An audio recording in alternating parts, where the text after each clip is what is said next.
In the lively town of Hunan, the night had settled under a sky sprinkled with stars, while rows of red lanterns cast a soft, warm glow across the busy streets. All around, laughter rose and mingled with the sound of casual chatter, as the people of the town let themselves drift deeper into the excitement of the night. But then, little by little, the smooth rhythm of the crowd began to break, as if everyone had sensed something strange at the same time. Right in the middle of it all sat a man eating like the world might end before morning, stuffing food into his mouth without pause while tears kept rolling freely down his cheeks. One uneasy onlooker stared at him and muttered that someone really ought to stop him, wondering out loud how any man could survive eating that much, and why he would be sobbing while swallowing down such a massive feast. A local standing nearby only shook his head with a faint, almost amused look, saying this had to be the newcomer's first night in town seeing that man for himself. After all, that man was not some random stranger. In Henan, almost everyone already knew who he was. The newcomer assumed it must be because of the man's unusual appearance, but the local immediately scoffed, cutting him off before he could keep guessing. With a sharp tone, the local told him that any real merchant should know better than to judge someone by looks alone. There were things an outsider simply would not understand yet. And then, lowering his voice, he added that even if the man was not from Henan, he should have at least heard the story. It was the kind of impossible achievement that had once shaken all of Henan. The man sitting there had brought every merchant union in the entire region under one banner, and the moment those words landed, the newcomer's eyes widened in disbelief. He repeated it quietly to himself, barely able to accept the idea that one man alone could force every merchant union to submit to his will. The local nodded without the slightest doubt, and only then did he finally say the name with a trace of respect in his voice. Manhwa of the Sky Ocean Merchant Union. He was the great merchant who had gathered every scattered banner and placed them all beneath a single rule. But at that very moment, a sudden shout burst out from somewhere behind him. Someone thrust out a finger, pointing straight at Manhwa as they accused him of living far beyond any reasonable limit. The voice snapped that while ordinary people only ate 3 meals in a day, Manhwa was sitting there devouring enough food for 3 entire days in one single meal. Then a woman forced her way through the crowd and grabbed tightly at his clothes, her face full of panic and helplessness. With a trembling voice, she begged him to stop, warning him that if he kept eating like this, his body would not be able to endure it. Manhwa slowly raised his tear-streaked face toward her, his eyes still wet and hollow. His voice trembled as he answered that if he stopped, all those memories would return, the night, the day, the nightmare he could never erase. The woman went still at once, her fingers loosening around his clothing as the heaviness behind his words finally reached her. Pain filled her eyes as she looked at him and asked whether he truly intended to keep living this way until it eventually destroyed him. Manhwa had no real answer for her. All he could do was lower his voice and whisper her name, so broken and faint that it barely held together. Manhwa. Later that same night, the two of them left the noisy town behind, sitting across from each other in a carriage that rolled forward in heavy silence. Inside the dim carriage, Manhwa slowly took off the jewelry hanging from his body, placing each glittering piece aside with exhausted hands, as though every ornament weighed far more than gold. He admitted that all the wealth, all the shine, and all the precious gems meant nothing to him anymore. Those endless banquets and reckless indulgences had never truly been about enjoyment. To him, they were only a shield, one desperate layer after another thrown over a wound that had never really healed. The loss of the people he once cared about had carved an empty space deep inside him, and only being surrounded by others could make that hollow feeling quiet down, even if only for a brief moment. But no matter what he did, the nightmares from that tragic day kept returning, again and again, refusing to let him go. Manhwa watched him carefully from across the carriage, worry gathering in her gaze as she gently called him young master. Manhwa gave a small smile, one that looked more bitter than happy, and reminded her that many years had already passed since he became the head of the Sky Ocean Union. Yet even now, she still called him the same way, never once addressing him as head merchant. Her voice remained steady as she answered that, in her heart, he would always be the master of the Tianzhong clan. His expression grew heavier as he looked closely at her face, and only then did he notice the fine lines time had quietly left behind. He remembered how she had stayed with him through everything, even after he turned his back on his clan and married into another family. To him, she had never been merely a servant standing at his side. She was family, and without her, he was certain he would have fallen apart long ago. As that thought settled in his chest, the old memories surged back like a violent storm. The Tianzhong clan, which had once stood proud, powerful, and full of life, had been reduced to nothing but ash. He remembered how deeply he had once despised his own family, and above all, how fiercely he had hated his father. Back when he was young and reckless, he had spoken words so cruel that even time could never take them back. He had declared that a statue would stand in his place, and that if his father ever came looking for him, then his father should go speak to that cold, lifeless stone instead. With those words, he had cut himself away from his clan. As the eldest son of a martial arts family, his life should have followed a completely different path. But instead, he had been sent into the Sky Ocean Merchant Union through an arranged marriage, and at the time, he had accepted that fate without fighting back. Then, years later, the Davies sect came crashing down upon them. All he could do was stand there and watch as the place he once called home was swallowed by raging flames.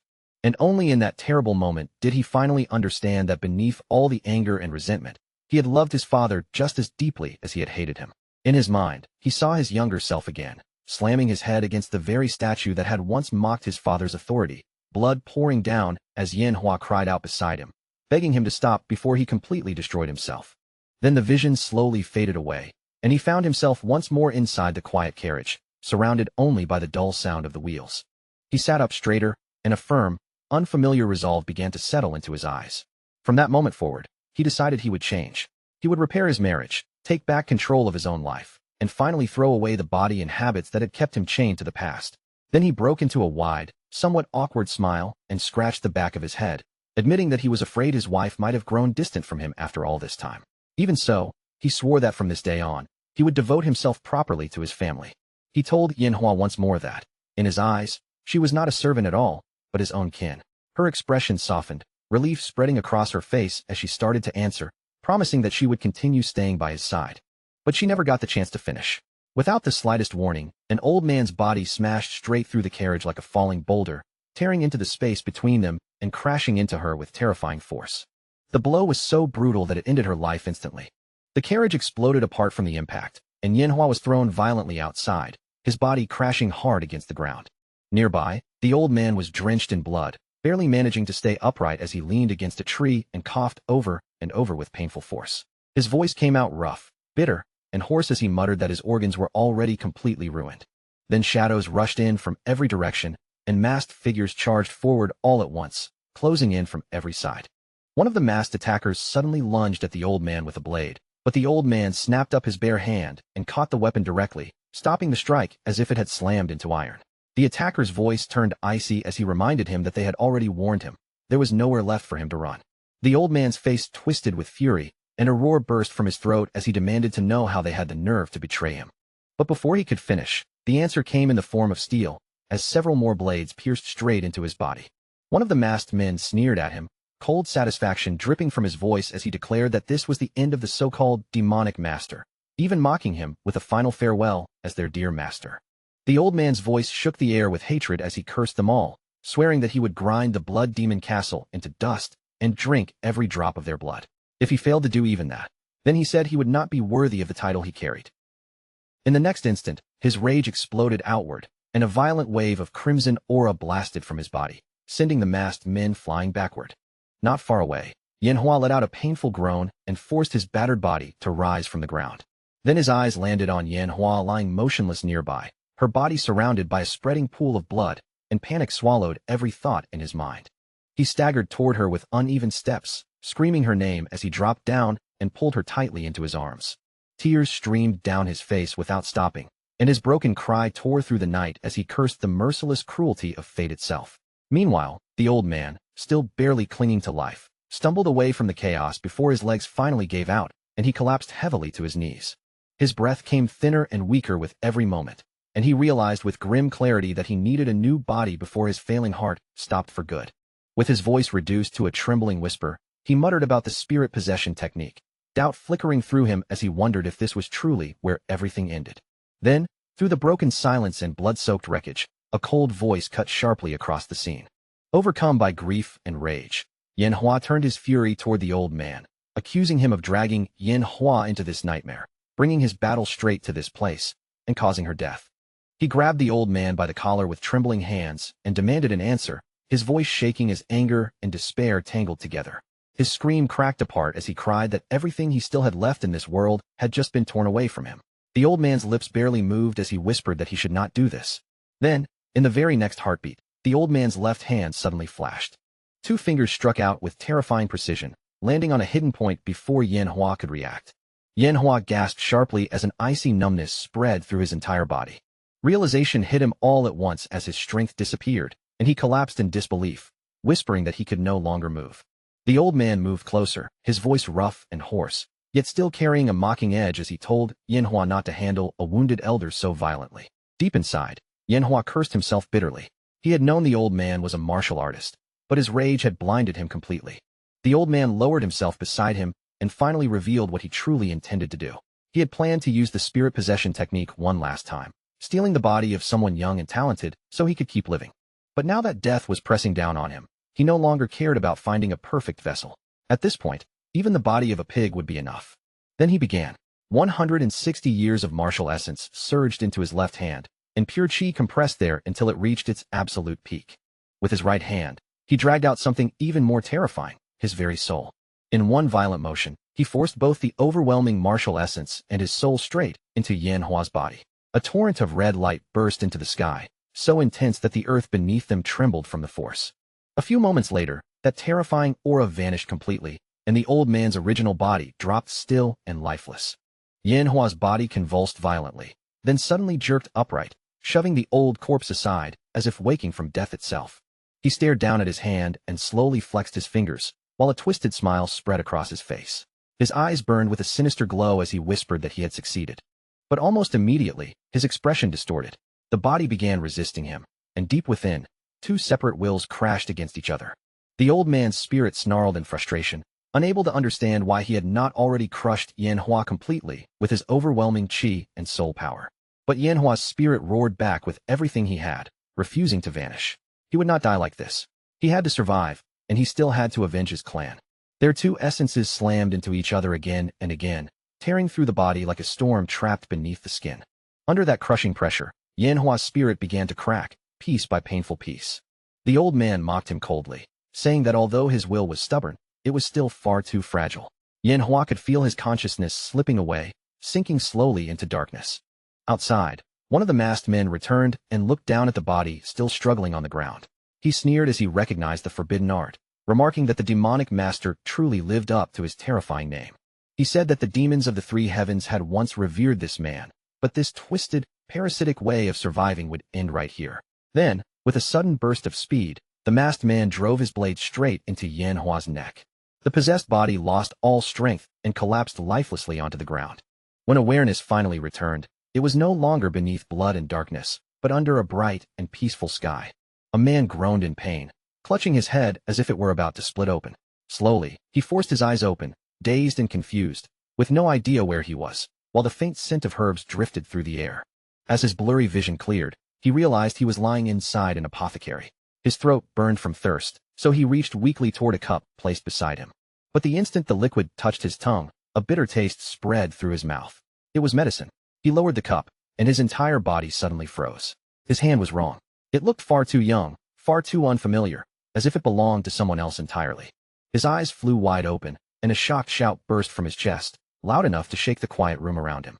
The cup slipped from his fingers and smashed against the floor, shattering into pieces. He stared at his hands in horror, demanding to know what had happened to them. A young woman hurried into the room, her face pale with alarm as she rushed straight toward him. She called out to him as young master, her voice tight with worry as she quickly asked whether he was hurt or feeling unwell. Ignoring the pain still pounding through his body, he suddenly sprang up and grabbed her by both shoulders. His eyes locked onto her face as if he had just seen a ghost, and he asked if she was truly Yanhua, and why she looked so unbelievably young. Yanhua let out a soft, helpless sigh, as though she had seen him like this before, and gently said he must have suffered through another nightmare. But his thoughts immediately spun out of control. A nightmare? Was that really all it was? Then his foot came down on the broken shards scattered across the floor, and a sharp, burning pain instantly shot up through him. He sucked in a cold breath, his eyes widening as the sudden sting snapped through his senses. That pain was real, far too clear, far too vivid to belong to a dream.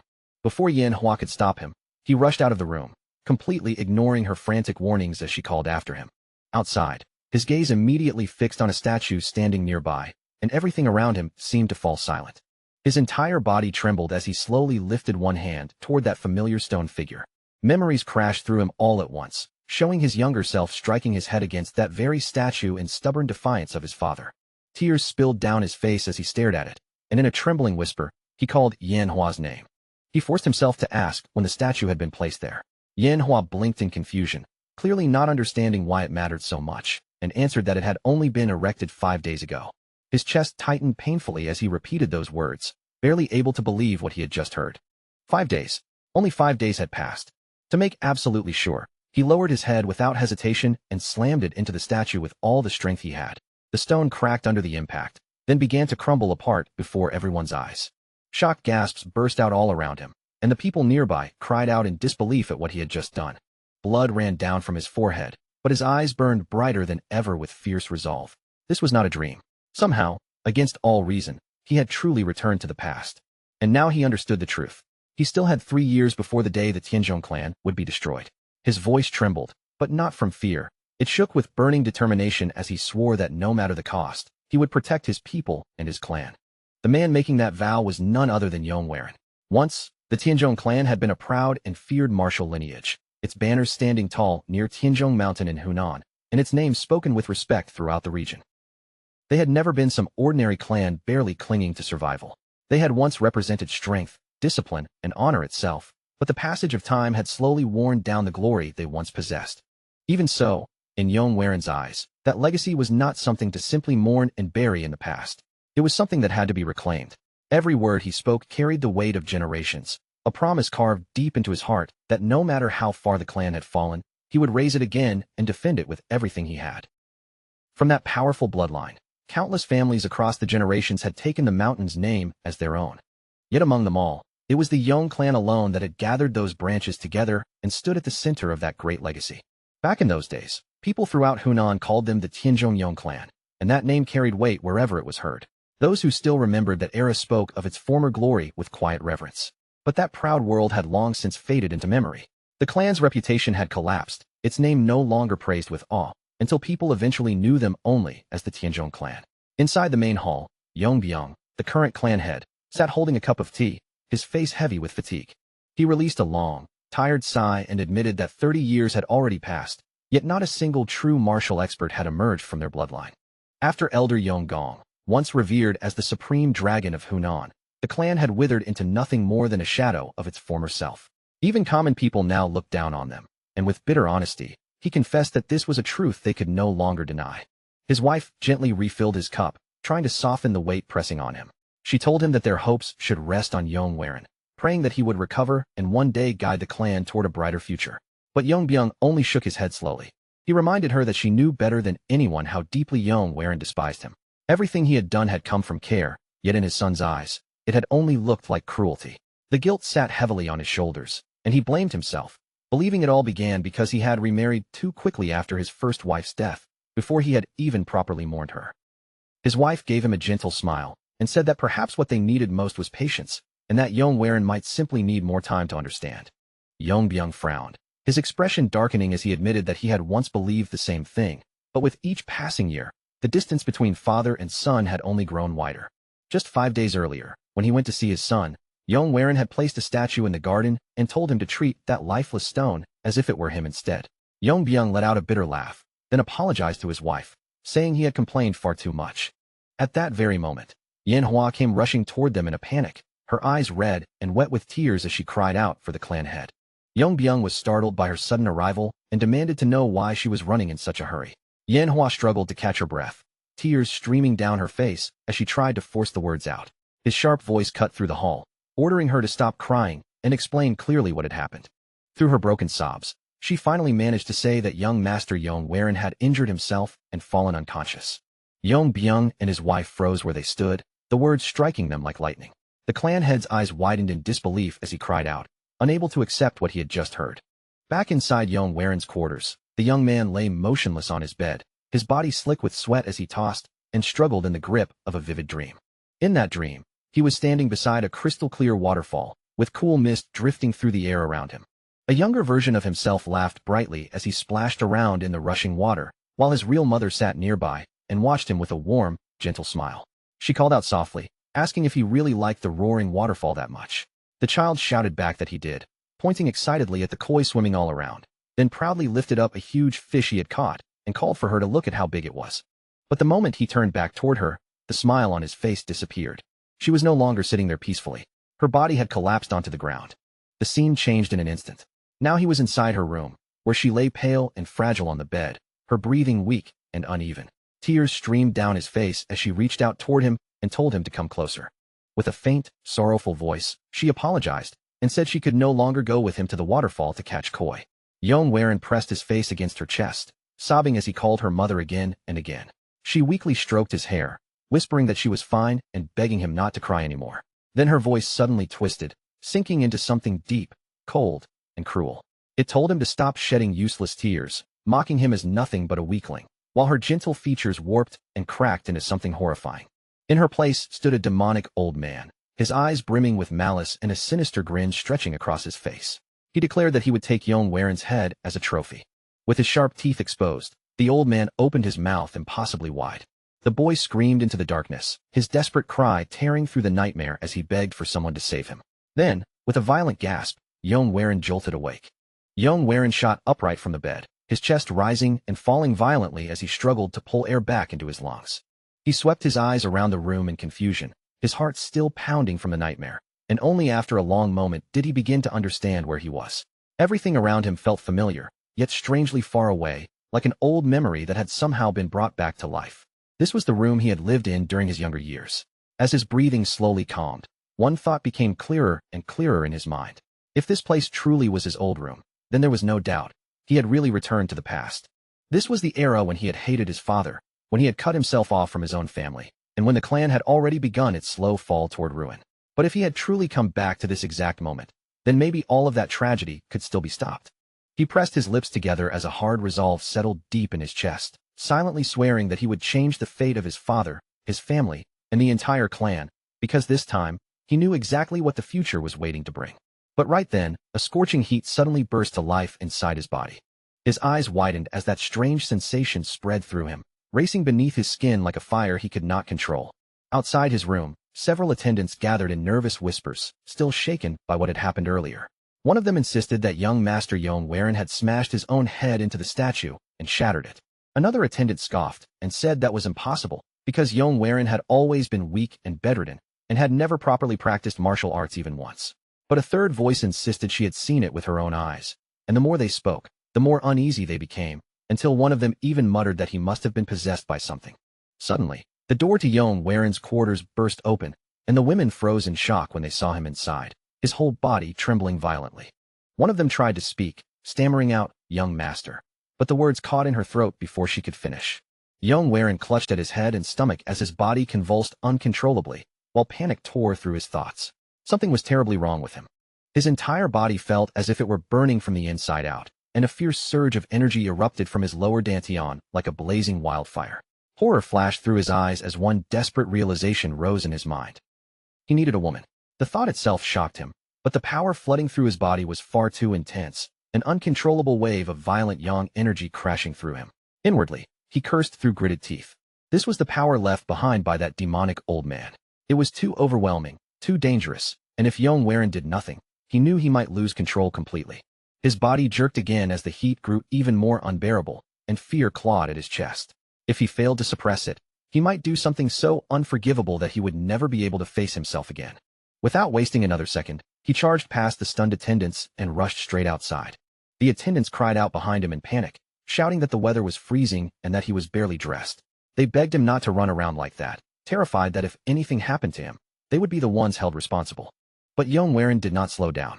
He kept running with his body shaking from the unbearable heat, pushing forward until he finally reached the bamboo forest. He clenched his teeth and forced himself to keep moving.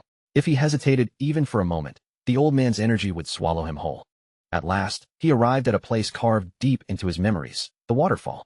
Without the slightest hesitation, he threw himself straight into the violent current. The instant the icy water crashed against the burning heat inside him, steam rose sharply into the air. Relief spread across his face, and a shaky smile escaped him as the unbearable fire finally began to ease. Deep in his heart, he silently thanked the heavens. He had been saved. But before he could even catch his breath, a voice suddenly cut through the mist, calling his name. Yong's eyes widened, and he quickly turned toward the sound. His father, Yong, was rushing toward him with panic written across his face. "Father," Yong whispered, his voice trembling with disbelief. Yong stepped straight into the freezing water, his face drained of color as he forced his way toward his son. He grabbed Yong and pulled him tightly into his arms, tears streaming down his face as he shouted, and asked whether his son truly wanted to die. He said that even if Yong Werin hated him, he still should never throw his life away like this, especially not on such a bitter, freezing day. His eyes searched his son's forehead in panic, checking the injury as he asked again and again if he was all right. For a moment, Yong Werin could not say a single word, because his heart was shaking too hard inside his chest. He had missed his father more than he could ever openly admit. But he also knew he could not suddenly show too much affection, or everyone around them would find it strange. For now, he decided he would draw closer to his father naturally, one careful step at a time. Slowly, he lifted his arms and wrapped them around his father in return. His eyes burned with emotion as his inner voice whispered that he had truly come back. If this was only a dream, then he never wanted to wake from it. And if this was nothing more than an illusion, then he prayed that his eyes would remain closed forever. 3 months passed. On a quiet afternoon, Yong Werin sat on a wooden dock beside his younger half-brother, Yong Ki-jung, and the two of them fished together in the calm water. Yong Ki-jung laughed brightly and teased that he was definitely going to win their bet. Yong Werin chuckled and asked if Yong Ki-jung had been fishing his whole life to sound that confident. Yet deep down, Yong Werin was thinking about how different everything had become. Over these 3 months, he had grown closer to his family than he had ever been before. In his previous life, he had barely spoken to Yong Ki-jung at all. He still remembered how his younger brother had once trained in the clan's secret martial technique, only to suffer from severe chi blockage afterward.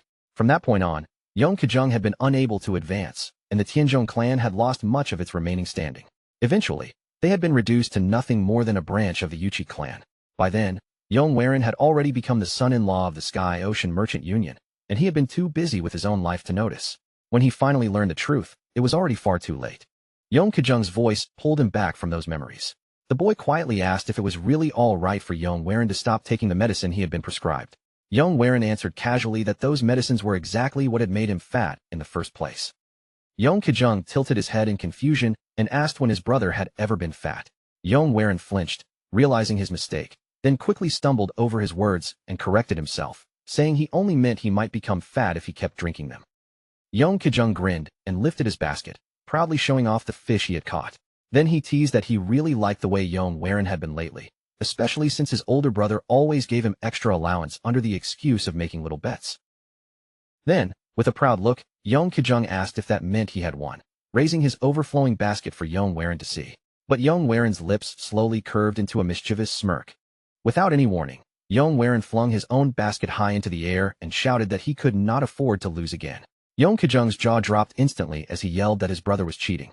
Yong Werin only laughed, grabbed him with a wide grin, and declared that he had already caught an even bigger fish. Before Yong Ki-jung could react, Yong Werin leapt forward and dragged him straight into the lake. Water exploded around them in a huge splash as Yong Ki-jung screamed in surprise, while Yong Werin burst into carefree laughter. Deep inside, Yong Werin's heart softened with regret. In his previous life, he had never realized just how bright, cheerful, and full of life Yong Ki-jung truly was. Back then, he had placed far too much weight on his younger brother's shoulders. Quietly, from the bottom of his heart, he apologized to him. As time continued to pass, Yong Werin threw himself fully into training. Every day, he pushed his body harder, building up his strength before officially beginning his martial cultivation. He was still wary of the demonic old man's energy lingering inside him, but thankfully, it had not caused another disaster. Ever since the day it had first surged out of control, he had made it a habit to meditate beneath the waterfall every morning, using the cold water and steady breathing to stabilize his chi. One day, after finishing his meditation, he noticed his younger half-sister, Yong Xiaolin, walking toward him with a towel held carefully in her hands. Yong Werin went over to meet her and told her she did not need to go out of her way to do this for him. But Yong Xiaolin laughed shyly and said she enjoyed it because she liked being friends with him now. As Yong Werin looked at Yong Xiaolin's gentle smile, regret squeezed tightly around his heart. In his previous life, she had always treated him with warmth, yet he had answered that kindness with nothing but coldness. Yong Xiaolin had been bright, lively, and full of affection, the kind of girl who loved festivals, fireworks, and sharing those happy moments with the people she cared about.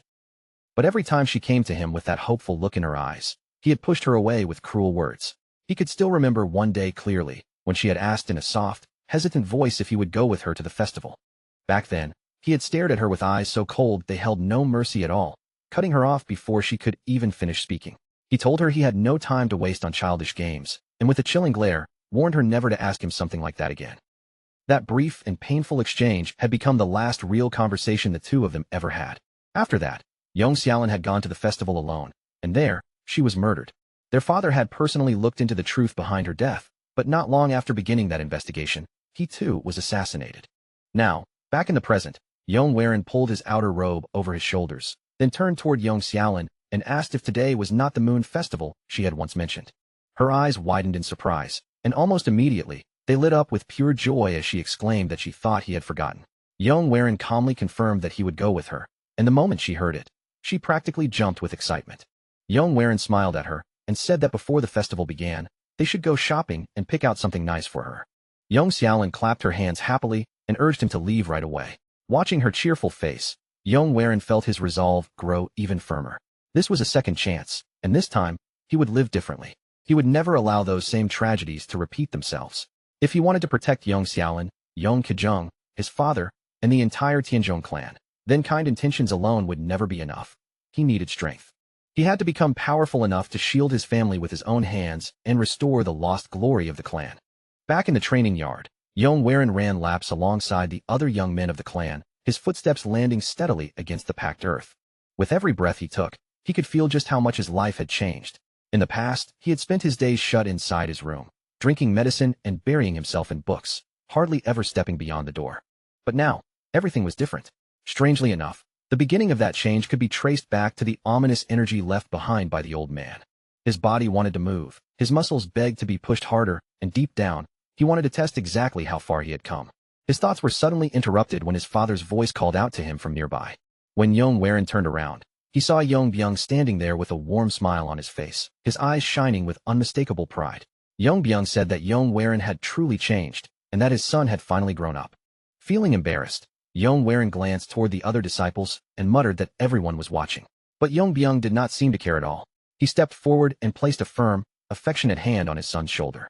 With a laugh, Yong Byung said that it did not matter in the slightest, then asked if Yong Warin was ready to stop merely exercising and officially begin learning the clan's martial arts.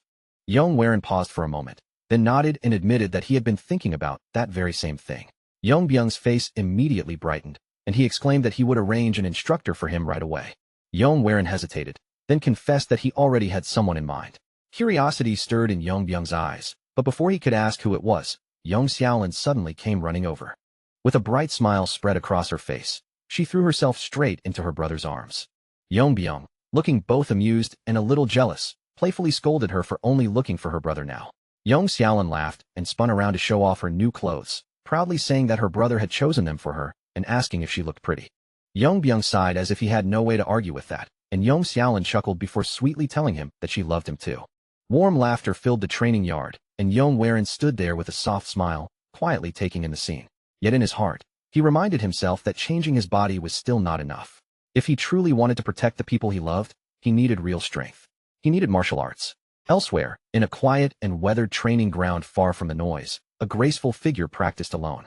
A slender woman moved with smooth, elegant precision, her sword cutting through the air as each motion flowed into the next like running water. The moment she sensed someone approaching, she stopped, turned around, and fixed her calm, distant gaze on the visitor. She asked what had brought young Master Yong to such a secluded place. This woman was Mo Yong, known throughout the clan as the Dragonflower Sword. Yong Warin greeted her with a faint smile and said it had been a long time since they had spoken, then admitted that he had come because there was something he wanted to ask of her.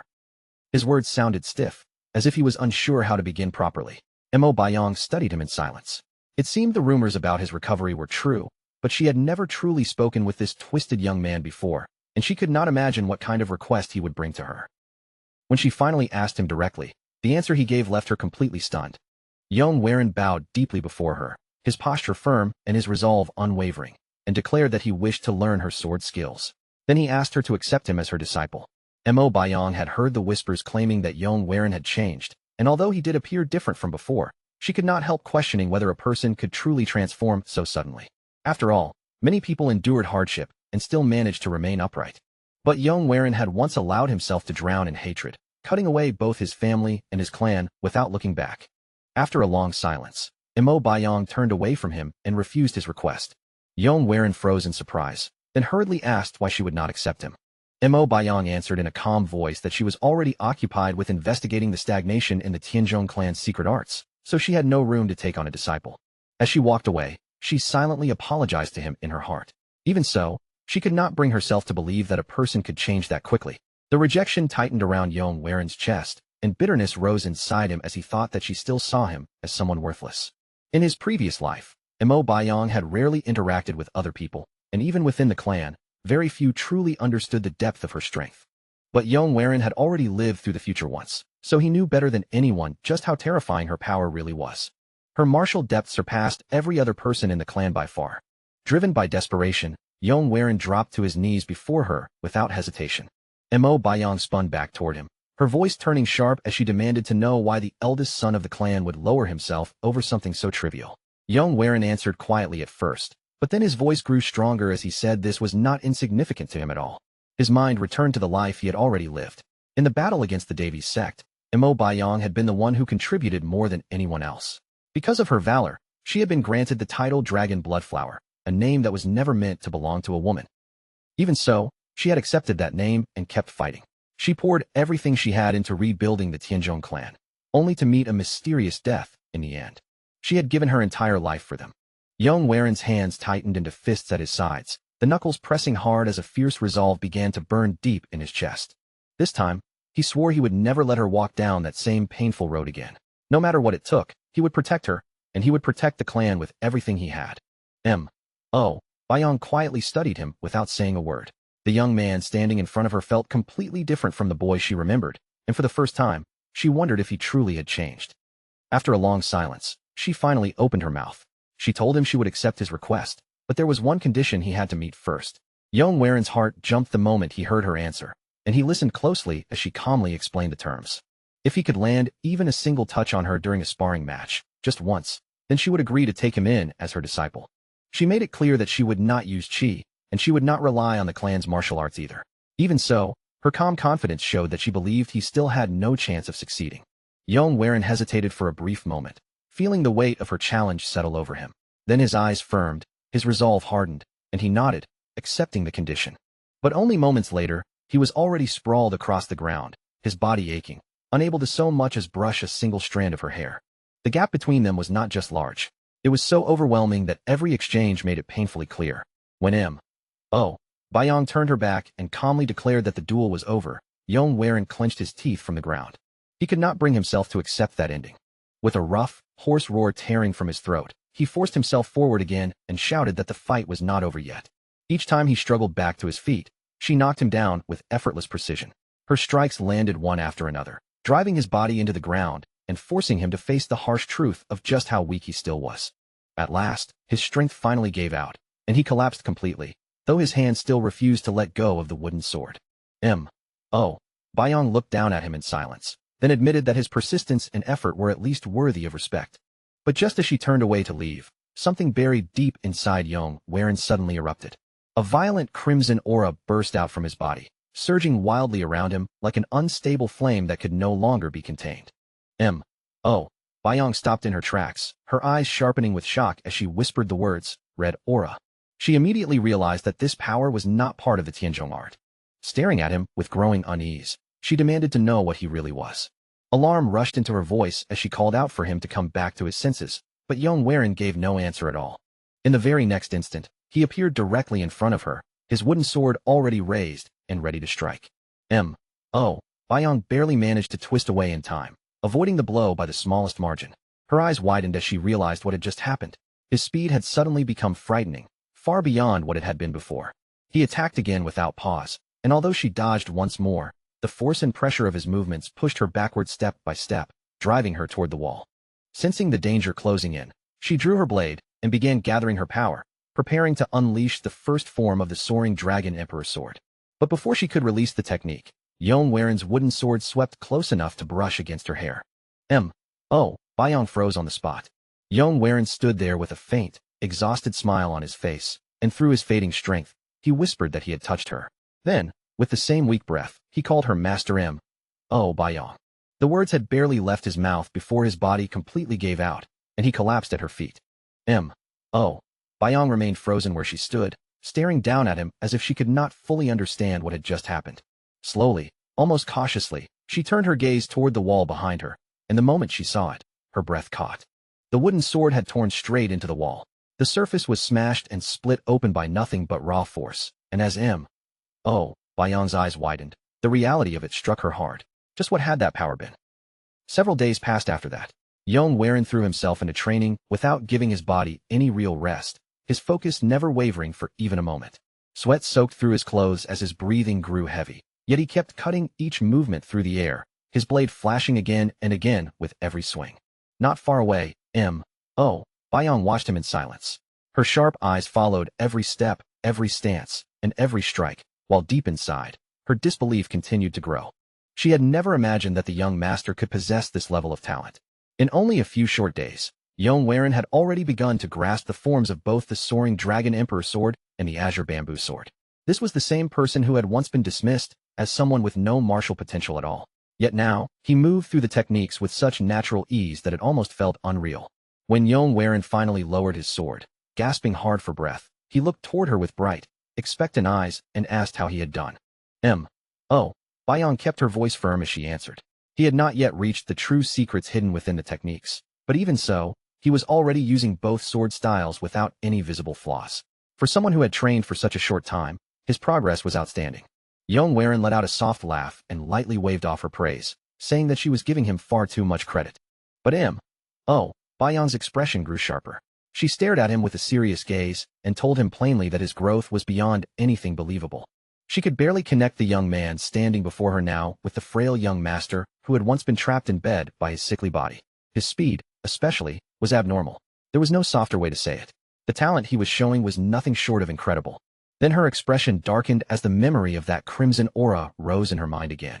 Yong scratched the back of his head awkwardly and insisted once more that he could not remember anything from that moment.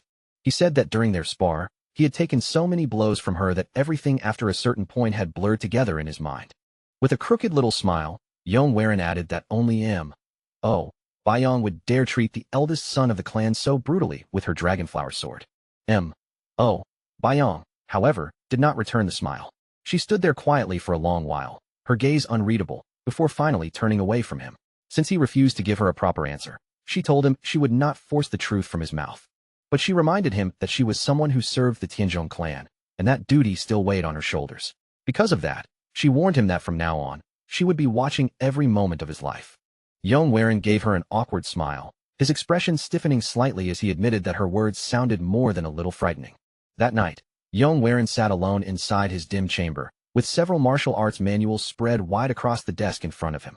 A weak candle flickered beside him, casting restless shadows across the pages while his eyes swept through each line. His thoughts moved faster and faster, and after personally using both the soaring Dragon Emperor sword and the Azure Bamboo sword, he could now feel the truth with absolute clarity. The Tianzhong clan's martial arts were incomplete, and as Yong thought it through, he realized that this flaw had been unavoidable from the very beginning, because their roots had never been purely orthodox. Inside his mind, he traced the origins of the clan's techniques back to the distant past. Long ago, the founder of the Tianzhong clan had been a wandering martial artist who roamed across Anan in pursuit of justice. During those travels, the founder had obtained demonic arts from the master of the hidden saint cult, techniques that stood in a strange place, neither fully orthodox nor completely demonic. Although the progenitor had studied those dark methods, he had not simply accepted them as they were. With his own hands and understanding, he reshaped them into something different. He transformed those arts into the soaring dragon sword and the Azure Bamboo sword, all while forcing himself to remain on the road of justice. Because of that transformation, the techniques lost some of their original raw power. Even so, they were still strong enough to produce the greatest swordsmen in Hunan during that era. But the deeper problem never disappeared. Mixing demonic martial arts with orthodox cultivation created a system that was unstable at its core, and although the founder had climbed to an astonishing height, he had never reached the true supreme peak. To prevent chaos and unrest within the clan, the founder had hidden the true origins of the arts. Then, over countless generations, that secret sank deeper and deeper until it was almost completely buried. And now, that buried truth had finally surfaced again. The realization sent a thrill through Yong's body, and as a sharp smirk crossed his face, he clenched his fists while excitement burned through his blood. He alone could complete these broken and unstable martial arts. Only he had lived through the future, and only he possessed the knowledge needed to finish what even the founder had failed to complete. The next day, Yong sat in the garden with his father and stepmother, sharing tea beneath the soft sunlight filtering through the trees. With a calm but firm resolve in his voice, he announced that he intended to visit the Jaegao clan. His father lifted his gaze in mild surprise, then asked what business he had with the Jaegao clan. Yong Warin answered that since he had regained his health through martial arts, it was only proper for him to pay the Jaegao clan a respectful visit, especially since he had been arranged to marry one of their daughters before he was even born. Yong Byung leaned back with a thoughtful sigh, then nodded slowly. Time truly had flown by, and that marriage arrangement had indeed been decided many years ago. Yong Warin was destined to wed into the Jaegao clan, and the girl's name, Yong Byung recalled, was Jaegao Chongyang. When Yong Warin confirmed it, Yong Byung's expression softened into a warm smile. He said that he had once been close friends with Jaegao Yujil, and if his old companion saw Yong Warin again, he would surely be delighted. Yong Byung even added that he had heard Jaegao Chongyang had grown into an incredible beauty. Then, with curiosity in his voice, he asked when his son planned to leave. Before Yong Warin could answer, his stepmother immediately objected. She insisted that he had only just recovered, and that it would be much wiser for him to rest a while longer. Yong Byung simply laughed, his voice loud and carefree. He said their son was already of age, and traveling, meeting friends, and seeing the wider world were all things a young man should experience. He even recalled that he himself had met Jaegao Yujil at around the same age. Reluctantly, his wife finally gave in. Even so, she warned him sternly that Yong Warin had to be careful, because the journey would take more than a month, and he would need a reliable bodyguard to keep him safe. A few days later, Yong Warin met with Bayong again, and the moment he arrived, she looked him over with a faintly irritated expression. He greeted her in a cheerful tone, but his attention quickly shifted when he noticed two unfamiliar men standing behind her. Curious, he looked past her and asked who they were. The two men stepped forward without hesitation, slowly circling around Yong Warin as they examined his body from different angles.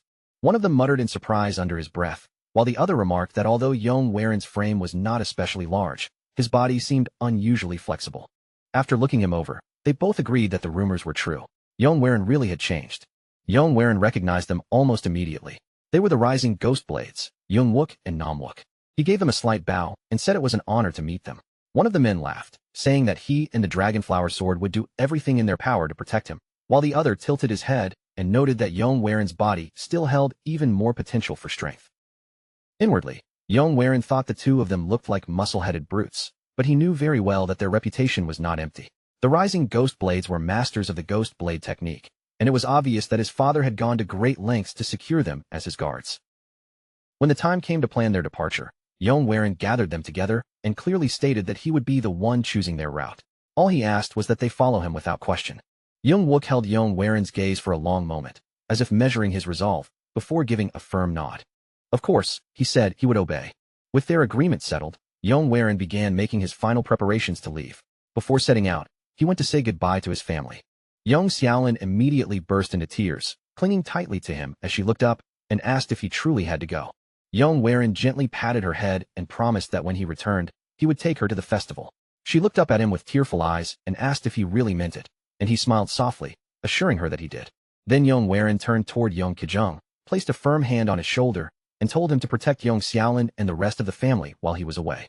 Yong Kijung stared up at him in surprise, suddenly feeling as though his older brother somehow looked taller and more dependable than ever before. Then he answered with firm resolve, promising that he would guard their family with his life. At last, Yong Warin bowed deeply to his parents, straightened himself, and stepped toward his waiting horse. But just as he was about to leave, a desperate cry suddenly rang out from behind him. Someone was running toward him in a hurry, calling his name again and again while begging him to wait. Yong Warin turned around and saw Yen Hua rushing straight toward him. She skidded to a stop in front of him, breathless from running, and pleaded with him to let her go with him. For a brief moment, Yong Warin simply stood there in silence, his gaze fixed on Yen Hua as her desperate words hung in the air.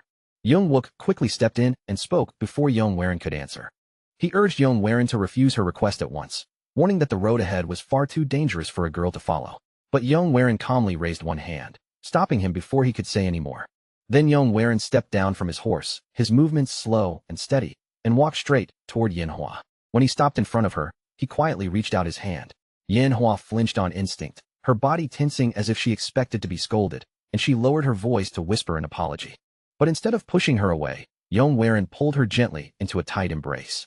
Yen Hua gasped in surprise, her eyes widening as she froze in his arms, completely caught off guard. Yong Warin spoke to her in a soft voice, telling her that he knew she had always wanted to remain by his side, and that he was truly grateful for her devotion. But the road he was about to walk was filled with danger, and right now, he did not yet have enough strength to protect her properly if she followed him. He told her that he could not bear the thought of placing her in harm's way, because to him, she was not just someone close. She was his beloved family. So he asked her to stay behind with his parents, Yong and Yong Xiaolin, and to wait safely for the day he returned. Tears gathered in Yanhua's eyes, but even through the pain of holding herself back, she managed to smile and promise that she would do as he asked. Yong mounted his horse once more, gathered the reins, and rode away with his companions behind him. As the road stretched endlessly before him, Yong knew in his heart that when he returned to the Tianzhong clan, nothing would be the same as before. He would protect his family, and no matter what stood in his way, he would stop the clan from falling into ruin. And everything would begin with completing the clan's unfinished martial arts. Visiting the Jaegao clan was only the excuse he needed. Their true destination lay somewhere beyond that. The Jaegao clan happened to be close to Wudong Mountain.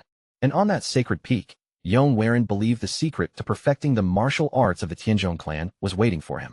His hand tightened around the reins as that conviction settled deeper in his chest. In his heart, he quietly whispered the real destination of their journey. They would be heading to Wudong. Several days later, Yong lay still in the shallow waters of a stream, staring up at the wide, open sky above him. The scenery was beautiful, but somehow, that beauty felt wrong, as if everything around him was far too still and far too quiet. A strange uneasiness slowly settled over his chest. In a low murmur, he admitted to himself that this place did not feel ordinary. He slowly sat up and waded through the rippling current. That was when his eyes caught sight of something half buried beneath the water, a broken wooden sign covered in mud. Yong picked it up from the stream and brushed the wet dirt away from its surface. The instant he read the carved letters, his expression turned hard. Tianzhong clan. A cold chill ran through his entire body. In the next moment, the peaceful stream seemed to vanish before his eyes, replaced by a horrifying vision. The Tianzhong clan appeared before him, swallowed whole by raging flames. The night sky burned a terrifying shade of red, buildings collapsed one after another in the fire, and thick smoke mixed with ash filled the air around him. Yong dropped the wooden sign as his heart began pounding violently. He stumbled forward, his voice breaking as he screamed in disbelief. No. His voice echoed through the burning ruins as he ran deeper inside, calling out desperately, as if someone might still be alive. Then, from within the chaos, a deep and chilling voice tore through the flames. Yong froze where he stood, because he knew that voice. It belonged to the old demonic man, the one who had once possessed his body in his past life before his regression. Just feeling that presence again made every nerve in his body tremble. The voice was filled with scorn, mocking him for receiving a chance that defied the heavens, only to waste his time on childish pursuits. It told him that nothing could be changed. Then the voice ordered him to surrender his body, and fear pressed down on Yong so heavily that it nearly crushed him. Yong stammered through his fear, demanding to know how the old man had returned. But before the demonic figure could finish speaking, the entire vision shattered around him like breaking glass. A sharp slash cut through his scattered thoughts and dragged him violently back to reality. Oh, Baiyang's voice rang out, demanding to know what he had been thinking about in the middle of their spar. Startled, Yong stumbled backward with wide eyes, only then realizing that he had fallen completely into a trance. In a low, unsteady voice, he said that he surrendered. Oh. Baiyang narrowed her eyes slightly and studied him closely. She told him that he seemed unable to focus, then asked if something was wrong with his body. Yong looked away from her gaze and quietly answered that he was fine, only adding that his sleep had been disturbed over the past few days. Nearby, Young and Nam were training with massive stones, their muscles straining as sweat poured down their bodies. Between heavy breaths, Young glanced toward Yong and suggested that if the young master was feeling unwell, he could train with them instead. He explained that the techniques they were practicing, matching river and lifting thrust flow, were meant to build raw strength. Nam added his own advice while panting hard, telling his brother to use his side muscles properly and keep the heavy stones perfectly upright. Watching the two of them struggle with their brutal training, Yong gave an awkward laugh and shook his head, saying maybe next time. Then his expression grew sharper, and he told them there was something important he needed to say about their journey. Later, as they rode on horseback along the dusty road, Yong finally revealed the plan he had been holding back. Before going to the Jaegao clan, he wanted to stop at Mount Seven Sages. Young turned toward him in surprise and repeated the mountain's name. Young explained that he had once read a book written by a famous herbalist, and according to that record, a certain part of Mount Seven Sages was said to hold 100-year-old ginseng. The same book also mentioned an even rarer treasure known as monkey wine, something so precious and elusive that it was nearly impossible to find anywhere else in the Jianghu. The instant the words monkey wine left his mouth, Young and Nam both froze in place. Their eyes glazed over, their mouths practically watered, and they repeated the name dreamily. as though the taste was already spreading across their tongues. Seeing their reaction, Yong lips curled into a teasing smirk as he said he had heard plenty about their reputation. After all, the two of them were widely known as the rising drunken ghosts because of their deep love for liquor. Young immediately looked flustered, cleared his throat, and tried to recover his dignity by insisting that they fully supported the detour. But before Young could finish speaking, Bayong cut in with a sharp, cold voice. She reminded Yong that Mount Seven Sages was dangerously close to demonic sect territory, and warned that if an orthodox clan like the Tianzhong went there carelessly, they would be inviting disaster with their own hands. Yong met her stern gaze, without flinching, and calmly asked how anyone would even know they were from the Tianzhong clan in the first place. If they were discovered, he said, they could simply claim to belong to some other group. Bayong's face darkened at once, anger flashing in her eyes as she demanded how the heir of the Tianzhong clan could speak so lightly about such a disgrace. To her, the pride of their clan was not something that could be thrown away whenever it became inconvenient. Yong interrupted her without the slightest hesitation, asking whether pride truly meant anything when survival itself was at stake. If a powerful enemy demanded to know his origin, he said, then he would not hesitate for even a second to claim allegiance to a demonic sect, as long as that lie kept him alive. Young stepped forward and sided with Yong reasoning. He argued that there was no reason for an orthodox sect to tremble before demonic ones, and that in this situation, following the young master's judgment would be the wiser choice. Bayong let out a cold scoff, clearly unconvinced, and accused the two ghost blades of only supporting him because their minds were already filled with thoughts of monkey wine. Yong placed a hand over his chest and put on an exaggeratedly sincere expression. He claimed that his true purpose was to bring back ginseng for his parents, saying that he had caused them far too much worry in the past, and wanted to do something to make up for it. Bayong hesitated at that. The anger in her expression slowly softened, and after a long pause, she finally gave a reluctant nod. If he was truly determined to go, then they would head for Mount Seven Sages. Relief appeared across Yong face as he thanked all of them, then suggested that they stop at a nearby inn and make their preparations there. Yet deep inside, where no one else could see, his lips curved into a quiet and sly grin. He knew better than anyone that everything he had just said was a lie. There was no 100-year-old ginseng waiting for them, and there was no monkey wine either. What truly waited on that mountain was something far more valuable. The demonic poisonstone flower. Yong remembered its origin with perfect clarity. There were certain places where poisonous insects gathered when they reached the end of their lives. Over countless years, the venom left behind by those insects would condense, harden, and slowly become a crystal of pure poison. And when a seed happened to fall upon such a crystal, it would absorb that poisonous essence, take in the demonic energy, and eventually bloom into a flower filled with deadly power. That was the demonic poisonstone flower, and Yong knew it was hidden somewhere within Mount Seven Sages. But that evening at the inn, troubling rumors were already spreading through the air. From a nearby table, Yong quietly overheard several martial artists whispering among themselves about demonic masters gathering near Mount Seven Sages. One man leaned closer to his companions and lowered his voice, revealing that a rare medicine had been discovered there. Its name was the demonic poisonstone flower. Yong body stiffened the moment he heard it. Frustration flared inside him as he wondered how the entire world could already know about the flower. Later that night, as their group sat together and drank, Bayong spoke to Yong in a grave and serious tone. She reminded him that he must have heard the same rumors about demonic masters converging on Mount Seven Sages because of the flower. With danger gathering so openly, she insisted that going there now was far too reckless. Yong knew in his heart that she was right. The demonic sects would fight savagely and without mercy to claim something like that. But he also knew he did not need to defeat every single one of them. He only needed to overcome Go, the one who would eventually claim the flower at the end. In his previous life, Go had risen from a first-rate warrior to the very peak in just half a year. The demonic poisonstone flower was exactly the kind of ingredient Yong needed to perfect his own martial arts. The martial arts of the Tianzhong clan were demonic at their core, yet Yong only lifted his cup calmly and spoke as if nothing about the situation had changed. Their destination remained Mount Seven Sages. His voice was steady, firm, and left no room for argument. Bayong shot to her feet, disbelief flashing across her face as she demanded whether he truly had not heard that the demonic sects were already gathering there. Yong answered without hesitation, reminding her that Mount Seven Sages was one of the roots of the Jaegao clan. If the Jaegao clan was involved, then this was exactly where they needed to go. Meeting the situation there, he said, might even turn out to be in their favor. Bayong hesitated for a long moment before finally agreeing, though her agreement came with one strict condition. If they encountered martial artists far beyond their level, they would retreat immediately, without hesitation. Yong nodded and promised that he would avoid reckless fights and not throw himself into unnecessary danger. Then he turned toward Young and Nam, only to find both ghost blades already slumped over the table, completely drunk and useless. Seeing them like that, Yong could only let out a quiet sigh. Even so, he repeated his vow once more, saying that he would remain cautious. Several days later, their group finally arrived near Mount Seven Sages and checked into an inn close to the mountain. Yong told the others that they would stay there for the time being, but inwardly, he already felt as if the entire mountain had become a gallery of chaos. He knew he was still too weak to charge in blindly, yet a dark smile still touched his lips.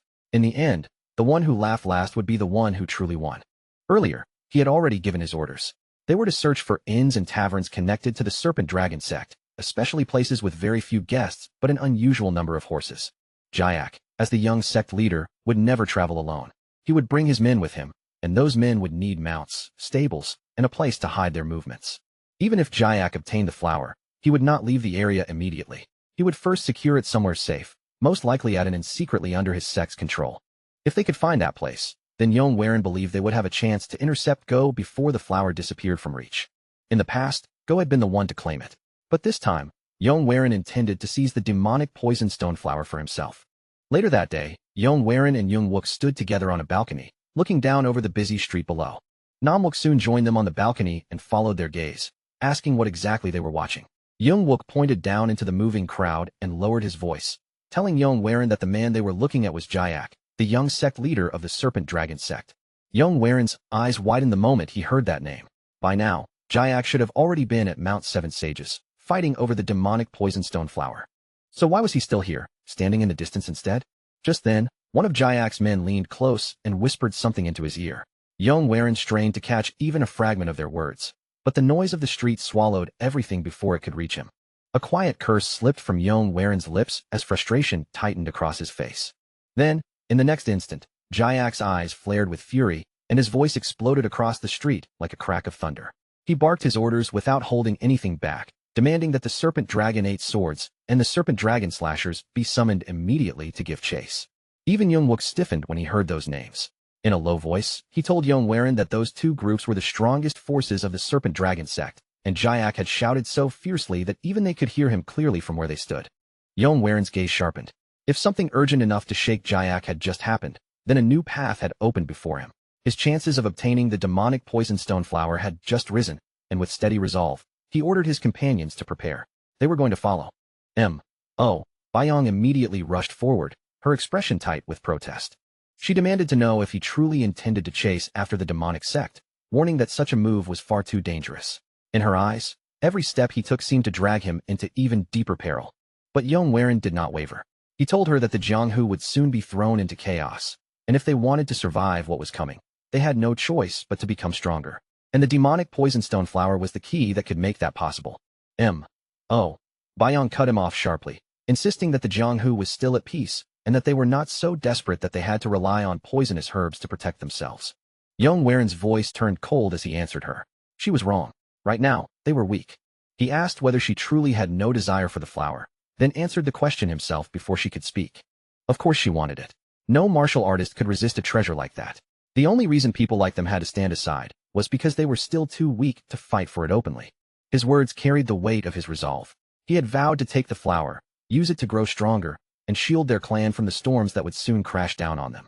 Then he stepped closer and locked eyes with him. Bayong. If she truly believed in him as the heir of their clan, then she would follow his command. Bayong took a step back, visibly shaken. The young master who had once barely been able to stand on his own was now facing her with a will she had never seen in him before. For the first time, she wondered if she had been wrong to keep seeing him as a child. Suddenly, Young burst into laughter and clapped his hands in delight, admitting that he had never imagined their clan heir carried such a fierce and fearless fire in his heart. Young and Nam both bowed deeply without hesitation. Introducing themselves as the two rising ghost blades, they pledged to follow the command of their young clan leader. After a long silence, Bayong finally lowered her head as well. She told Yong that she would follow his will, though her voice turned grave as she warned him that the Jianghu was not a place to be treated lightly. Yong accepted her warning with a calm nod, then ordered everyone to move out. Yet deep inside, his thoughts sank into darkness. He silently answered that no one in the entire Jianghu understood its cruelty better than he did, because he had already lived through it once. Yong and his companions followed behind the Serpent Dragon sect, keeping a careful distance so they would not be discovered. As they moved through the shadows of the forest, Yong watched the enemy with narrowed eyes, surprised by just how many sect members had gathered in this place. Crouched among the bushes nearby, Oh, Bayong whispered her concern while quietly pointing out the movements of the enemy forces. Yong replied in a low voice that Jayak and his men were forming the inescapable net formation. Yong-wook's eyes widened in alarm the moment he heard the name, while Nam-wook nervously urged them to withdraw before it became too late. Yong shook his head and explained that the main squad of the Serpent Dragon sect had not made its move yet. They would only act once they detected something suspicious or found the person carrying the miracle medicine. Until then, Yong told them, they had to stay patient and wait for the right moment. A short while later, a loud disturbance suddenly erupted from the direction of the Serpent Dragon sect. Yong listened closely and immediately realized they had found the person carrying the miracle medicine. Without delay, he ordered his group to shift toward the riverbank instead. When Nam-wook asked why, Yong explained that a person being hunted would be far more likely to flee toward water than deeper into the forest. He also pointed out that the shouting had already stopped, which meant the enemy was closing in. From that moment on, every movement had to be silent. Before long, a man staggered into view near the edge of the river. He lurched forward, gasping desperately for breath, and cried out weakly for help. But before he could take even another proper step, a surge of purple aura erupted from nowhere and struck him down, killing him instantly. The violent impact slammed into the riverbank with enough force to shake the ground beneath them. When the dust and scattered debris finally settled, only one figure remained standing. On the riverbank stood a man wrapped in a menacing purple aura. In his hand, the demonic poison stone flower pulsed with a sinister glow, feeding into the dreadful power that surrounded him. Bayong's face went pale the moment she recognized him.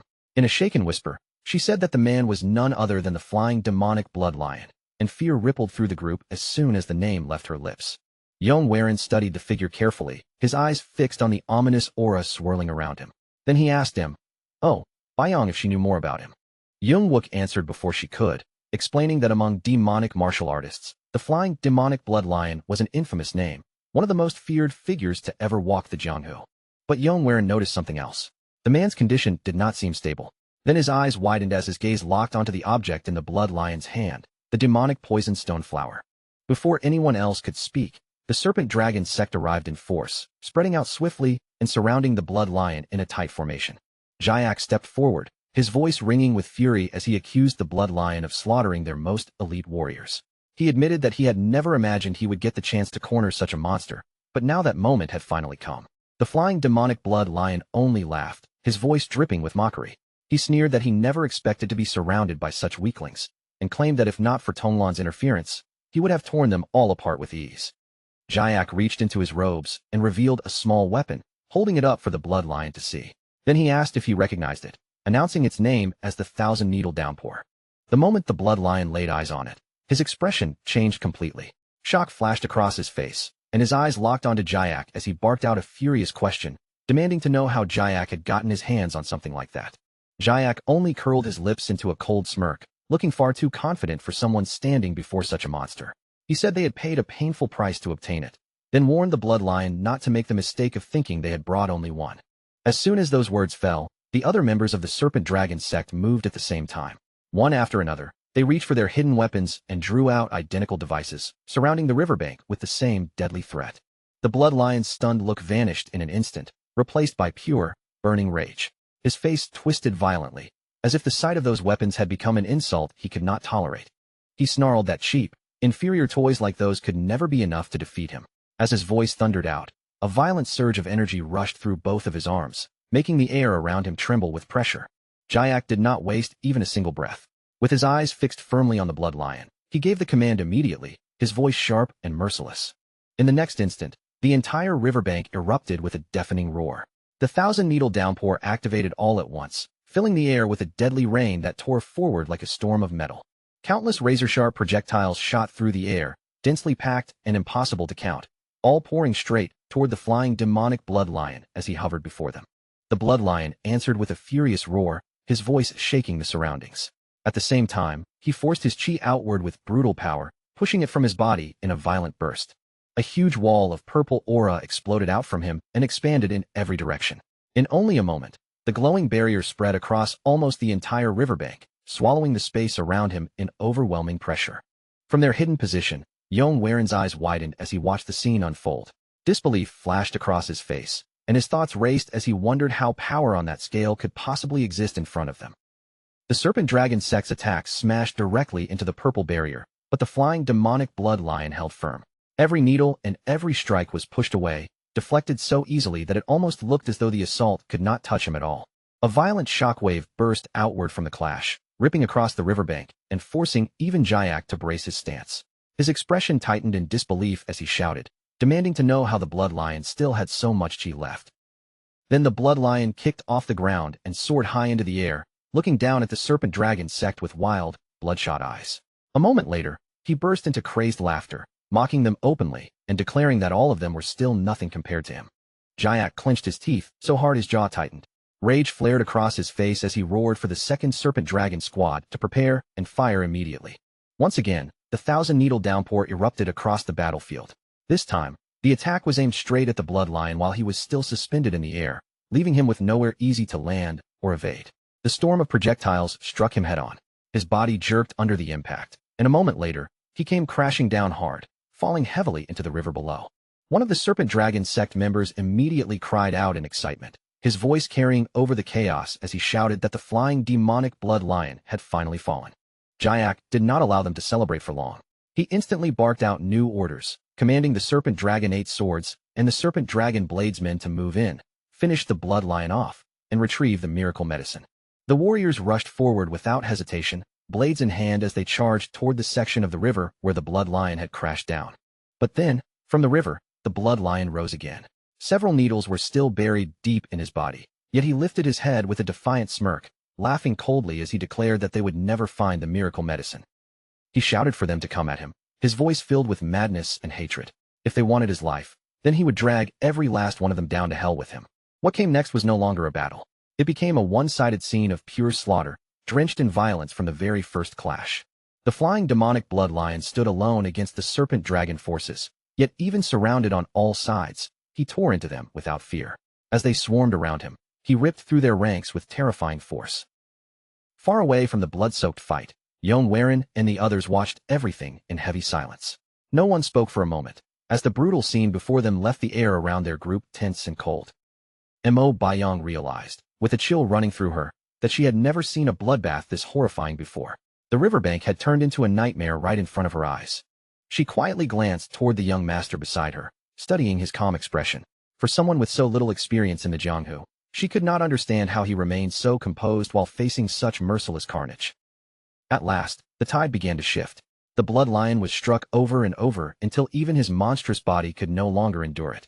Countless arrows pierced into him, and a sword was driven deep into his back.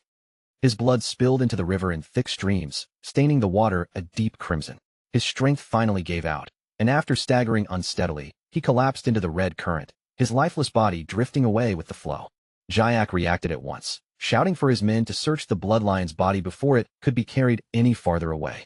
The serpent dragon sect members searched in a panic, but their faces quickly turned pale. One of them shouted back that the miracle medicine was nowhere to be found on the body. Jayak exploded with rage the moment he heard that. He screamed for them to search again, insisting they had chased the blood lion far too closely for him to have hidden the medicine somewhere else. With another sharp command, Jayak ordered them to check everything again and to do it faster this time. He refused to accept that the miracle medicine had simply disappeared. At that same moment, Yong Waren quietly signaled for the others to follow him, then spoke in a low, urgent voice as he revealed what he had figured out. Yong Waren said the flower was not on the blood lion's body because it had already been sent away. He reminded them of the moment when the water barrier had suddenly risen during the fight. That barrier had blocked the attacks, but it had also blocked the blood lion's own vision. For someone at his level, hiding behind such a clumsy shield made no sense when he could have used Qin Gong to dodge instead. To Yong Waren, that left only one possible answer, and the more he thought about it, the clearer it became. The blood lion had used the barrier as cover for something else. In that hidden moment, before anyone could question what he was doing, he must have released the miracle medicine into the current and trusted the river to carry it away to a place he could retrieve later. Just then, a loud echo rolled through the valley, spreading across the cliffs and cutting through the tension around them. Yong Waren's eyes sharpened immediately, his gaze turning cold and focused, as if that sound had confirmed the urgency of the situation. He urged the others to move at once, warning them that the serpent dragon sect would soon come to the same conclusion if they hesitated for even a little longer. Without wasting another second, they raced downstream, keeping close to the river's flow. They followed the current until the water finally widened near the end. And there, floating gently on the surface as if nothing had happened, was the very flower they had risked everything to find. Yong reached out immediately, his voice low but certain as he confirmed the identity of the drifting flower. It was the demonic poisonstone flower. But instead of storing the precious flower away right then and there, he took out a small container and pulled a vial of poison from it. He quickly scanned the nearby riverbank, then plucked an ordinary flower from the ground. Without hesitation, he poured the poison over it, letting the liquid soak into the petals and stem. In just a few seconds, the plain flower began to twist and change. Its shape, color, and aura shifted rapidly until it became a perfect copy of the real demonic poisonstone flower. Yong stared at the sight in complete shock. After a moment, she could not hold back and said that it was hardly proper for an orthodox martial artist to be carrying poison like that. Yong answered her without the slightest trace of shame, saying calmly that poison was simply another tool, depending on how it was used. Then he placed the fake flower carefully into the container. He explained that the imitation would not deceive the demonic sect for very long, but it did not need to. As long as it bought them enough time to get away, they could escape with the real prize in hand. Yong stared at the whole thing with disbelief written across his face, then muttered under his breath that this all felt far too easy. Others had thrown themselves into battle and died for this treasure. Yet Yong's group had taken it simply by trailing behind at the right moment. Yong only gave a faint, unreadable smile and said they had just been lucky, then urged everyone to leave immediately. But just as his fingers tightened around the container, it suddenly vanished from his hand. The entire group froze on the spot. In that very instant, a familiar figure appeared directly in front of them. The flying demonic blood lion stood there, battered beyond belief and soaked from head to toe in blood, yet somehow still forcing his broken body upright. His voice sliced through the tense air like a blade as he declared that the demonic poison stone flower belonged to him, and to him alone. Yong rushed toward Yong in alarm, her face paling as her voice cracked. She cried out to the young clan leader, desperate to pull him back from danger. But Yong could not move. He stood frozen in place, his thoughts spinning violently as he stared at the impossible figure before him. There was no mistaking it. The man standing in front of them could only be the flying demonic blood lion. The serpent dragon sect should have already finished him off by now, and yet here he was, alive and standing right before their eyes. Before anyone had the chance to react, the blood lion lunged forward. His attack cut through the air with terrifying speed, the force of his strike rushing toward them like a sudden storm. In that same swift movement, he snatched the container and crushed it in his grip. The shattered pieces fell away, leaving only the flower clutched tightly in his hand. Rage thundered out of his throat as he cursed them viciously. He called them greedy rats, snarling that they had actually dared to steal what rightfully belonged to him. He growled that he had originally planned to absorb the flower slowly and carefully, but because of them, he had been forced to burn away his own life essence. And since he no longer had the luxury of time, he swore he would tear apart every human standing there and refill his strength with their blood. Then, in one savage motion, he swallowed the demonic poison stone flower whole. The moment it disappeared down his throat, a violent aura exploded from his body and came crashing down over everyone nearby. Yong froze where she stood. Her body trembled uncontrollably, and cold sweat soaked through her clothes as that overwhelming pressure wrapped around her. Terror clawed at her thoughts, tightening around her heart. For the first time, she realized this was an opponent who made death feel not just possible, but completely unavoidable. Then and Yong stepped forward. While Yong trembled under the pressure, the two brothers moved with a strange calm, placing themselves between their young leader and the monster. Spoke first, his voice steady. He said that ever since birth, he had always been the kind of person who acted before thinking, and that was exactly why people had given him the name Ghostblade. Standing side by side, the brothers declared themselves as the two rising ghost blades of the Tianzhong clan, their blades ready and their eyes fixed on the blood lion. They vowed to protect their young leader no matter what stood in their way. Even if their enemy was a demonic monster, they would stand before him and bring down the flying demonic blood lion. Yong cried out in panic, her voice breaking as she tried to stop them. She warned them that the blood lion was far too powerful, and that if they rushed in like this, they would only be throwing their lives away. Yong cut her off before she could say more. His tone was calm, sharp, and firm as he told her to do what needed to be done, calling her by her title, the Dragonflower Sword. Turned his head slightly toward her, a faint smirk touching his face. Then he reminded her of one simple fact. Their enemy had just swallowed poison. Mo Baiyong's eyes widened in an instant as the truth finally struck her, cutting through the fear that had been clouding her mind. She remembered what Yong had done earlier. He had secretly replaced the real flower with an ordinary one soaked in poison, turning it into a perfect imitation. That realization steadied her trembling heart. Nam Wook continued, pointing out that the blood lion was already gravely wounded from the battle before this. He had burned away his own life essence, and now he had swallowed poison on top of everything else. If they could hold him back for just long enough, then there was still a chance to survive this. Young Wook shouted that they would take the first move. In the next breath, the two brothers rushed forward together, blades drawn and their bodies low as they charged straight at the blood lion. The blood lion watched them approach with a cruel look of admiration. He said he respected their refusal to run away, but then sneered that courage by itself meant absolutely nothing. He spread both arms wide, and his aura surged violently around him. The crushing force slammed down over the battlefield and seized both brothers at once, stopping their charge in its tracks. Just before that terrible pressure could tear them apart, a bright yellow light flared across the battlefield. A barrier formed in front of them and forced the blood lion back, and Mo Baiyong stepped into the fight. Her sword flashed as she called upon her technique, her voice ringing out with the soaring Dragon Emperor's sword. Without giving him a moment to recover, she followed with another fierce strike, unleashing heavenly lightning ascension. Her blade drove into the blood lion's left arm, cutting deep and forcing a roar of pain from his throat. The blood lion leapt backward, staggering as blood spilled from his mouth. He coughed violently, his body shaking as the damage finally began to show. Confusion churned inside him as a burning sensation spread through his body. He recognized it as poison and briefly wondered whether the old crone from the Tang clan had somehow reached him, but he dismissed the thought almost immediately.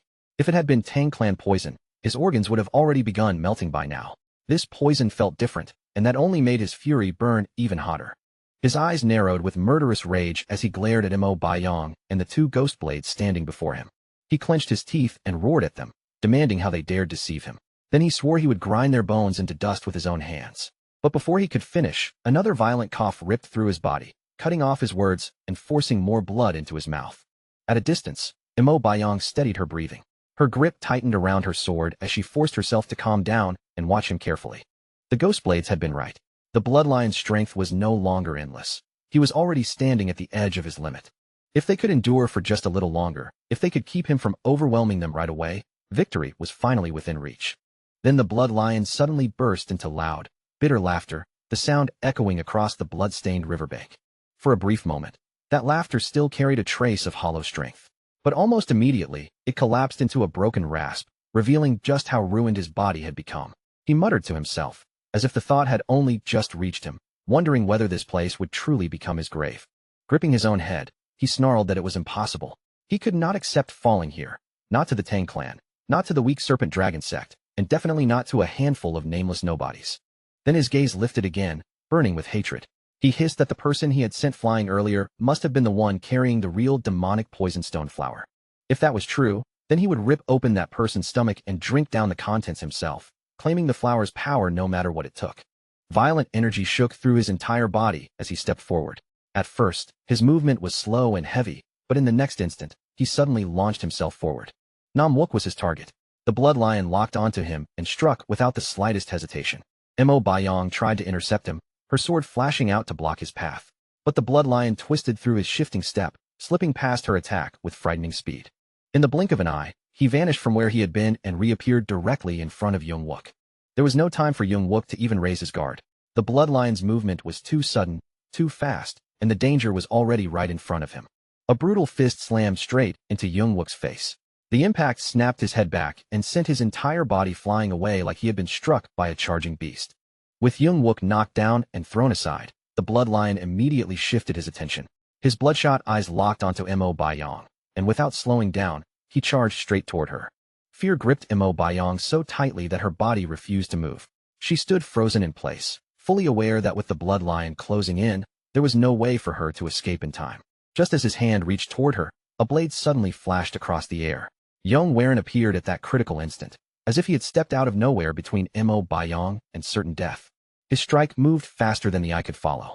In one clean, merciless motion, his blade cut through the blood lion's left arm and severed it completely. Not long before this, after being struck down, Yong had been left collapsed against the remains of a shattered tree, his body slumped and broken from the impact. He had coughed up blood, each breath coming out rough and ragged. No matter how hard he tried, his battered body refused to answer him. His mind spun as he realized the blood lion had gone as far as burning away his own life essence just to hunt him down. The weight of that thought pressed down on him like a curse. Yong cursed himself under his breath and tried to force himself up, but his wounded body would not obey. Every attempt to move only sent sharper pain through him. His left leg had been dislocated, and even the simple act of breathing felt like something was tearing through his chest from the inside. More than anyone there, he understood the price of using that kind of power. It was not strength without consequence. It was something that demanded a terrible cost. Lying there with blood at the corner of his mouth, Yong stared up at the sky and muttered bitterly to himself. He had acted as if he understood everything, yet now he had ended up broken, helpless, and unable to protect anyone. When he tilted his head back, he suddenly felt something warm slide down across his forehead, slow and sticky against his skin. His eyes widened when he realized what it was. The warmth running down his face was blood. Then a chilling voice crept into his ears, low and sinister, commanding him to hand over his body. The voice did not stop there. It repeated itself again and again, pressing into his mind and urging him to surrender everything. A red aura began to coil around his battered body, curling through the air like a living mist as it wrapped itself around him. Yongwaren's thoughts raced wildly. Deep inside himself, he had always sensed that something foreign was sleeping there, waiting in the darkness. It was the same power he had once glimpsed within that mysterious old man before his regression, a force that had left a deep mark in his memory. It was also the same power he had drawn upon once before during his fight with Mo Yong, when that strange force had briefly awakened inside him. Now, he understood that he could call on it again. And if he did, that power might be strong enough to defeat the flying demonic blood lion. The voice continued to press against him, colder and more demanding than before, insisting that he hand over his body. Yongwaren clenched his teeth as that force pulled at his mind, trying to drag his consciousness down into a deep, suffocating darkness. He knew that if he gave in, if he closed his eyes even once, the thing inside him would not simply help him. It would swallow him whole. At the very edge of surrender, Yongwaren forced his eyes open. Inside his own mind, he shouted at himself, questioning whether he was really going to depend on that power again. He ordered himself to get a grip. No matter how desperate the situation was, he refused to rely on a force he did not understand and could not trust. Since when had Yongwaren become someone who leaned on an unknown power so easily? The phantom voice pushed even harder, but he roared back at it, commanding it to be silent. With sheer willpower, he struggled back to his feet. Blood still marked his face, but his voice was firm as he declared that this body belonged to him, and to him alone. That voice was nothing more than a shadow left behind by the past. It had no right to claim him now. Yongwaren swore that he would protect the people dear to him with his own strength, not by handing himself over to something he feared. At that moment, his aura flared around him, sharp and fierce, surging outward with renewed determination. In the next instant, Yongwaren burst back onto the battlefield. His blade flashed with precise fury, cutting through the chaos like a streak of lightning. With one decisive stroke, he carved through the flying demonic blood lion's left arm, severing it cleanly before the monster could finish his attack. The blood lion screamed in agony, staggering back as his eyes dropped to the severed limb on the ground. Rage twisted his face as he cursed Yongwaren like a wounded beast. But then his gaze locked onto the red aura surrounding Yongwaren. In an instant, the fury in his eyes was joined by horror, because he recognized that terrible energy. Trembling, the blood lion shouted the name of the demonic master, demanding to know how a mere youth could possibly wield power like that. Before he could continue, his body suddenly convulsed. He bent forward violently and vomited blood onto the ground. Mo Yong's eyes widened as she watched Yongwaren. That energy felt the same as before, the same frightening power that had once revealed itself in front of her. Young-wook and Nam-wook, battered and barely standing, forced themselves back onto their feet. Young-wook grinned through his exhaustion and shouted that their young clan leader had arrived at exactly the right moment. They regrouped immediately, blades raised as they faced the weakened blood lion together. Mo Yong quickly assessed his condition and said that he was already poisoned, and enough time had passed since he burned away his life essence. His body was reaching its limit now. No matter how monstrous he was, even the blood lion could not keep pushing himself forever. Yongwaren's expression hardened as he looked at the others. With steady resolve in his eyes, he gave his first command as the heir of the clan. He told them one thing above all else: survive. The others answered together without hesitation, swearing that they would. The blood lion fixed his gaze on Yongwaren and fell silent for a long moment. He studied the young man as if trying to understand the impossible power standing before him. Then he tilted his head back and spoke in an eerily calm voice. He said that throughout his life in the Jianghu, he had witnessed countless strange mysteries. But what he was seeing now went beyond even his understanding. No matter how much he stared, he could not make sense of Yongwaren's power. With grim determination settling over his face, The blood lion declared that from this moment on, he would abandon any thought of his own survival. He raised both hands, drawing in a crushing tide of energy around him. The pressure gathered rapidly, signaling that he was preparing one final, devastating strike. His voice thundered across the battlefield as he mocked Yong. No matter how the boy had reclaimed that power, the blood lion declared that it would not be enough to save him. Yong and the others braced themselves at the same time, their bodies tense beneath the crushing pressure. With their blades raised and their fighting spirit burning, they launched forward together and threw themselves straight into the final clash. Sometime later, the warriors of the Serpent Dragon sect finally arrived at the battlefield, stepping into the ruined ground left behind by the brutal fight. Jayak cursed under his breath as he surveyed the devastation, bitterness twisting through his voice. He could hardly believe the blood lion had gone so far as to burn away his own life essence. As Jayak crossed the torn-up battlefield, his steps slowed. His eyes widened slightly when he felt the heavy aura still lingering in the air, saturating the place like smoke after a fire. His expression turned hard at once. He recognized that feeling immediately, and the realization made his gaze grow colder. It was the trace of the bloodline arts. Just then, one of the soldiers called out from nearby, reporting that they had found the body. Jayak strode over and looked down at the corpse of the flying demonic blood lion. Beside him, another soldier stood pale and shaken, confirming in a tense voice that the man was truly dead. Jayak's eyes narrowed, and without wasting a breath, he demanded to know what had happened to the flower. The soldier hesitated immediately. His face tightened with fear, and even his voice began to tremble before he could force the words out. Jayak's fury exploded before the man could finish. He warned him in a deadly tone that if the answer was that the flower was missing, then his head would fall right there on the spot. The soldier finally stammered out the truth, barely daring to meet Jayak's eyes. The flower was gone. Jayak's rage surged like a blade leaving its sheath. He swung his sword in a furious arc and nearly cut the soldier down, only stopping the strike at the very last instant. His gaze then swept across the battlefield, sharp and calculating, taking in every trace left behind in the ruined earth. Behind that cold stare, his thoughts boiled with anger and suspicion, searching for the answer he refused to ignore. Who had dared interfere in his hunt? What reckless fool had fought the flying demonic blood lion, survived the chaos, and stolen the demonic poison stone flower from under his nose? Meanwhile, Yong and the others were already fleeing on horseback. Each of them was so badly injured that they could barely stay mounted without leaning on one another. Yong rested heavily against Mo Bayong's back, his strength nearly drained as the horse carried them away from the battlefield. Nam Wook rode while being supported by Young Wook, who was covered in blood, yet somehow still wearing a tired grin. Young Wook let out a breathless laugh, saying he could hardly believe it. They had actually defeated the flying demonic blood lion. Mo Bayong immediately snapped at him, asking what exactly he meant by that. Her voice sharpened as she reminded him that if the blood lion had endured even a little longer, every one of them would have died. Young Wook admitted that it had been dangerously close, and his grin slowly faded. But after a moment, he added in a quieter voice that, in the end, the ones who survived were the ones people called strong. Mo Bayong answered him coldly. She said the flying demonic blood lion was only one martial artist among countless monsters in the Jianghu, and he had known that better than anyone, which was why he had fought with everything he had. Behind her, Yong suddenly coughed hard. Blood spilled from his mouth and stained the back of her clothes. Mo Bayong stiffened in alarm and quickly asked if he was all right, her voice losing its sharpness in an instant. Yong forced out a faint laugh and said he agreed with her. Nothing about that fight had been as easy as it might have looked, and he had never imagined they would be forced to face someone like the flying demonic blood lion. Inside, his thoughts grew heavy. Any one of them could have died back there, and that truth weighed on him deeply. Even so, his resolve did not waver. He then spoke aloud, declaring that his promise to protect his family and his clan had never been empty words. Yong pulled out the demonic poison stone flower and gripped Mo Bayong's shoulder, his voice growing firm despite the weakness in his body. He told them the road ahead would not become easier. There would be more days like this, days when their lives hung by a thread and one mistake could cost them everything. For that reason, he told Instructor Mo and the two brothers that they all had to become stronger. Young Wook answered immediately, promising without hesitation that they would.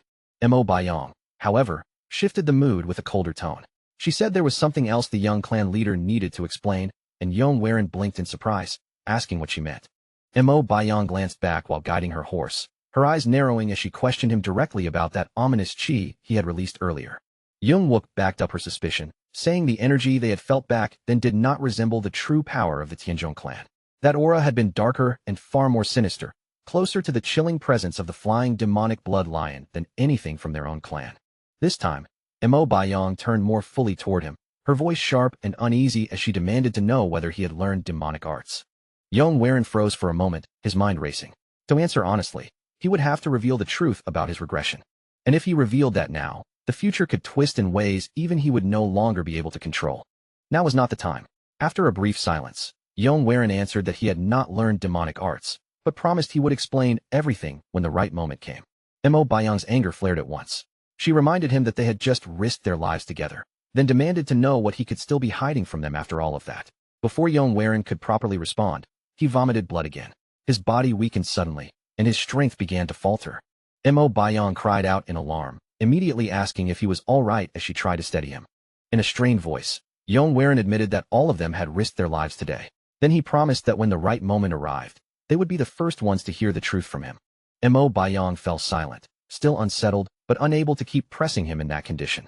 She wondered whether he was simply avoiding the question, and the group continued forward in uneasy silence until his coughing grew worse. At last, Mo Bayang could not ignore it any longer. She ordered everyone to stop, saying Yong Werin needed to rest before his body gave out completely. After helping him down from the horse, she studied his condition closely.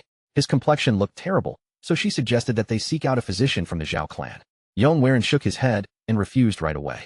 Jiak and the Serpent Dragon sect would still be hunting them, and going to the Zhao clan would only drag more trouble to their doorstep. Instead, Yong Werin said they would head for Mount Wudong. Mo Bayang frowned and asked if there really was a physician there. Yong Werin confirmed it, saying he had heard of a skilled healer from the Qi family who lived on that mountain. Far away on Mount Wudong, a cat darted through the forest, weaving between the trees and leaping from side to side, while a boy chased after it, calling for it to stop. The boy shouted the cat's name, Bakeseal, warning it that Mount Wudong was a dangerous place and that it should not run around carelessly. But Bakeseal only glanced back at him with a mischievous little look, as if it had no intention of listening, before darting ahead again into the woods. The boy grew more frantic the farther Bakeseal ran. His voice rose through the trees as he called out even louder, begging the cat to stop and wait for him. Bakeseal suddenly came to a halt in front of a thick bush, its little body going still as it stared into the leaves with curious, watchful eyes. Then the leaves began to tremble. The moment the bush shook, Bakeseal stiffened in alarm, its fur bristling as if it had sensed something hiding inside. The boy finally caught up at that exact moment. He lunged forward with both arms out and managed to trap Bakeseal tightly against his chest. He laughed in triumph, proud that he had finally caught the runaway cat. But before his smile could last, another faint rustle came from inside the bush. His grin slowly faded. Holding Bakeseal close, he leaned toward the shaking leaves, trying to see what was moving beyond the branches. In the very next instant, Yong Werin, Young Wook, Nam Wook, and Mo Bayang suddenly burst out from the undergrowth, staggering into view from behind the bush. Yong Werin reached toward the boy with trembling hands. His face was deathly pale, his cheeks streaked with tears, and in a weak, shaking voice, he whispered that they had finally found someone. Both the boy and Bakeseal recoiled in shock at the sudden appearance. The boy froze, and the cat jerked in his arms as if ready to leap away again. Inside a small wooden house, Yong Werin lay beneath a blanket, his wounded body finally resting after everything he had endured. When his eyes snapped open, he jolted upright in panic and shouted the name of the flying demonic blood lion, as though the battle was still happening right before him. A few moments passed before his breathing steadied. Only then did Yong Werin realize he was safe, and that his wounds had already been carefully treated. Confusion flickered across his face as he looked around the unfamiliar room, wondering who had brought him here and taken care of him while he was unconscious. Just then, the door opened, and the boy stepped inside. Seeing Yong Werin awake, he smiled with clear relief on his face. The boy said he was glad Yong Werin had finally woken up.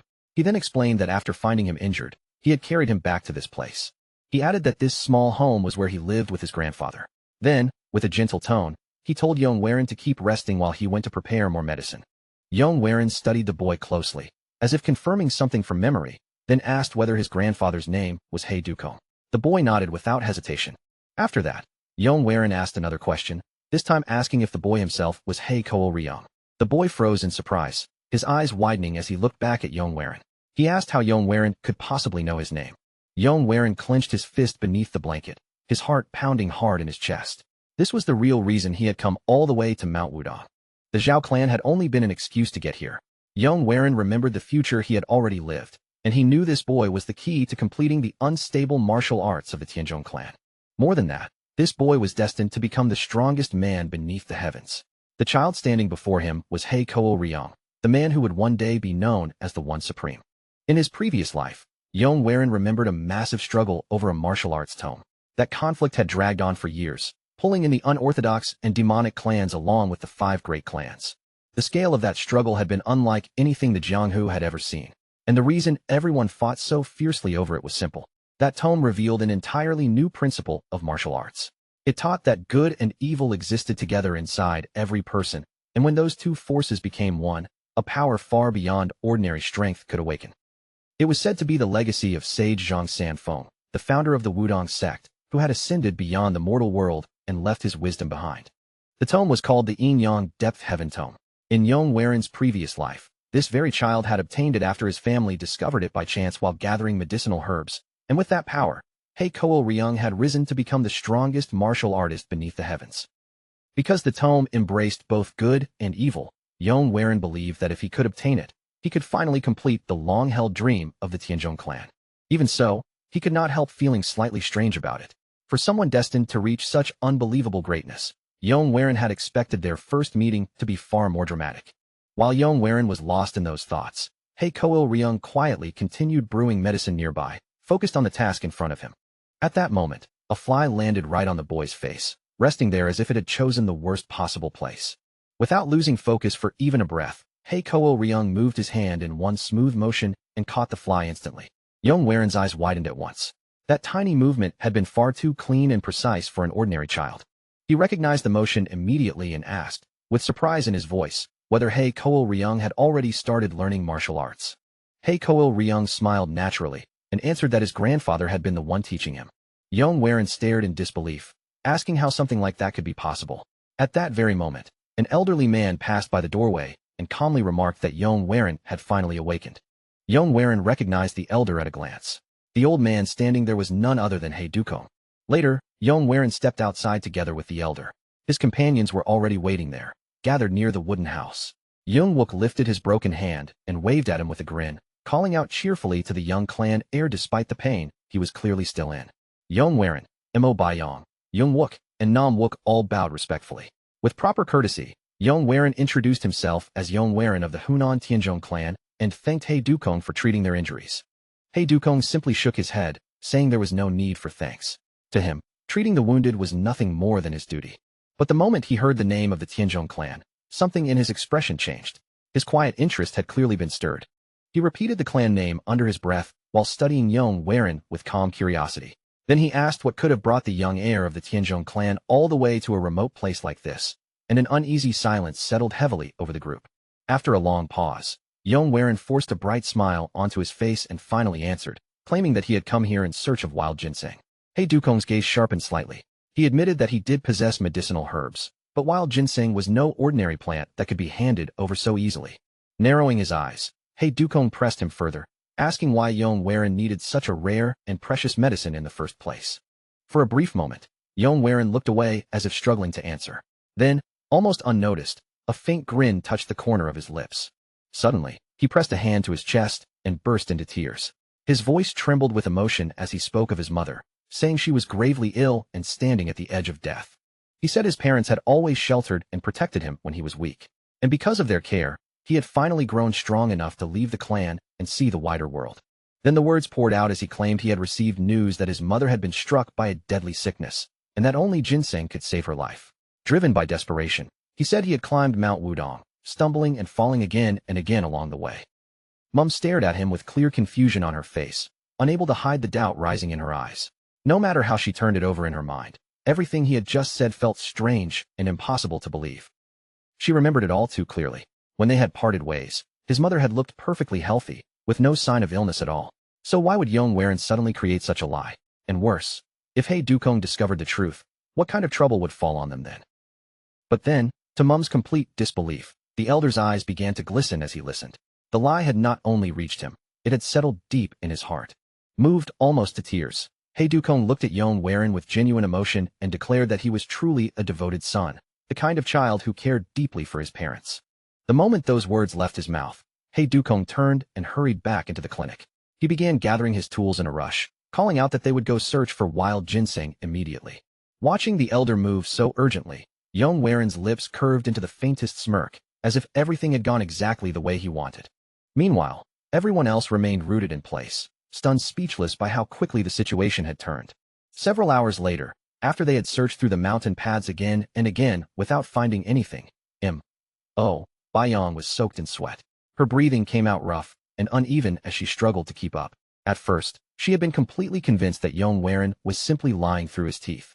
But now, as she looked at the fierce determination burning in his eyes, that certainty began to waver.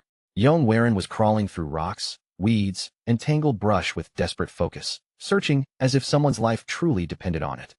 When he caught sight of Yong standing there without moving, he snapped at her sharply, telling her to move and help search instead of just watching. For a split second, the truth nearly slipped from his mouth, but he caught himself just in time and quickly repeated that the ginseng was for his mother. Yong flinched at the sudden harshness in his voice, then gave an awkward nod, clearly unsure how to respond. By the time the sun began sinking toward the edge of the horizon, Hey Ko finally released a tired sigh. With exhaustion heavy in his voice, he told them they had no choice but to head back down for the day. One after another, they made their way back to the clinic, their bodies worn out from the long search and their steps heavier than before.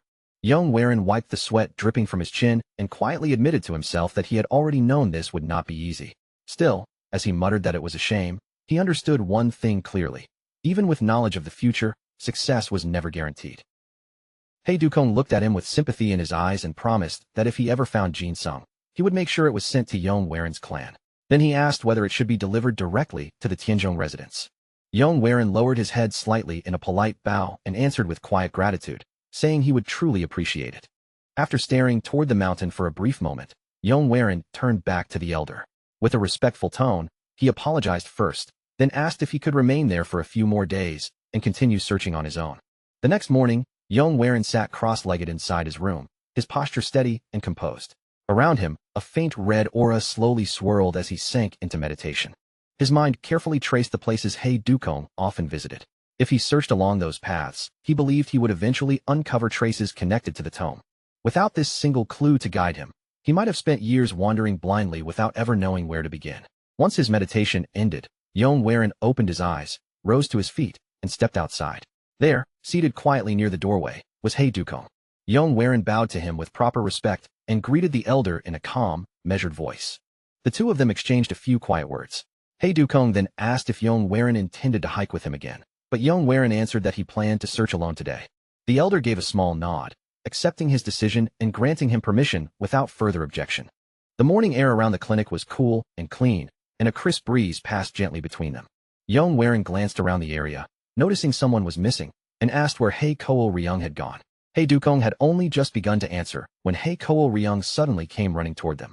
The boy was panting heavily, his face tense, with baked seal clutched tightly in his arms. Seeing his condition, both men immediately rose to their feet in alarm. Hey quickly asked whether the boy had run into a tiger. Hey Ko Ryong shook his head hard, struggling to catch his breath. He gasped out that while he had been hunting with baked seal, some people had tried to capture the cat, forcing him to run away. Hey expression darkened the moment he heard that. Repeating the boy's words under his breath, he realized that martial artists on Mount Wudong must have recognized baked seal as a mystic creature and tried to take it for themselves. He turned toward Yong with worry written across his face. But before either of them could say more, the calm around the clinic was broken by the loud voices of approaching martial artists. A noisy group arrived moments later, and one of them shouted that they had finally found it. From among them, a young girl stepped forward, carrying herself with a sharp, commanding air that immediately drew everyone's attention. She looked Hey Ko Ryong up and down, then remarked that he was surprisingly quick for a mere child. Her gaze dropped to baked seal, and she asked if he was the owner of the cat. Without giving him any time to explain, she ordered him to sell the cat to her. Hey Ko Ryong tightened his arms around baked seal and shouted back that the cat was absolutely not for sale. The girl's eyebrows drew together in irritation. She said she would pay him well, as if that should settle everything, and insisted that he hand the cat over. Hey Ko Ryong refused again without hesitation, his voice firm and unwavering despite the pressure in front of him. The commotion soon drew Young Wook, Nam Wook, and Moon out from their rooms. All three appeared startled as they took in the tense scene unfolding outside. Hey stepped forward, his manner calm but his tone firm. He apologized politely, then made it clear that baked seal was part of their family and could not be sold. The girl let out a scornful laugh, acting as though they should be grateful. She said that if this had been anyone else, she would have already taken the cat by force, and he ought to appreciate that she was asking instead of simply seizing it. Yong watched her closely, taking in her proud posture and the arrogance in her voice. Yet the more he studied her, the more something about her began to feel strangely familiar. In truth, The way she carried herself reminded him of his own younger self. Yong Waron finally stepped forward and spoke in a firm voice, telling her that once someone had already refused, it was wrong to keep demanding what belonged to them. The instant he intervened, one of the girl's guards drew his sword with a sharp motion. He shouted at Yong Waron to step back and demanded whether he even understood who he was speaking to. Yong Waron did not retreat an inch. Instead, he looked at them calmly and asked who they thought they were, threatening others so easily. The guards straightened with pride and announced in a loud, formal tone that they belonged to the Jaegao clan. Then one of them declared that the young girl standing before them was none other than the youngest daughter of their clan head. Yong Waron went still as those words sank in. His thoughts raced, and in the next moment, realization struck him hard. This girl was Jaegao Yohee, the younger sister of his fiancée, Jaegao Chongyang. With that, her arrogance finally made sense. The moment Yong Waron understood who she was, his eyes settled, and instead of pushing back recklessly, he chose to hold himself with restraint. He lowered his head in a polite bow, keeping his voice composed as he said it was an honor to meet a lady from the Jaegao clan. The guard, however, only looked down at him with obvious contempt, his expression full of disdain as he demanded to know where Yong Waron had come from. Before Yong Waron could even open his mouth to answer, Young-wook stepped forward, his face tightening into a deep frown. He declared that this kind of behavior could not be overlooked, then sharply rebuked the guard, asking whether he was not acting far too boldly for someone of his position. Young-wook pressed in with rising anger, closing the distance until he was nearly face-to-face with the guard, and shouted that they were from Henat. Yong Waron immediately cut him off before he could say anything more. His voice turned firm as he ordered Young-wook to stop, reminding him that they were only visitors on Mount Wudong and should not reveal anything beyond that. Jaegao Yohee's patience finally snapped, and the irritation she had been holding back showed plainly across her face. With a cold, dismissive scoff, she said she had no interest in wasting time on people who refused to reveal their true background. Her gaze slid back toward Hey Ko Ryong. Then, leaning closer with a chilling look in her eyes, she spoke in a colder voice and gave him only two choices. Either he accepted her money and handed over the cat willingly, or she would stop asking and take it by force. Hey Ko Ryong tightened both arms around Baek Seal, holding the cat close against his chest as he instinctively stepped backward. At that very moment, his eyes caught Yong Waron making a small, discreet signal from the side. The message behind that subtle gesture was simple and clear. Yong Waron would pull everyone's attention toward himself, and Hey Ko Ryong was supposed to throw Baek Seal away at the right moment. The boy understood the plan immediately. Just as Jaegao Yohee reached out to grab Baek Seal, Yong Waron stepped forward at the perfect time, cleared his throat, and calmly said there was actually a third option. Annoyed by the interruption, Jaegao Yohee turned her sharp gaze toward him and demanded to know what he meant. In that same instant, Hey Ko Ryong hurled Baek Seal high into the air and shouted for the cat to run. Baek Seal landed on the ground with quick, nimble movement, then shot straight toward the forest, vanishing between the trees before anyone could react. Jaegao Yohee cried out in furious disbelief and spun toward Yong Waron, her eyes blazing as she demanded how he dared interfere. Yong Waron only let out a light scoff, answering as if it were the simplest thing in the world. If the cat had run away, then all she had to do was catch it. He added that if she managed to capture Baek Seal herself, then the boy would have no reason to complain. Jaegao Yohee clenched her fist in anger and immediately barked out an order. At her command, the guards rushed off at once, scattering into the forest in pursuit of the fleeing cat. Yong Waron glanced back at Hey Ko Ryong and quietly raised his thumb.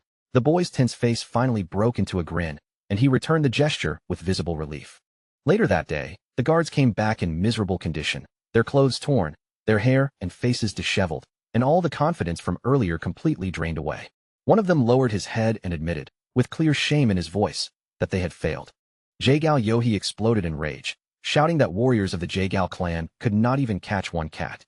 Another guard carefully stepped forward and explained that Baek Seal was no ordinary animal at all, but a true mystic creature. Jaegao Yohee's face darkened into a scowl as she began calculating her next move. She announced that she would go to the Wudong sect herself, then ordered her men to keep chasing Baek Seal until it was captured. Byong quietly moved beside Yong Waron and whispered that if the girl really was the youngest daughter of the clan head, then she could only be Jaegao Yohee, a woman so notorious for her temper that people had given her the name Jaegao Yohee. Yong Waron thought back on what he knew about her. Even with her cruel and arrogant nature, she had still surpassed the other young talents of her clan and climbed all the way to the position of vice division leader. Yong Waron then spoke to his companions in a low, serious voice, telling them it would be safer to keep their identities hidden for the time being. After all, none of them knew how Jaegao Yohee would react if she learned the truth, and they still had something important to find on Mount Wudong. Noticing the sadness lingering on Hey Ko Ryong's face, Yong walked over and lowered himself down until they were at eye level. In a gentler tone, he asked if the boy was worried about Baked Seal. Hey Ko Ryong nodded quietly. Yong patted his head with a warm smile and told him not to worry, reminding him that Baked Seal was far too fast to be caught so easily. Moon watched the two of them from a short distance away, and as she looked at Yong calm expression, she could not help thinking that he had truly changed. That night, Hey Dukong approached Yong and Nam Wook while carrying a jar of liquor in both hands. He thanked them sincerely for their help and offered them the drink, explaining that he had brewed it himself using medicinal herbs. The moment they saw the jar, their eyes lit up, and Yong quickly said there was no need, though his eager voice betrayed him completely. Hey Dukong modestly insisted, holding the jar forward and asking them not to refuse such a small gesture of thanks. Before the elder could even finish speaking, both men reached out eagerly and grabbed the jar. Hey Dukong blinked in surprise as Yong lifted it with obvious delight, still repeating that there was no need, even as he began drinking. From the corner, Bayong silently watched the whole thing unfold. After a moment, she quietly turned away. Hey Dukong stared in shock as the two men emptied the drink almost immediately, then stammered that he would go fetch more. Outside, beneath the pale moonlight, Bayong wandered slowly through the quiet grounds. Her eyes widened when she spotted Yong and Hey Ko Ryong standing face to face, each of them holding a wooden stick. She quickly realized they were sparring. As she studied Hey Ko Ryong's posture, she noticed the steadiness in his stance and understood that the boy had clearly learned martial arts. Hey Ko Ryong suddenly leapt forward, swinging his wooden stick toward Yong with a natural ease that seemed far beyond his age. Yong shifted aside from the blow with smooth precision, and the impact that followed sent the wooden stick spinning right out of the boy's grasp. From where she stood, Bayong froze in shock, her mind replaying the movement she had just witnessed again and again. Hey Ko Ryong was still only a child, yet he already carried the presence of a true martial artist. Even more unbelievable, the young clan leader had been forced to respond with the azure bamboo sword technique. And all of that against nothing more than a wooden stick.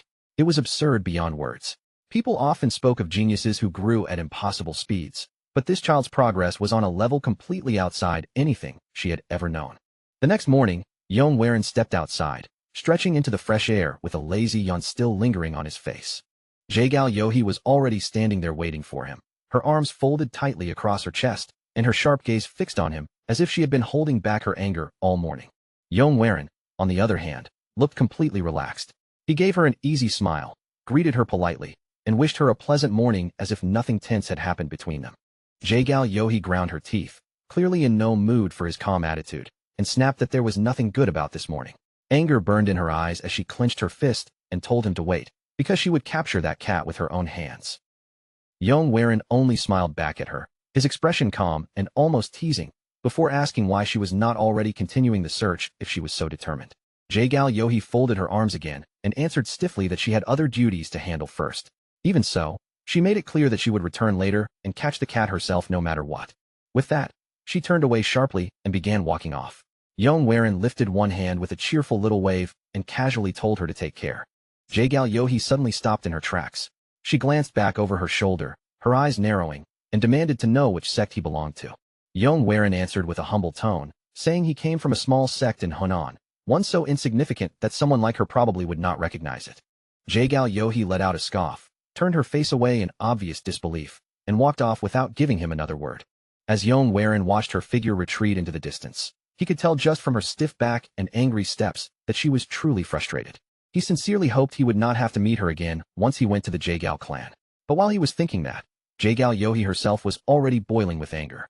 In her mind, there was no doubt at all that Yong had lied to her right until the very end. The amount of chi he had revealed was far beyond anything a small sect should be able to produce, and even the people around him carried a presence that was difficult to ignore. At last, unable to hold back her irritation, she snapped at her guards and ordered them to investigate everything about him, his origin, his family, and even the martial arts he practiced. She wanted every single detail uncovered. The guards immediately bowed their heads and answered in unison that they understood. By midday, Yong was walking alone through the thick forest of the Wudong Mountains, his gaze carefully sweeping over the ground, the stones, and every hidden corner as he continued searching tirelessly for the elusive tome. But even after several days of searching, Yong had not managed to find a single solid clue. Each night, when the sun sank beyond the horizon and the forest darkened around him, the weight of yet another wasted day pressed heavily on his chest. He let out a quiet sigh, knowing all too well that he could not stay in this place forever. The question of how much longer he could afford to delay kept lingering in his mind, growing heavier with every passing day. When Yong finally returned to the clinic, his companions were already waiting for him there. He gathered them together and spoke in a calm but steady voice, telling everyone to listen carefully. Once their preparations were complete, they would leave this place.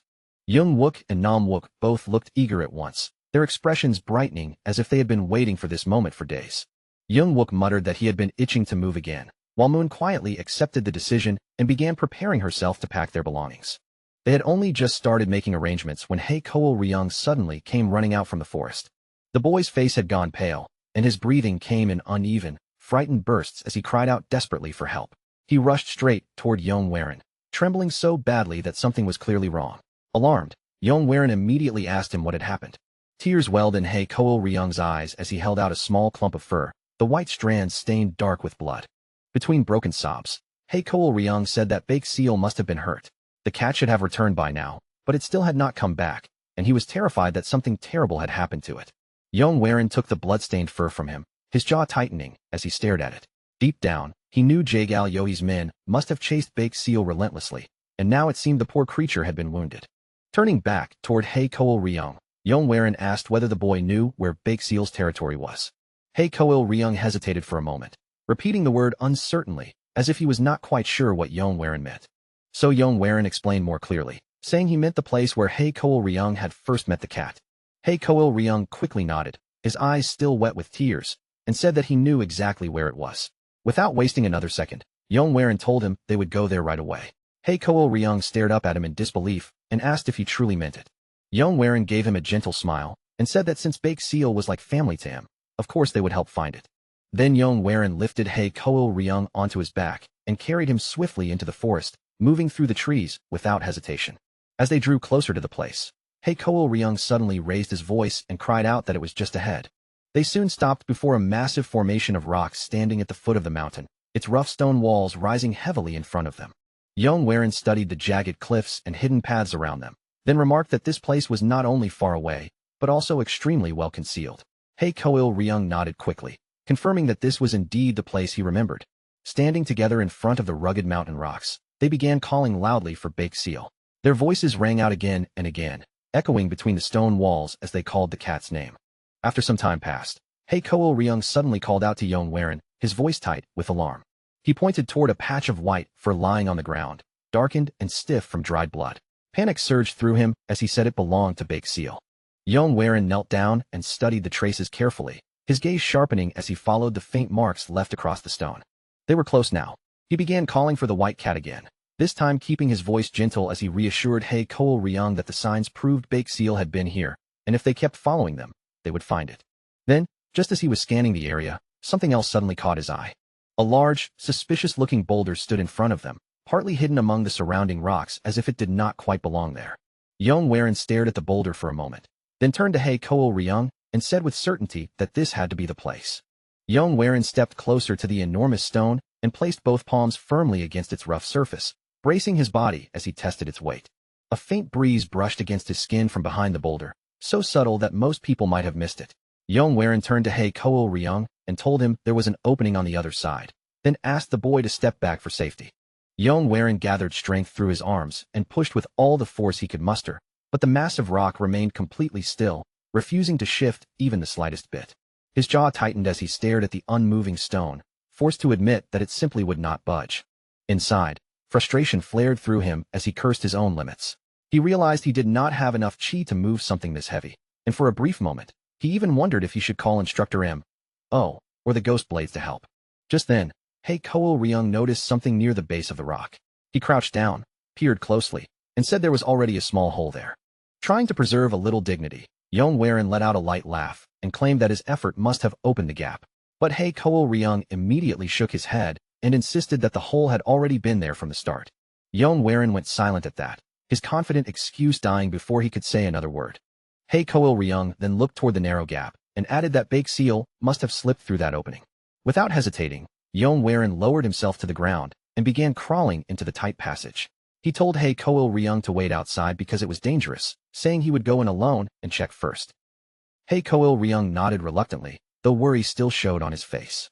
Yong squeezed through the cramped passage little by little until he finally emerged on the other side. The moment he stood up, Yong froze where he was, surprise flashing across his face. The cavern beyond the boulder was far larger than he had imagined. He stepped deeper inside, his eyes moving along the stone walls, finding it strange that such a vast hidden chamber had been concealed behind a single rock. Then, without warning, a sudden light spread across the cavern and washed over him. Yong looked up sharply and saw a figure standing within that glow, its presence quiet yet overwhelming. His breath caught in his throat the moment he noticed the symbol carved behind the man. It was the Yin and Yang emblem. In that instant, the truth struck him all at once. The figure before him was none other than Sage Zhang Sanfeng. Excitement surged through Yong as he realized he had finally found the hidden resting place of the Tide Depth Heaven Tome. Then his gaze shifted to the side, and he suddenly froze again when he saw a familiar white form lying nearby. Bake Seal was there, collapsed on the ground, her white fur stained with blood. Outside the cave, Hey Ko Ryong waited in restless fear, pacing near the narrow opening and straining his ears for even the smallest sound from within. At last, movement echoed from inside the passage. Hey Ko Ryong immediately called out in panic, anxiously asking if it was Bake Seal. A few moments later, Yong finally came out from the opening. Hey Ko Ryong's eyes widened the instant he saw him, and then those eyes quickly filled with tears. Yong spoke to him softly, telling the boy that he had found her. Hey Ko Ryong rushed forward at once, calling Bake Seal's name with a voice full of relief and fear. He dropped to the ground and gathered Bake Seal tightly into his arms, tears streaming down his face as he whispered that she was so weak. His quiet sobs trembled through the clearing. From a short distance away, Yong watched them in silence, his expression unreadable as the boy held the wounded cat. After a moment, he slowly turned his gaze aside.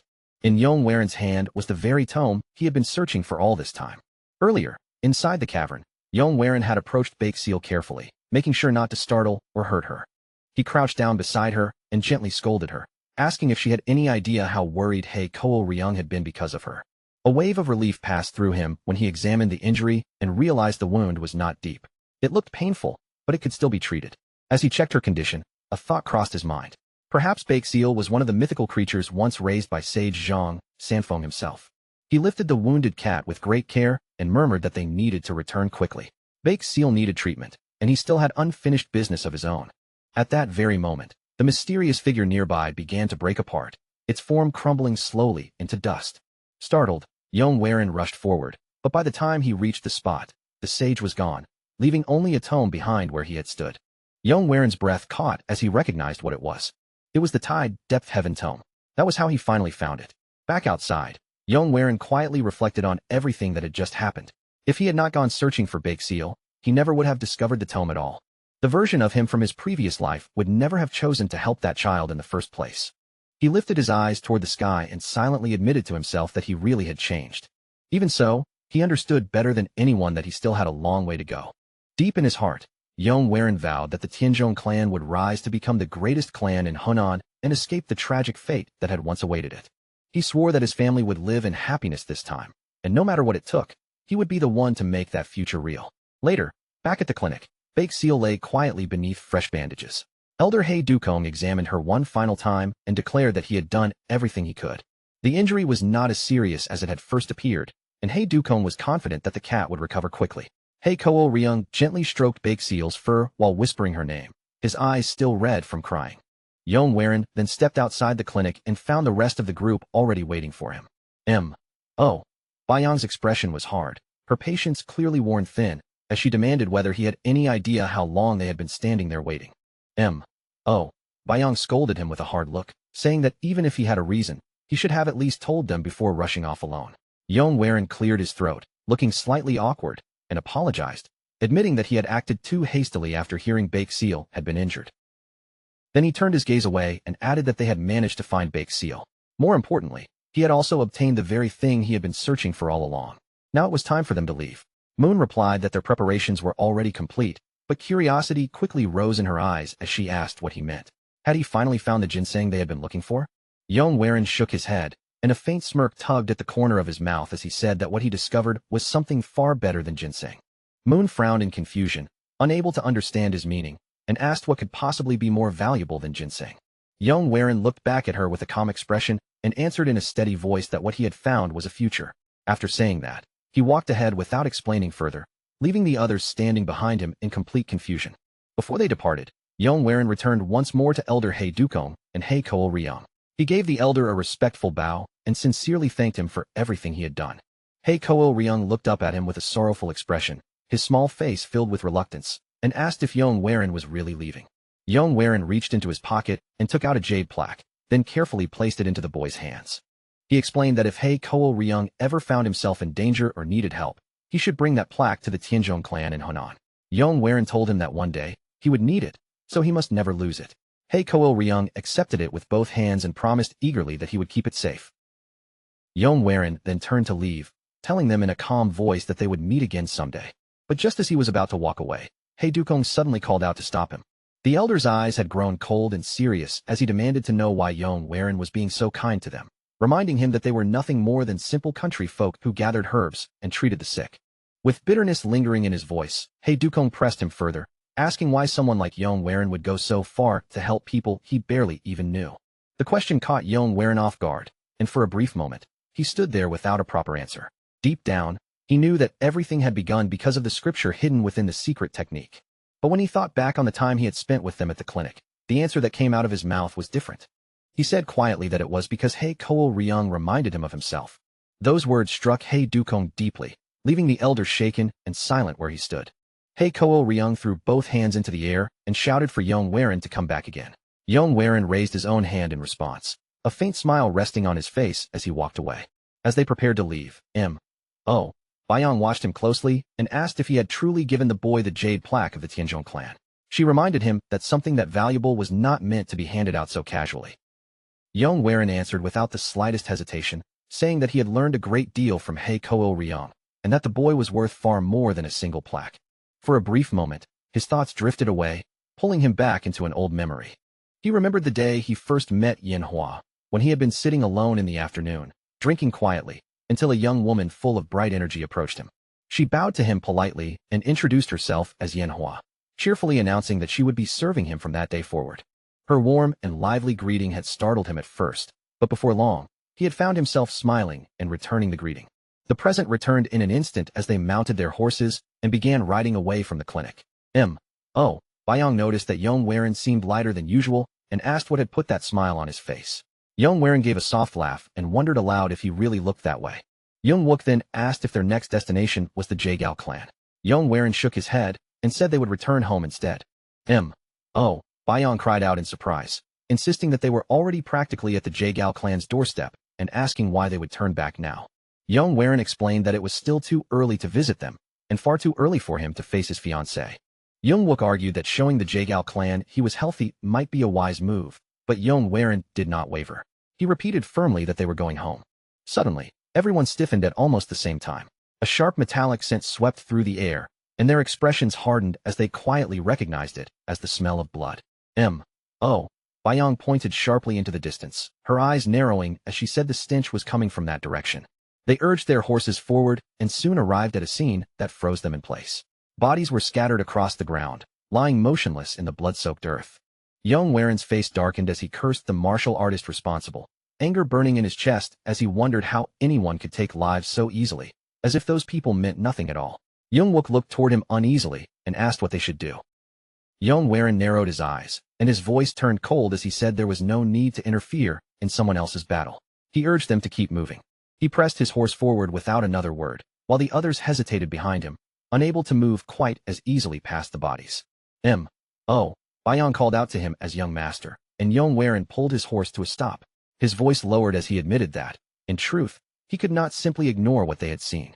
When Bayong asked what he meant, Yong expression hardened further as he revealed that the bodies belonged to the guard martial artists of the Jagao clan. They moved forward again, but before long, Bayong suddenly cried out that fighting was happening nearby. Yong immediately raised his hand and ordered everyone to get down from their horses. They dismounted at once and advanced on foot, slipping carefully into the deeper shadows as they approached the source of the clash. The ghost blades stretched their arms and rolled their shoulders, preparing themselves for combat. Yong clenched his fists and declared that this would be their second battle since the flying demonic lion, shouting that it was finally time to fight, while Nam muttered that another battle was waiting for them.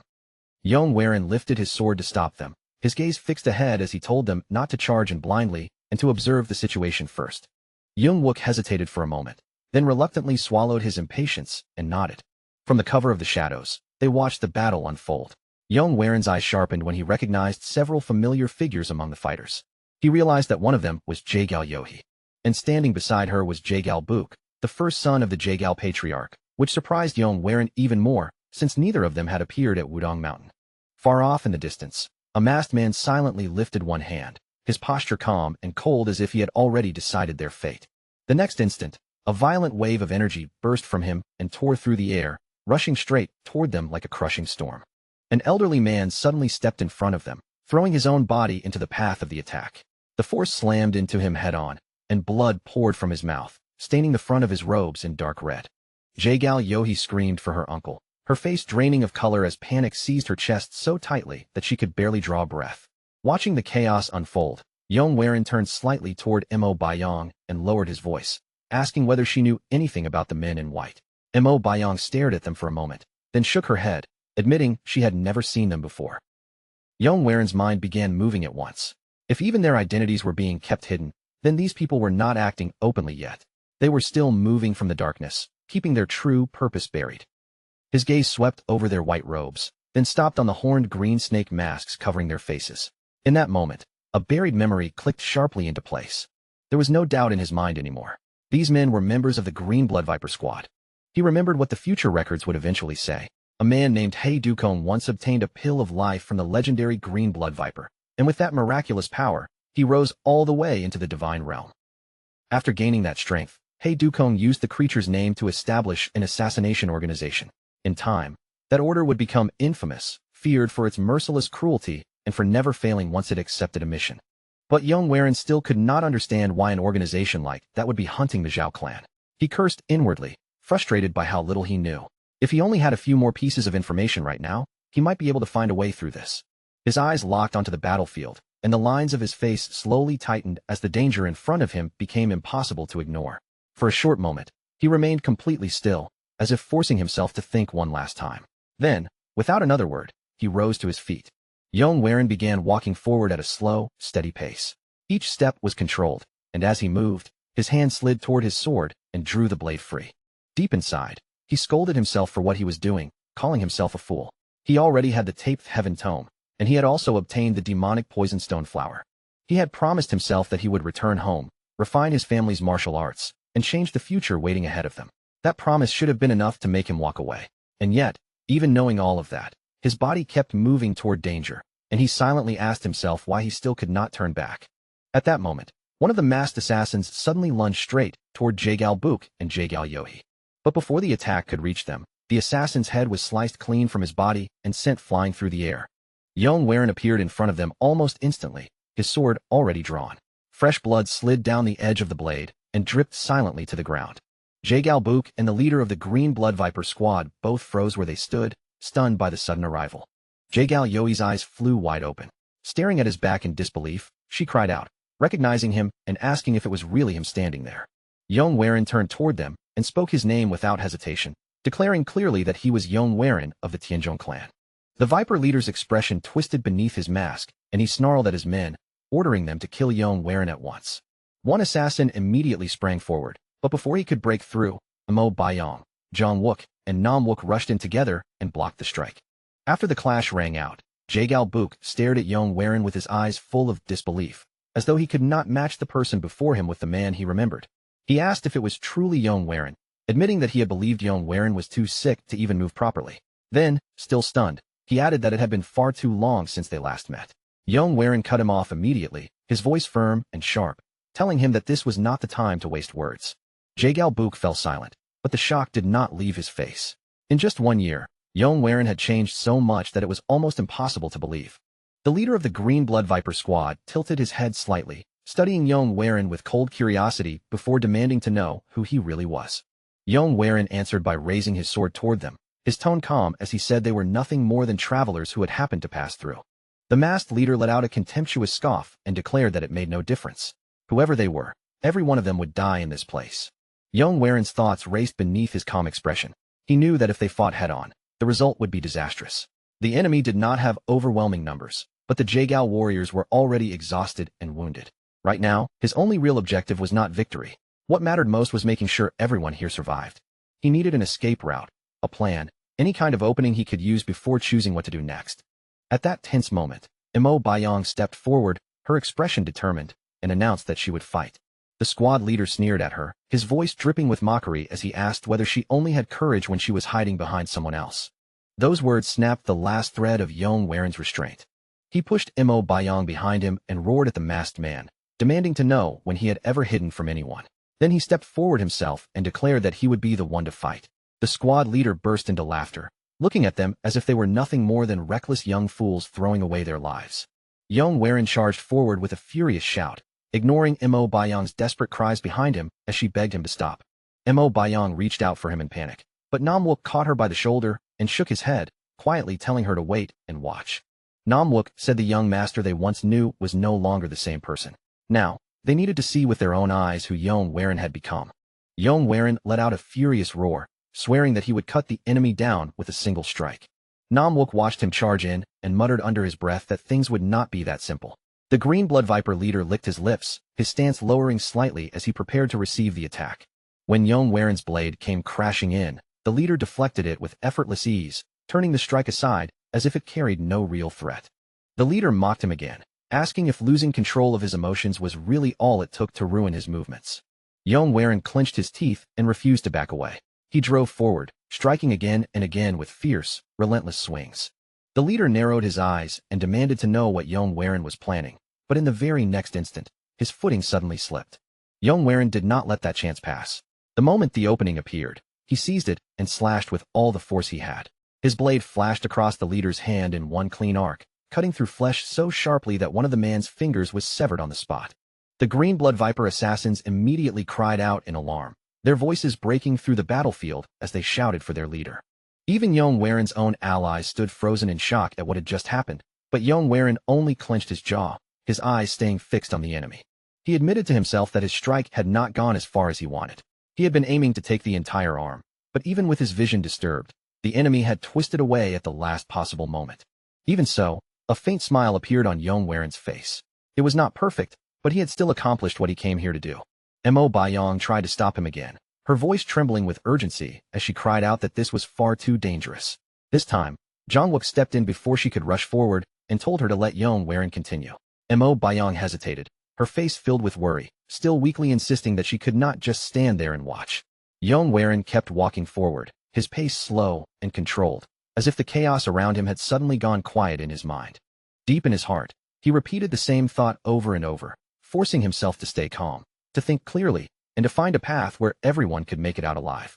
Against an assassination force that would one day become one of the most feared names in history, simple strength would never be enough. What he needed now was something different.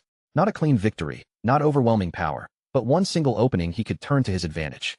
From this point forward, every move he made would be a gamble, and one mistake could cost them everything. The squad leader stared straight at him, the cold gaze behind the mask locking onto Yong Waren's eyes. For a moment, the two of them simply stood there in silence, with the entire battlefield seeming to hold its breath around them. Then Yong Waren's voice suddenly rang inside the man's mind, telling him to carry a message to Hey Ko. The masked leader's body stiffened at once, and his eyes widened as he realized those words had not been spoken out loud. Yong Waren continued with a calm and steady tone, telling him that he, too, came from the hidden saint cult. Behind him, Jongwook narrowed his eyes and whispered that the young master's lips seemed to be moving, yet no sound was reaching their ears. He quickly guessed that Yong Waren had to be using some kind of special technique to send his words directly. Imo Bayong stared at Yong Waren and confirmed in a low voice that it was the sound transmission technique. Inside, she was shaken, because this was not something anyone could master easily, and she could not understand when Yong Waren had learned it. Through that technique, Yong Waren warned the Green Blood Viper leader to pass his message to Hey Ko, promising that forgiveness would be granted if he obeyed. Then he ordered him to withdraw immediately. The masked leader clenched his teeth, his frustration boiling over as he spoke aloud, and demanded to know how Yong Waren knew his leader's name.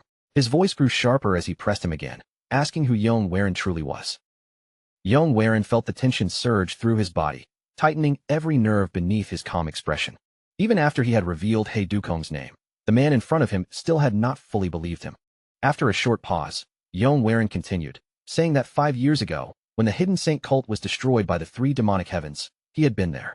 He then asked whether the Green Blood Viper Squad was not one of the forces still working to revive the fallen cult. With a voice that did not waver, Yong declared once more that he was also a man of the Hidden Saint cult. The masked leader moved without warning, his body blurring forward in an instant.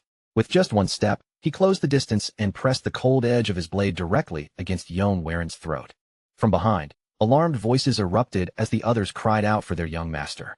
The Green Blood Viper leader narrowed his eyes and mocked him coldly, saying Yong was nothing more than a half-grown child. And yet, this so-called child somehow knew his name and even the hidden secrets of the Hidden Saint cult. The masked man admitted in a low voice that such a thing was difficult to believe. Still, he said he would accept Yong's claim if he could answer one question. Then he demanded to know which heaven of the Hidden Saint cult Yong belonged to. Yong's thoughts moved immediately. He understood at once that this was not a casual question, but a test. From what he knew about the future, the cult at this point in time was not yet united as one single force. It was only a fragile alliance held together by three separate factions. The Sun cult was the faction that pursued power above everything else. The Moon Saint cult devoted itself to faith, doctrine, and the beliefs that shaped its followers. The Hidden Saint faction stood between the two sides, acting as the mediator that kept the balance from completely collapsing. But the problem was clear. Yong had no way of knowing which side the Green Blood Viper Squad actually served. He weighed the possibilities carefully. It seemed unlikely that the Moon Saint cult or the Hidden Saint faction would create an assassination force, though he could not say it was completely impossible. But when it came to the Sun cult, everything fit far too well. Yong knew he was taking a dangerous gamble, but he had always survived by choosing the most likely path. This time, he decided to stake everything on that single answer. After one quiet breath, Yong let a faint smile rise to his lips and said he belonged to the Sun cult. The two men stared at each other without moving, and the silence between them stretched until it felt almost unbearable. At last, the Green Blood Viper leader pulled his sword away from Yong's throat and gave the order to retreat. In the very next instant, the entire squad vanished into the surrounding darkness, slipping away as quickly as they had appeared.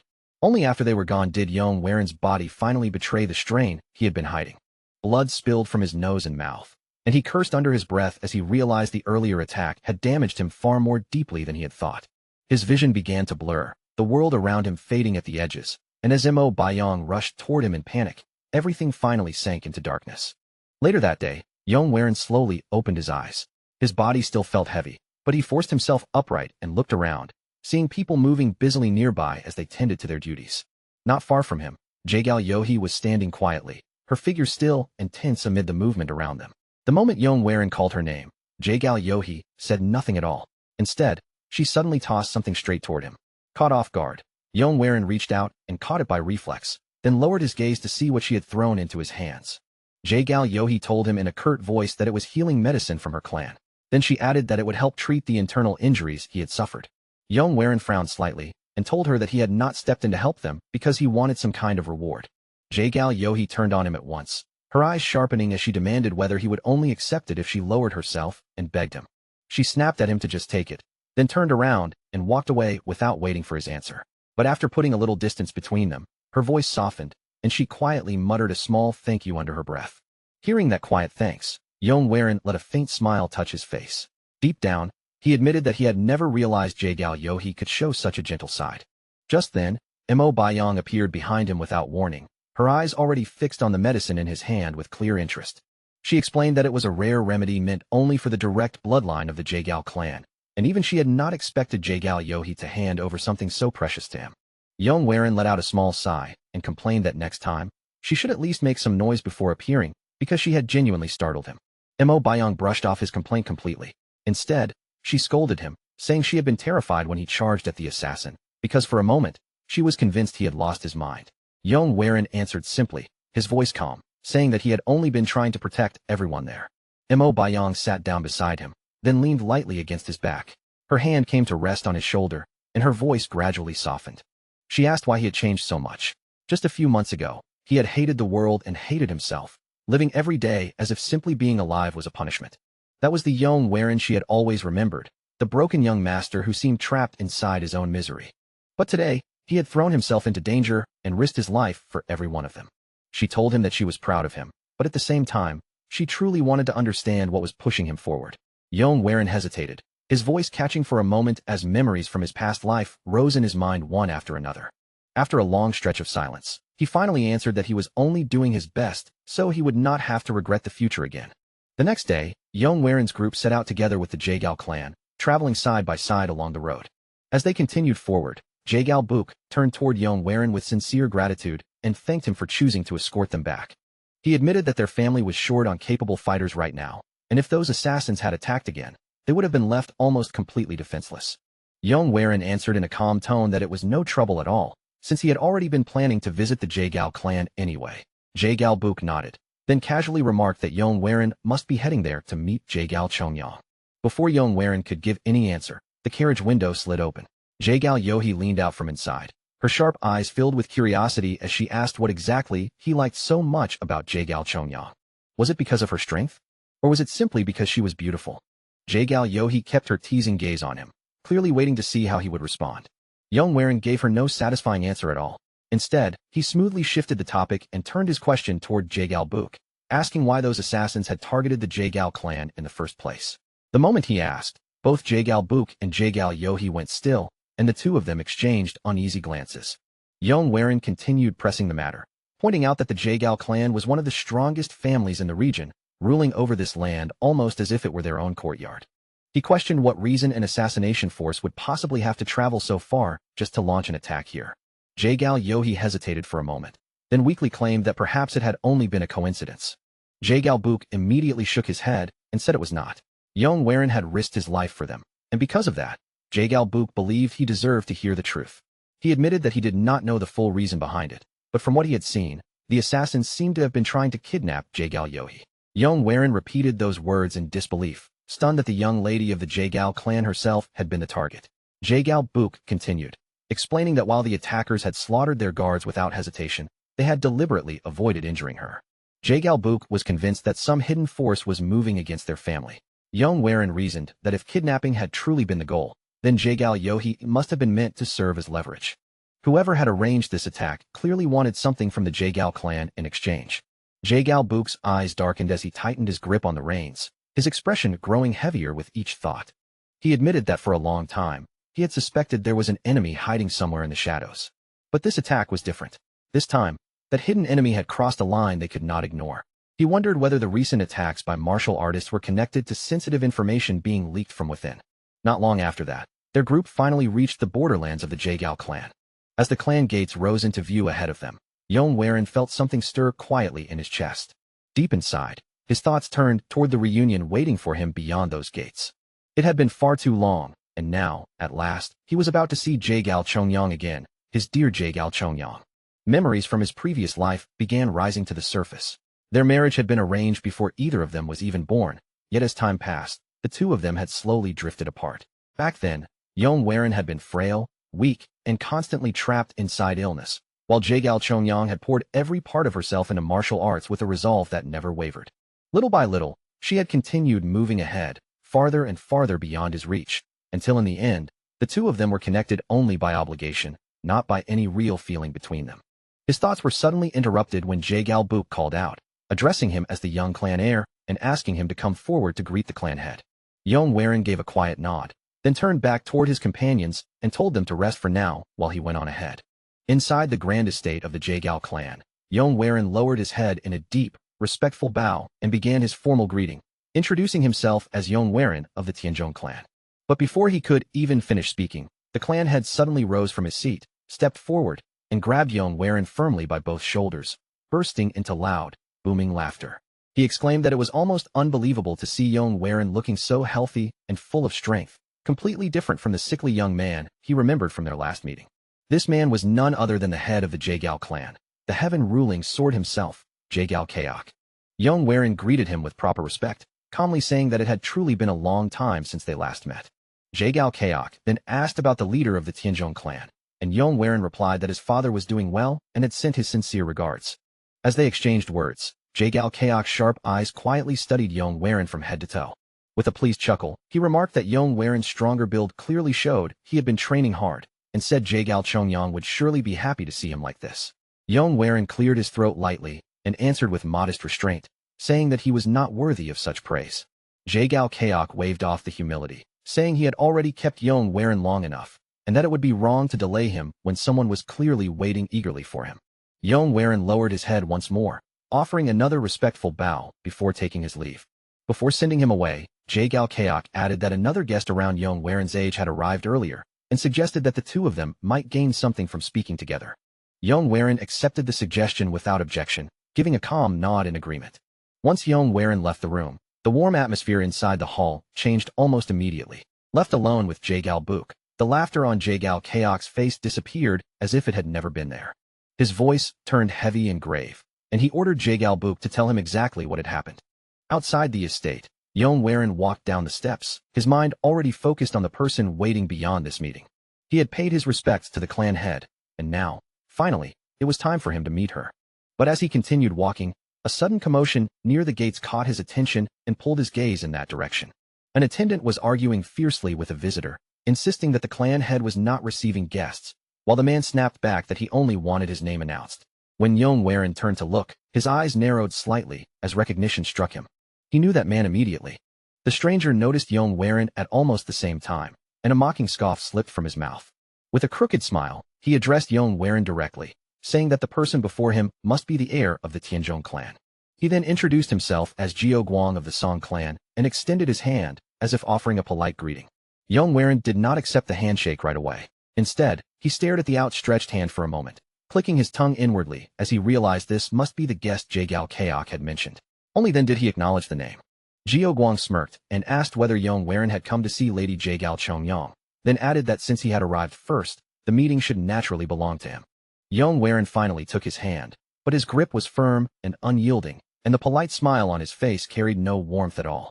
He said it was nice to meet him, then calmly remarked that he had heard quite a bit about the Song clan. Then, without relaxing his grip, Yong spoke in a colder tone, saying he had come to meet the woman who had been promised to him as his fiancée before he was even born, and that he had not expected to find Jiao Guang here. Jiao Guang's expression twitched under the pressure of that handshake, but he quickly buried the reaction beneath another smug smile. He replied that he had heard many rumors over the years about Yong poor health. Just then, Jae-gal Book arrived, and immediately sensed the sharp tension hanging between the two men. He asked if they were both here to see Jae-gal Chongyong, then told them she was probably in the courtyard. Both men repeated the word courtyard at the exact same time. In the next moment, they both rushed forward with equal determination, each one trying to get ahead of the other. But just as they neared the courtyard, a sword suddenly came flying through the air, passing so close that it nearly struck Jiao Guang. The two of them stopped at once, their steps halting sharply in front of the courtyard. Yong eyes widened as he took in the sight waiting before him. In the courtyard, Jae-gal Chongyong stood tall and composed, her blade pressed right against the neck of her sparring partner, while the defeated man lifted both hands and admitted defeat in a trembling voice. Jae-gal Chongyong withdrew her sword with casual ease and slid it back into its sheath, muttering in a calm but disappointed tone that the fight had been boring.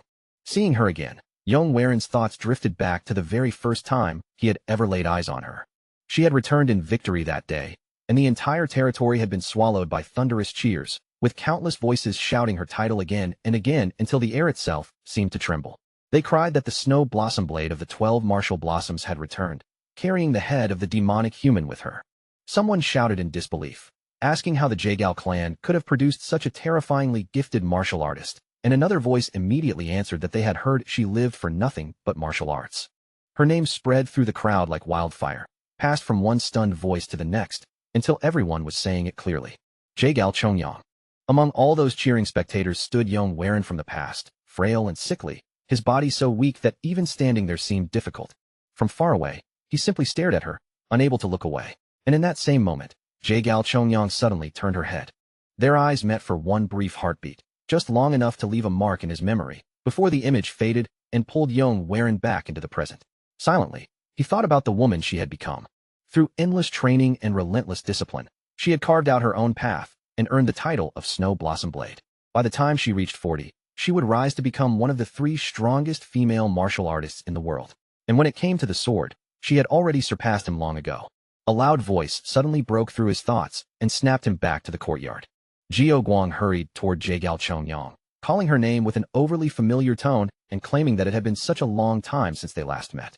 Jae-gal Chongyong looked at him with a flat, unimpressed stare and asked why he kept coming to their clan.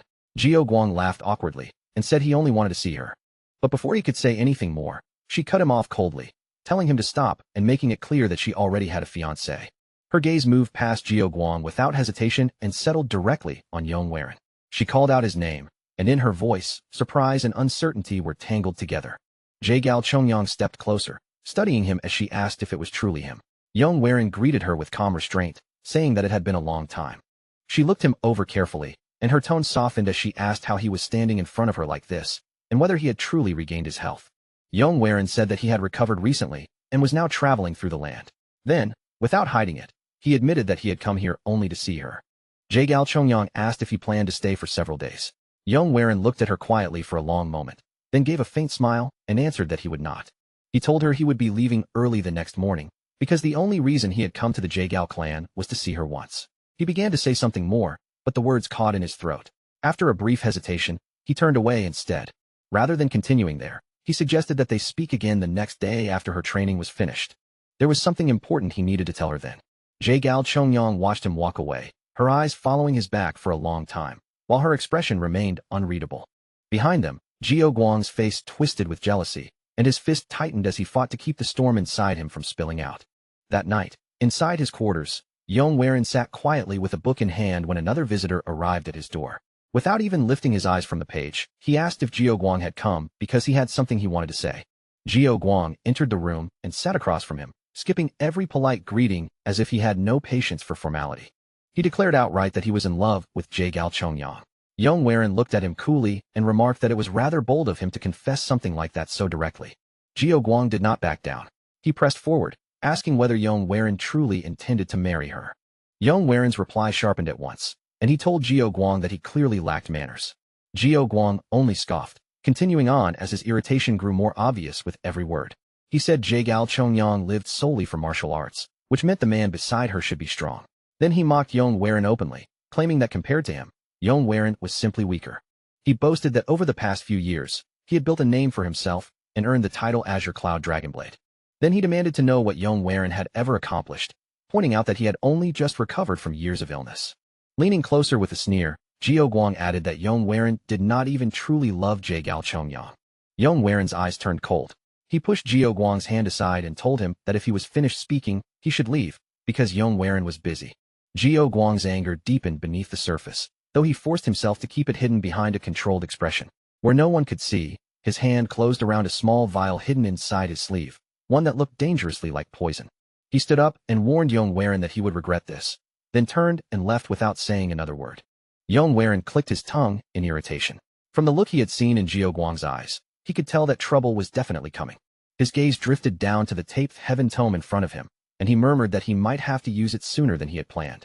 Only moments later, yet another visitor arrived at his room.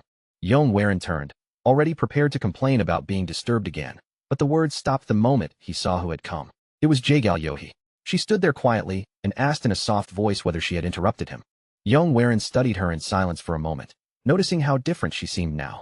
She looked refined and composed, nothing like the mischievous girl he had met back at Mount Wudong.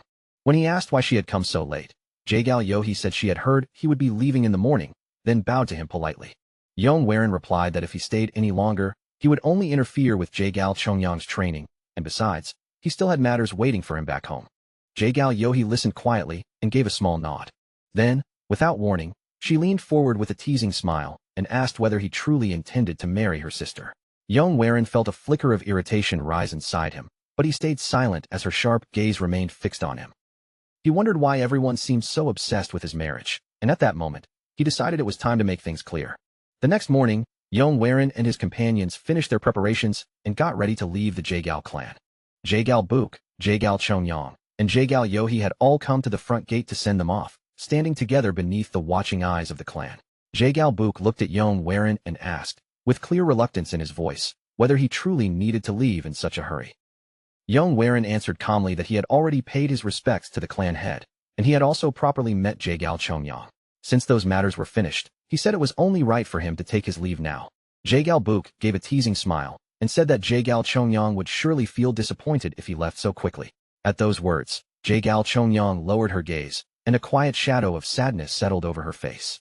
Seeing that expression, Yong Waren softened his voice and gently called out her name. Then, with a careful look in his eyes, he asked if the two of them could speak somewhere private for a moment. But before Jae-gal Chongyang could even answer him, a loud voice suddenly cut across the courtyard, ringing out boldly, as it called Yong wearing the heir of the Yong clan. Jiao Guang stepped forward through the crowd with a smug smile tugging at his lips. He moved with exaggerated confidence, then bent into an overly dramatic bow as if he were performing for everyone watching. Lifting his head, he announced himself in a proud voice as the Azure Cloud Dragonblade of the Song clan, making sure every person nearby could hear the title. Then, without hesitation, he formally challenged the heir of the Tianzhong clan to a duel. The moment those words landed, shocked gasps spread through the crowd, and uneasy voices began rising all around them. Jagal Chongyan's voice sliced through the growing noise, cold enough to make the air around them feel still and sharp. She fixed Jiao Guang with a disappointed stare and accused him of having no shame, her expression hardening as she faced him directly in front of everyone. She said he was trying to challenge someone who had only just recovered from serious injuries. If he truly wanted a fair fight, then he should set a proper date instead of forcing it now. Jiao Guang did not look embarrassed in the slightest. Instead, he burst into mocking laughter, as though her anger only amused him. Then he shouted back loudly that there was nothing shameful about issuing a challenge to the heir of a martial clan, especially in front of so many witnesses. He raised his voice even more, turning the challenge into a public declaration. He claimed that all he wanted was to witness the famous soaring dragon emperor sword of the Tianzhong clan with his own eyes. Since Yuan was already preparing to leave, Jiao Guang said he had no choice but to act now, or he might never get such an opportunity again. With that same arrogant confidence, Jiao Guang bent into another showy bow and asked whether Yuan had the courage to accept the duel. The crowd immediately fell into restless murmuring, their eyes shifting toward the heir as everyone waited to see what answer would come from him. Yong Waren's eyes narrowed slightly. He could tell at once that Jiao Guang was not simply trying to compare swordsmanship. His real aim was to embarrass him in front of the entire gathering. His body had still not fully recovered, and the strain inside him had not completely faded. Even so, his gaze slowly moved toward Young Wook, Nam Wook, and Bayong, who were standing nearby. None of them looked nervous or afraid for him.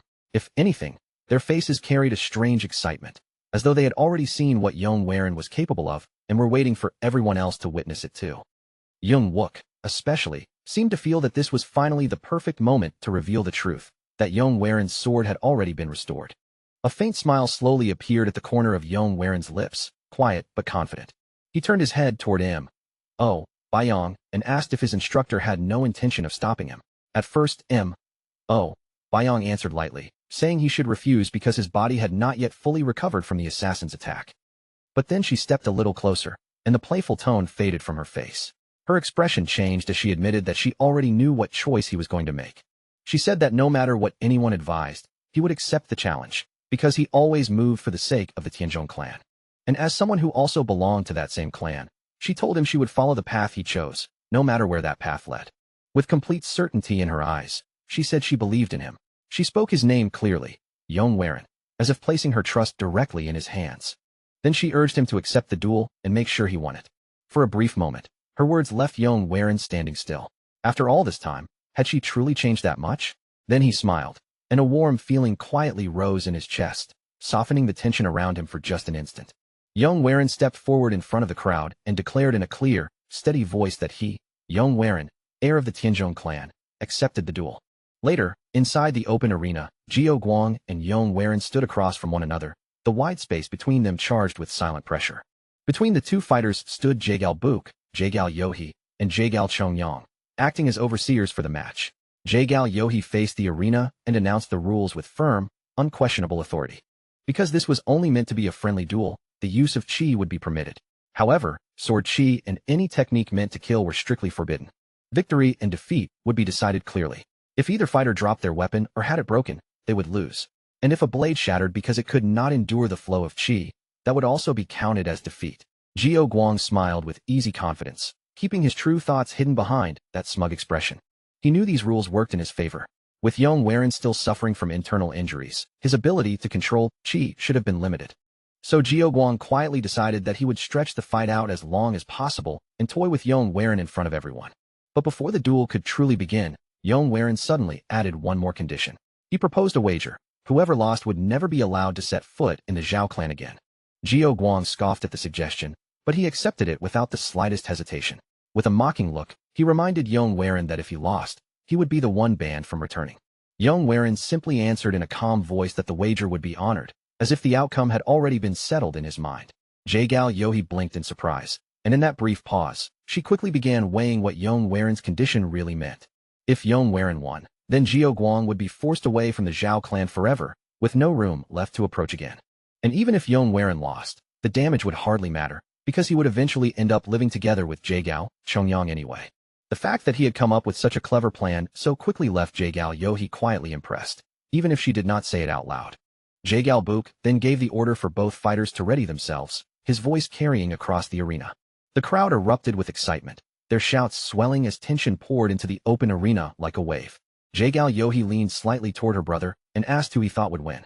She reminded him that Yong Waren had defeated assassins not long ago, so he could not be underestimated. But Jiagao Book shook his head with a serious expression and said that the heir of the Yong clan would lose. Jiagao Yohe's eyes widened in shock, and she immediately demanded to know why he would say something like that. Jiagao Book explained that while Yong Waren's future was undoubtedly bright, the injuries he had suffered were still weighing heavily on him, leaving him far weaker than he should have been. Even with all his arrogance and flaws, Jiao Guang was not some empty show-off. He had spent years in real battles, and every movement of his sword carried the weight of that experience.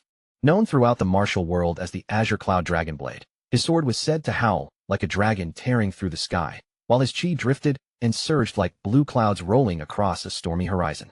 Jiagao Book said that, based on strength alone, Jiao Guang had already reached a level close to the elite rookies of the Great Sects.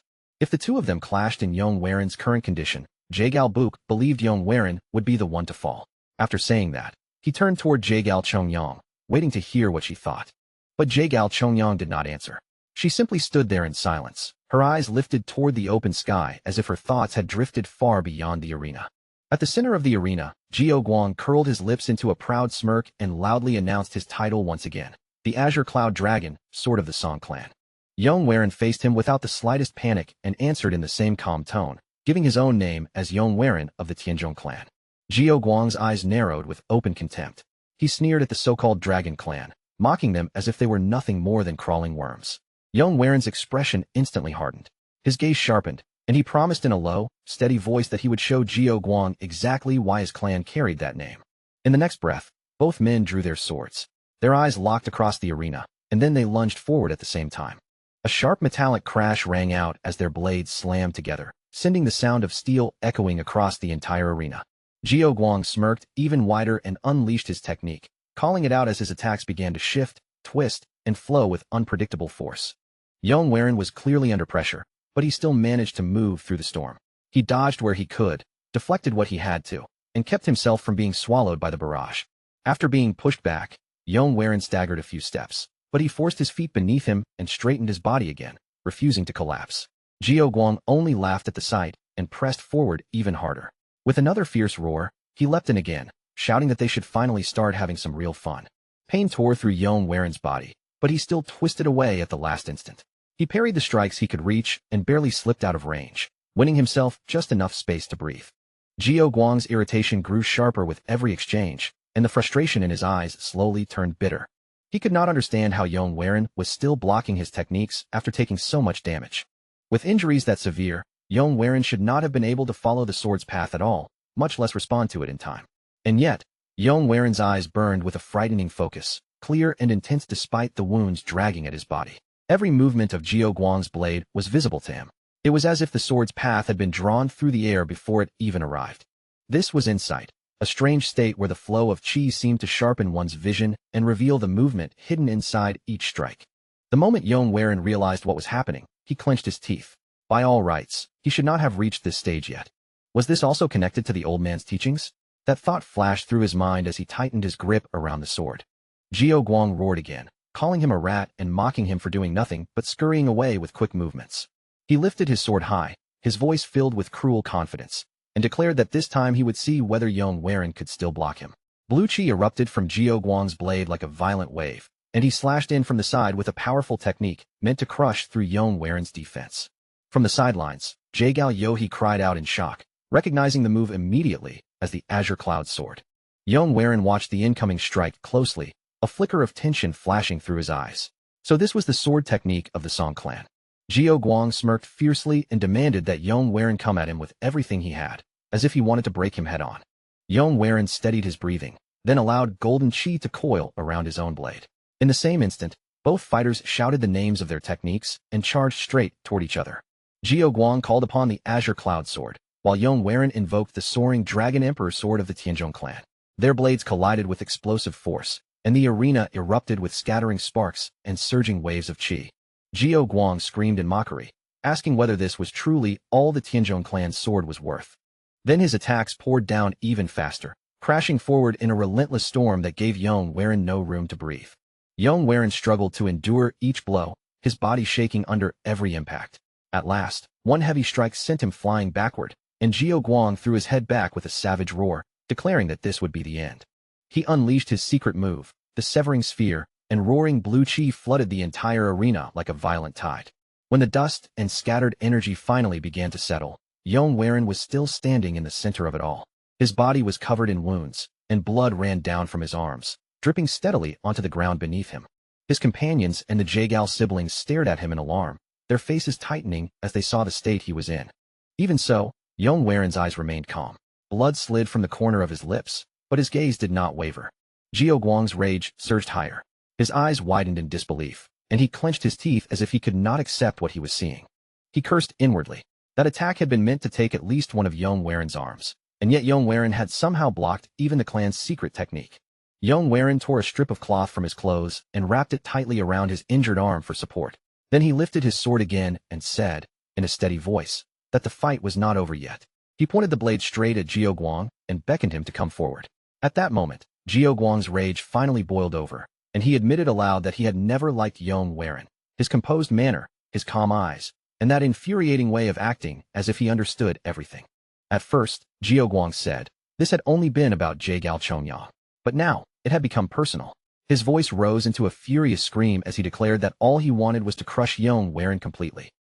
His aura burst outward, thick with murderous intent, sweeping across the arena like a violent storm pressing down on everyone nearby. From the side, Jagal Yohi cried out, insisting that this was no longer a friendly duel. She turned desperately toward her brother and begged Jagal Buk to stop the match before it went too far. But Jagal Buk stood there in silence, saying nothing. With no answer from him, Jagal Yohi hurried to Jagal Chongyang instead, pleading for her to intervene. Yet Jagal Chongyang only stared at the battle before her, frozen in place as if she could not move. Yong Werin watched them from the center of the arena, then slowly lowered his sword, the blade dipping as the noise around him seemed to fade for a moment. His thoughts churned violently beneath his calm expression. Jiao Guang's words had pierced deeper than he wanted to admit, striking a place inside him he had been trying to ignore. Only then did Yong Werin realize that he had been lying to himself all this time. He had stood before death with a calm face, pretending he understood what lay ahead, acting as if the future was already clear to him. But the truth was, the future had always been uncertain, and he was no saint who could claim otherwise. He had taken away a child's future. That truth weighed heavily on him, yet as he stepped forward again, the hesitation in his heart began to harden into resolve. He would not turn away from this. He would walk straight into the storm waiting before him. He would no longer run from the weak and pathetic past he had tried to bury. Even if he was no saint, he would still use everything he had to protect the people he could still protect. His hand tightened around the hilt of his sword, and thick qi began surging around the blade, wrapping it in a powerful pressure that made the air around him tremble. Deep inside, Yong Werin declared to himself that this was the path he would follow from this moment onward. For a brief instant, Jiao Guang's eyes widened as he felt the presence radiating from Yong Werin, sharp and heavy enough to make him pause. But that hesitation lasted only a moment before rage swallowed it whole, twisting Jiao Guang's face once again. He screamed out in fury, demanding what kind of nonsense Yong Werin was spouting in the middle of their fight. Then his attacks came even faster than before, each strike filled with more fury and force. Yong Werin raised his weapon to meet them, his eyes steady with unwavering determination. His calm voice carried across the arena as he told Jiao Guang that he would show him exactly why the Yong clan was truly known as the Clan of Dragons. As the clash between Yong Werin and Jiao Guang grew even more intense, a sudden gust of wind tore through the arena, carrying a crushing pressure that made the watching crowd tremble where they stood. Jagal Yohi shouted again, her voice filled with urgency, insisting that this was no longer a friendly spar and that the duel had to be stopped immediately. Jagal Chongyang drew her sword at once, the blade flashing into her hand as she prepared to interfere the moment the fight crossed the final line. While blue qi continued flooding the field from Jiao Guang's side, a completely different energy began rising from the center of the duel. Jagal Chongyang fixed her eyes on that growing power, watching as it slowly gathered and began to take the shape of a dragon. The entire audience froze in place. Jagal Yohi stammered in disbelief, asking what they were seeing, before whispering that it looked just like a dragon. Young Waren's companions watched from the side with quiet smiles on their faces, pride shining clearly in their eyes as the power rose around him. The collision of chi between the two fighters became so violent that Jiao Guang felt his composure begin to crack. Alarm spread across his face as the truth finally sank in, and for the first time, his confidence started to shake. Young Waren was absorbing his energy, using the clash itself to grow stronger right in front of him. Panic rushed through Jiao Guang's mind. If this continued, he realized he would be the one to lose. Just as the pressure between them reached its breaking point, a commanding voice thundered across the arena, ordering both of them to stop. In the next instant, a figure appeared between the two fighters, standing directly in the path of their raging power. With one effortless motion, the man drew both surging energies into his hands and scattered them completely, dispersing the violent chi in a single instant. The man standing between them revealed himself as Jagal Kaok. Standing tall at the center of the arena, Jagal Kaok smiled with calm authority and declared that the duel would end right there. The Jagal siblings immediately lowered their heads and bowed respectfully, addressing him as their lord. Jagal Kaok's expression then sharpened, and he warned them that if the fight had gone on any longer, someone truly would have died. Jiao Guang's face twisted with disbelief, as though he could not accept the sudden end of the duel. He clenched his teeth and shouted that he had already won, insisting that if Jagal Kaok had not interfered, he would have defeated Young Waren. Jagal Kaok looked at him with a cold, unmoving gaze and asked if he truly believed that. Then he reminded Jiao Guang of the rules they had all agreed to. If a sword was broken or dropped, the duel was lost. At those words, Jiao Guang's eyes suddenly widened. He looked down at his own hand and finally saw it. His blade had been snapped clean in half. The color drained from Jiao Guang's face, and his voice began to tremble as he muttered that it could not possibly be true. Desperate to protect his shattered pride, he tried to justify himself, accusing Young Waren of using some kind of sorcery. He claimed that he had clearly sensed Young Waren was gravely injured and incapable of drawing out that much power, yet somehow his strength had suddenly grown in an unnatural way. Jiao Guang shouted that it had to be demonic arts, his voice cracking with anger and disbelief. Before he could continue ranting, Jagal Chongyang stepped forward with icy precision. She raised her sword and pressed the tip near Jiao Guang's neck, telling him to stop making a scene and leave at once. Her eyes remained cold as she reminded him of the wager he had personally accepted, then asked whether he had already forgotten his own promise. The arena fell into a heavy silence as Jiao Guang froze in place, his pride completely crushed in front of everyone. After several long moments, he finally turned his back, walked out of the arena, and left under the weight of humiliation. Jagal Kaok clicked his tongue in disappointment and muttered that the Song clan had truly fallen, questioning how someone like Jiao Guang could ever claim to be the Song clan's heir. But when his gaze shifted back to Young Waren, the sharpness in his expression softened into a broad smile. He laughed openly and praised the young master of the Yong clan, saying the duel had been splendid and that Young Waren's performance had genuinely shocked him. Placing a hand on Young Waren's shoulder, Jagal Kaok remarked that even while still recovering from his injuries, Young Waren had shown truly remarkable martial prowess. Yet his eyes narrowed slightly as he added that this strength was exactly why he had been forced to step in. A duel held within the Jagal clan could never be allowed to end with a corpse on the ground. Young Waren offered a faint smile and bowed respectfully, thanking him for the recognition. In response, Jagal Kaok burst into loud laughter, the sound carrying across the arena. As Young Waren wiped the corner of his mouth, his fingers came away stained red, and only then did he notice fresh blood slipping from his lips. Jagal Kaok clicked his tongue at the sight and scolded him bluntly, asking whether he seriously planned to leave while his body was still in that condition. He told Young Waren to remain in the main estate for the night and set out the next day instead. Then, with a knowing look, he added that Young Waren should use that time to have a proper conversation with Jagal Chongyang. Young Waren lowered his head once more and accepted the arrangement quietly, offering no argument against Jagal Kaok's decision. As Young Waren stepped down from the stage and returned toward his companions, Jagal Kaok kept watching him closely, his gaze filled with growing interest. A broad grin slowly spread across Jagal Kaok's face as a thought crossed his mind. The Tianzhong clan truly did have a dragon among them. With someone like Young Waren among their ranks, they really were worthy of being called a clan of dragons. But when Jagal Kaok glanced down at his own hand, his expression shifted. His palm had been wounded, and blood was slowly seeping from the cut. The moment he had suppressed Young Waren's chi flashed back through his mind, and his eyes narrowed as a deeper thought began to take shape. Could it really be what he suspected? That question lingered only for a heartbeat before it turned into a booming laugh, echoing loudly through the courtyard. After laughing for a moment, Jagal Kaok suddenly raised his voice and summoned his son, calling for Jagal Book with clear authority. Then he declared that their plans would have to be pushed forward sooner than expected. Jae-gal-book immediately bowed in response and answered without hesitation that it would be done. Later that night, Yong sat alone inside his quarters, quietly tending to the wounds left behind by the duel. He looked down at his battered body and muttered to himself that the fight had ended up leaving him with even more scars than before. Just then, a knock sounded from the door, breaking the stillness of the room. Yong quickly steadied himself, adjusted his clothes to hide what he could, and called for the person outside to come in.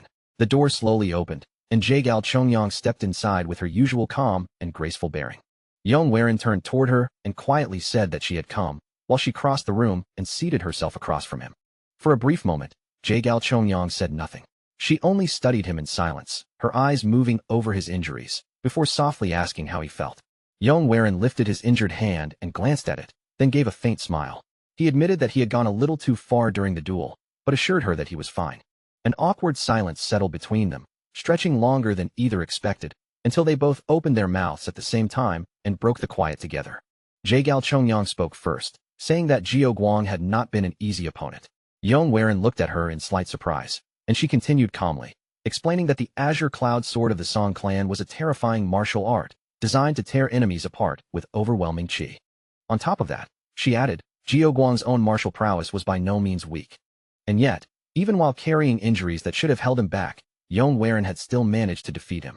Then Jae-gal Chongyang shifted to the final technique Yong had used during the duel.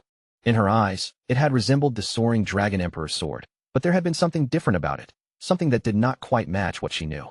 When she saw him slowly absorb his opponent's energy, she could not help wondering whether he had secretly learned some martial art from the Wudong sect. With honest curiosity in her voice, she asked how he had managed to train himself to such a level when so little time had passed since his recovery. Yong smiled faintly to himself, thinking that Jae-gal Chongyang's obsession with martial arts had not changed at all. Inwardly, he let out a small sigh, since he had expected questions like these from her. Jae-gal Chongyang suddenly seemed to realize she had been speaking too much, and she stopped herself before going any further. Then she reminded Yong that he had been the one who wanted to say something to her first. Yong nodded quietly, admitting that she was right. He straightened his posture, his expression turning more serious, and told her that what he was about to say was important. He explained that after recovering and returning to his training, he had finally come to understand his true goal. Or perhaps, he said, it had been the same goal he had carried deep inside him all along. Raising his right hand, Yong declared that his wish was to protect his clan and his family, no matter what price he had to pay.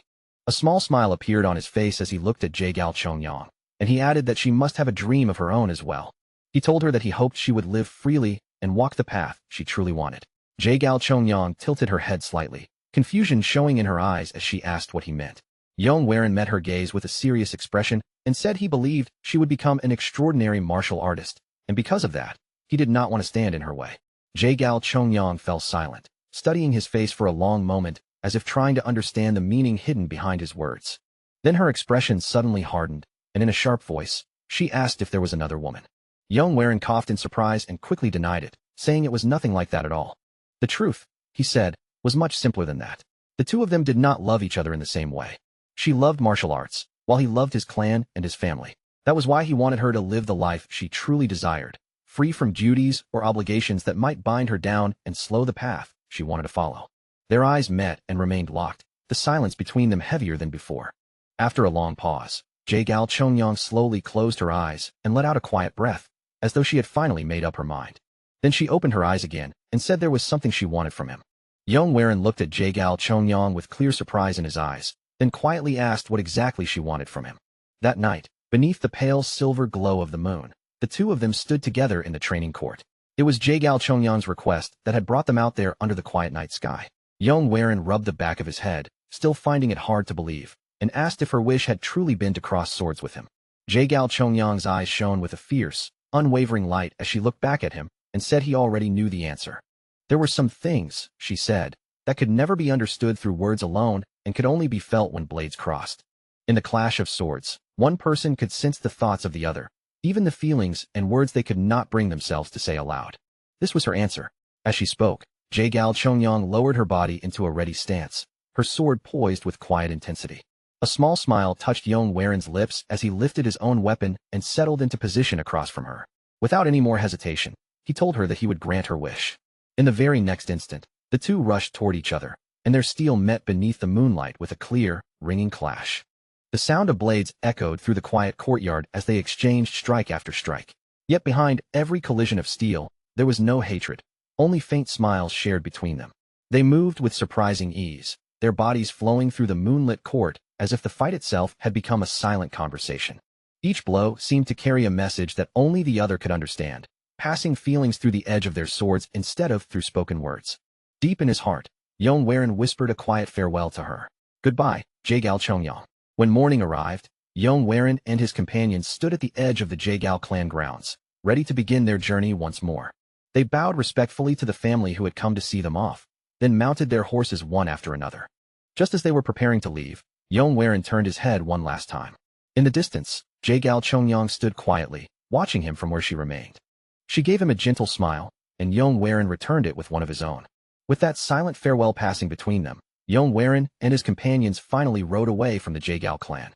Back in the training court, the sword from their duel still stood embedded in the earth, left behind like a quiet reminder of the night before.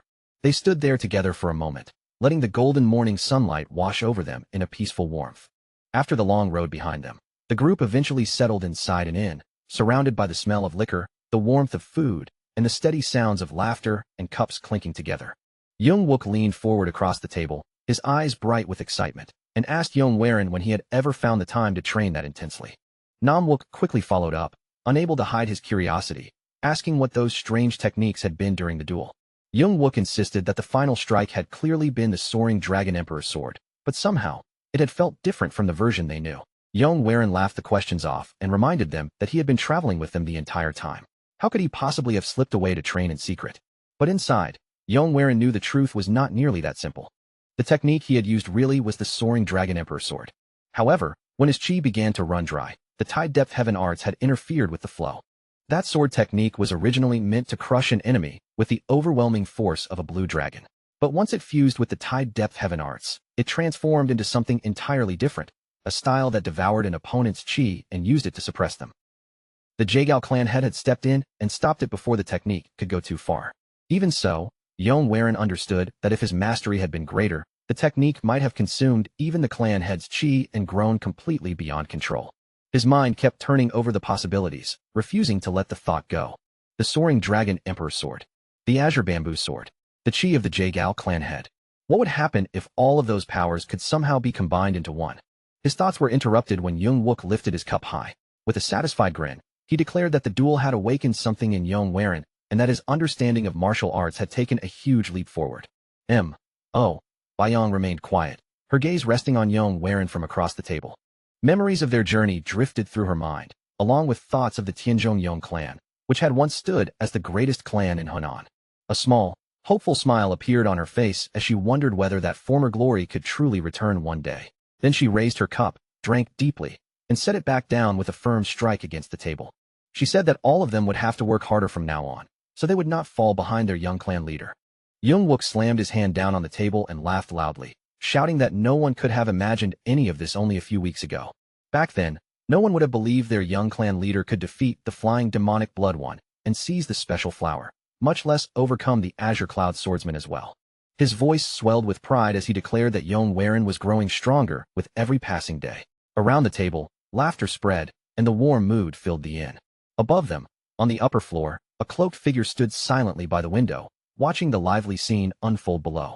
After watching for a moment, the figure turned away from the window and slipped into a darkened room. Inside that room, a man sat hunched over a table, while several other cloaked figures stood guard at his sides. The newcomer lowered his head in a bow and said he had something to report. The man remained seated in the dim silence, muttering under his breath as if the words were crawling out of him. His voice trembled with a dark obsession, repeating thoughts of witchcraft, sorcery, and something unnatural beyond reason. His bare fingers dragged hard across the tabletop, scraping over the wood until his skin split open. Fresh blood gathered at his fingertips as he carved new, jagged lines into the surface. Then his expression warped even further, his eyes shaking with madness as he cried out once more. To him, there was no other answer. This had to be sorcery. By the next day, Yong and his companions were already moving again, their horses carrying them down a narrow path cutting through the forest. Bayong's brows tightened as she watched Yong horse charge ahead, pulling farther and farther away from the rest of the group. She quickly raised her voice after him, warning that if he kept pushing the horse at that pace, it would give out from exhaustion long before they ever reached the clan. Hearing her warning, Yong finally tugged the reins and brought his horse to a stop. He turned back toward them with an apologetic look, admitting that he had let his impatience get the better of him. Oh. Bayong told him to take the road more slowly, her tone firm but concerned. Charging forward without thinking, she reminded him, could make him lose something far more precious than time. Yong softened his expression into a small smile and nodded in agreement, respectfully answering Oh, Bayong as he accepted her advice. Then he lifted his hand and pointed toward a small spring not far from the trail, suggesting that they stop there for a while, rest their bodies, and let the horses drink. The group soon climbed down from their saddles and settled beside the clear spring, using the quiet spot as a brief camp before continuing their journey. While Young-wook, Nam-wook, and Bayong busied themselves gathering water from the spring, Yong sat apart from them and quietly entered meditation. Watching him sit there with complete focus, Young-wook remarked that their young clan leader seemed to have his entire mind buried in martial arts. Nam-wook answered that this was actually a good thing, as if seeing that kind of dedication only made him more reassured. Muang added that a period like this would not come around forever. If someone missed this chance while their momentum was at its strongest, breaking through later would become far more difficult. Yong remained seated in calm silence, his breathing steady and his posture unmoving, until his senses suddenly sharpened all at once.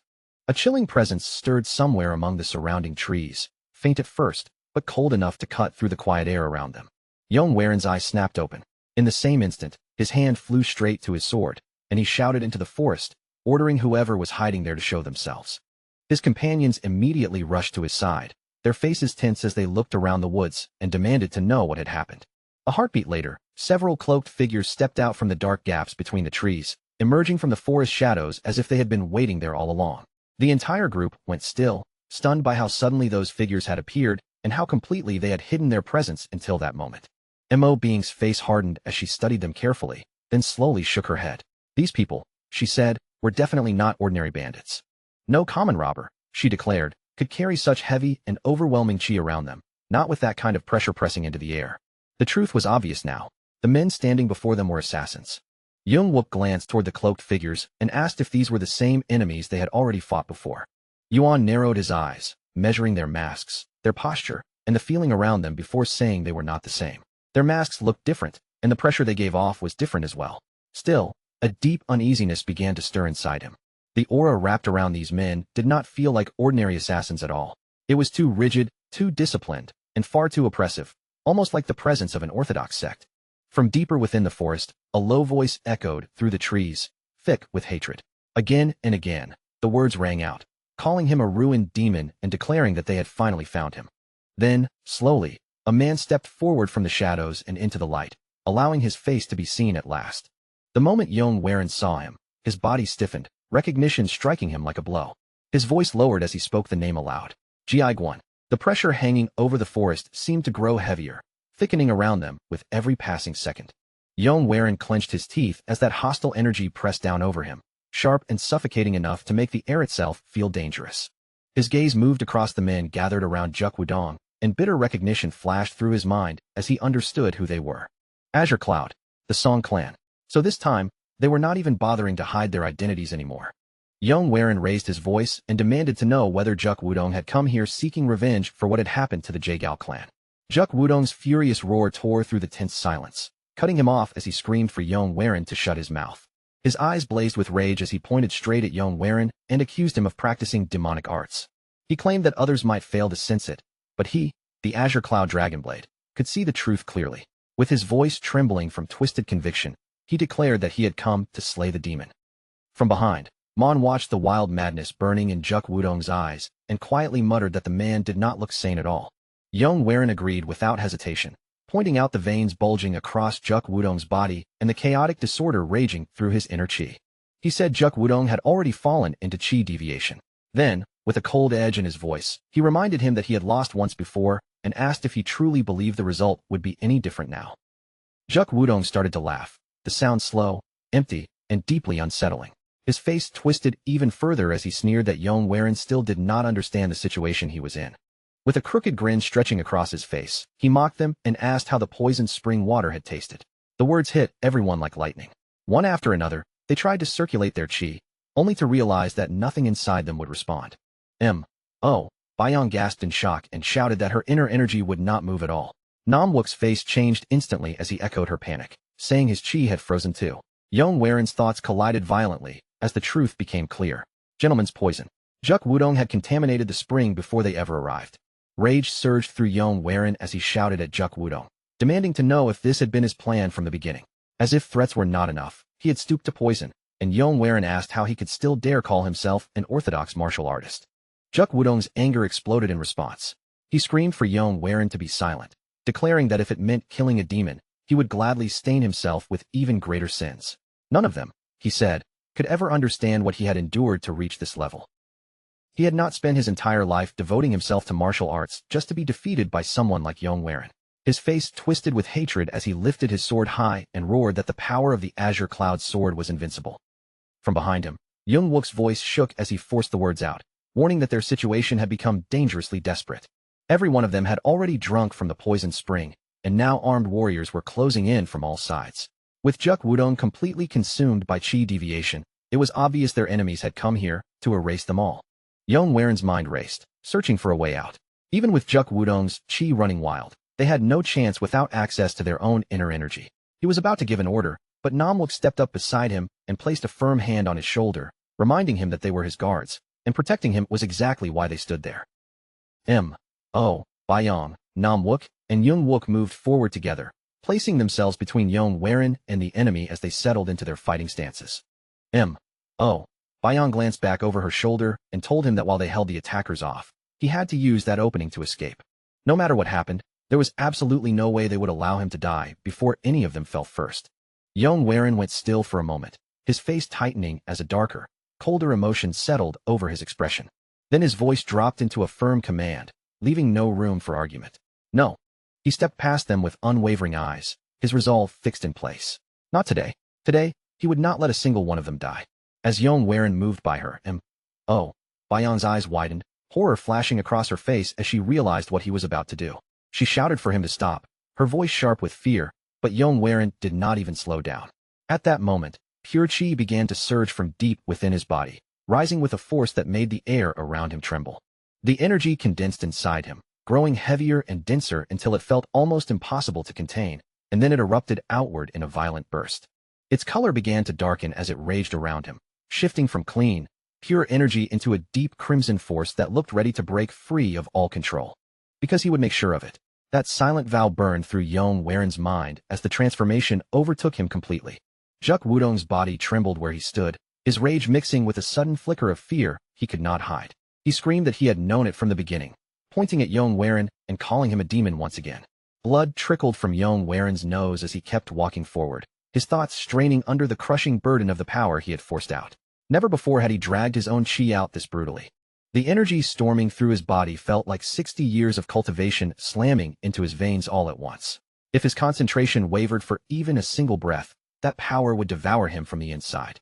Juk Wudong's face twisted with hatred as he roared for his men to attack, declaring that the Songchun clan would personally purge this monster from the world. The masked warriors behind him surged forward at once, rushing toward Yong Waren in a dark wave of blades and killing intent.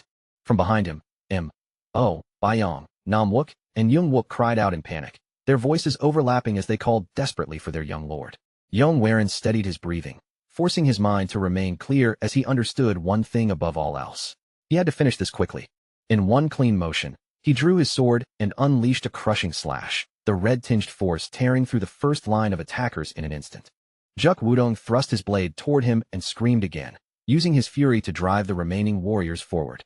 Another wave of masked fighters charged in, and the quiet clearing instantly collapsed into chaos, steel flashing from every direction.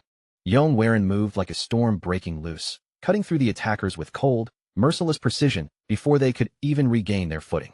He leapt, twisted, and spun through the battlefield, his sword flashing crimson as one body after another dropped in his wake.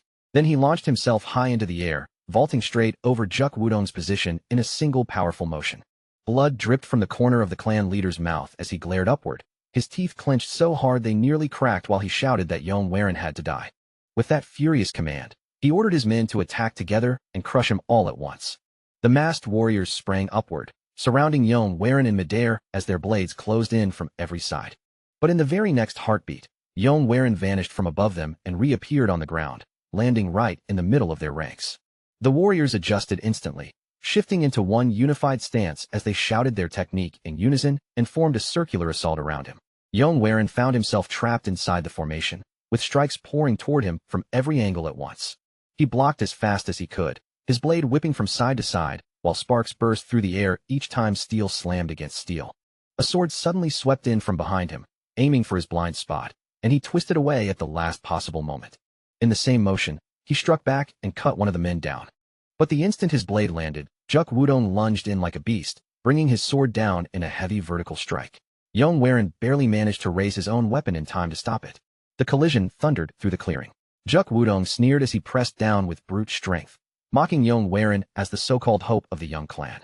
Yong gritted his teeth, feeling his body grow heavier with every second that passed. The formation alone was already dangerous, but the real threat pressing against him was the chi behind it. The old man's power was eating away at him from the inside.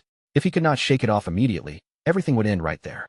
Just then, a desperate cry from the distance cut through his thoughts and pulled his attention away. Young Wook's panicked voice rang out as he called for Master Imo, and Yong snapped his head around, only to see Bayong locked in a brutal fight. A masked warrior's blade struck across her shoulder, forcing her body to jolt as she staggered backward from the impact. Yong eyes widened the moment he saw her stumble. Without even thinking, he broke away from Juk Wudong and sprinted toward her, shouting for Master Imo as he rushed to reach her side. Juk Wudong roared after him, his voice ripping through the battlefield with pure fury. At his command, the masked warriors lunged all at once, rushing in to block Yong path and stop him from reaching Bayong.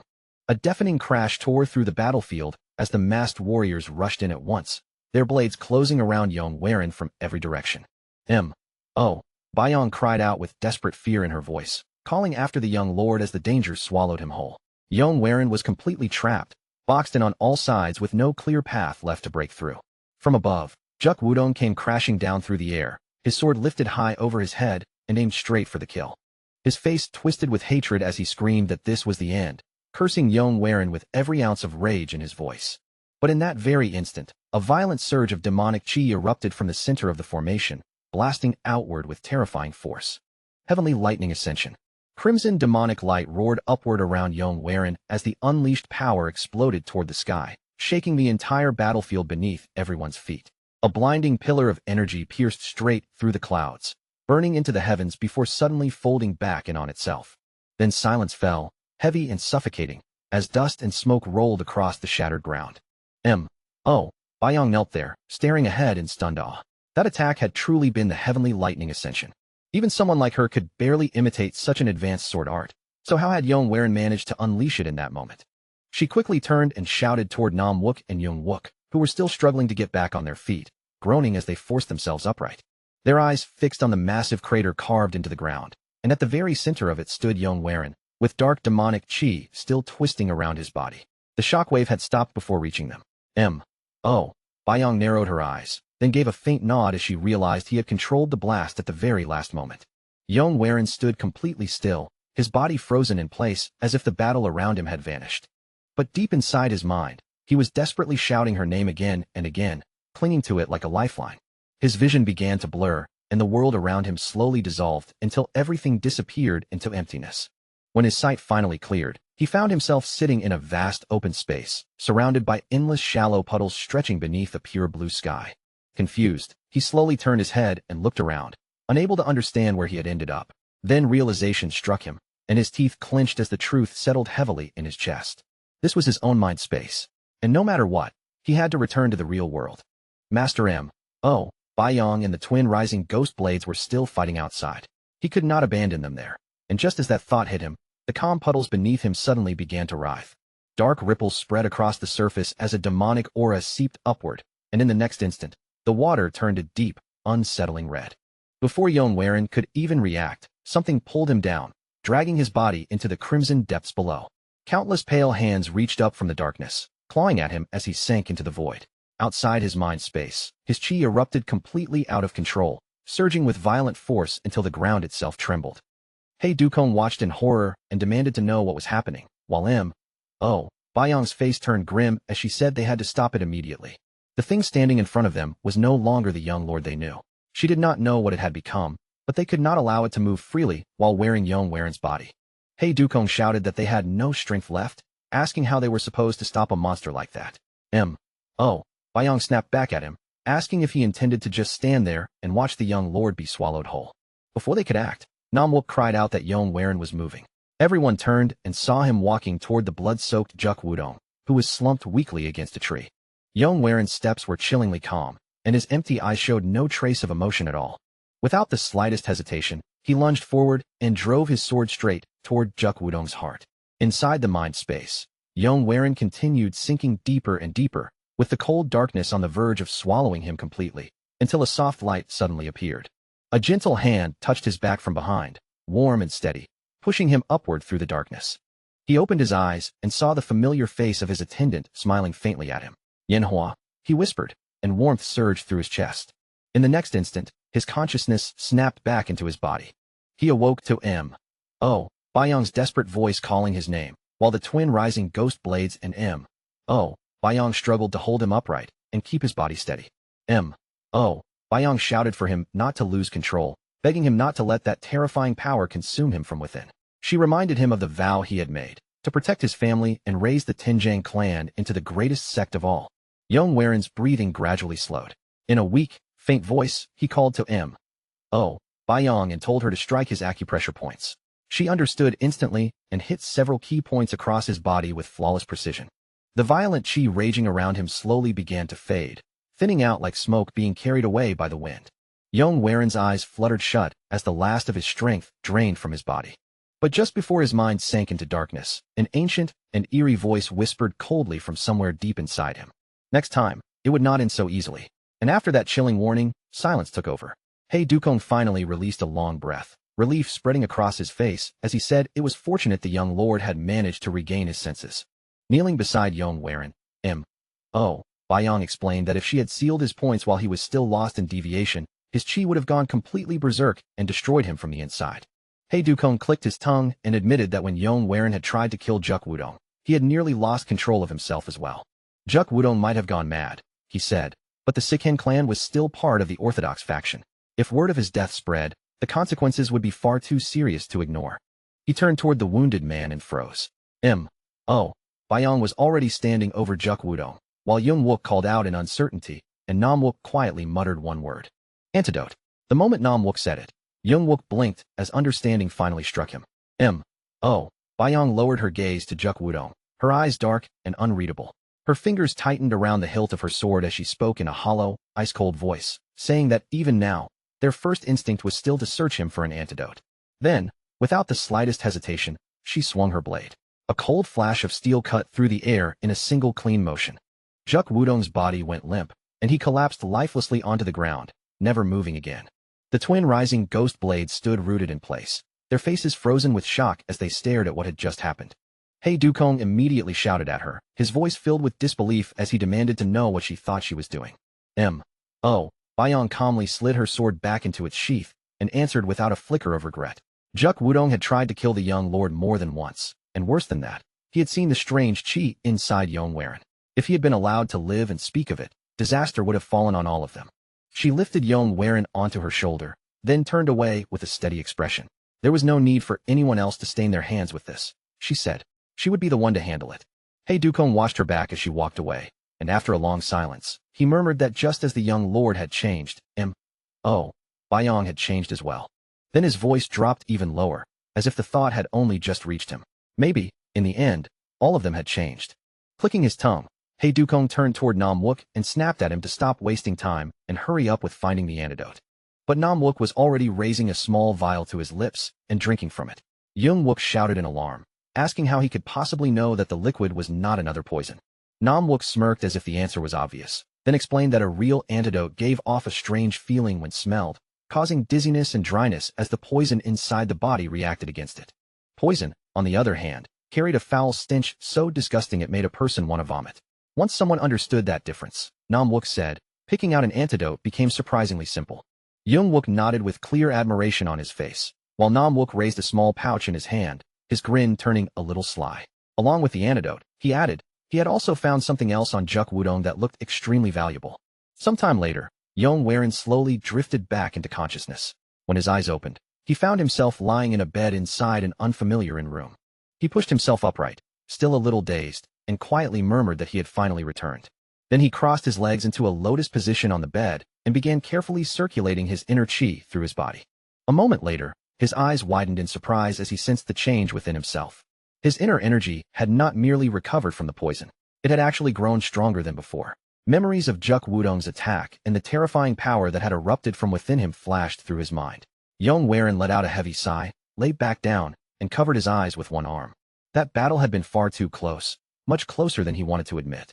When his chi went berserk, he had come dangerously close to losing control of his own body completely. Sitting up again, he muttered to himself that if he could lose himself, or even die before mastering the Tide Depth Heaven Tome, then everything he had fought for would become meaningless. The power inside him was clearly not ordinary chi. It might even be something like the soul of an old man. And if that was true, then the presence sleeping within him might know far more than he did. Elsewhere in the inn, M.O. Yong and the twin rising ghost blades were seated around a table when Yong Warin entered the room. Young Wook immediately looked up with relief and greeted him, quickly asking how his body felt after everything that had happened. Yong Warin answered that he was fine, but then his gaze shifted to Nam Wook, who was holding a small golden token in his hand. He paused and asked what it was. Nam Wook glanced down at the token and replied casually that Juk Wudong had been carrying it. Since it looked valuable, he had simply taken it. As Yong Warin studied the token more closely, recognition flickered across his face. He murmured that it was Zhou Weihai's golden token, a proof that allowed its holder to meet the most beautiful woman in Hainan. That only made him wonder even more how Juk Wudong had managed to get his hands on something like this. Then Yong Warin let out a small, awkward chuckle and said he understood, and a strange silence immediately settled over the table. Feeling the mood shift around him, Yong Warin cleared his throat and muttered that the atmosphere had somehow become oddly uncomfortable. M.O. Yong then turned to him with a serious expression and addressed him as young lord. But before she could say anything more, Yong Warin lowered his head and apologized to her and the twin rising ghost blades. He explained that the poison had left him unable to use his inner chi, that Juk Wudong had already lost his sanity, and that in that moment, all he wanted was to protect them. He said that in such a desperate situation, he truly had no other choice. M.O. Yong slowly rose from her seat, bowed deeply to him, and thanked him as if that one fact mattered more than anything else. She told him that without his intervention, none of them would have survived that battle. But as she lifted her head, her eyes hardened, and she added that they still could not pretend nothing had happened. She needed to know the truth about the strange chi flowing through Yong Warin's body. Yong Warin hesitated for a moment, feeling the weight of her question pressing heavily against his chest, but in the end, he quietly agreed to explain. Before he began, however, he asked what had happened to Juk Wudong after he lost consciousness. Nam Wook tried to answer, but his words faltered before they fully came out. M.O. Yong cut in flatly and said that Juk Wudong had disappeared. Yong Warin's voice immediately rose in alarm. If Juk Wudong reported what had happened to the Sikhin clan, then all of them would be dragged into ruin. M.O. Yong interrupted him again, calm but firm, assuring him that such a thing would never happen. She explained that while Yong Warin had been possessed, he had forcibly drawn out Juk Wudong's inner chi. Because of that, Juk Wudong had completely lost control of himself. By now, he was probably no more than an empty shell, unable to even speak properly. She looked toward Nam Wook and Young Wook for confirmation, and although both of them seemed reluctant, they eventually nodded. Only then did Yong Warin's guard finally loosen. If M.O. Yong was the one saying it, then he would trust her judgment. He clenched his fist and prepared to speak, admitting that there was something he needed to explain. But before he could continue, a man suddenly appeared beside their table. Yong Warin flinched at the unexpected presence, his body reacting before his mind could catch up. The stranger quickly introduced himself as the owner of the inn, then lowered his head in apology. With a troubled expression, he explained that he had no choice but to ask them to leave immediately. Young Wook shot up from his seat at once, anger flashing across his face as he demanded to know why an innkeeper would suddenly chase out paying guests without warning. The innkeeper's eyes shifted nervously toward the entrance before he answered in a lowered voice, saying that the Sky Ocean Merchant Union had rented out the entire building. The moment they turned to look, Yong Warin froze at the name. He muttered it under his breath in disbelief as an old memory began to stir from deep within him. The Sky Ocean Merchant Union. Wasn't that the very place where, in his previous life, he had once entered as a son-in-law? The Sky Ocean Merchant Union was known as one of the strongest and wealthiest merchant organizations in all of Hunan. Under its vast banner operated the Sky Ocean Escort Agency, the Sky Ocean Inn, and the Sky Ocean House. Those three great businesses brought the Union endless wealth, influence, and a reach that stretched far beyond ordinary merchants. But to Yong, that name carried a meaning far heavier than money, status, or commercial power. In his previous life, he had been the master of that very organization. He remembered far too clearly how that life had ended, and how she had tried to drag him down alongside that strange, twisted faction. The innkeeper's uneasy voice pulled him out of his thoughts again, this time more firmly asking them to leave the premises at once. Yong drew in a slow breath, calming the emotions rising in his chest as his expression returned to its usual composure. If the Sky Ocean Merchant Union was truly the one behind this order, then it made sense why the innkeeper was trembling so badly. With a calm expression, Yong rose from his seat, gave the man a respectful bow, and said that although he understood the situation, he could not simply bow his head to the Sky Ocean Merchant Union's demands as a paying guest. Beside him, Young-wook leaned in and whispered urgently that the Sky Ocean Merchant Union was not an opponent the Tianzhong clan could treat lightly. They were not only rich beyond imagination, but also backed by serious martial strength. Before Yong could give any answer, the doors of the inn suddenly swung open. A man strode inside with heavy, confident steps, his posture proud and his entire presence dripping with arrogance. Yong expression darkened the instant he saw him. Of all people, he had not expected to meet that arrogant face here. The man swept his disdainful gaze across the room, then looked straight at Yong and asked if he even knew who he was, before demanding to know where Yong came from. Yong answered in an even voice, introducing himself as Yong of the Tianzhong clan of Anan. The man's eyes narrowed as he slowly looked Yong over from head to toe. After a short pause, he remarked that he had heard the young master of the Tianzhong clan was so weak and sickly that he could barely step outside his own home. Yong met his stare without flinching and calmly asked if he still looked sickly now. The man fell silent for a moment, and his arrogance wavered just slightly. But then he stepped closer, letting his shadow fall over Yong as he spoke in a firm, condescending tone. He said the men of the Sky Ocean Merchant Union were exhausted after a long journey and simply wanted to rest quietly. As fellow martial artists of Hunan, surely Yong could understand that hardship. Yong lips curved into a faint smile as he said that sounded much more like a threat to him. The man's composure shattered instantly, and he shouted in fury, demanding to know what Yong had just said. Yong smirked and lifted one finger toward the ceiling, saying that if an orthodox sect used its strength to force its will on others, then how was it any different from the demonic or unorthodox factions?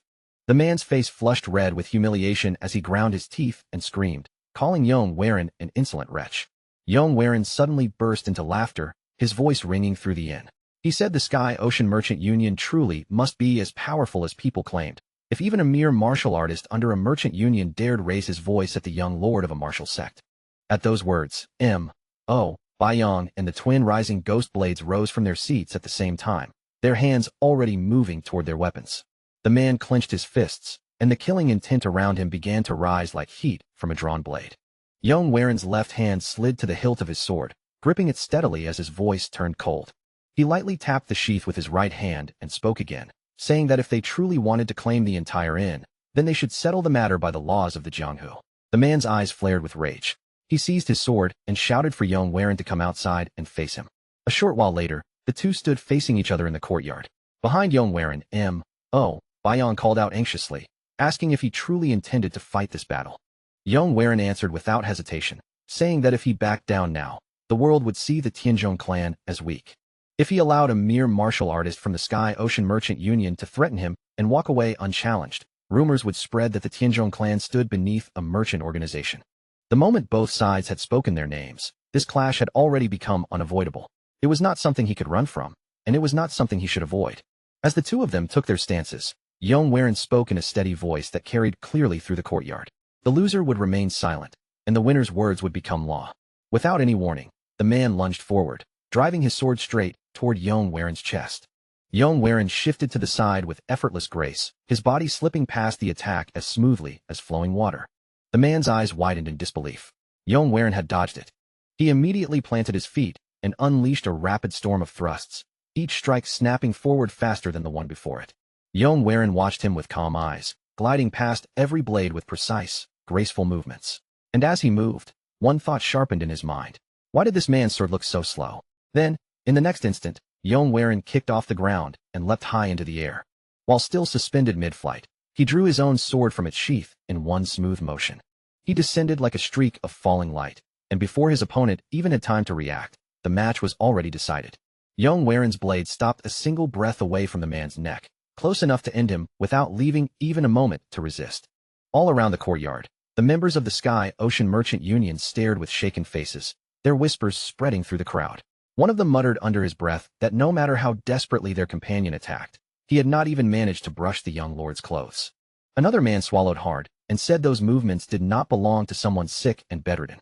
The first man nodded in disbelief, finally realizing that the rumors about the Tianzhong heir being too weak to move had clearly been nothing but a lie. Just as Yong Waren's blade stopped cold at the man's throat, a powerful woman's voice suddenly cut through the tension of the courtyard. Her command rang out sharp and clear. "Stop right there." The defeated man clenched his teeth so tightly his jaw trembled. Then, very slowly, he raised his head, his eyes locking onto the cold blade pressing dangerously close against his throat. In that same instant, every attendant nearby lowered their heads in deep respect, bowing as the door of a luxurious carriage was gently opened. A woman stepped down from the carriage with calm, effortless grace, and the moment she appeared, the entire courtyard seemed to fall under her presence. As she walked forward, her sharp eyes swept over everything at once. Yong Waren standing upright with his sword in hand, and her subordinate kneeling helplessly beneath his blade. The moment Yong Waren saw her face clearly, his eyes widened, and recognition hit him like a sudden blow. It was Hua Wuxiang, the daughter of the Sky Ocean Merchant Union's master, and in his previous life, the woman who had once been his wife. His thoughts instantly spun into chaos. Why was Hua Wuxiang standing here of all places, and why had she appeared in front of him now? Hua Wuxiang lifted a delicate fan to her lips, her posture refined and unshaken. With elegant composure, she introduced herself by name, then said she had never expected to discover a hidden dragon inside the Tianzhong clan. Yong Waren quietly turned his gaze aside, forcing himself to calm the storm inside his chest. Only after steadying his breath did he answer in an even voice, saying that his name was Yong Waren. Hua Wuxiang watched him closely for a moment, her eyes lingering on him with a faint flicker of curiosity that she did not bother to hide. Then she stepped a little closer, still calm and composed, and said she wished to invite him to sit down and share a meal with her. For a brief second, Yong Waren's breath caught in his throat. Memories rushed through his mind all at once. Laughter, arguments, warmth, resentment, and the bitter bond that had once tied them together. A thin bead of sweat rolled down the side of his temple. He kept his tone polite, but the slight tremble in his voice betrayed him as he declined, saying he had matters to attend to and hoped she would understand. For one short moment, Hua Wuxiang's expression went completely still, as if the air between them had frozen. She slowly raised her fan and covered her face from view, allowing the silence to stretch just long enough for everyone nearby to feel the pressure. Then, with a crisp flick, she snapped the fan shut and answered in a cool, controlled voice that it had been a pleasure meeting him, young Lord Yong Waren. As she turned away, she added with quiet certainty that she had a feeling the two of them would be seeing each other quite often from now on. Her entourage soon moved away down the road, and only after their figures began to disappear did Yong Waren quietly let out the breath he had been holding. Mo Baiyong stepped forward, her eyes shining with open admiration. She said Yong Waren had amazed her once again, not only by defeating a skilled martial artist so effortlessly, but also by turning down the daughter of the Sky Ocean Merchant Union's master without hesitation. Nam Wook and Jung Wook could barely hold back their amusement. Jung Wook sighed with regret and muttered that if a woman like that had offered wine, then the drink must have been unbelievably exquisite. Yong Waren ignored their teasing completely and headed back inside without looking back. In a curt voice, he told them they should eat something simple and leave as soon as possible, because getting entangled with Hua Wuxiang would only bring trouble. Later, inside the inn, Yong Waren sat with the others at the table, eating quietly without saying much at all. But beneath the table, where the others could barely see, his legs were trembling uncontrollably. Mo Baiyong noticed the strange movement almost immediately. Leaning toward him with concern, she softly asked whether he was feeling unwell, saying he had looked uneasy ever since meeting Lady Hua Wuxiang. Yong Waren forced out a weak laugh, trying to make it sound casual, but his words came out uneven as he stammered that he was perfectly fine. Then he suddenly pushed himself up from the table and said he needed to clear his head with a little meditation and some sword training. Mo Baiyong immediately stood as well, offering to accompany him. But Yong Waren lifted a hand and waved her off, saying he wanted to be alone for a while. He walked through the quiet streets beneath the fading dusk, the evening light stretching across the road as his thoughts slowly drifted back into the past. No matter how hard he tried to stop them, memories of his former life with Hua Wuxiang rose in his mind one after another. He remembered seeing her waiting for him at the corner of the street, her eyes brightening the instant she spotted him approaching. He remembered the sound of their laughter, the sharpness of their arguments, the warmth they had once shared, the bitterness that followed, and the way she had looked at him with both love and hatred in her eyes. Clicking his tongue in frustration, he muttered to himself that it was all in the past now. It was over, and he had to remember that he was Yong in this life. Just as he tried to force those memories back down, a burst of raised voices suddenly reached his ears from somewhere up ahead. It sounded like a fight was breaking out, so Yong turned toward the noise and quietly moved closer. When he reached the edge of the gathered crowd and looked through the people, his eyes widened slightly. He recognized one of the men standing there. That man was here too.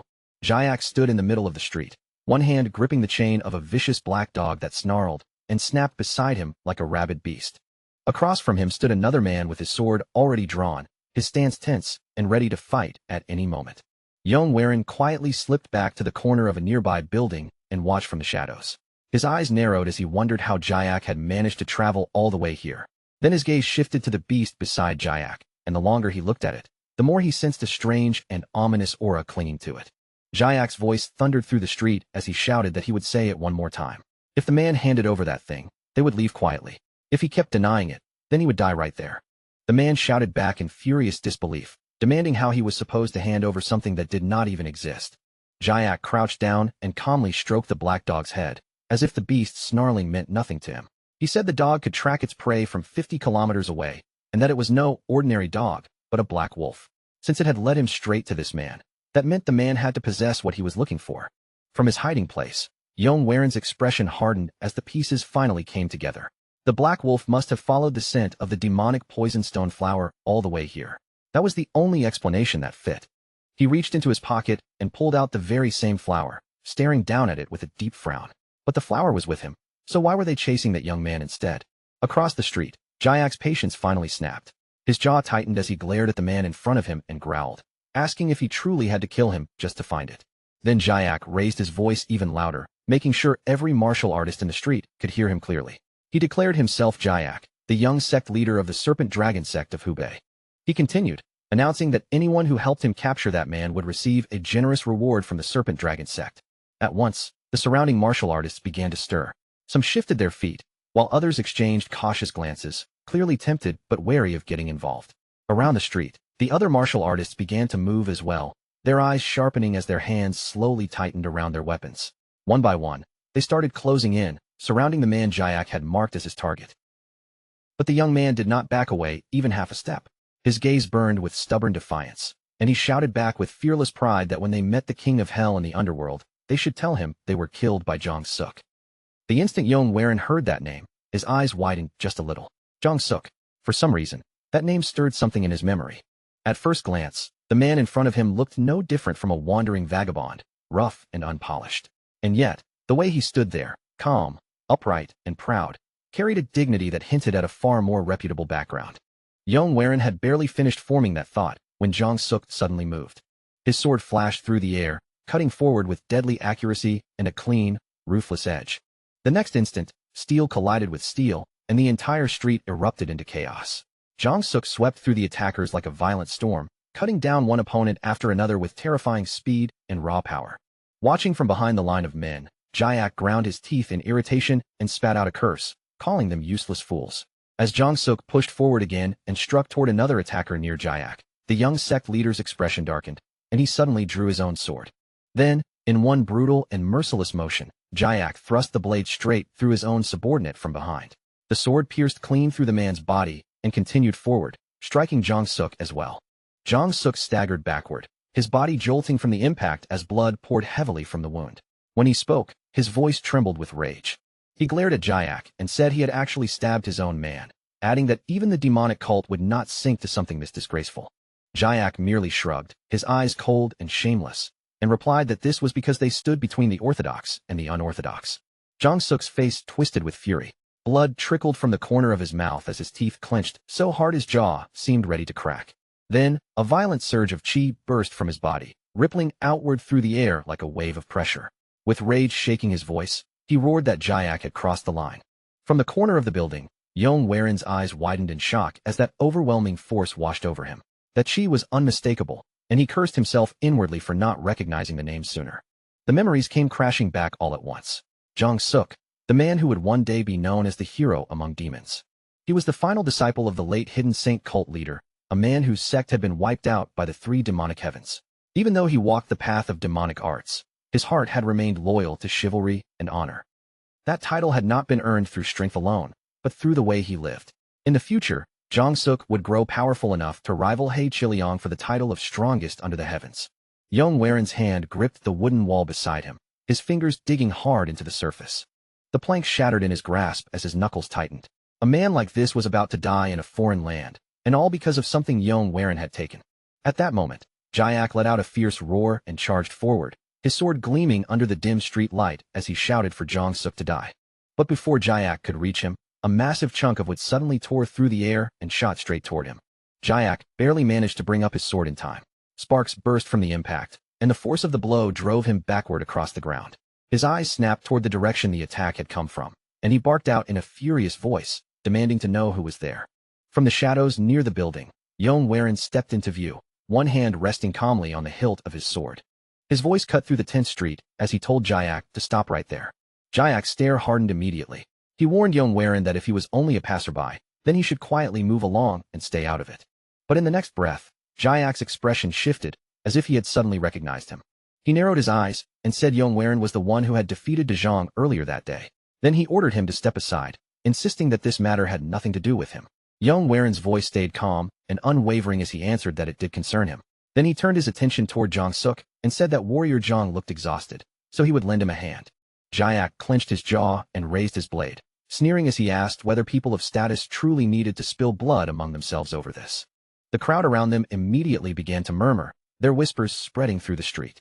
Someone recognized him and whispered that he was the young master of the Tianzhong clan, the same one who had dueled De Jong earlier. Another person shook his head in disbelief and muttered that the young master was getting himself into another fight already. But someone else quickly argued back, saying they had been watching from the beginning. Jayak had been about to kill that vagabond, and not a single person had dared to step forward. That young master had chosen to interfere. Just then, Young-wook and Nam-wook pushed their way through the gathered crowd. Young-wook scratched the side of his head and asked if that really was the young lord fighting again. Nam-wook smirked and said the title of sword demon was starting to fit him, adding that it was better than standing around doing nothing. Young-wook glanced at him in confusion and asked what he meant. Nam-wook crossed his arms and explained that most people had stayed silent because they feared the serpent dragon sect's background and influence. But Yong Waren had chosen a different path, and in the Jianghu, that kind of path was called righteousness. At the center of the 10th street, Jong-suk turned his gaze toward Yong Waren and spoke with quiet, heavy resolve. He said he appreciated Yong Waren's concern, but he did not want him to suffer humiliation on his behalf. Yong Waren glanced at the bloody wound on Jong-suk's shoulder, then stepped forward without the slightest hesitation. His voice came out firm and steady as he said this was not for Jong-suk's sake. Not long ago, he had made a promise to himself that he would help the people he was capable of helping. He was simply walking the path he had already chosen, so Jong-suk did not need to trouble himself over it. Before Jong-suk could answer, Jayak exploded with fury and charged at them, roaring at the two of them like they were reckless brats. Their swords slammed together with a thunderous clang, the sound ringing across the square like metal splitting the air. Sparks burst violently between the blades as their chi collided, and the surrounding crowd gasped when the battlefield was thrown into chaos once again. Both sides fought with fierce intensity, but Yong Waren remained completely calm, his eyes steady as he faced the storm head-on. Every movement Yong Waren made was calm, steady, and exact, as if each step had already been chosen long before the battle even began. Jayak, on the other hand, was starting to fall apart. His rhythm broke little by little, his breathing turned rough, and his once sharp attacks became uneven and desperate. Through clenched teeth, Jayak muttered in disbelief, wondering how this bastard could possibly be so strong. In front of him, Yong Waren's chi burned even brighter, wrapping around his body like a living flame as he continued pressing forward. Jayak's confidence finally cracked. He cursed loudly, watching in frustration as his own men scattered in fear around him. Grabbing the leash of his black wolf, Jayak turned to escape. As he fled, he shouted back that Yong Waren would regret this, and if he really was carrying that thing, then they would meet again soon enough. From behind him, Jong-suk's cold voice cut through the noise of the street. He asked if Jayak was really running away like a coward. At the same time, Yong Waren narrowed his eyes, his gaze locking onto Jayak's retreating back. He knew they had to kill that black wolf. If it ever caught the scent of the demonic poison stoneflower again, it would guide Jayak straight back to them without fail. Yong Waren's hand tightened around his sword, and his chi began to swirl around him as his focus narrowed completely onto the fleeing beast. In a single smooth motion, he released his blade. The sword shot forward through the air like a bolt of lightning, flying straight toward the black wolf. But at the very last instant, the black wolf sprang aside, its body twisting away just in time to barely avoid the strike. Behind him, Jong-suk muttered flatly that Yong Waren had missed. Yong Waren did not answer him. His eyes sharpened instead, and in a low voice, he whispered the name of his technique. Soaring Dragon Emperor Sword. Flying Sword. The blade suddenly reversed in midair, screaming upward before turning again and plunging down with blinding speed. A sharp whistle split the air, and a moment later, a short, broken yelp rang out as the sword struck its target perfectly. For a breath, the entire square fell into stunned silence, as if everyone there had forgotten how to speak. Yong Waren slowly exhaled and lowered his hand, quietly letting out a small sound under his breath. Woof! Then the square erupted, and cheers burst from the crowd all at once. Voices roared from every direction while Yong Waren stood still at the center of it all, staring down at his hands as they trembled faintly. It had actually worked. After hundreds of failed attempts, after failing again and again, his flying sword technique had finally succeeded. He clenched his fist, feeling a quiet thrill rush through his chest, though he forced himself to breathe slowly and stay composed. Not far from him, Jong-suk stood completely frozen, his eyes wide with open disbelief. There was no mistaking that technique. It was the hidden Saint cult's flying sword. But how could the young master of the Tianzhong clan possibly know a martial art from a sect that had vanished from the world? Around them, whispers began spreading through the crowd like sparks catching dry grass. Someone murmured that the sword had moved like a soaring dragon, and that a blade technique like that deserved a proper name. Then someone laughed and shouted out a title for him. Flying Dragon Sword Hero. The name caught on almost instantly. Soon, the entire crowd was chanting it together, their voices rising again and again. Flying Dragon Sword Hero. Flying Dragon Sword Hero. Yong Waren looked around at the cheering faces, letting the sound wash over him as the square trembled with excitement. A faint smile tugged at the corner of his lips. He repeated the title softly to himself, Flying Dragon Sword Hero, then let out a quiet chuckle. So even he had a nickname now. But before he could enjoy the moment any longer, a sudden chill ran down his spine. A cold hand settled firmly on his shoulder from behind. Then a familiar voice spoke close behind him, calm on the surface but heavy with pressure, asking whether he was pleased with his new title. Yong Waren froze on the spot. Sweat slid down his temple as he slowly turned his head and found Mo Bayong standing right there behind him. Mo Bayong let out a tired sigh, saying she had only taken her eyes off him for a moment, and he had already managed to find another fight. Yong Waren hurriedly tried to explain himself, but she simply ignored him. She reminded him that the Tianzhong clan belonged to the Orthodox faction, which meant they could not move however they pleased. The Serpent Dragon sect, however, had no such restraint and could strike whenever they wanted. Then she paused and studied him closely. After a moment, her gaze softened, and a faint smile appeared as she noted that he had defeated Jayak without suffering even a single injury, praising how much he had improved. As his master, she said with quiet sincerity that she was truly proud of him. Before Yong Waren could answer, a low groan broke through the moment. Jong-suk's body had finally reached its limit, and he collapsed heavily to the ground. After pushing himself through the battle and the wounds, he could no longer endure another second. Later that night, Jong-suk slowly opened his eyes inside a dimly lit room. Startled awake, he pushed himself upright and quickly realized that his wounds had already been treated. Nearby, Yong Waren's quiet voice asked if he was awake. Jong-suk stared down at the bandages wrapped around his body, disbelief filling his eyes as he took in the sight. Then he bowed deeply toward Yong Waren and thanked him, saying that not only had Yong Waren saved his life, but he had even taken care of his injuries.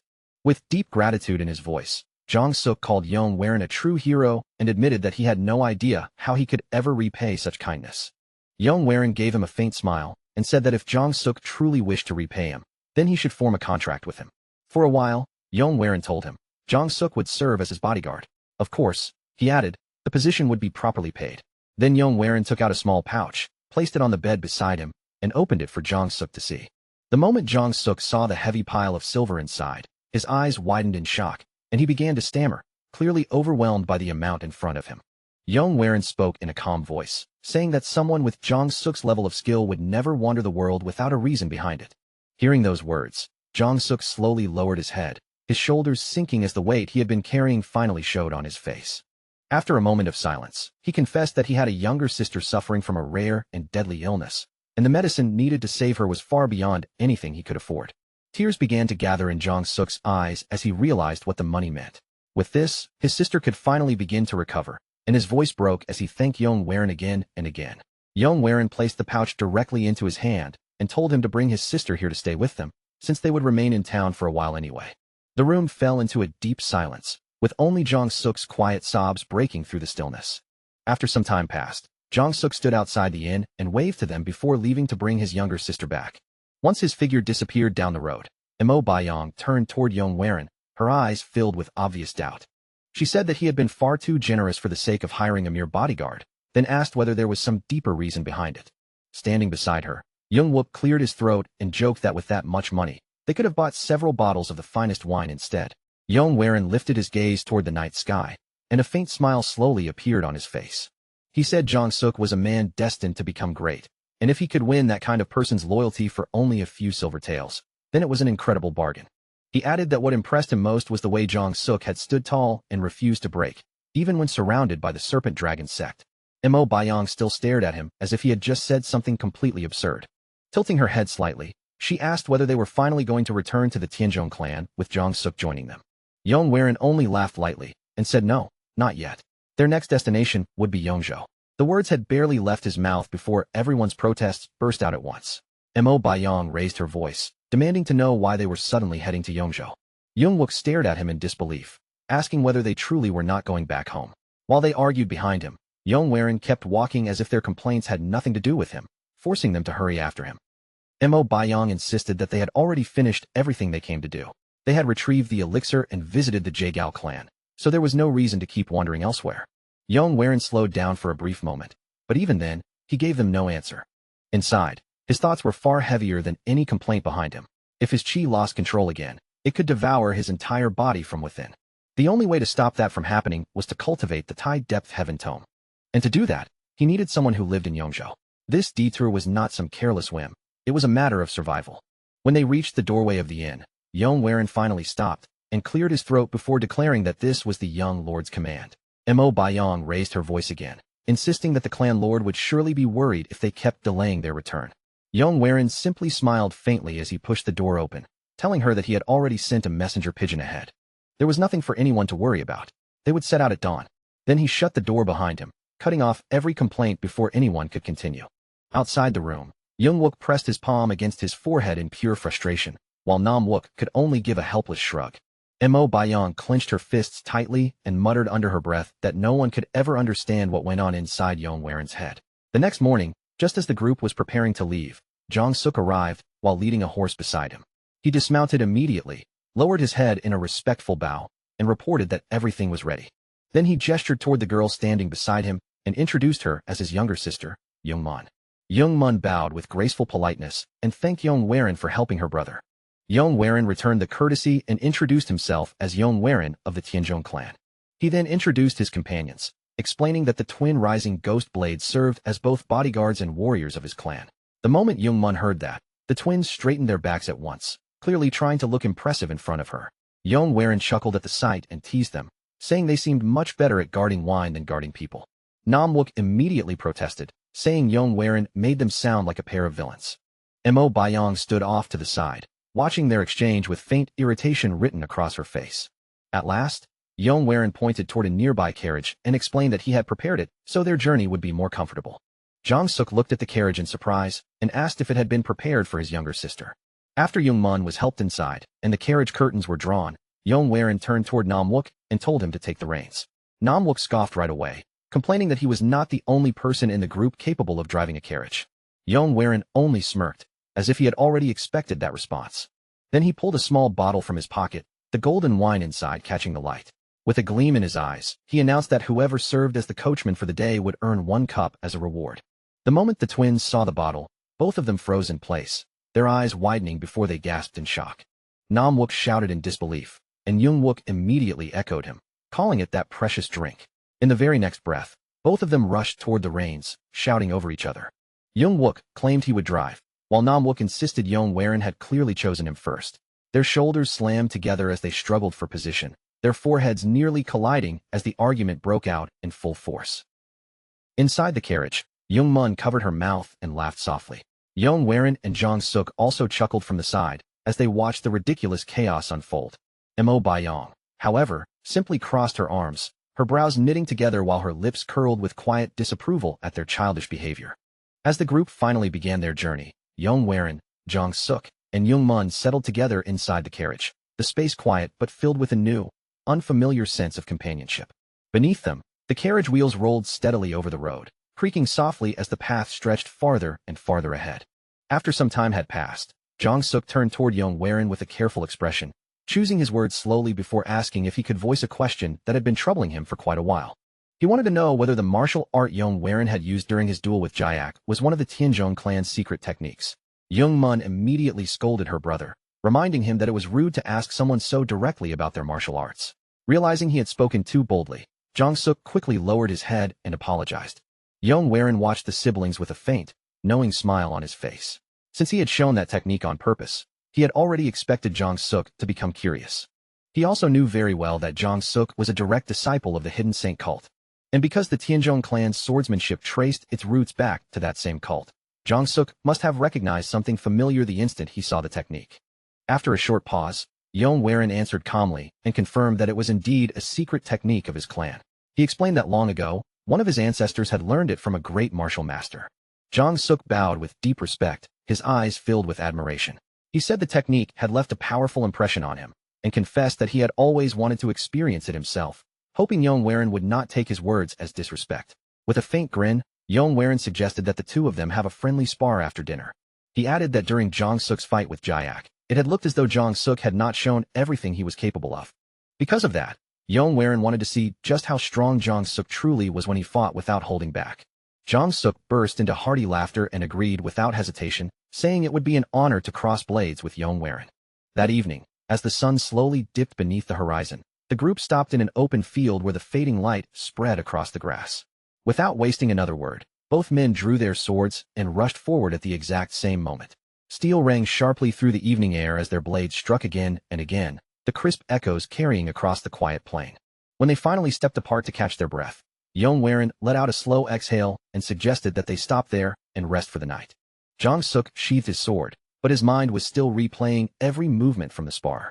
As expected, Yong Warin's swordsmanship was graceful, refined, and remarkably precise. Although its form differed slightly from the Hidden Saint cult's techniques, the foundation was unmistakably the same. There was no doubt now, Yong Warin's Soaring Dragon Emperor sword was a modified version of their demonic Dragon Emperor sword. Still, one question continued to bother him. Why had such an overwhelming technique lost so much of its power when combined with another cultivation method? He walked back toward the carriage in silence, turning that thought over again and again in his mind.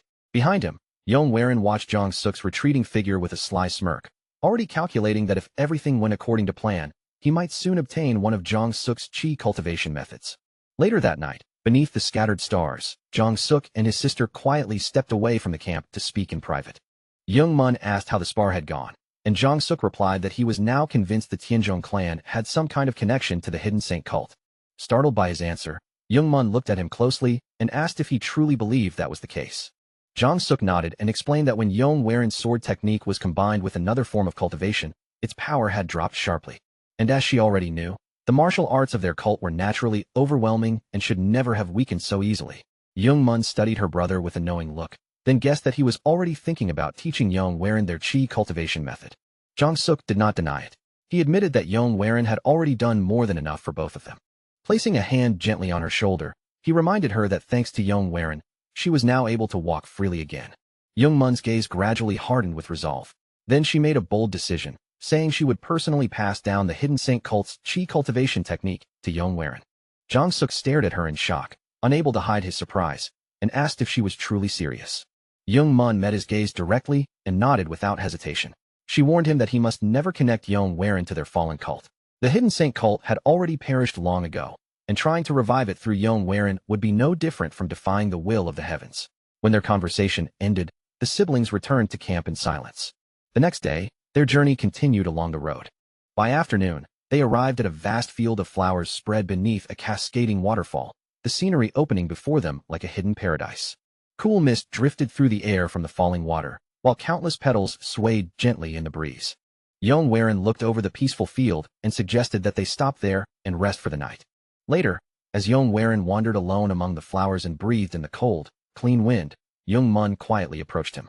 She greeted him softly and asked if he had come out for a walk, and he turned back with a gentle smile, asking what had brought her there. Lowering her eyes, Young Mun confessed that something had been weighing on her heart. She did not know how she could repay the kindness he had shown to her and her brother.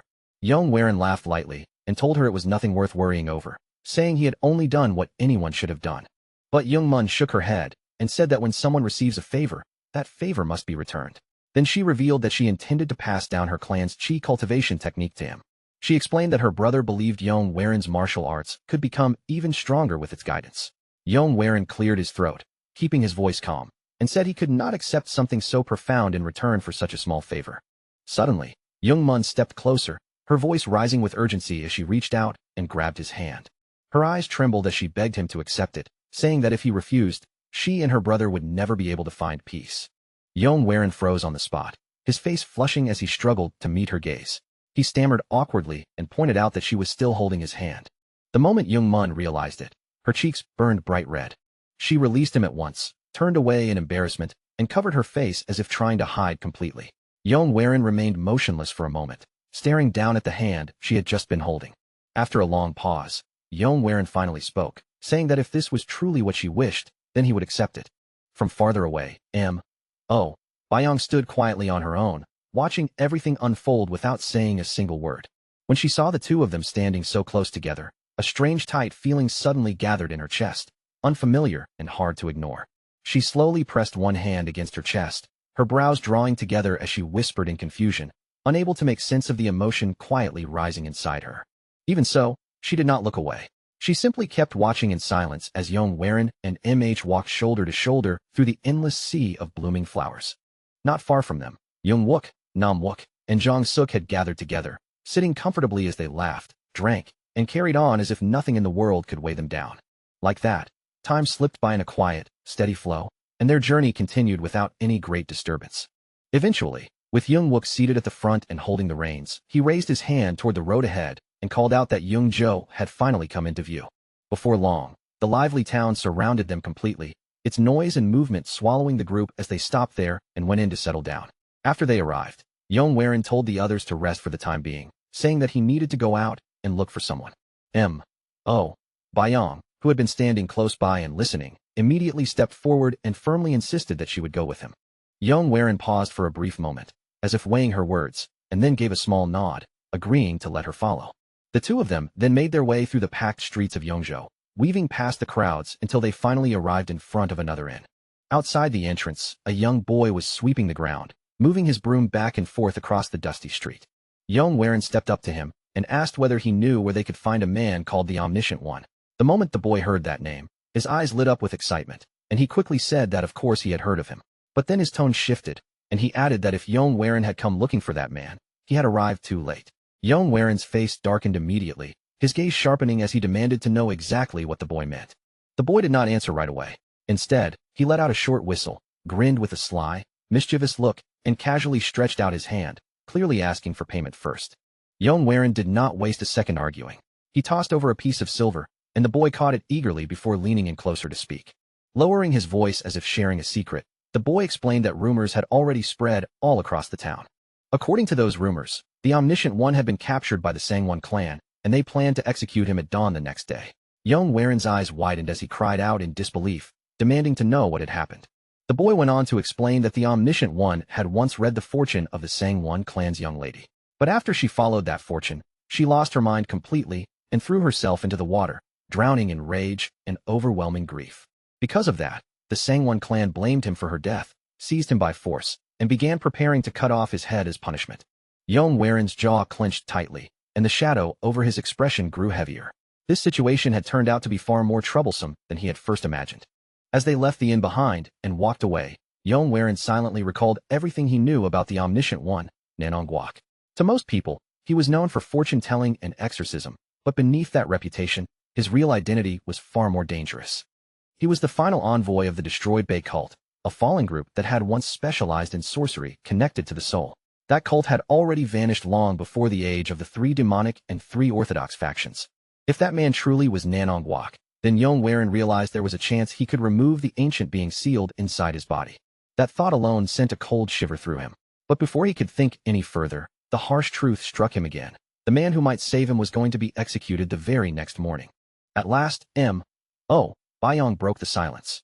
She asked whether the young lord had originally planned to have his fortune read, but Yong Waren gave her no answer. His eyes drifted toward the distant streets, while his mind had already begun racing ahead to the next move. Seeing him lost in thought, Yong called to him once more, addressing him as young Master Yong. Just then, a familiar figure entered Yong Waren's field of vision. He lifted his eyes, looked toward her, and called out in surprise, asking if she was Lady Zhao. As Zhao Yuhi drew closer, she leaned forward slightly and studied his face, a teasing smile spreading across her lips as she asked whether she was so unwelcome that he had to look that startled. Yong Waren and M.O. Yong both bowed at once. Yong Waren quickly replied that of course that was not the case, explaining that he simply had no idea she was in Jiangsu. Jaegal Yohi gave a light chuckle and answered that she had not known he would be there either. Then she turned toward the woman standing beside her and introduced him, saying that he was young Yong Waren of the Tianzhong clan. The lady responded in a gentle voice, politely giving her own name as Sangwon Yuzul. The moment Yong Waren heard that name, he quietly murmured the words Sangwon clan under his breath, and a faint grin began to curl at the corner of his mouth. Later, while they walked together through the streets of Jianggu, Yong Waren glanced toward Jaegal Yohi and asked whether she had come to Jianggu because of some business. She answered that she had hurried there after hearing that Sangwon Mi Jiang, who treated her like a close friend, had fallen ill. After explaining her reason for coming, she turned the question back on him and asked what had brought him there. Yong Waren did not answer directly at first. Instead, he smiled and said that the Omniscient One had been entrusted with something important by his clan, and that he had come all this way to retrieve it. Behind him, M.O. Yong's brows immediately furrowed. She lowered her voice and whispered in confusion, wondering what he was trying to scheme this time. Jaegal Yohi watched the two of them carefully, her eyes narrowing as if she had noticed that something about their exchange was not quite right. At that moment, Sangwon Yuzul suddenly spoke up in a shy, hesitant voice and asked about the Omniscient One. After a brief pause, she revealed that he was currently being kept at her clan's estate. Yong Waren kept his expression calm and relaxed, even letting out a small chuckle as he said that if that was the case, then the man should be arriving soon. But Sangwon Yuzul shook her head and softly explained that he would not be coming. He had committed a serious crime against her clan, and they had already decided to behead him the following day. In an instant, Yong Waren's eyes narrowed, and the entire air around him seemed to shift. He placed one hand against his head as though the frustration was too much to bear, then shouted that because of that man, they had pushed through sleepless nights just to make it all the way to Jiangju. Then he turned towards Sangwon Yuzul with a troubled expression and muttered that this was nothing short of a complete disaster. Without giving anyone time to react, he suddenly reached out and seized Sangwon Yuzul's hand. His voice instantly softened, taking on a strangely romantic tone as he looked at her and asked whether there was truly no other way.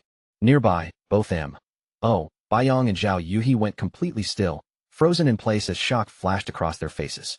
Sangwon Yuzul's cheeks instantly flushed a deep red, her eyes widening in surprise as her heartbeat began pounding faster and faster. Completely flustered, she started to panic, her breathing turning uneven while she tried to understand what had just happened. She could not even bring herself to meet Yong Waren's eyes, and in a trembling voice, she stammered that if things were truly that urgent, then he had to meet the Omniscient One today. She quickly said she would go straight to her father, and that they needed to leave right away. Then, still blushing so hard she could barely keep her composure, she added that since Yong Waren had taken her hand, he would now have to marry her. For one brief moment, Yong Waren fell completely silent. Then he leaned closer with a bright, almost exaggerated smile, sweetly thanking her for her help while calling her Lady Sang in the gentlest tone possible. After watching that dramatic little performance, Jaegal Yohi could not hold it in anymore. She burst into laughter, then began teasing and scolding Sangwon Yuzul while lightly flicking her on the forehead. Yong Waren then turned toward M.O. Yong and told her to head back to the inn first, inform the others that they would be stopping by the Sangwon clan before anything else, and make sure Master M.O. waited there as well. M.O. Yong shot him a sideways glance, clearly unimpressed. She replied that she understood, then turned away with a scoff and walked off on her own. Behind her, Jaegal Yohi watched the whole exchange with amused eyes, a quiet chuckle slipping from her lips. Not long afterward, Yong Waren, Jaegal Yohi, and Sangwon Yuzul arrived together at the grand estate of the Sangwon clan. Yong Waren looked ahead and loudly declared that they had finally reached the Sangwon estate. At the entrance, Sangwon Yuzul immediately ran forward, calling out that she would inform her father right away. Yong Waren slowly lifted his gaze, taking in the enormous estate rising before him. Just from the scale of the place, he could tell that these grounds were easily twice as large as the Tianzhong clan's estate. Even so, his resolve did not waver.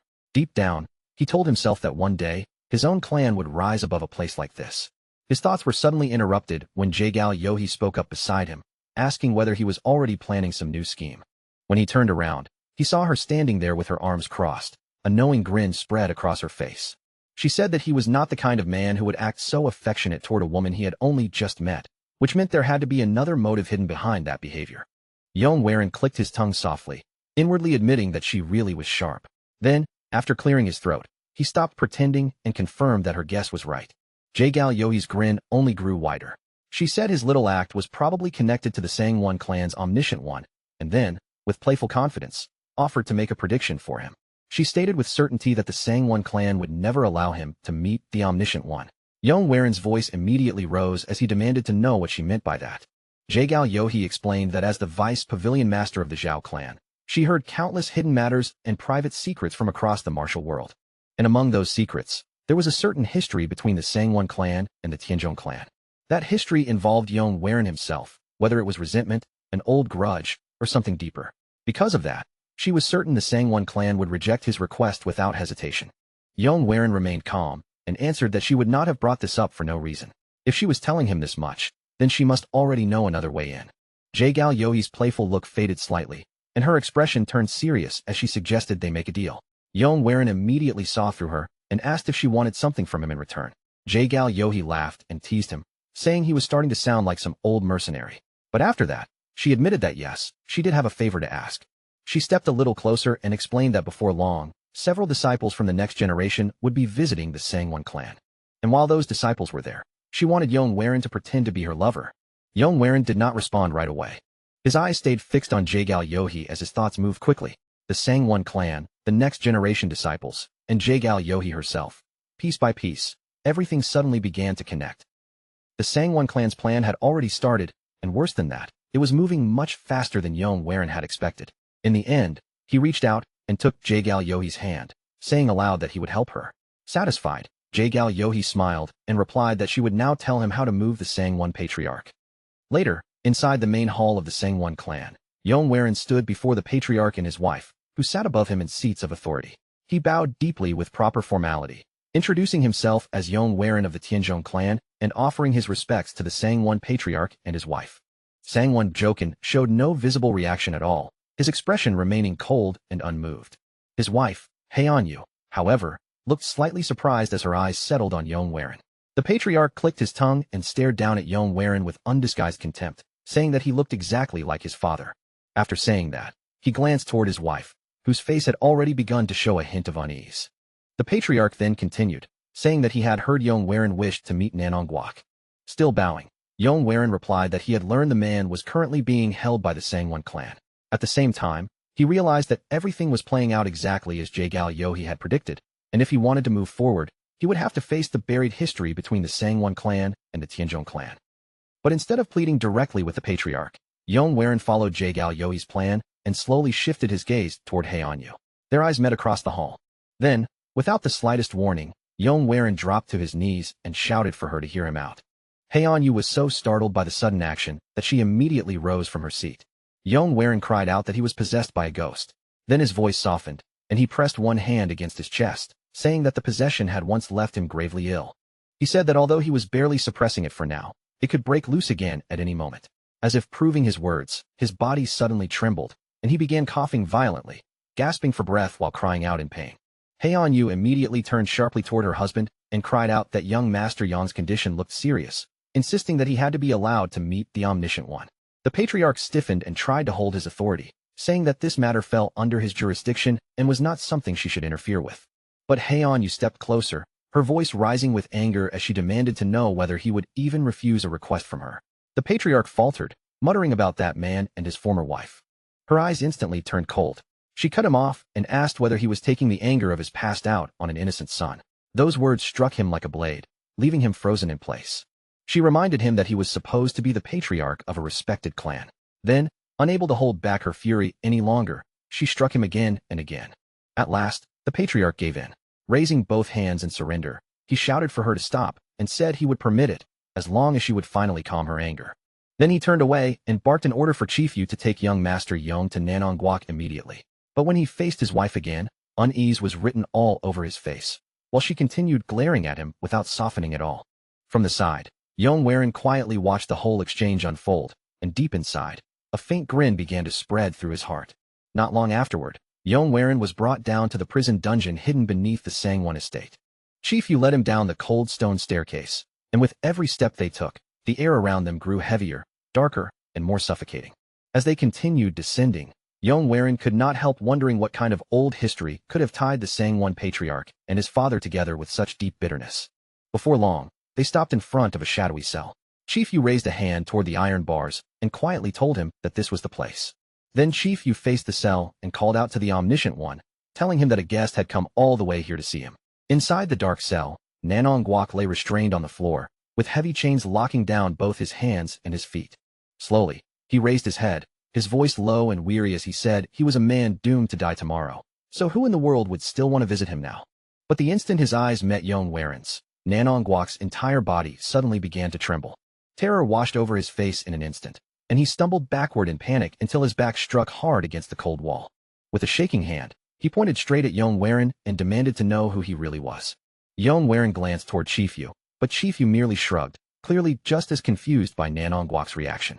Then Nanong Guok suddenly screamed, asking what kind of being Yong Werin could possibly be to carry something so monstrous inside his body. His eyes swept over Yong Werin from head to toe, as if he were trying to see past the surface of his body. In Nanong Guok's sight, an overwhelming demonic presence filled the cell, with a terrifying evil spirit looming over Yong Werin while its dark aura wrapped around him completely. Still trembling, Nanong Guok cried out again, demanding to know why Yong Werin had come searching for him. Yong Werin stood perfectly still before the cell bars, his eyes fixed steadily on Nanong Guok without the slightest sign of fear. Only after a long, heavy silence did he finally open his mouth to speak. He said that a ghost was bound to him, and that he needed to speak with that spirit directly. For that, he needed Nanong Guok's help.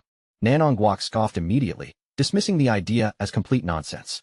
But before he could finish rejecting him, Yong Werin cut him off by calling him by his true name and title. Then he stepped closer to the bars, lowered his voice, and revealed that he knew Nanong Guok was an emissary of the Bei cult. For someone like him, awakening a soul and communicating with it should be well within reach. Nanong Guok's eyes sharpened at once, and his voice turned cold as he said Yong Werin was clearly no ordinary boy. Not only was Yong Werin still alive, while carrying something so terrifying inside his body, he even knew Nanong Guok's hidden identity. For a brief moment, the two of them simply stared at each other through the bars, the air between them sinking into silence. Then Nanong Guok asked whether Yong Werin truly wanted to speak with that soul. He said he could help him do it, but only if Yong Werin helped him in return. Yong Werin answered that he understood exactly what Nanong Guok was asking for, but said it was impossible. The Sangwon Patriarch had already decided his fate. Before Yong Werin could finish mentioning tomorrow's execution, Nanong Guok cut in and said that if Yong Werin helped him, he could still survive. If it was Yong Werin, then Sangwon Mi-jiang could be awakened, and Nanong Guok's own life could be spared as well. Nanong Guok then began laying out the full truth. After listening carefully, Yong Werin slowly repeated what he had come to understand. Sangwon Mi-jiang had collapsed because, while learning the split-body sword art, her mind had divided into two, causing her personality to fracture. Because the Sangwon clan feared rumors spreading that their martial arts were dangerous, they had imprisoned Nanong Guok and placed the blame on him instead. Nanong Guok confirmed that this was exactly what had happened. He then added that by using the soul inside Yong Werin, they could erase Sangwon Mi-jiang's other persona. If she woke up safely, he would be released. And in exchange for that, Nanong Guok would allow Yong Werin to speak directly with the being sealed inside him. He made it clear that the entity inside Yong Werin was not some ordinary spirit, and without its power, this plan could never succeed. Yong Werin understood just how heavy the choice was. 3 lives, Sangwon Mi-jiang's, Nanong Guok's, and his own, were all hanging on this single gamble. Then, instead of backing away, Yong Werin broke into a bright, fearless smile and agreed. Nanong Guok nodded with satisfaction and said that was good. But before they could do anything, he added, they still had to persuade the Sangwon Patriarch, which would be the most difficult step of all. Yong Werin turned to leave. At the door, he glanced back with that same confident smile and said he already had a way to deal with the Patriarch. Nanong Guok could only stand there in the cell, staring in confusion as Yong Werin calmly turned and walked away. Later, outside the Sangwon courtyard, Yong Werin calmly explained the entire situation to the Patriarch and his wife. Soon after, the chains were removed, the prison gates were opened, and in what felt like the blink of an eye, Nanong Guok was no longer a prisoner. He stepped outside in a daze, still struggling to understand how everything had changed so quickly. Leaning closer to Yong Werin, Nanong Guok asked in disbelief how he had managed to convince such a stubborn old man. Yong Werin, however, gave him no answer. Nanong Guok hesitated for a moment, then reached out and gripped Yong Werin's hand, asking once more for his name. Only then did Yong Werin finally answer, saying that he was Yong Werin of the Tianzhong clan. At that moment, Patriarch Sangwon Jokin cleared his throat loudly, immediately pulling their attention back toward him. He stepped forward with cold eyes and made it clear that he had only agreed to their request because his wife had insisted on it. Then he warned that if anything went wrong, not only Yong Werin, but the entire Tianzhong clan would have to bear the consequences. With that sharp warning hanging in the air, he turned around angrily and stormed away, his wife walking beside him. But Heian paused for a moment before leaving completely. She looked back once, her gaze lingering silently on Yong Werin. In that quiet instant, Yong Werin made a vow in his heart that he did not speak aloud. Once the couple finally disappeared from sight, Yong Werin and Nanong Guok turned toward the quarters behind them. Nanong Guok looked ahead and said that it was time. They pushed the door open and stepped inside. In the center of the room, Sangwon Mi-jiang lay completely motionless on a thin mattress, her still body covered by a blanket that barely shifted at all. The air inside the room suddenly felt heavy, almost unnaturally still, as if even breathing had become difficult. Without wasting a moment, Nanong Guok reached into his pocket, pulled out a knife, and sliced open his own palm. Fresh blood spilled from the cut, dripping steadily from his hand and splattering onto the floor below. Then, in the next instant, the blood began to move on its own. The crimson liquid crawled across the stone like something alive, twisting, spreading, and slowly drawing itself into a ritual circle at the very center of the room. Nanong Guok looked toward Yong Werin and told him to step into the circle, then sit down cross-legged inside it. Once Yong Werin obeyed and settled into place, Nanong Guok placed one hand firmly on top of his head. He explained that he was about to open Yong Werin's upper chi core in order to awaken the soul hidden within him. After that, the awakened soul would be guided into Sangwon Mi-jiang's upper chi core, where it would erase the other persona that had taken root inside her. Yong Werin looked up and asked what he needed to do once the ritual began. Nanong Guok gave him only a short warning. The spell would suppress the soul's power, but if that soul tried to speak to him, Yong Werin must never listen to a single word. Then Nanong Guok steadied himself and declared that they would begin. The entire room trembled. The walls shook violently, and a crushing pressure began pressing inward from every side.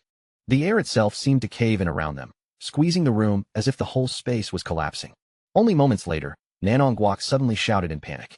Something had gone wrong.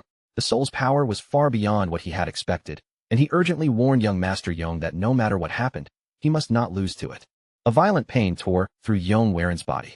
He clenched his teeth hard, desperately fighting against the overwhelming force bearing down on his mind, and then everything before him went completely dark. When Yong Werin opened his eyes again, the world around him had completely changed.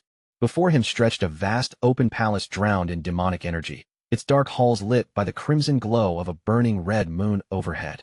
At the far end of that ominous palace, a lone figure sat silently upon a throne formed from shadow. The moment Yong Werin saw him, his heart clenched. He knew this man.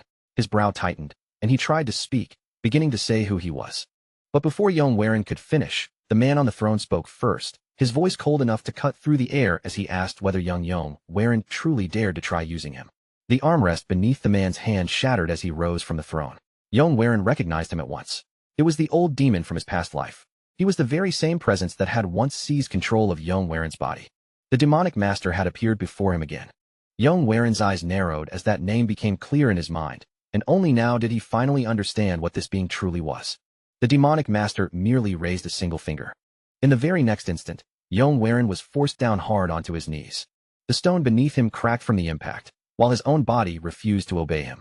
He tried to move, tried to push himself up, but not a single part of him responded. Slowly, the demonic master descended the steps. Thick, demonic chi gathered beneath his feet, hardening with each step, making it look as though he was floating through the air rather than walking. He stopped directly in front of Yong Werin and looked down at him, saying that he still remembered their first meeting very clearly. Then he stepped even closer, his shadow falling over Yong Werin completely, as he reminded him how weak, helpless, and pitiful he had been back then.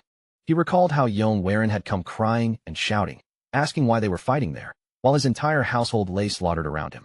The demon tilted his head as if casually searching his memory, then smirked and asked if the girl's name had been Yanhua. The moment that name reached Yong Werin's ears, his expression turned dark. The demonic master continued mocking her without mercy, saying she had been frail, untrained, and ugly.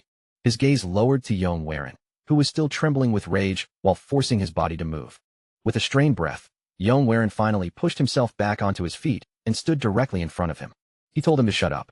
In that same instant, the demonic master's hand shot forward and clamped tightly around Yong Werin's throat. His eyes burned with cold contempt as he demanded to know how Yong Werin dared speak to him with such boldness. Yong Werin grabbed the demon's wrist with both anger and defiance, forcing the words out through clenched teeth as he said he would kill him. The demonic master laughed. At first, the sound was low and quiet, but it quickly grew louder until his laughter thundered through the entire palace. Then, little by little, that laughter began to change. He leaned in close enough for his breath to brush Yong Waren's face, then asked in a mocking tone whether Yong Waren truly believed such a thing was possible. Finally releasing his grip, the demonic master said he would wait for that day, but not now, because the time had not yet come. A dark grin spread across his face as he placed one hand on Yong Waren's shoulder and told him he would be watching. Then the world around them began to crack apart, the air splintering like glass as fractures spread outward in every direction. In the next instant, everything shattered into countless fragments. As the collapsing realm disappeared into the void, the demonic master's voice echoed after him, saying he would be watching Yong Waren. With a sharp gasp, Yong Waren snapped back to his senses, still seated inside the blood-drawn ritual circle. He dragged in one breath after another, his chest burning as if he had just clawed his way back from the edge of death. After a moment, he glanced over his shoulder and realized he had returned once again. Then his mind immediately turned to Nanongwak, wondering what had happened to him during the ritual. Behind him, Nanongwak was coughing violently, blood spilling from his mouth with every breath. Even then, he forced himself to speak through the pain, saying he had truly believed young Master Yong's soul had been completely devoured, and that coming back should have been impossible. Alarm flashed across Yong Waren's face, and he rushed toward him at once, calling out and asking if he was all right. But before Yong Waren could reach him, Nanongwak shouted for him to stop, warning him not to step out of the circle. His eyes narrowed with urgency as he declared that the ordeal was not finished yet. In truth, the technique had only just begun. Now they had to enter Sangwon Mijong's consciousness. Yong Waren hesitated, his voice heavy with concern as he asked what they were supposed to do when Nanongwak's condition was getting worse by the second. Nanongwak shouted again, forcing strength into his voice as he insisted that they had no other choice. His own life and Sangwon Mijong's future both depended on what happened in this moment. After a brief pause, Yong Waren turned toward Sangwon Mijong's motionless body and asked how they should proceed. Nanongwak told him to place his hand directly on her head. Yong Waren followed the instruction and gently pressed his palm against her. The moment he made contact, Nanongwak said it was good, then told him to guide his inner energy slowly into her upper chi core. Yong Waren steadied himself and began circulating his chi. Only seconds later, a violent surge of dark energy erupted from Sangwon Mijong's body. Yong Waren groaned inwardly, realizing that the old demon's power was beginning to run wild again. From behind him, Nanongwak called out urgently, telling young Master Yong to use that energy the same way he had before. But this time, he would not be entering her soul. He would be entering her mind. Around them, the dark chi grew even stronger. The entire chamber shook under the pressure as Nanongwak continued shouting through his worsening condition. Yong Waren had to find the real Sangwon Mijong within her consciousness, identify the false one, and erase her. Then, all at once, silence swallowed everything. When Yong Waren opened his eyes again, he was no longer standing inside the chamber, but somewhere completely different. He recognized the place almost immediately. This was the Sangwon clan. A young child ran past him with bright laughter, her small figure darting by like a memory brought to life. The moment Yong Waren saw her face, his heart tightened. That child was Sangwon Mijong. Farther away, he noticed an older version of Mijong sitting alone on a stair, her expression distant and withdrawn. Then another Mijong passed by, walking arm in arm with Yul, a soft smile resting on her face. And when Yong Waren looked ahead, he saw yet another version of her. This Mijong was wrapped in dark chi, her body seeming to split apart as though something inside her was tearing her in two. Only then did Yong Waren understand what he was seeing. He was watching the course of her entire life, from the innocence of her childhood all the way to the exact moment her mind fractured into two separate selves. A voice suddenly sounded behind him, sweet and almost playful, saying that a guest had come to visit. Then a second voice followed right after it. That second voice was colder, sharper, and filled with suspicion, saying he was not a guest at all, but an intruder. Yong Waren turned and froze. Two identical versions of Mijong stood side by side, staring at him without blinking. They were truly impossible to tell apart, not just at a quick glance, but even when he looked closely. Every physical detail matched exactly, just as Nanongwak had described. This was the divided self. The Mijong on the left spoke first, her voice light, teasing, and almost amused. She asked whether he was staring because they were pretty, or because he was desperately trying to figure out which one was real. Yong Waren stayed silent, still caught off guard by the sight in front of him. Then the two Mijongs turned toward each other and moved close, their bodies touching as if they were meant to be one. The one on the left chuckled softly and said there was no point in trying, asking whether he really thought he could tell the difference. They had the same face and the same body, and the one on the right quietly agreed. Yong Waren cleared his throat and looked away for a moment, dryly remarking that they seemed far too close for two halves of the same person. Then, in the next instant, the truth struck him. Even if their bodies were identical, their personalities were not. If one of them was false, then there had to be a flaw somewhere, some contradiction that would expose her. With that thought in mind, Yong stepped forward. The Sangwon Mi-jeong on the right tilted her head slightly and asked whether he had already figured it out. Yong answered calmly that he had at least a rough idea. The Sangwon Mi-jeong on the left slowly licked her finger, slipped one arm around the other's waist, and lifted her face with her free hand. Then she asked Yong which one of them was the real Sangwon Mi-jeong, while the one on the right whispered for her to let go. Yong paused for a moment. Then a smile crossed his face, and he told them that before coming to the Sangwon clan, he had spoken with Yul. She had once described her elder sister as someone mischievous and full of life, the kind of person whose energy could brighten a room. Yet there were also moments when that same sister became strangely distant, quiet, and almost unnervingly calm. It was as if two completely opposite temperaments had been forced to share the same body, both existing side by side, without ever fully becoming one. And according to him, that was the very reason Sangwon Mi-jeong had become so deeply fixated on the split-body sword art, chasing it with an obsession that now finally made sense. There had never been a true version and a false version standing before him. What existed there were simply two halves, each incomplete alone, yet both belonging to the exact same whole. The Sangwon Mi-jeong on the left suddenly brightened, her eyes shining with a playful spark, as if she had been caught hiding a secret. "Ah," she said, almost lightly, "so you found me out." The very next instant, the entire world around them began to tremble, as though the space itself could no longer hold together. Yong immediately understood what was happening. This inner world, the fragile place built inside her consciousness, was beginning to collapse all around them. The two Sangwon Mi-jeongs turned toward one another, their movements perfectly mirrored. They clasped hands tightly, and when they spoke, their voices overlapped as one, not directed at Yong but toward themselves. "You're right," they said together, their expressions softening at last. "There was never a fake between us. Both of us are the real me." Then both pairs of eyes slowly shifted back onto him. "But I suppose the same could be said for you too, couldn't it, young Yong, leader of the Sky Ocean Merchant Union?" At those words, Yong entire body went still. One of them stepped closer, raising her hand and pressing her palm against his chest, then quietly told him that their energy cores had already been linked. Their minds had touched as well. Just as Yong had witnessed the path of her life, she had looked into his.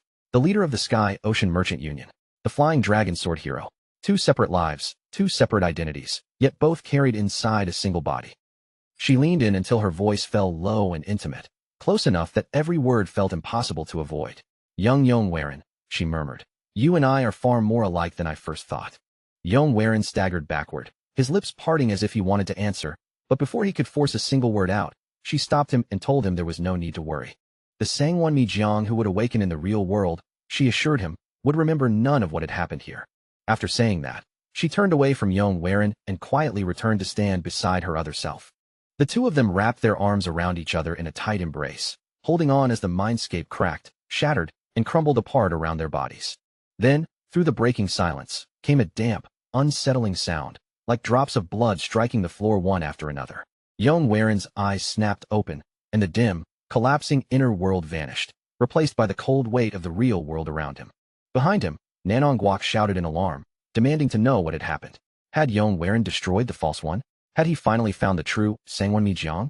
Yong did not answer right away. He slowly pushed himself up, his body heavy as he rose from where he had been.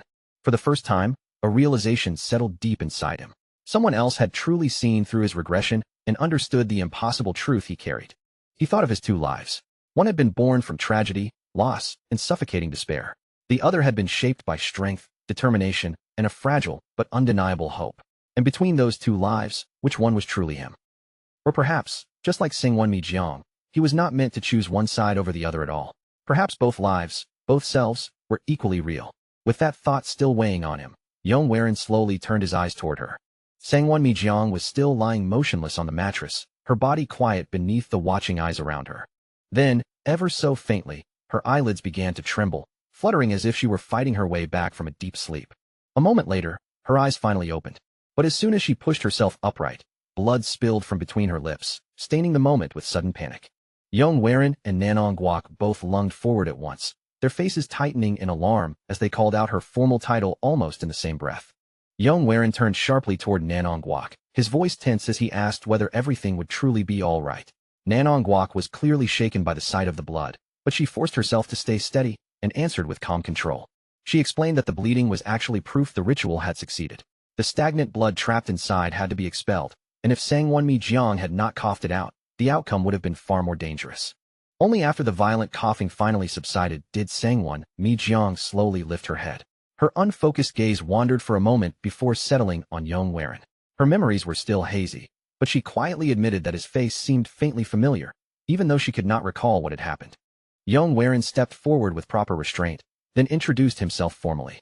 "I am Yong Waren of the Tianzhong clan," he said, lowering himself in a respectful bow as he asked how she was feeling. Sangwon Jiang looked down at her own body, as though checking whether it truly belonged to her. She tested her breathing, felt the condition within herself, and then said she felt fine, better, even, than before she had collapsed. But the softness in her eyes did not last. Her gaze sharpened as she questioned him directly. Why would someone from a clan with no connection to hers go this far to save her? What exactly did he want in return? Yong Waren held her gaze without flinching, but for a brief moment, he said nothing at all. Then, after that silence passed, he turned his attention toward the door and told her they could speak about that matter later. For now, he said, her family needed to be told first that she had awakened safely. Outside the room, Patriarch Sambucan and Lady Hai Yanggyo had been waiting anxiously, unable to step away while her fate remained uncertain. The instant Sangwon Jiang saw them standing there, the emotions she had been holding back burst free, and tears spilled down her face. She forced her weakened body to stand, struggling onto her feet as she called out to them with a trembling voice. "Father, mother." Keeping herself steady with effort, she began walking toward them, each step slow and unsteady, until she reached the threshold and paused there. Without turning back to face Yong Waren, she said that they would speak in greater detail the next time they met. Then she tilted her head slightly in Yong Waren's direction and added, with quiet sincerity, "And thank you again, young Master Yong, Omniscient One." In the next breath, she rushed forward as much as her recovering body allowed and threw herself into her parents' arms. By the doorway, Nanong Guok finally released a long breath, the tension leaving her shoulders as she told Yong Waren that he had done exceptionally well. To interfere directly with another person's soul and still come back alive was already extraordinary.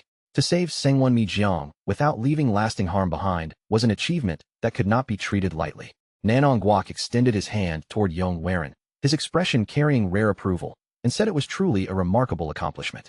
Yong Waren hesitated for only a brief moment before raising his own fist and meeting it firmly. He replied that Nanong Guok had worked hard as well, then calmly added that it was time for him to fulfill his request. Nanong Guok gave a firm nod, but he quickly added that they could not begin immediately. Before anything else, a barrier had to be raised, one strong enough to hold down the soul's unstable and violent power. He explained that the necessary preparations would take at least a day or two, then asked Yong Waren to wait patiently until everything was properly arranged. Yong Waren accepted the explanation without argument, then turned toward the exit and said he would wait until they sent for him. But just as Yong Waren reached the doorway, Mo Bayong Hua suddenly called out from behind him, "Oh, and young Master Yong." He cleared his throat awkwardly, his face flushing red as though the words were burning him from the inside, and for a moment, he could barely speak properly.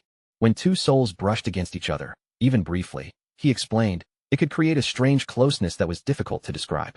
And when it happened between a man and a woman, that intimacy could become even more complicated, so Yong Waren needed to keep that in mind.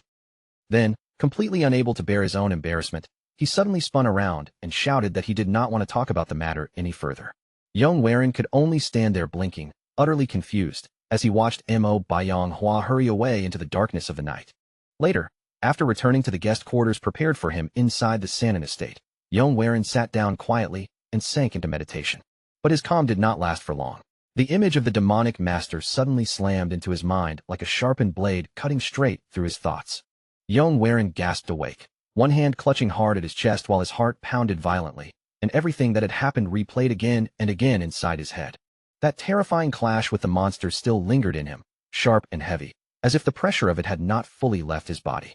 Then came the memory of the split-body sword art, that brutal force capable of tearing the mind apart and dividing consciousness itself.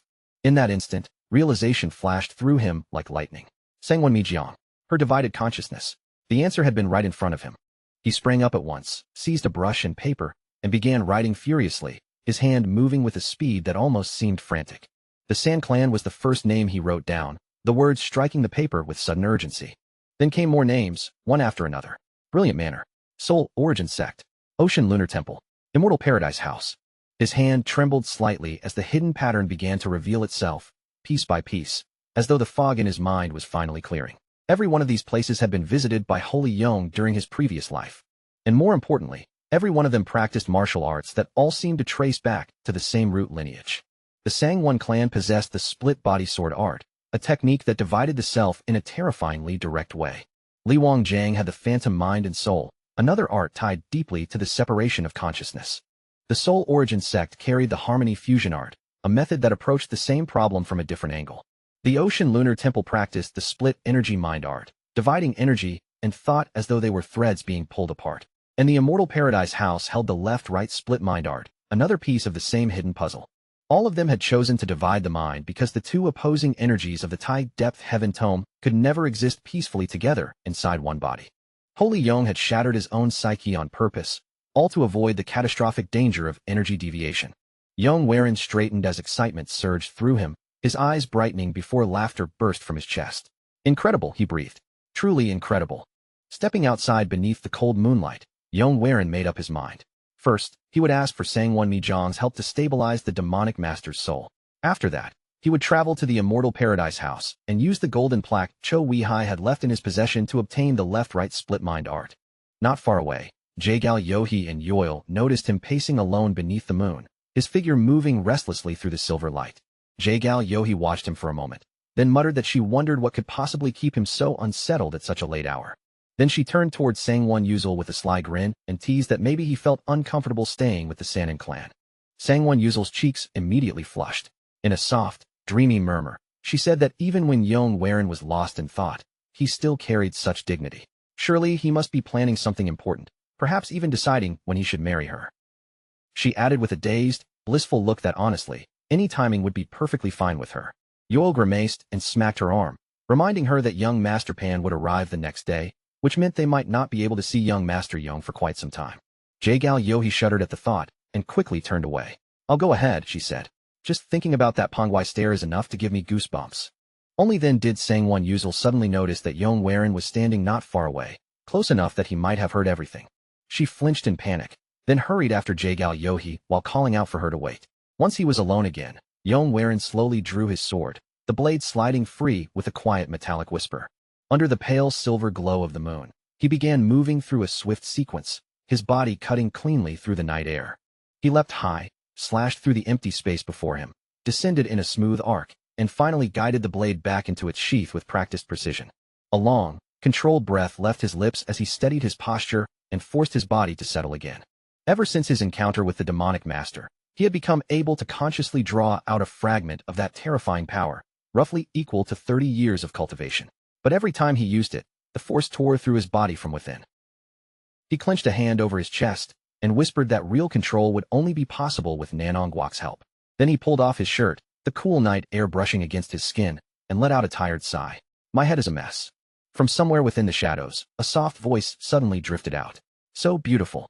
Without thinking, Yong Waren answered as if he were simply agreeing with his own thoughts. "I agree. Beautiful." The moment those words left his mouth, his whole body froze. He spun around in alarm, fumbling to cover himself as he stammered, "Who's there?" Sangwon Mijong stepped out from the shadows, a quiet laugh resting on her lips while her gaze lingered openly on him.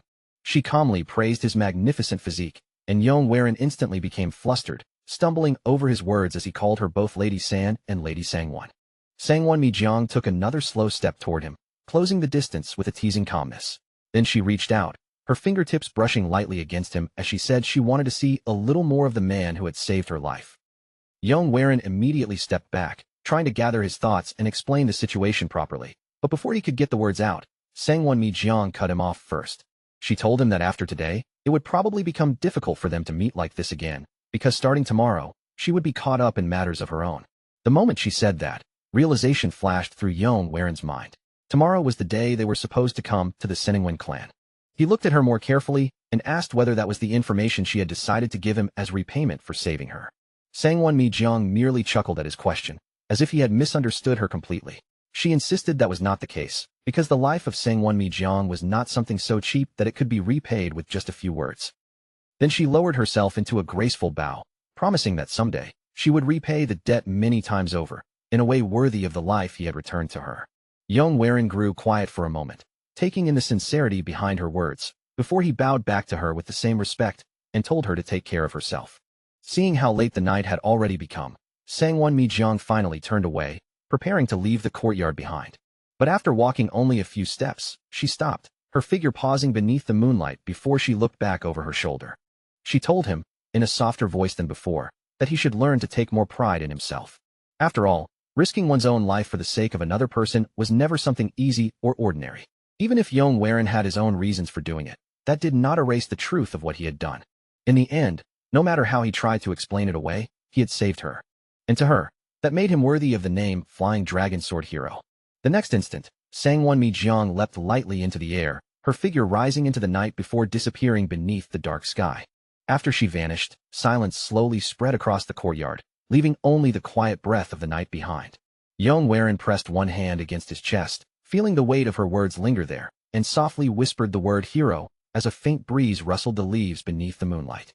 The next day, Yong stood with Nanong Guok on a quiet bridge, the air between them calm, but heavy with serious conversation. Nanong Guok shook his head in disbelief, remarking that Yong had somehow run into an old man and lost his memory because of it. Yong, without showing any hesitation, confirmed that it was true. Nanong Guok then admitted that from the very first moment he laid eyes on Yong, he had already suspected that something about him was not normal. The overwhelming invasion of qi inside him, the traces of lingering corruption, and the strange intent wrapped around his presence all pointed toward one disturbing answer. It was the Maoan sect's spear possession technique. When Yong asked what that technique actually was, Nanong Guok explained that it was a method used to transfer one soul into another person's body. And among all forms of possession, the Maoan sect's version was especially cruel and vicious. It did not merely invade the body. It destroyed the original soul inside and forcibly seized control, making it a technique designed purely for domination. Yong stepped forward at once, his expression tightening as he insisted that he was completely fine and had not been taken over. Nanong Guok staggered back slightly, then looked at him with grim seriousness and told him the truth he could not avoid. Yong had not lost himself yet, but the corruption had not disappeared either. It was still inside him, slowly devouring him little by little. Yong lowered his head, his voice quieter than before, and asked whether there was any way to stop it. Nanong Guok said there was indeed a method, but it was the most dangerous technique he knew, and also the one with the lowest chance of success. When Yong asked what would happen if it failed, Nanong Guok placed a hand on his shoulder and said that compared to risking one's life for a complete stranger, this danger was nothing. Yong eyes widened slightly as memories of their first meeting rose back into his mind, making the meaning behind Nanong Guok's words hit even harder. Nanong Guok gave him a faint smirk and said he had already prepared a trick for this exact situation. Yong lowered his head again, trying to bring up Sangwon Jeong and someone else, but before he could finish, a loud voice suddenly called out his title from behind. Before Yong even had time to turn around, Jaegal Yohee appeared behind him and wrapped her arms around him without warning. Startled by the sudden contact, Yong stiffened and asked her what she was doing. With her face burning bright red, Jaegal Yohee clung to him and reminded him of the promise he had made to her. Only then did Yong remember her request. He was supposed to pretend to be her lover until the visitors finally left. Realizing this, he quietly acknowledged it. Jaegal Yohee grabbed him by the shoulder and began dragging him away, insisting that he come with her immediately. Nanong Guok simply waved from behind and told Yong that he would contact him once the preparations were ready. Later that day, Yong and Jaegal Yohee arrived at an extravagant inn. Inside, elegant partitions divided the spacious hall, giving each table a sense of privacy while also making the place feel full of hidden conversations. The two sat side by side at a long table as servants brought out dish after dish in a steady stream. Yong quietly looked around the hall, taking in the polished decor and excessive luxury, and thought to himself that the entire place reeked of vanity. Even the quarters he had used in the Sky Ocean Merchant Union had not been decorated with this much extravagance. Then a deep rumbling sound rolled in from the street outside, growing louder as a long convoy of carriages approached the inn. An attendant noticed the movement outside immediately and snapped an order toward one of the servants, sending the staff into motion. As Yong watched the scene unfold, he glanced around and quietly reflected that only a single servant had been assigned to attend him. That made him wonder just how many servants the others must have brought with them, if this was how they were received. The Tianzhong clan could not truly compare with powerful families like the Xiamen clan or the Peng clan, but even knowing that, the difference still felt strikingly clear. His thoughts drifted naturally to Peng Jie and Sun Yuan. He realized that he remembered very little about Sun Yuan, but Peng Jie was different. Known by the title Blade Tiger Dragon, Pang Jie was famous for wielding the legendary five-tiger severing blade. It was said to be the greatest blade art in all of Jianghu, a terrifying technique that had carved its fame into the martial world. With only a single blade in his hand, Pang Jie had already begun building a name for himself, and one day, that name would resound across the land. If that was the future waiting for him, then even now, before reaching his peak, Pang Jie's current strength was already something that could not be underestimated. Just then, Jaegal Yohei lightly tapped Yong on the shoulder and leaned closer, whispering that the guest had finally arrived. A moment later, the sound of steady footsteps echoed through the hall, growing clearer as the group stepped inside one after another. Yong turned his head toward the entrance, and the instant he saw their faces, he recognized them all. There stood Xiaoman Xiao Seol, Pang Shilan, Xiaoman Xiao Young, Pang Jie, and Sanghuan Ho Young. Their eyes immediately settled on Yong and Jaegal Yohei, studying the two of them closely. Then Sanghuan Ho Young stepped forward and introduced Yong as the young man who had saved his sister, Sanghuan Mi Jiang, as well as the heir of the Tianzhong clan. The moment those words were spoken, Xiaoman Xiao Seol lifted a hand to cover her mouth, but she could not stop the laughter from spilling out. Beside her, Xiaoman Xiao Young wore a knowing little grin, watching with amusement while her sister continued to chuckle without restraint. Then Xiaoman Xiao Seol looked straight at Yong and the ridicule in her eyes was so clear she did not even bother hiding it. The Tianzhong clan, she sneered, claiming she had never heard of such a place, and then mocked them as if they were nothing more than some backwater country sect. After saying his piece, Sanghuan Ho Young announced that he would leave them to speak among themselves, then calmly turned and departed from the room. The moment he was gone, Jaegal Yohei's expression sharpened, and she immediately snapped back that if anyone here looked like country bumpkins, it was them. Yong however, only smiled faintly. He gave a polite bow and greeted her with calm courtesy as Miss Xiaoman. He explained that the Tianzhong clan did not involve itself much in outside affairs, so it was only natural that their name was not widely known. Then, with a perfectly composed expression, he assured her that her unfamiliarity with them was not necessarily due to ignorance or a lack of worldly experience, so there was no need for her to feel troubled by it. Pang Shilan let out a quiet chuckle at Yong's remark, clearly entertained. But beside her, Xiaoman Xiao Seol immediately snapped, jabbing a finger straight at him with a furious glare. "What did you say? Ignorance?" she shouted, her teeth clenched tightly and her voice sharp enough to cut through the room. Before the tension could truly erupt, her brother Xiaoman Xiao Young calmly raised one hand and stepped in between the rising tempers. He said that since so many geniuses of the new generation had gathered in the same place, they might as well sit down and have a proper conversation like civilized people. Gradually, everyone took their seats around the table, though the atmosphere remained heavy, with hostility still hanging between them like a drawn blade. Pang Shilan was the first to break the silence. She introduced herself to Yong, then remarked with interest that his tongue was dangerously sharp. Strangely enough, she admitted that she actually liked people who could speak like that. In her view, those with quick, cutting words often carried blades that were even sharper. Yong listened to her and studied her carefully. So this was Pang Jie's sister, the woman who would one day stand beside her brother and help lead the Pang clan into its golden age. Inwardly, Yong acknowledged that the true heavyweights of the younger generation had finally gathered in this room.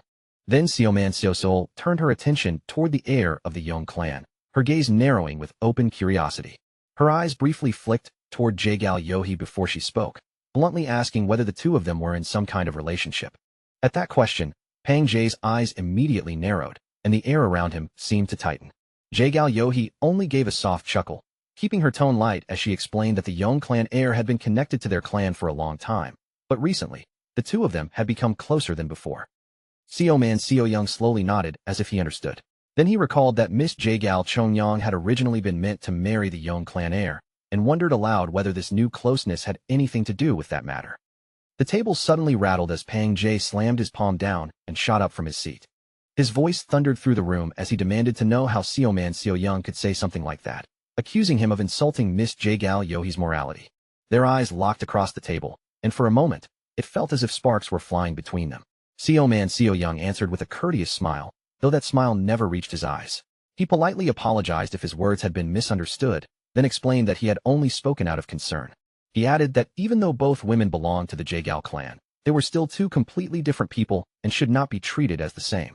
Pang Jie fell silent, but his clenched jaw and burning eyes made it clear that his fury was still simmering just beneath the surface.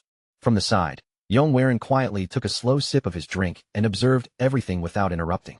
By now, it was obvious that Pang Jie seemed to have feelings for Jaegal Yohei, and Yong briefly wondered if that was the real reason she had asked him to pretend to be her lover. but he dismissed that thought almost immediately. A girl like Jaegal Yohee would never act for only one simple reason. There was always another scheme hidden behind her smile. As if proving his suspicion, Jaegal Yohee smiled sweetly and announced that Jaegal Chongyong and Yong had recently broken off their engagement. Because of that, there was nothing improper about her current relationship with him. The words struck the table like a thunderbolt, and Yong instantly sprayed his drink across the room. Pang Jae stared in complete shock, his expression frozen as he stammered and struggled to form a proper sentence. Before Pang Jae could recover, Seoyoung simply smiled again and said, with unsettling calm, that he understood.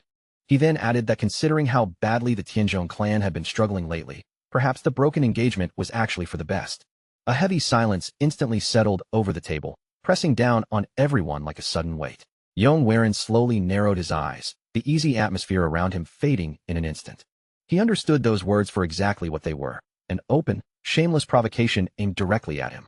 To Yong Seoyoung had always been nothing more than an ordinary young martial artist, the sort of person who would never leave a real mark on the future. Even so, one memory still surfaced in his mind, the single scandal that had once made Seoyoung's name briefly known. A faint smile touched Yong lips, and when he spoke, his voice remained calm and even, without the slightest trace of anger. He asked Seoyoung whether he himself had not once been engaged to Miss Manhwa. Yong remembered the truth clearly. That engagement had fallen apart because Seoyoung had cheated on her with another woman.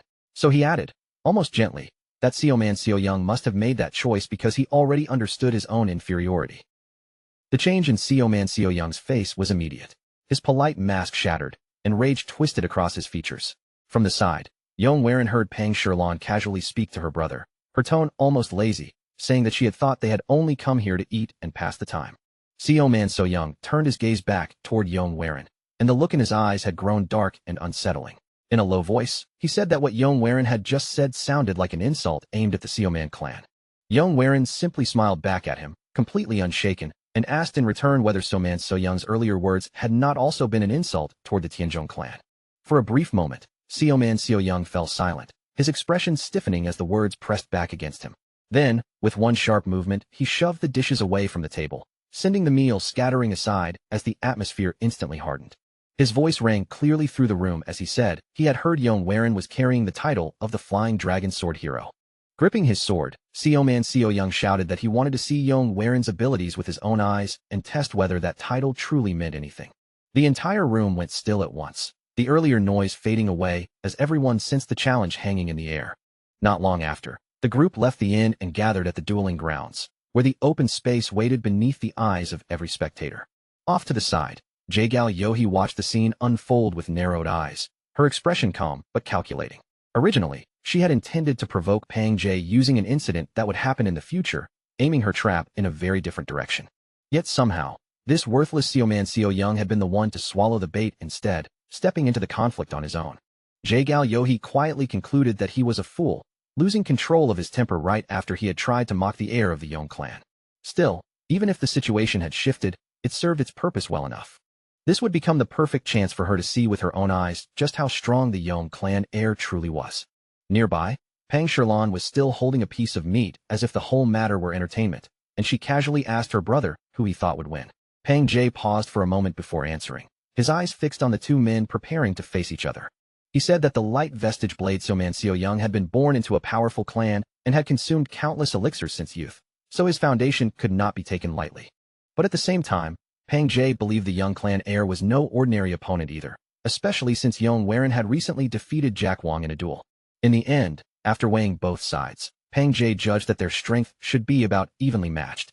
At the center of the dueling grounds, Seoyoung faced Yong directly and said that he had heard about Yong recent victories.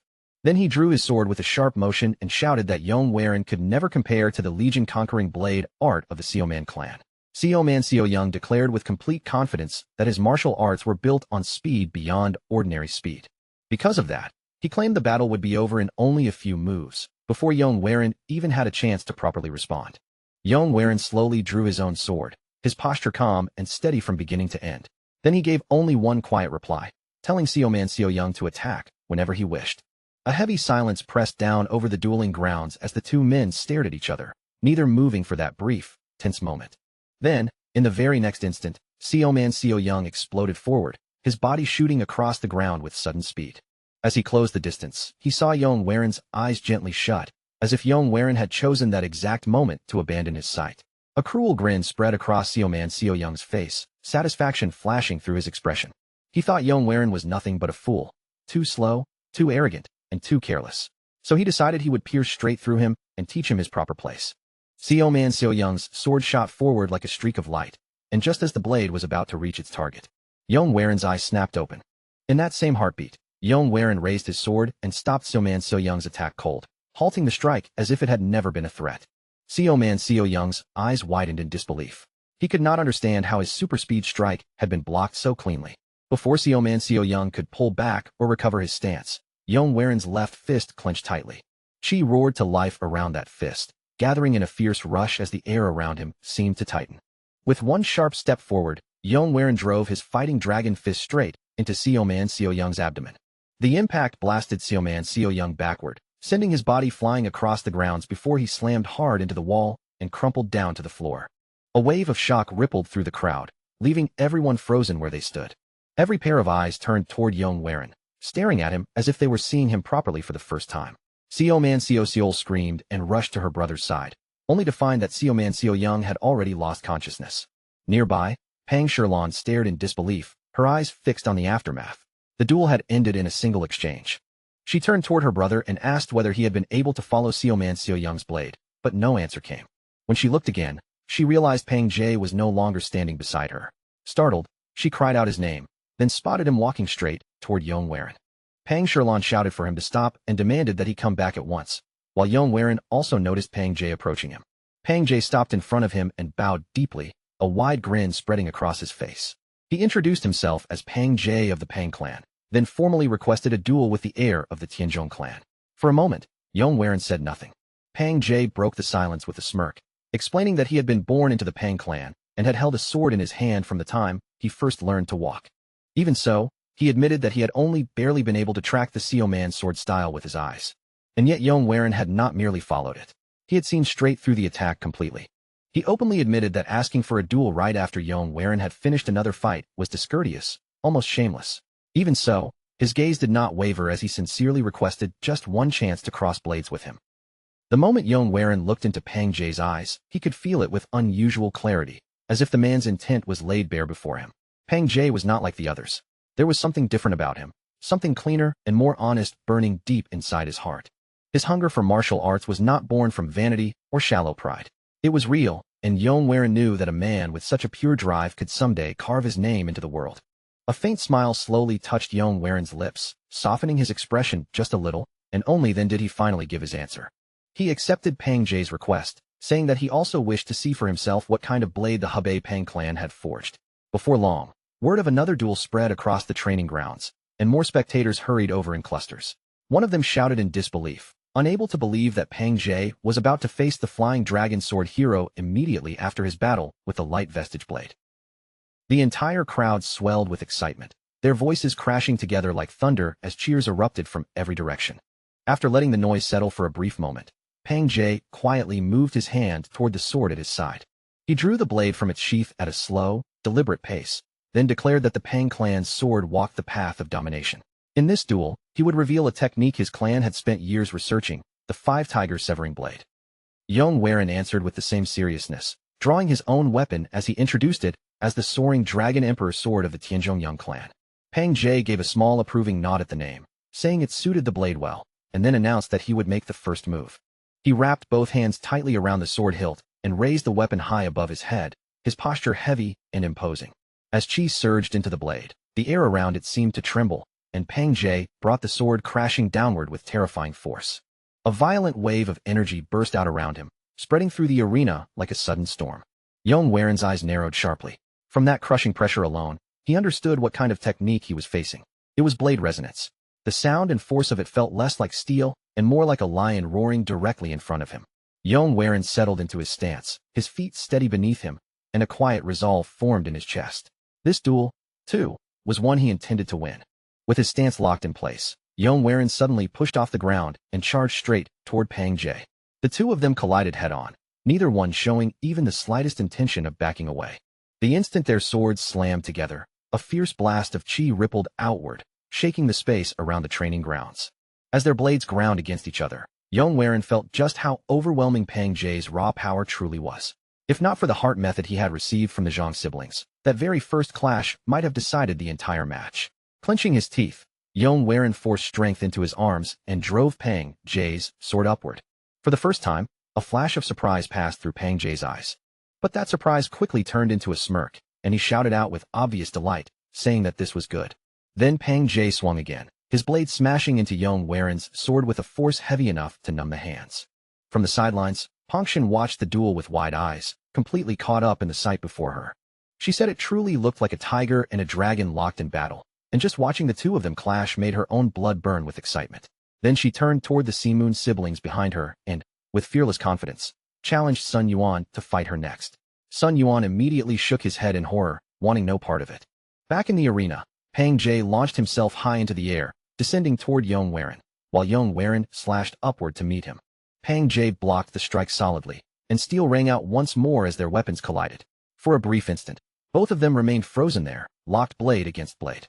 With a deeply satisfied smile, Pang Jie spoke first. He said that if they kept going like this, the dangerous part of him that wanted to see everything through to the very end might wake up. Then he calmly returned his sword to its sheath, bowed, and said it had been an excellent duel.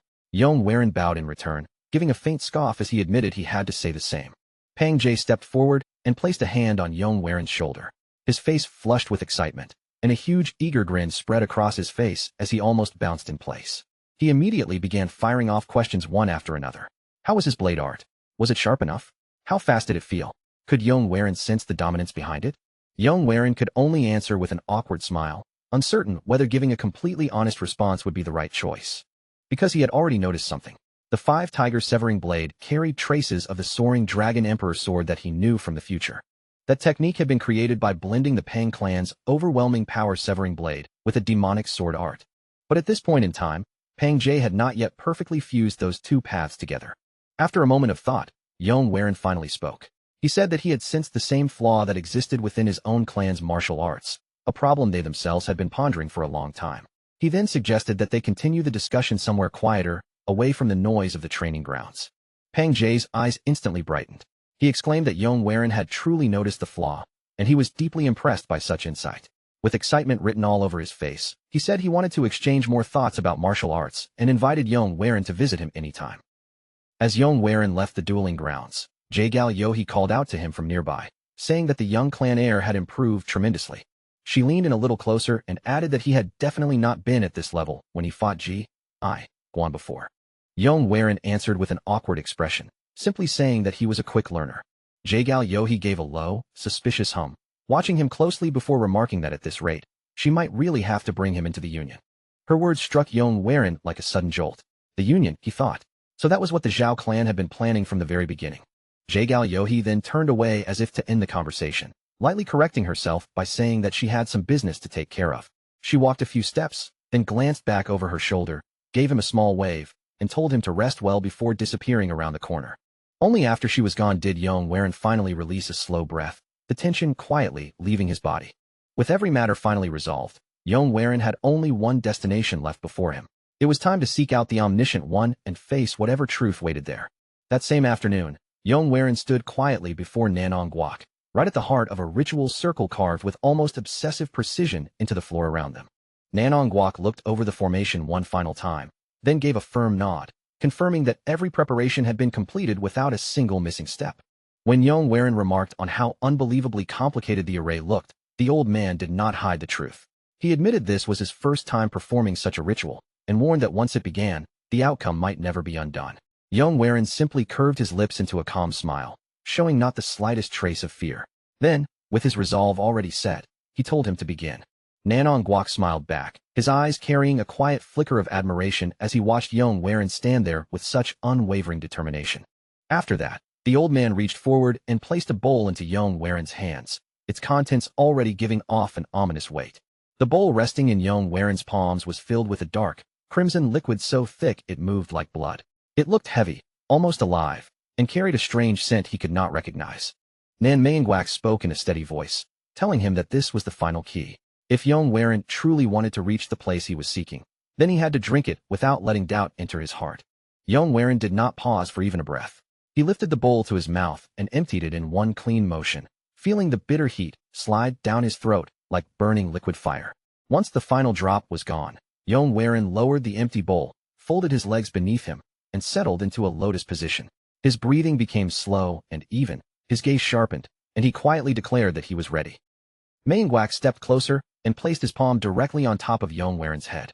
His voice dropped into a low, precise tone as he explained that this time, he would not guide him from outside. He would enter Yong Waren's consciousness himself. If fate allowed them to reach that place, then they would finally stand before the lingering soul hidden within. And if that moment came, Yong Waren had to move by his own will, without fear and without hesitation, as the air around them began to tremble. A violent current suddenly surged between the two of them as the spell came alive. Power twisted and coiled through the ritual circle like a storm breaking free, and for one brief instant, the entire world vanished into blinding white. Then, everything fell silent. When Yong Waren slowly opened his eyes again, the chamber was gone, and he realized he was standing somewhere completely different. An ancient forest stretched endlessly in front of him, swallowed by pale, drifting mist. Towering trees stood still as statues, their twisted branches curling like frozen claws, while the air hung so heavy and dead that not even the faintest insect sound could be heard. And there, half buried among tangled roots, dead leaves, and broken branches, a shattered carriage lay abandoned in the eerie quiet. The instant Yong Waren's eyes landed on it, recognition stabbed through him. The emblem carved into the splintered wood was impossible to mistake. It belonged to the Sky Ocean Merchant Union, his own union. He took a careful step closer, his eyes narrowing as fragments of memory began flickering at the edge of his mind. Then, from somewhere inside the fog, a voice suddenly echoed out, saying that he had finally arrived, slicing cleanly through the forest's dead silence. From the deep shadows between the trees, a figure slowly stepped forward, moving as if he had been standing there all along, patiently waiting for this exact moment. Everything about his presence felt wrong. It pressed down on the forest like a suffocating weight. He lazily stretched his neck, let out a faint chuckle, and complained that he had been bored nearly to death. Then he finally stepped into full view. It was the demonic master, wearing a crooked smile that looked both mocking and deliberate, while every small movement of his body carried a sharp, calculated intent. His eyes fixed on Yong Waren with cold interest, as though he were studying prey he had been expecting for a very long time. The demonic master glanced lazily across the wrecked carriage and the mist-drowned forest, then asked if Yong Waren liked the setting he had chosen. Amusement dripped from his voice as he addressed him clearly and without mistake, naming him as the heir of the Sky Ocean Merchant Union, Yong Waren. The scene shifted into a dim, mist-filled emptiness where the world itself felt unreal, as if normal space had been stripped away. In that strange void, Yong Waren stood face to face with an elderly man. The silence held for only a moment before the old man curled his lips into a sneer and called him the pig of the Chiana Merchant Guild. He remarked that Yong Waren had changed greatly since the day they first met, because the softness he once carried had completely vanished. Although those words almost sounded like praise on the surface, the tone beneath them was soaked in ridicule. The old man mocked the idea of a plump merchant pretending to be a martial artist, saying that ever since Yong Waren returned to the past and consumed the sword rice of a warrior, he had become unbearably arrogant just because he gained a flashy nickname. The old man soon revealed himself as Suk Jae Myung, yet Yong Waren did not flinch at the insults. Instead, he answered with a cold, razor-sharp remark, calmly saying that the old man talked far too much and questioning whether this frail-looking figure was truly the same person whose name had once shaken the entire martial world. Yong Waren did not stop there. His gaze remained steady as he pushed deeper, bringing up the memory of their very first meeting. He reminded Suk Jae Myung how the so-called Great Masa had once been desperately fleeing for his life, while countless pursuers hunted him down. Then, without a trace of mercy in his voice, Yong Waren declared that the old man before him was now nothing more than a parasite surviving by clinging to his body. Those words struck directly at Suk Jae Myung's pride, twisting his expression with rage. He snapped back at once, demanding to know whether Yong Waren had ever seriously questioned how his martial strength had risen so quickly and so unnaturally. Suk Jae Myung scoffed at the idea that such explosive growth could have come from talent alone. In his eyes, the world of Jingo was not so generous that natural talent could explain everything. His anger rose into a shout as he claimed complete credit for Yong Waren's progress. He insisted that Yong Waren had only learned martial arts with such impossible ease, climbed the ranks at such astonishing speed, and survived so many life-threatening situations because Suk Jae Myung's internal energy had been supporting him from within. At last, Suk Jae Myung exposed the true desire hidden beneath every word. He announced that he would utterly destroy Yong Waren's soul, seize control of his body, and take all of his cultivation for himself. As those chilling words left his mouth, dark crimson chains of energy began forming behind him. They twisted together into the symbols of a binding curse, while Suk Jae-myung spoke of equivalent exchange, insisting that whenever someone gained something, something else had to be taken away. But Yong Waren refused to bow his head, and not even the pressure of those cursed chains could make his will bend. He calmly drew his sword, letting the blade gleam coldly within the empty void, and rejected the parasite's claim without hesitation. Then he declared that he was the young master of the Tianzhong Yong, the heavenly central dragon gate. With a grim smile spreading across his face, Yong Waren invited the lingering ghost of the past to join him in one final sword dance. As their energies burst outward and slammed against each other, Yong Waren suddenly understood the true nature of the battlefield. This was not the physical world at all, but the realm of consciousness, the inner domain hidden inside a human mind. The moment Suk Jae-myung sensed that Yong Waren had grasped the truth, he responded with arrogant confidence. Before the killing began, he declared that he would give Yong Waren a handicap and even offer something useful for fighting inside this mental battlefield. But before their clash could spiral any further, something stirred inside Yong Waren's mind and interrupted the rising tension. A vivid memory surfaced from deep within Yong Waren's thoughts, steadying his heart like a hand placed on his shoulder. It was the image of his friend, Sangwon Mi-jiang. The vision took shape clearly within the void, showing Sangwon Mi-jiang dressed in official robes, carrying with him an important piece of advice from the past. Yong Waren heard Sangwon Mi-jiang's voice guiding him once again, reminding him to picture a certain image tied to ascension. He had to imagine it clearly. A carp fighting through violent currents, smashing again and again against the raging flow, enduring the relentless force of the water until the moment of halt finally arrived. It was the instant of transformation, when the carp broke past the waterfall and became a dragon. And with that image burning in his mind, the battle between them erupted with raw emotion. Suk Jae-myung, wrapped in sinister dark energy, launched forward to attack, while Yong Waren met him with a radiant, untainted aura. Their exchange grew faster and fiercer with every collision, until the very structure of the mental realm began to tear beneath the strain of their power. At one moment, Suk Jae-myung brought his weapon crashing down in a crushing overhead strike. But Yong Waren caught the blow, redirected it cleanly, and left the old man visibly stunned, because the technique he used was a hidden secret art. It was an art Suk Jae-myung had never expected Yong Waren to possess. Determined to end the fight at once, Suk Jae-myung gathered a raging storm of crimson energy and unleashed a devastating barrage, flooding the entire space with enough crushing pressure to threaten the complete destruction of Yong Waren's consciousness. And yet, in the middle of that overwhelming torrent of hostile power, Yong Waren found a brief, shining instant of perfect clarity. Yong Waren turned his focus deep within himself, and the philosophy that had shaped his growth rose clearly in his mind. He pictured a carp throwing itself against merciless currents, crashing over and over into the rushing water, yet refusing to surrender no matter how violently the river struck back. Within that stillness, he reflected on the moment of Telt, the instant of transformation when the carp finally breaks past the waterfall and ascends as a dragon. Yong Waren poured that entire image into his sword, filling the blade with both the vision and the meaning behind it, then stepped forward to the very edge of his limits, fully aware that this path could just as easily lead to his death. Even knowing that, Yong Waren did not hesitate for a single step. He advanced through a trail of radiant golden light, and that brilliance sliced cleanly through the darkness wrapped around Suk Jae-myung. At that decisive instant, Yong Waren's entire body became engulfed in a blazing golden aura, and he launched his counterattack with the force of everything he had built up inside him. It was the moment Yong Waren stepped beyond the life of an ordinary merchant and began his ascent as a true dragon rising into the martial world.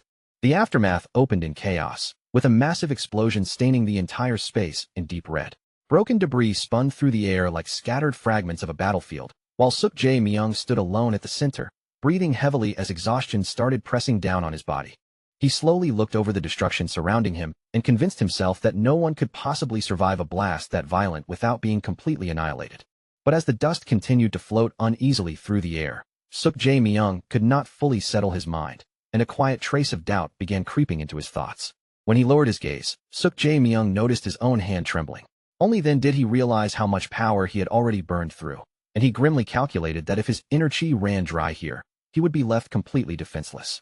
From that point on, he decided he had to move with the utmost caution, carefully measuring every step, until the situation suddenly changed without warning. The drifting dust was ripped apart in an instant by a brilliant surge of golden light. Yong burst out from within the haze, his blade releasing an enormous golden dragon forged entirely from pure chi, its majestic body twisting through the air with a presence so overwhelming it felt almost terrifying. As that radiant dragon descended toward its target, the sheer intensity of the moment dragged Suk Jae Myung's mind backward, pulling him into a memory from long ago. In that vision, a much younger Suk Jae Myung appeared covered in wounds, his body battered and bleeding, with his clothes torn apart by battle. Even so, his sword remained raised, and he refused to let himself fall.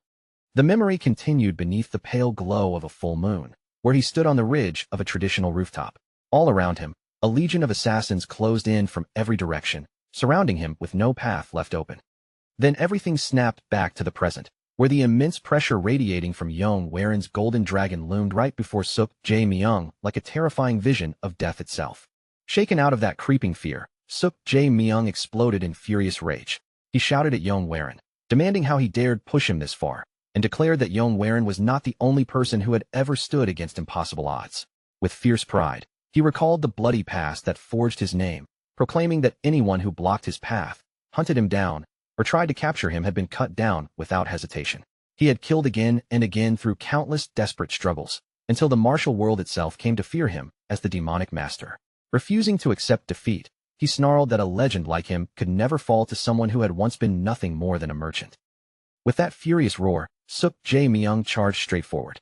Dark red chi wrapped around his blade as it smashed directly into Yong descending golden dragon, and the instant their powers collided, the impact erupted into a blinding explosion of light. Even with all of Suk Jae Myung's ferocious experience, Yong power tore straight through the red energy. He came crashing down with a heavy downward slash, forcing Suk Jae Myung to buckle beneath the crushing weight of the strike. A painful groan slipped from Suk Jae Myung's throat as the force surged through him. In that instant, alarm spread across his face as he realized Yong was overpowering him through raw physical strength alone. As Yong twisted his sword, a complex glowing symbol suddenly ignited across his forehead. The moment Suk Jae Myung saw it, he understood the danger and prepared to unleash one final decisive technique. Gathering what remained of his power, Suk Jae Myung released the momentum strike, a martial art that transformed motion itself into an amplified destructive impact. He shouted that the long, tangled fate between them would end right there, but the instant the attack came out, a massive monochrome yin-yang symbol, Tai, appeared behind Yong. The sight struck terror into Suk Jae Myung at once. He recognized the technique with a single glance and understood that Yong was wielding the Tai Depth Heaven Tome. In a sudden flash of realization, Suk Jae Myung began studying Yong strength with new eyes. He concluded that the realm of consciousness within the upper dantian represented the total sum of a human being's limitless potential. And from there, he deduced that Yong connection to such boundless power was the true reason he could learn martial arts at such a terrifying speed. The fight dragged on, turning into a brutal exchange of relentless blows, and Suk Jae Myung began to feel his strength draining away faster and faster, slipping from him against his will. Little by little, he understood what the battle had truly become. This was no longer just a contest of techniques or pride. It had become a harsh war of endurance, a merciless struggle that would only end when one side had completely exhausted every last trace of power. At last, utterly drained, Suk Jae Myung dropped to his knees. In bitter reflection, he thought that no matter how powerful a warrior's determination might be, they were still only human. And when a human was faced with merciless violence that tore flesh and shattered bone, no mind should be able to remain whole for long. Yet despite that belief, Yong slowly pushed himself back up and rose to his feet once again. Completely unable to understand what he was seeing, Suk Jae Myung stared at him in disbelief and demanded to know why he kept standing up. As he struggled to make sense of it, Suk Jae Myung began projecting his own past onto Yong, seeing the image of his younger, battered self standing in the same place. He wondered aloud whether rage was what drove Yong to keep fighting and kill, then questioned whether some lingering attachment to the past was what forced him to rise every time he fell. Yong looked down at the kneeling old man, his expression calm and unmoved, and answered that both guesses were wrong. He explained that the force pushing him forward was neither rage nor the heavy weight of his past. As those words left his mouth, a vision began to form behind Yong, revealing the people he held closest to his heart. His father, his mother, his younger sibling, Manhwa, and the martial artist who continued to stand beside him all appeared there like precious figures carved into his soul. Yong then declared that the reason he kept rising, no matter how many times he was knocked down, was the future itself. He did not stand again because of hatred, and he did not move because of regret. In that hazy spiritual landscape, He lowered his solemn gaze toward his own hands and stated with unwavering certainty that the only reason he ever rose back to his feet was so he could keep moving forward. The mental realm then opened into its full expanse. Sunlight broke through drifting clouds and poured over rolling green hills, while their reflections stretched across the dark, mirror-like water beneath Yong Waren's feet. Dressed in white robes, he stood facing the spectral old man, who knelt on the water with his back turned. Waves of power pulsed outward from the spirit, cracking and splintering the watery surface beneath him. As the focus tightened on his face, his sharp eyes burned with a menacing red glow while he questioned the very idea of the future. Yong Waren gave no answer and simply watched in silence, the wind brushing through his hair. Then the old man suddenly bent forward and began coughing harshly, only for that cough to twist into rhythmic, unhinged laughter that shook his shoulders and made his white hair bristle. He declared the entire situation absurd, insisting it might be the most amusing thing he had ever heard. As his eye gradually shifted from burning red to a sharp, entertained blue, he commented that choosing to change only what could truly be changed was rational and practical. Then, lowering himself as if settling onto invisible ground, the spirit spoke with open contempt, saying Yong Waren was a merchant to the core and cursing him as a bastard. Across from him, Yong Waren remained standing tall, addressed the spirit as Young, and casually spat to the side in plain dismissal. The old man ignored the insult, tightened his fist, and announced that he had a proposal. When Yong Waren told him to get to the point, the spirit quickly concluded that Yong Waren must want his inner energy. He suggested a temporary pact, offering to remain inside Yong Waren's body and assist him from within. Then he suddenly shouted one more condition. Yong Waren would one day have to find him a suitable body to transfer into. As the old man extended an open palm, he promised that when he finally left, he would leave 1/3 of his inner energy behind. Yong Waren's expression did not change in the slightest. He merely turned his head aside and rejected the offer without even pretending to consider it. The old man sprang up in stunned fury, veins bulging as he yelled that he had already made the first concession. Around him, his robe snapped wildly as his anger surged out of control. But Yong Waren only answered with a faint, cunning smile. He extended his own palm and calmly suggested that perhaps half of the energy would make the deal worth considering for someone known as the demonic master. The old man clenched his fist so tightly his fury nearly boiled over, grinding his teeth as he struggled to restrain himself. Then he snarled that Yong Waren was a truly vicious bastard. Yet after shouting out his frustration, the old man finally gave in. With visible anger still burning across his face, he agreed to stake half of his inner energy.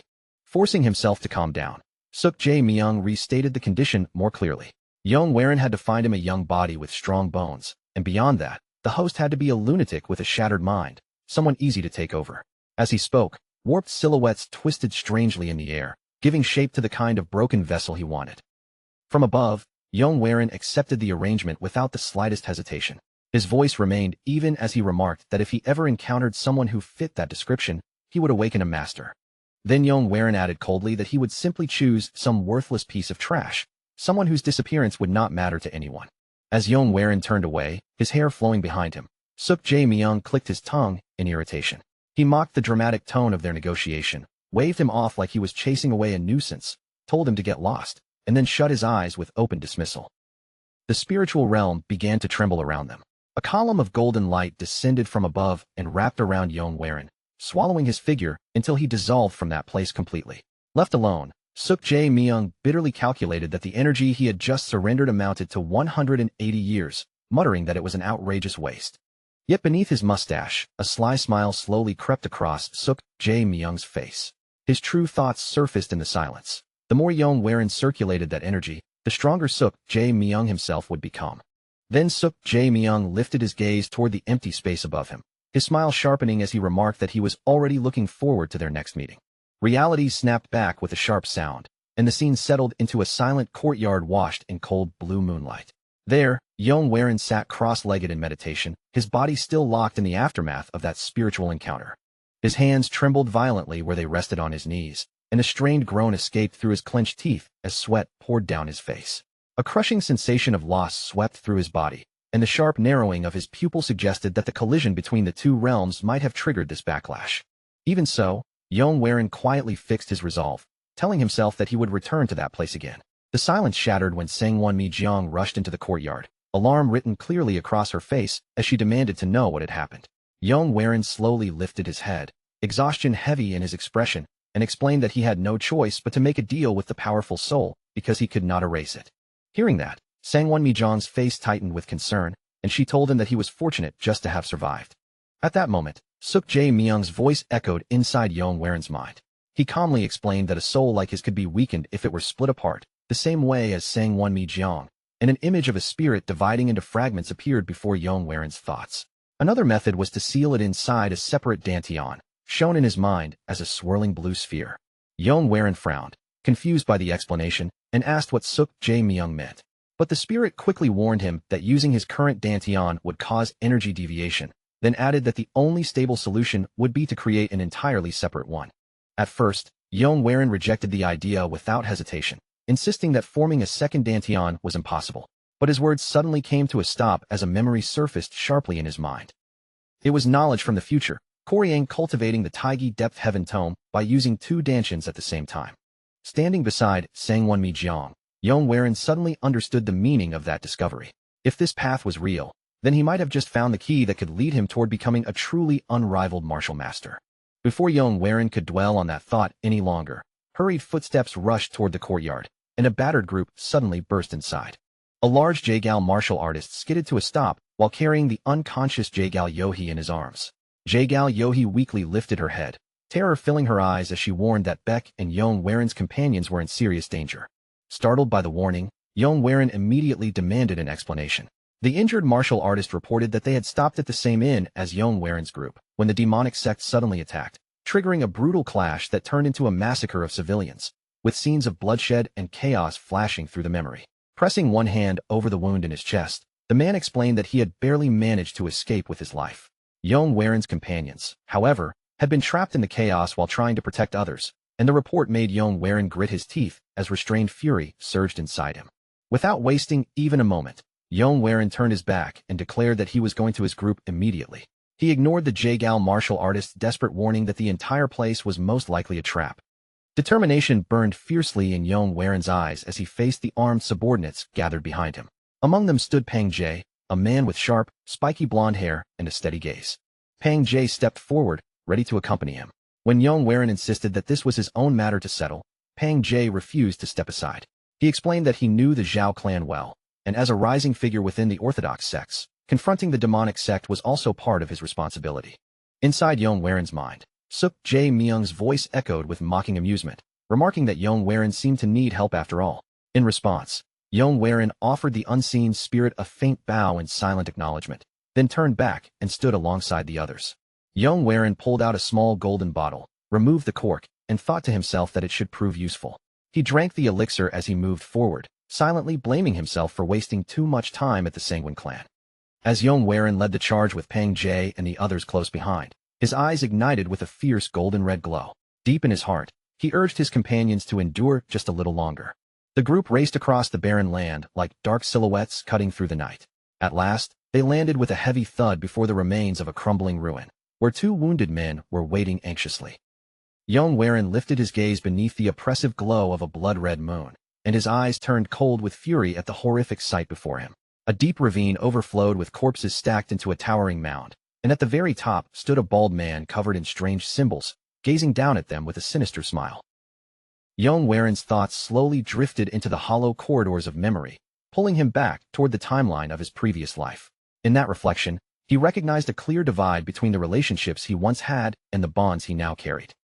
The memory carried him to a snow-covered courtyard dojo from long ago.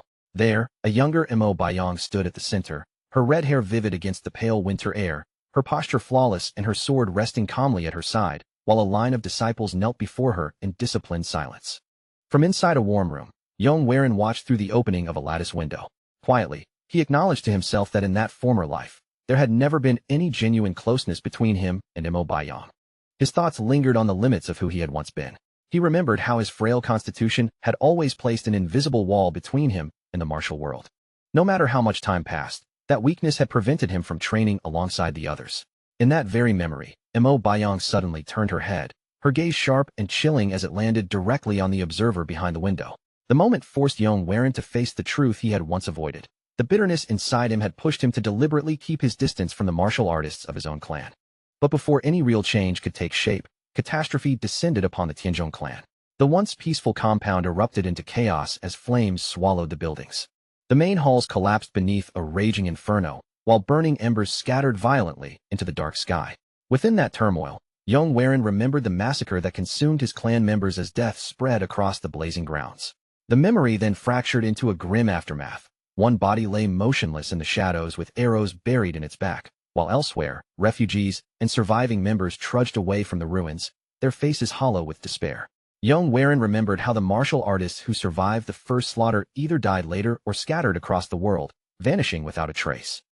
At last, the memory settled against a bleak landscape thick with smoke, emphasizing the hollow emptiness left behind after the clan's destruction. Yet within the shattered remains stood one unmoving figure, tall against drifting ash and debris. Mo Bayong, seen from behind as her long red hair fell over dark martial robes, the sole exception to the clan's complete collapse. A closer look at Mo Bayong's face, half swallowed by shadow, revealed the fierce resolve carved into her expression as she led the charge and slaughtered the enemies of the demonic sect. The entire battlefield burned under an orange glow, whether from a dying sun or the fires raging around them, while broken warriors lay scattered across the ground and abandoned blades littered the earth. That ruthless trail of vengeance followed every foe she cut down. As the focus moved closer to the crown of her head, her striking red hair stood out against the dim surroundings, and Yong remembered how her endless bloodshed eventually earned her the title Dragon Bloodflower. Her struggle to rebuild the Tianzhong clan forced her down a path so painful that her suffering could only be described as shedding tears of blood. The image shifted into a jagged, portrait-like frame, revealing Mo Bayong's battered face streaked with blood and marked by deep cuts. One eye was swollen nearly shut, while the other remained sharp and unyielding, and her torn martial robes exposed just how brutal the battle she survived had been.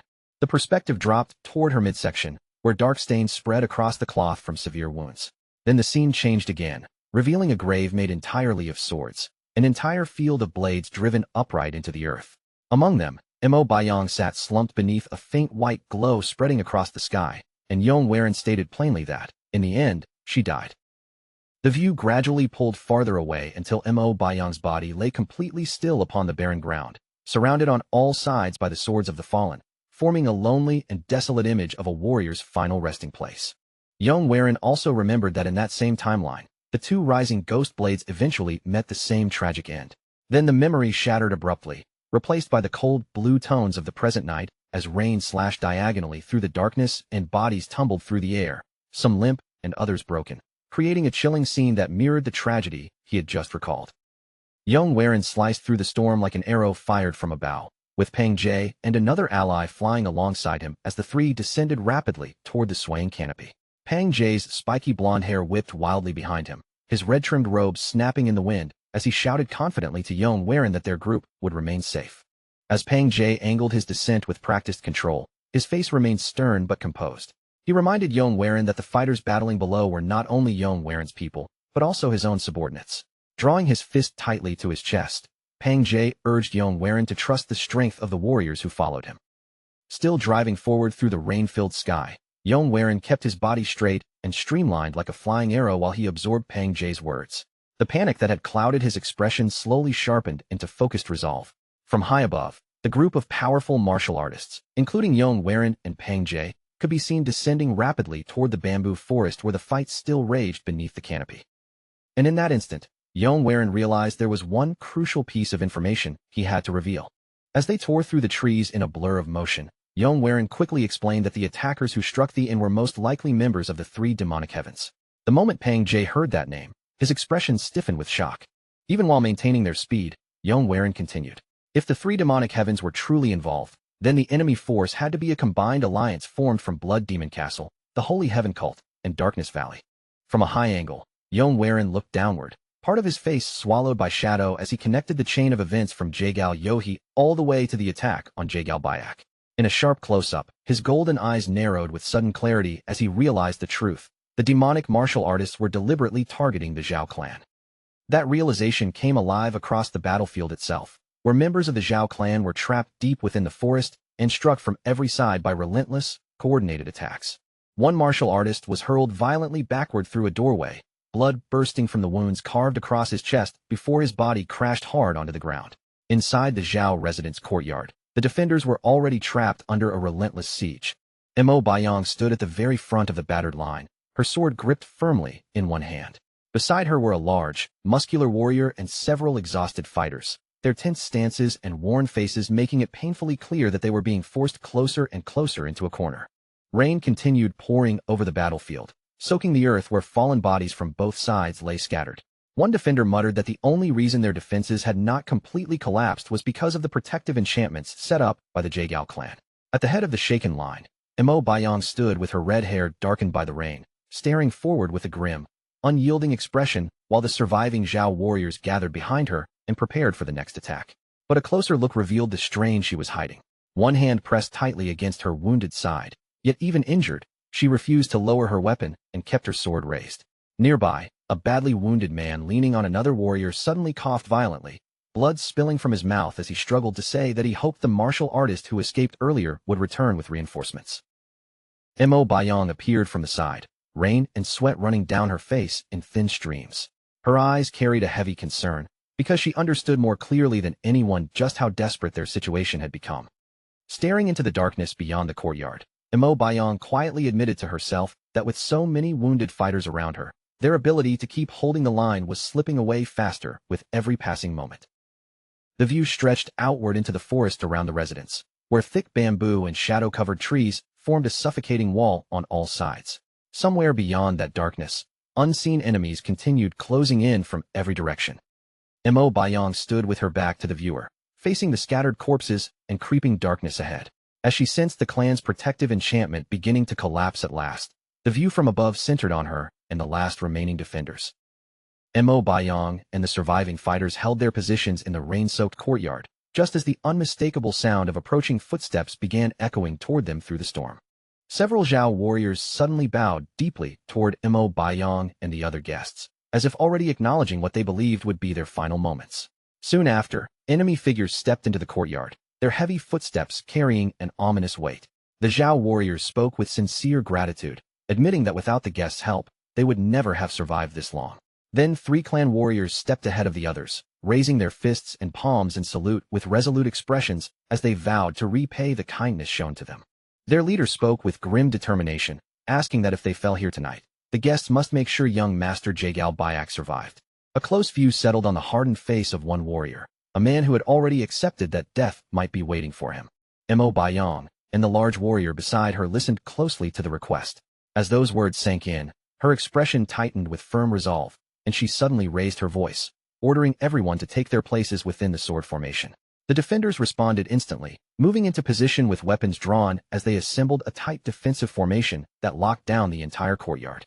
Without warning, brilliant green streaks of energy tore through the dark bamboo forest, slicing across towering stalks and blasting splinters into the air.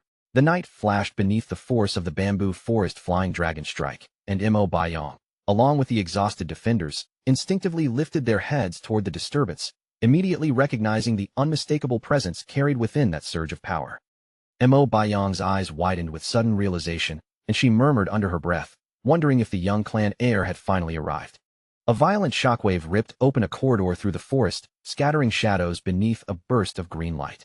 Yong burst into view, skimming low over the ground at overwhelming speed while shouting for them to endure just a little longer. His body moved like a streak cutting through the storm, his sword already drawn. As he rushed forward, his mind rapidly counted the familiar figures before him.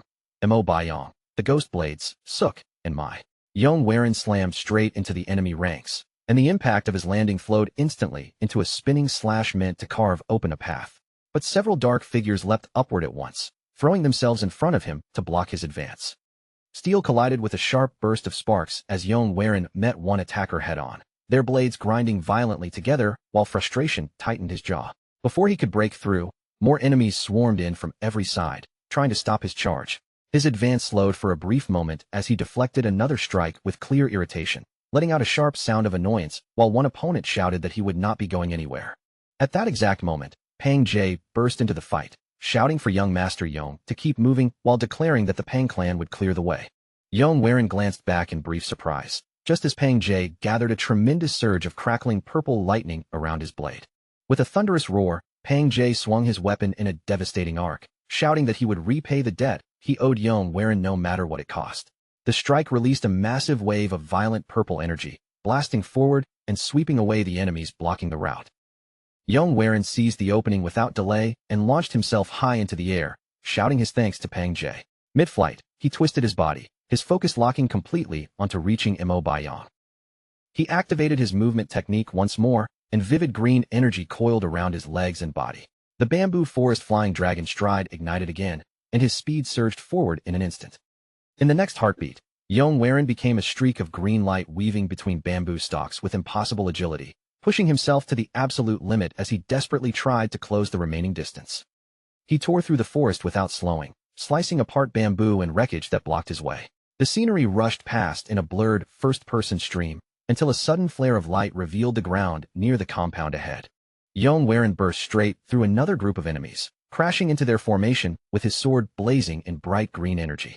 He shouted for them to stay out of his path as he struck, then pivoted sharply and released a spiraling vortex of power that exploded outward, throwing the attackers away.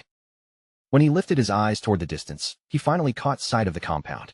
But realizing he still was not moving fast enough, he forced even more strength into the technique, causing the emerald aura around his body to flare brighter and burn with greater intensity. He carved through the opposing forces like a sweeping scythe, green energy tearing open a brutal corridor ahead of him. From a wider view, the winding spiral of devastation trailed behind his path as he raced toward the glowing structure where the defenders were waiting. At last, he broke through the final wall of trees with the compound directly before him, crashing down into the courtyard and skidding across the ground as shattered debris scattered around his landing point. Yong Waren remained crouched low, his blade already prepared for another strike. But the defenders who had been bracing themselves for disaster suddenly shouted in relief the moment they recognized him, their voices filled with renewed hope as they called out to the young clan heir. Far from the fighting, the view shifted to a distant cliff overlooking the battlefield below. There, two figures stood outlined against the dark sky, an elderly man and a woman wearing a wide-brimmed hat. The old man watched the chaos beneath them with mild curiosity. As the view drew closer, his long white beard and ring-covered fingers became clear, and he slowly stroked his beard while remarking that those newcomers had not been part of their original plan. Standing beside him, the woman kept her face partly hidden beneath bandages and shadow. In a calm voice, she explained that the intruders were rising talents from the Pang, Sanguine, and Soman clans. Her eyes narrowed toward the exact spot where Yong Waren had landed, and she concluded that the final arrival must belong to the same group that had helped the Zhao clan at the inn. The old man brushed off the concern with a faint smile. If that was the case, he said, then they could simply ignore them.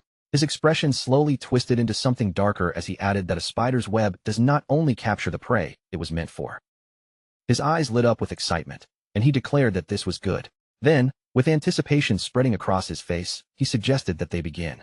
The view pulled back and revealed what had been hidden behind them, an immense host of demonic practitioners standing in absolute silence within the darkness. With steady authority, the old man gave a single command: release the blood dragon core. At once, the stillness shattered.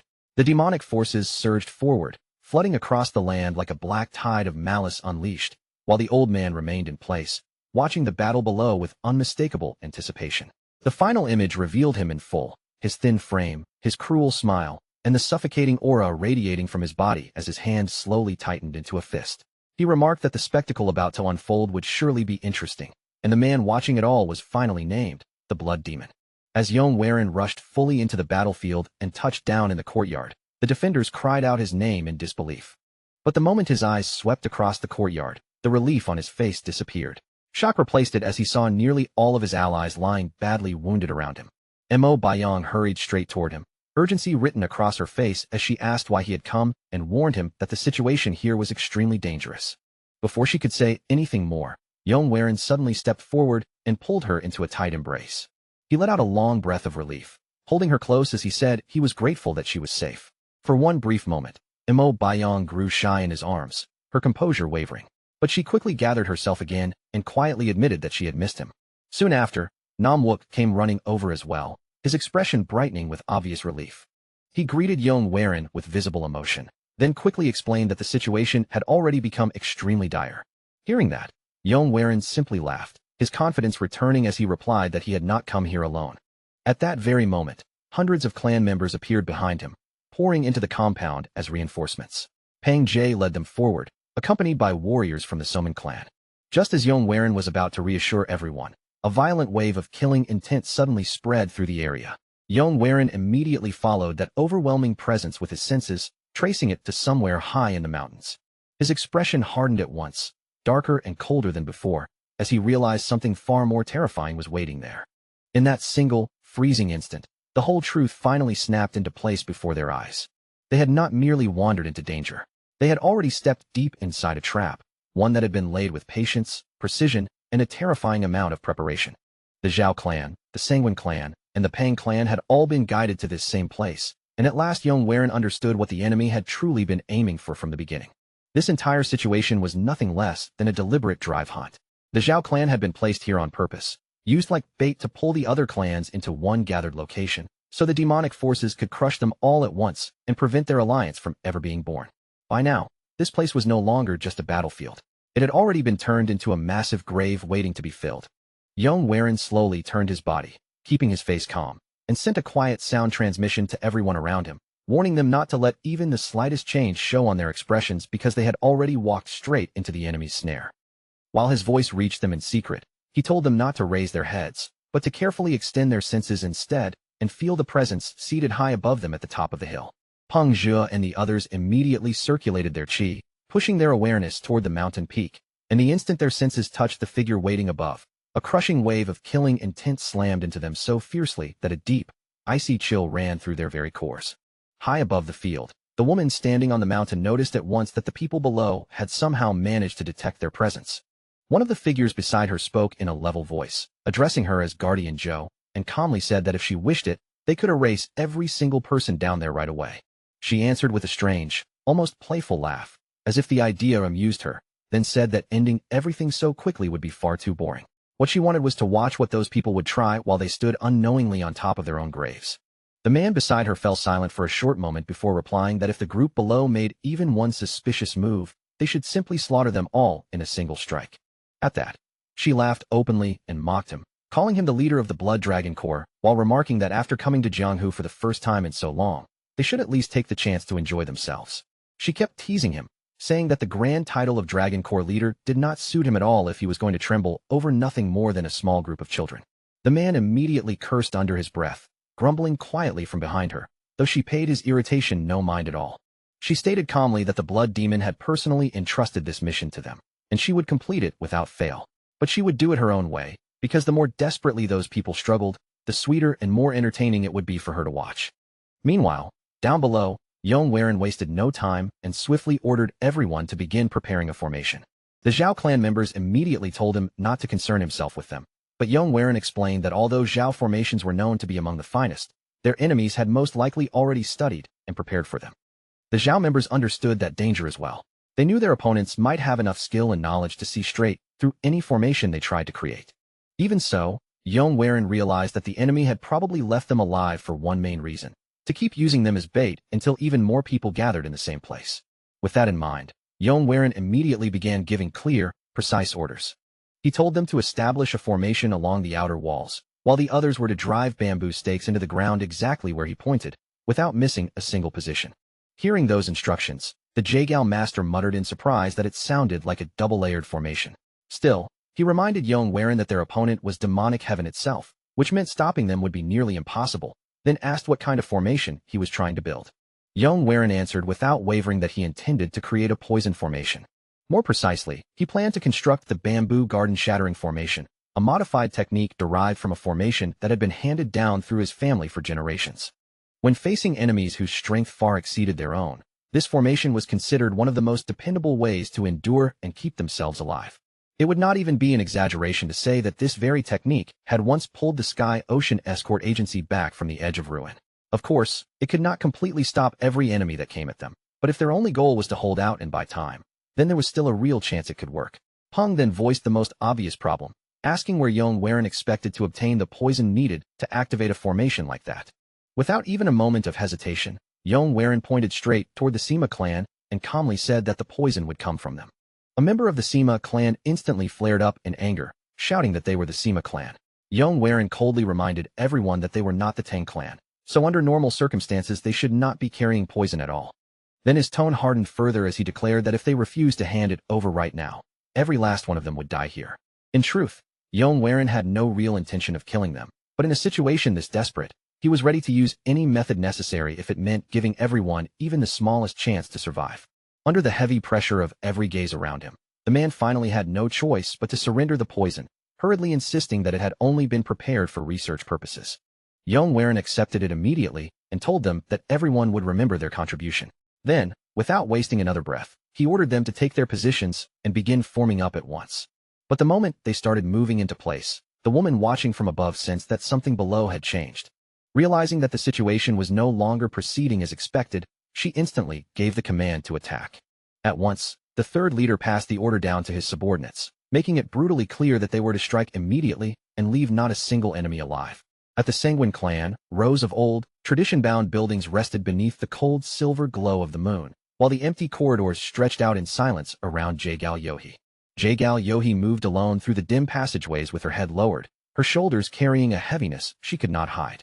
Her brow slowly drew tight, her teeth pressed into her lip, and frustration boiled inside her as she kept blaming herself for her lack of martial strength, thinking again and again that if only she had more power, she could actually help instead of standing helplessly on the side and watching everything unfold. The pressure inside her chest kept building until she suddenly stopped in the middle of the corridor, squeezed her eyes shut, and sharply shook her head as if scolding herself for sinking into those thoughts. She forced herself to calm down, opened her eyes again, and resolved to focus only on the tasks she was still capable of handling. That fragile silence was suddenly broken by the rapid echo of hurried footsteps. Jaegal Yohee immediately turned toward the sound, just as a messenger rushed into view with his face drained pale and fear written clearly across his expression, urgently calling out to her as vice leader. The man almost skidded to a stop in front of her, his body trembling as he thrust a scroll forward and insisted that it was an emergency message from the main clan, one that had to be read without even a moment's delay. Confusion flashed across Jaegal Yohee's face. She accepted the scroll and asked where it had come from. But the instant she unrolled it and her eyes began scanning the elegant lines of calligraphy written across the page, every trace of color drained from her face as pure horror spread through her expression. Her hands trembled so violently that the paper shook between her fingers, and when she tried to speak, no words came out. For a moment, she could only stand there, struggling to grasp the sheer scale of the disaster written before her. Her shock quickly erupted into rage. She crushed the letter tightly in her fist and demanded to know why information this important had arrived so late, shouting furiously at the messenger before letting out a raw cry of frustration. Then she grabbed him roughly and reminded him that the first report had clearly said the attackers were merely followers of the demonic path. She demanded to know the enemy's true identity, and the terrified messenger stammered that, as far as he knew, the invading force belonged to Blood Demon Castle and was being commanded by one of the dreaded three demons. Those words struck Jaegal Yohee like a direct blow. She snapped at him for his stupidity and for failing to reveal something so critical sooner. As he hurriedly apologized, she turned away and clutched her head in agitation, cursing her own lack of foresight while the contents of the letter echoed relentlessly through her mind, especially the report that the Blood Dragon Corps had already begun to mobilize. In that very instant, the truth struck Jaegal Yohee like a bolt of lightning tearing through the darkness. Beck's location had never been reliable information at all. It had been bait, carefully planted to draw them in, and the fury she felt toward herself for failing to see through it sooner surged so violently that she lifted her hand and struck her own head in harsh self-reproach.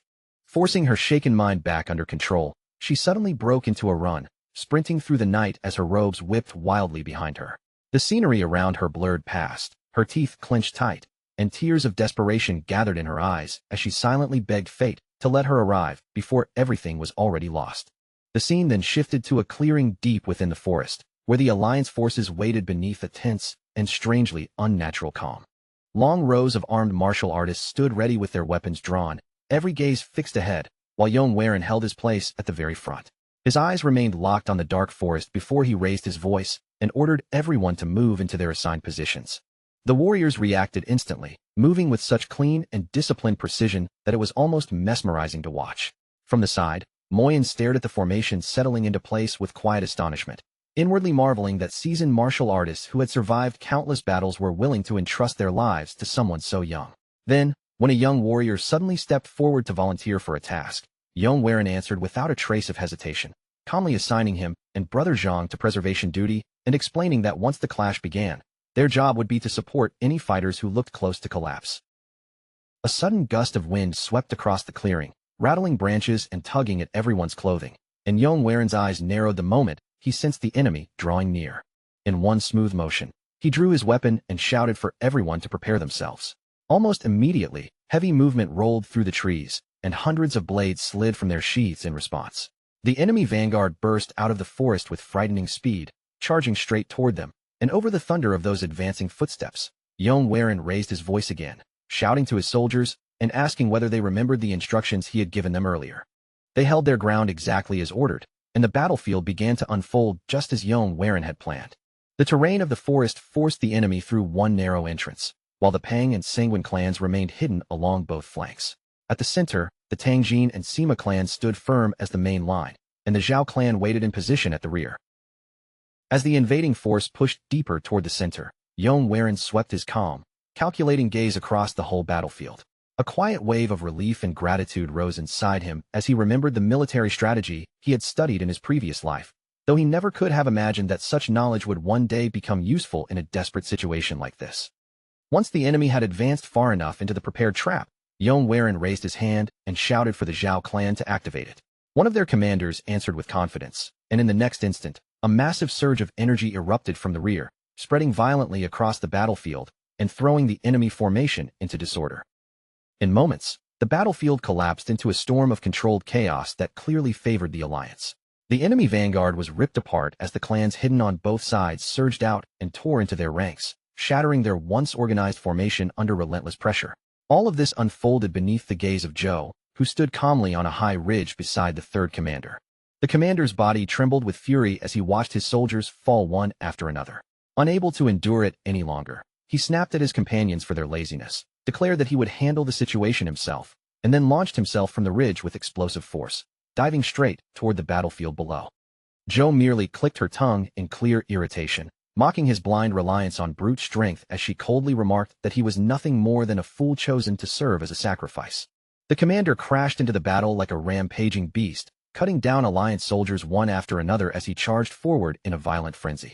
But his reckless assault was quickly contained. The alliance formation shifted with perfect coordination, spears and blades closing in from every direction until all paths of escape were blocked, and he found himself trapped inside a tightening circle. Panic slowly crept across his face as he realized he could no longer push forward, and retreat had become impossible as well. Then, without the slightest warning, a streak of motion burst into the battlefield from the edge of the conflict. An overwhelming presence cut between hunter and prey in a single instant, stopping the moment of death before it could fall. A deafening clash exploded in the next breath as Yong's sword, already descending and only a hair's breadth from ending the commander's life, was suddenly stopped mid-strike by an opposing force he had not even seen coming. The violent impact unleashed a shockwave of air and dust that burst outward, sending the commander's hair and robes whipping wildly behind him. Standing directly in front of the shaken commander was Zhou. Her posture looked loose, almost casual, despite the fact that she had just blocked a full-powered attack. Through the narrow gaps between the bandages wrapped across her face, her cold, piercing gaze locked onto Yong. There was no obvious hostility in her eyes, only a suffocating silence, and then she abruptly released a burst of strength that knocked his blade away. Yong slid backward from the collision, letting the force carry him a safe distance before landing lightly and turning his sword into a guarded stance. His expression sharpened as he immediately began assessing this new opponent, while the woman across from him remained perfectly still, her arms slowly lowering back to her sides. The commander, still pale and trembling, stared upward while struggling to catch his breath. The realization that he was still alive washed over him little by little, and he muttered weakly, his voice barely audible through the ringing in his ears as he tried to understand what had just happened. Zhou did not even spare a glance for the man whose life she had saved. Her attention stayed fixed entirely on Yong, and the air around them tightened as her suffocating presence seemed to drown out the distant noise of battle. She stood there like an immovable wall, silently declaring that the hunt had changed. Zhou's sudden intervention had cut the duel short, and as Yong steadied his footing after being forced back, a troubling realization surfaced in his mind. He had not sensed her approach in the slightest, which meant the woman standing in front of him could only be a true master. Before anyone had time to react any further, she moved again, releasing an immense surge of energy that tore violently across the battlefield and shattered the entire formation in a single instant, leaving every fighter stunned by the force of it. Yong understood at once that the situation had completely turned against them, and he did not hesitate for even a heartbeat. He raised his voice and ordered everyone to withdraw, telling them to disperse the outer formation immediately and regroup later at the inn. As the Alliance warriors quickly pulled back and rushed toward the inn, the focus returned to the commander, who was still pale and unsteady as he fought to regain his breath before shakily thanking Zhou for saving his life. Zhou answered with icy indifference, telling him not to misunderstand what had happened. She had not stepped in out of kindness. She had only preserved his life because he still had a use in her plans. For a brief moment, a heavy silence settled between them. But that silence shattered when Zhou suddenly released a wave of killing intent and ordered him to gather whatever soldiers he had left and move inside.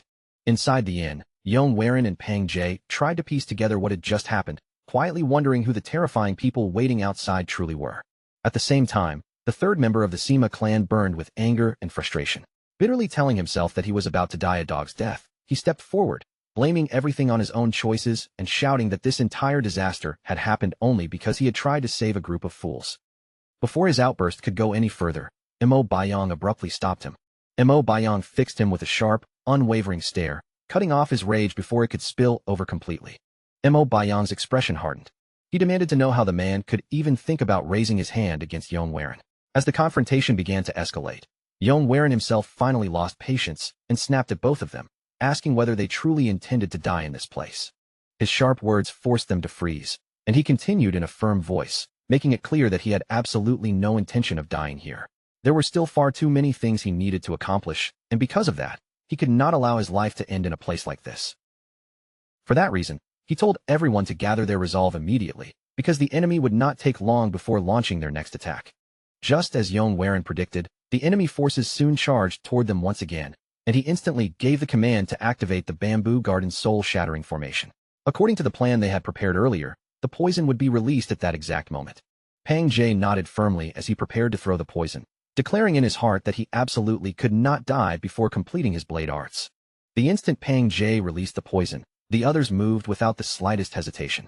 Following his lead, they acted in perfect succession, and within mere seconds, thick, drifting clouds of poison began spreading across the battlefield, slowly filling the entire area.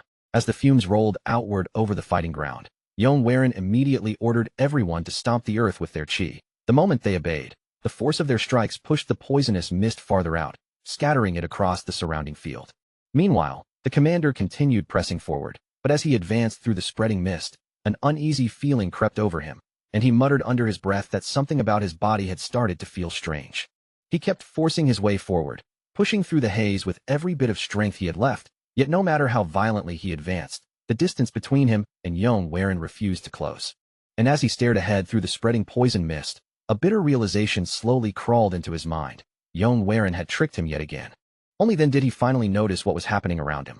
His soldiers were choking violently one after another, clutching at their throats as their bodies buckled, then collapsing lifelessly onto the ground.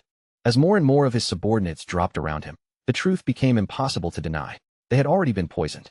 Panic surged through him at once, and he shouted for the remaining men to hold their breath and retreat immediately before the poison claimed them too. But even as that order left his mouth, he felt his own breathing turn heavy, slow, and strangely difficult. His vision began to blur, the poison sinking rapidly through his body, and before he could take another proper step, all strength drained from his limbs as he crumpled where he stood and died on the spot. For a brief moment, the battlefield fell into stunned silence, with the survivors staring around in disbelief. Then that stillness shattered into relieved cries as the Alliance fighters finally realized they had truly won. Pang Jie stood frozen in shock, barely able to believe that they had actually defeated the blood corpses with their own hands. He declared loudly that such a victory had only been possible because of the strategy created by the young clan Heir, then quickly added that everyone should maintain their positions and wait for reinforcements to arrive. At that exact moment, a star-like strike tore violently across the battlefield, unleashing a massive surge of power that split the ground open and carved a deep line through the earth, leaving every person there frozen in shock before its overwhelming destructive force. That terrifying attack had come from Zhou. She stepped forward with eerie calm and asked who had come up with the plan. Then, as if she had watched through every layer of it, she laid out exactly what had happened, how Yong used the formation, then spread poison across the battlefield with chi to annihilate the enemy forces. With cool honesty, she admitted that the result had impressed her, saying she had never expected him to completely destroy the Blood Dragon core. But her tone turned cold again as she declared that everything ended here, because he had already used up every trick he had. With those words, she gathered another overwhelming strike and brought her blade crashing down with crushing force. Facing the devastating attack head-on, Yong drew upon the old man's chi and used that borrowed power to meet Zhou's sword energy directly. A faint voice echoed somewhere in the darkness, calling Yong name, and that distant sound finally pulled him back from the edge of unconsciousness. His body was already on the verge of collapse, and the wounds covering him were severe enough to make even breathing feel heavy. The instant he had intercepted that sword chi earlier, every ounce of strength vanished from him, and darkness swallowed his mind completely. But now, a deep crimson aura slowly spread from his body, and within that ominous glow, the old man materialized once again. The old man urgently warned him that if Yong Weren died here, then he would disappear forever as well. Around them, the battlefield had already descended into a living nightmare. Bodies were falling one after another, and the slaughter continued to spread without pause in every direction. The moment Yong Weren saw the carnage unfolding all around him, he forced his battered body upright and demanded more chi from the old man. The old man instantly erupted in anger, calling him insane and warning that if he poured any more power into that damaged body, Yong Weren would burst apart from the inside. But Yong Weren refused to back down from that choice. He firmly declared that he would not stand still just because he feared his own body might explode, not when people right in front of him still needed saving. As an overwhelming surge of aura burst outward from him, he insisted that doing nothing would be far more foolish. The fighting continued to rage around them, and the old man desperately ordered him to stop, warning again that if he kept going like this, the only result waiting for him would be death. Yet Yong Weren answered without the slightest hesitation, telling the old man to simply make sure he did not die.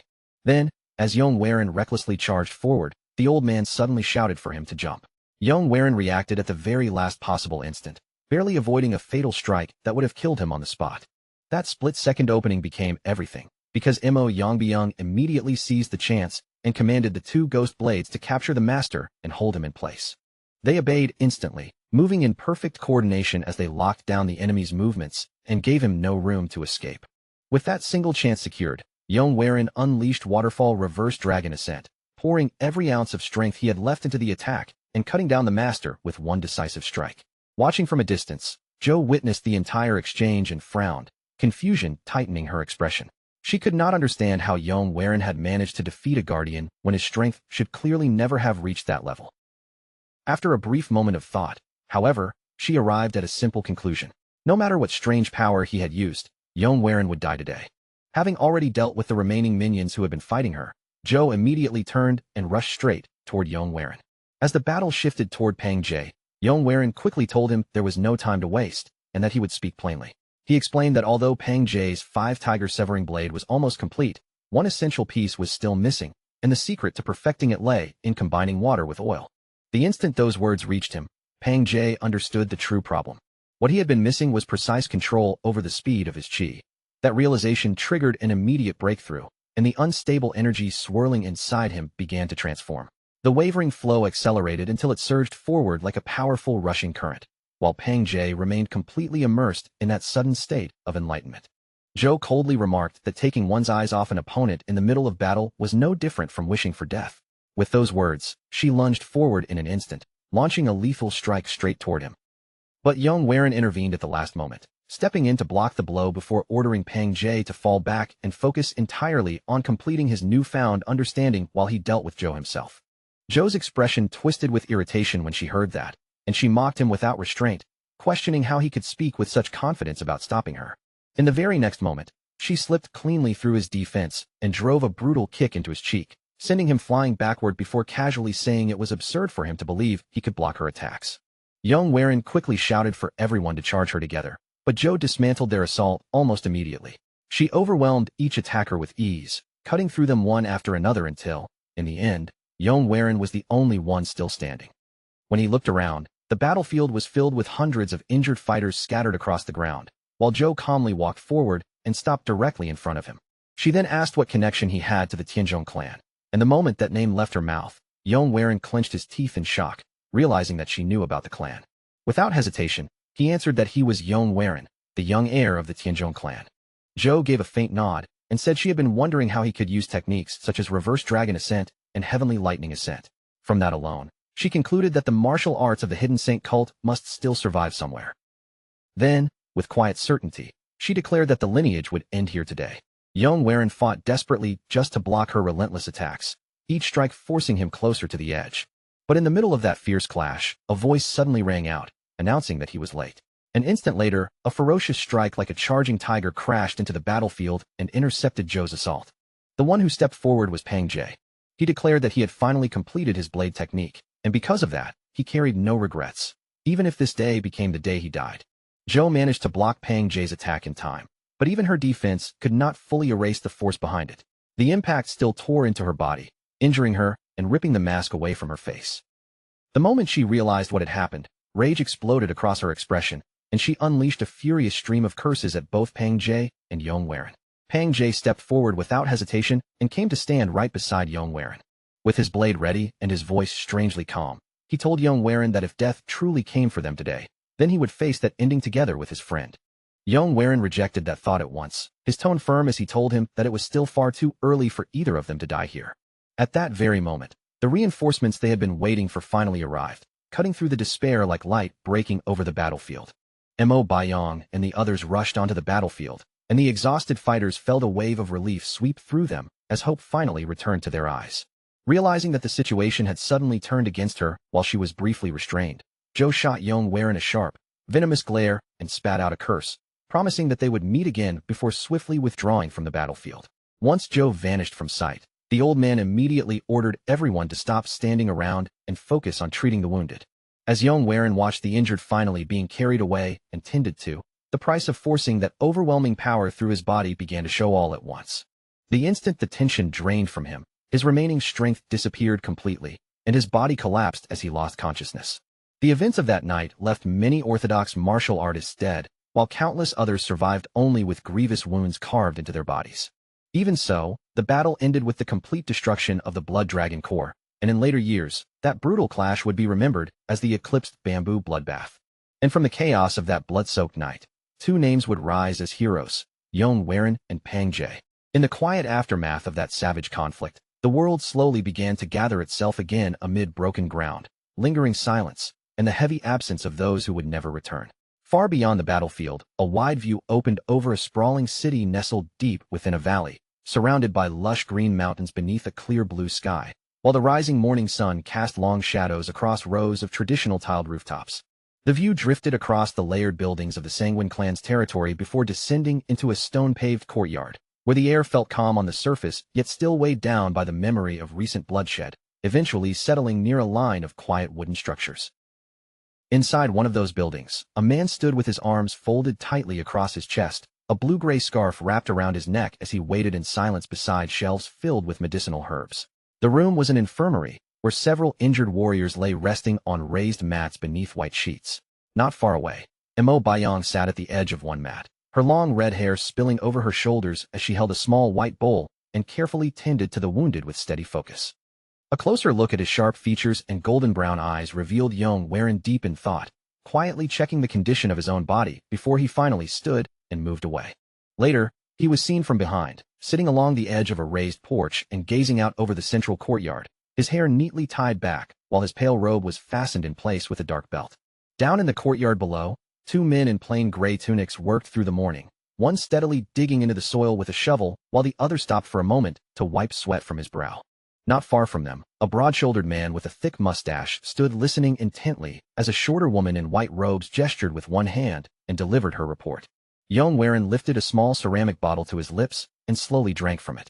He focused on each swallow, then let out a quiet breath of relief as some of the tension eased from his face, though the guarded watchfulness in his eyes still did not fade. Resting the bottle against his knee, he reflected with quiet gratitude that the medicine given to him by the Omniscient One had prevented any serious internal damage, even though the strain left behind by the battle was still clear in the way his dark robe hung loosely over his body. As his gaze drifted toward the bright horizon, a heavy thought settled in his mind. They had won, but the victory had demanded a terrible price, and far too many lives had been sacrificed to secure it. He remained seated in silence for a long moment, until the quiet was broken by approaching footsteps, and Pang Jie suddenly dropped down beside him. Pang Jie greeted him in an easy, casual tone, almost like an old friend, and asked what he was drinking.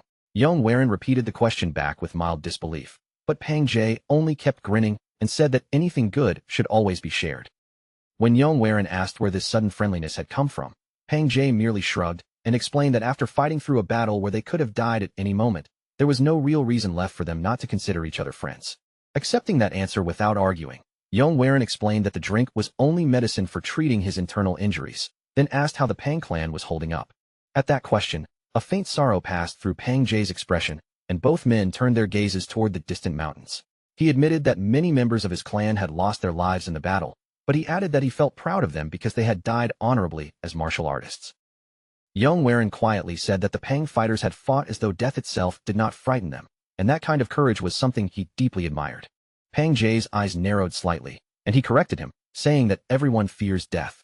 The real difference, he explained, was that they believed there was something more valuable than their own lives, and that belief was what allowed them to step forward and charge into battle. Then he added that Yong was no different from them. Surprised by those words, Yong turned toward him and asked what he meant. Pang Jie placed a firm hand on his shoulder and told him that his formations, his martial skill, and his determination to protect everyone were the very reasons they had managed to survive that battle at all. Pang Jie let out a small chuckle and added that even Moyen would surely say the same thing.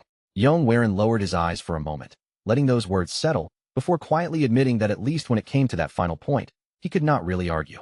Suddenly, Pang Jie burst into loud laughter, and the heavy atmosphere between them lifted as he cheerfully promised to send Yong several carrier pigeons from his clan.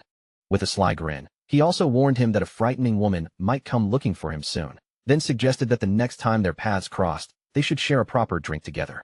Pang Jie rose to his feet, cast one last glance back, and then strode across the courtyard before passing through the large wooden gate and disappearing from sight. Left alone again, Yong raised his gaze toward the sky as the wind brushed through his hair, thinking about how uncertain the future still was and how another crisis could erupt at any moment. In the end, he came to a firm conclusion. Completing the Tide Depths Heaven Tome had to become his top priority. As he considered what would be needed to accomplish that, he brought out a glowing golden object attached to an ornate tassel, its soft light reflecting gently across his hand. The scene then shifted indoors, where Yong sat together with several of his subordinates, all of them still wrapped in bandages from the recent battle.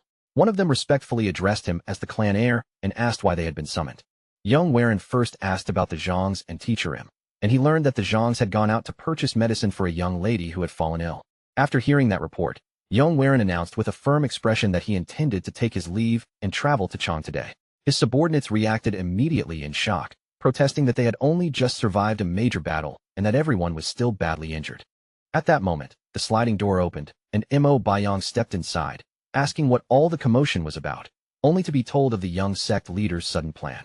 After a short pause, she released a sigh and admitted that Yong must have his own reasons, but she could not hide her concern, since in their current condition they could not properly protect him.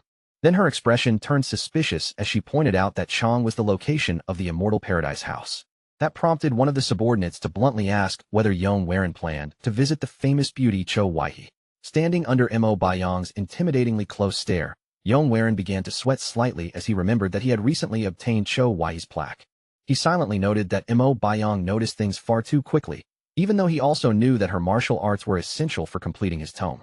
Realizing there was no real way to avoid the situation any longer, Yong turned to face Instructor Mo.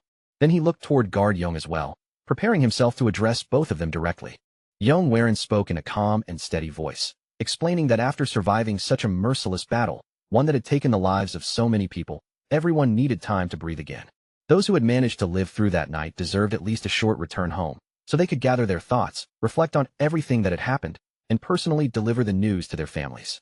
After laying out his reasoning, Yong lowered himself into a respectful bow, presenting his request with clear sincerity rather than simple stubbornness.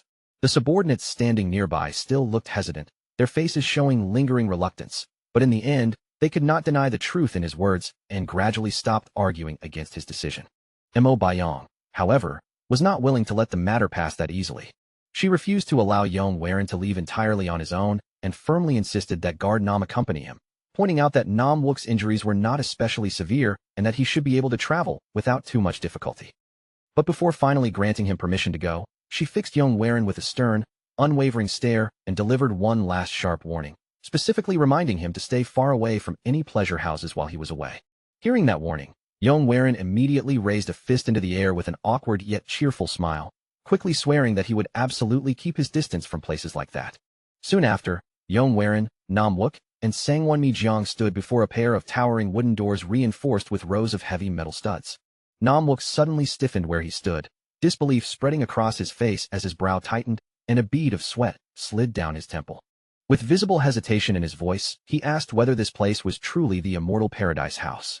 Then he whirled toward Yong and demanded to know why he had been brought here, gesturing sharply with one hand as his confusion turned into open suspicion. While Sangwon Jiang silently watched the exchange from beneath the brim of his tall black cap, Nam Wook's frustration finally burst out. He clenched his fist and shouted that Yong Waren had made a promise to a woman. Yong Waren remained calm and unreadable, which only made Nam Wook more irritated. Squeezing his eyes shut in disbelief, Nam Wook asked whether Yong Waren had come all this way simply to meet Cho Wai, then bluntly remarked that he was no different from any other young man. Yong Waren answered immediately and firmly, standing upright before the massive doors as he said no. He explained that while it was true he had come here to see Cho Wai, his purpose had nothing to do with her beauty and everything to do with her martial arts. Turning back toward Nam Wook, Yong Waren challenged him to look directly into his eyes and judge for himself whether even the faintest trace of vulgar desire could be found there. Nam Wook's expression slowly loosened into awkward embarrassment as he admitted that he could clearly see Yong Waren's gaze.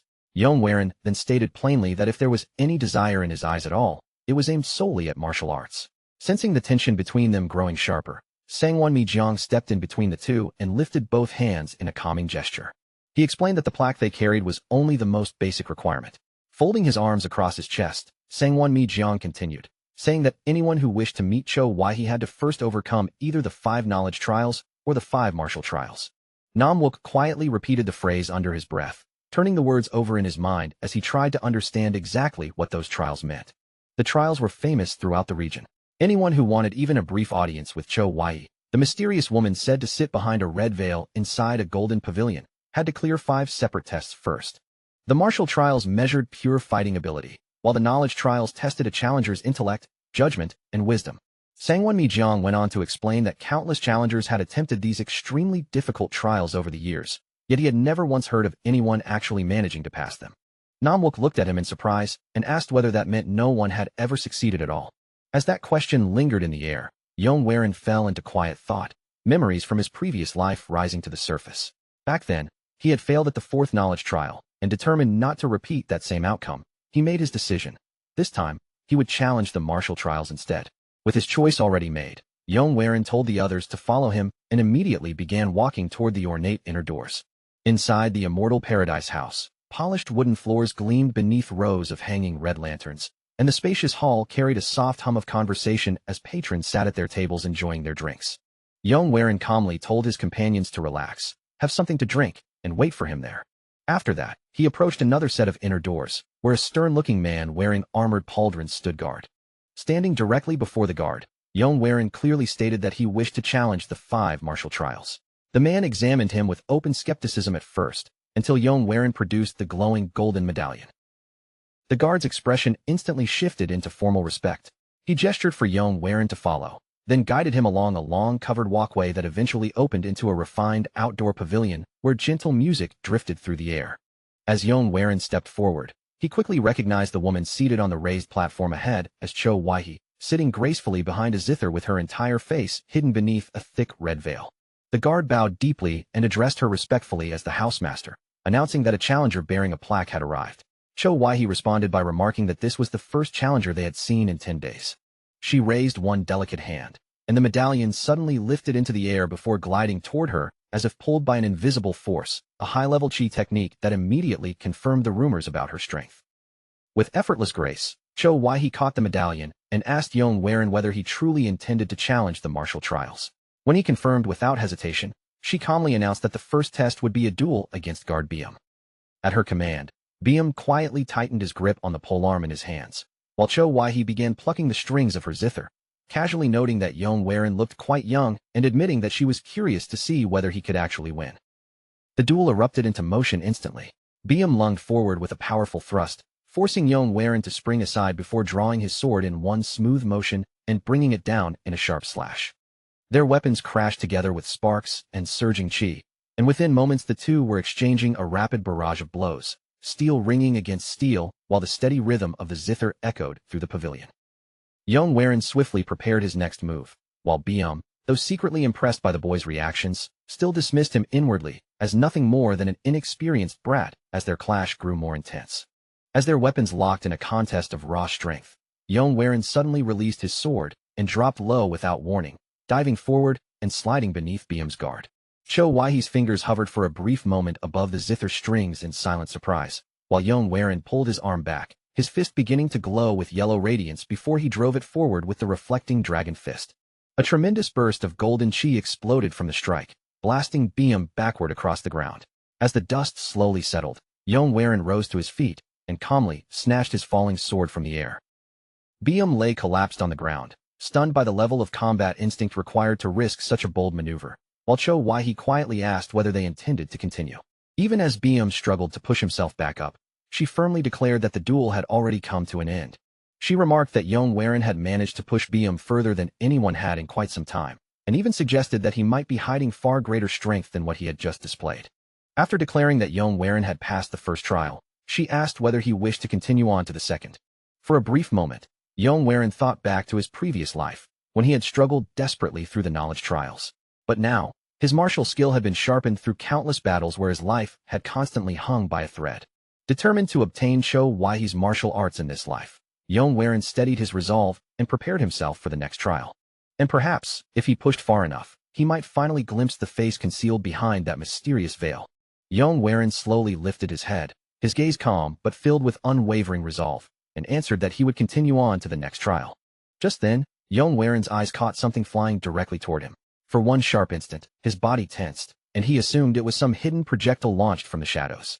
But the moment he saw it clearly, surprise flickered across his face, because the object cutting through the air was not a weapon at all. It was only an egg. Cho Wai-hee remained perfectly calm as she explained that this strange situation was the trial itself. Yong had to catch every egg thrown at him, using nothing but his sword, and he could not allow even one shell to crack. This was the second martial trial, a challenge built to test how finely a martial artist could control their own strength.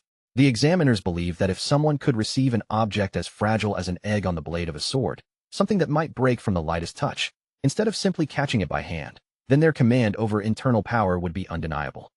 Cho Wai-hee then looked at Yong and told him to reveal the level of strength he had used when defeating Guardbok, and beyond that, to show her a technique that surpassed it. Yong reacted without the slightest delay. His sword moved with razor-sharp control, meeting the falling egg with the flat of the blade, then twisting at the final instant to soften the impact so gently that the egg settled in place, without a single crack. Once the egg rested safely on his sword, he looked ahead with quiet confidence, and asked if that display was enough. The observers could not deny that what he had just done was extraordinary, but Cho Wai-hee's tone stayed firm. She reminded him of the trial's rule, without bending it at all. He had to catch every single egg.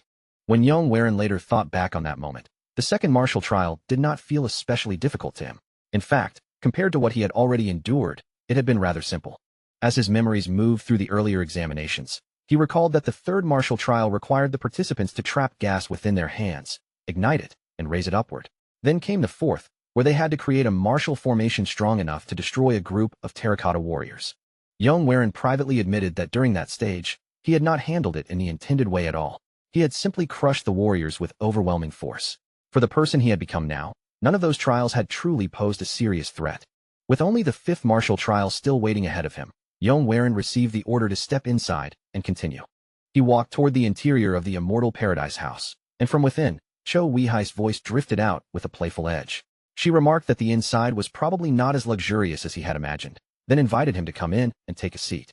Yong replied politely that being granted a private meeting like this was a great honor. Then he moved forward and sat down across from Cho Wai-hee.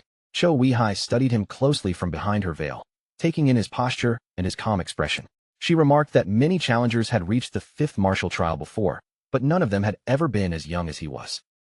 Only then did she realize that she did not even know his honorable name, so she asked him to introduce himself.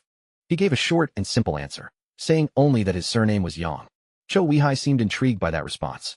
She pointed out that most people would hurry to announce their full names with pride, which made young Master Yang's restrained answer feel rather unusual. She also noticed that he showed no sign of nervousness or fear while sitting directly across from her. Instead, he carried a dignified martial presence that felt strangely mature, almost out of place for someone his age. From that, Cho Wai-hee concluded that he was probably far more calculating than his youthful appearance suggested. Her curiosity only grew stronger, and she asked him how they should proceed. Inside his own mind, Yong reflected on just how meaningless his behavior had been in his previous life. Back then, he had foolishly believed that the affection and comfort he never received from his treacherous wife could somehow be taken from this veiled woman, even though he had never once seen her face. At the time, it had been nothing more than a warped kind of retaliation against his wife, a hollow reward he clung to in order to soothe the loneliness left behind by abandonment.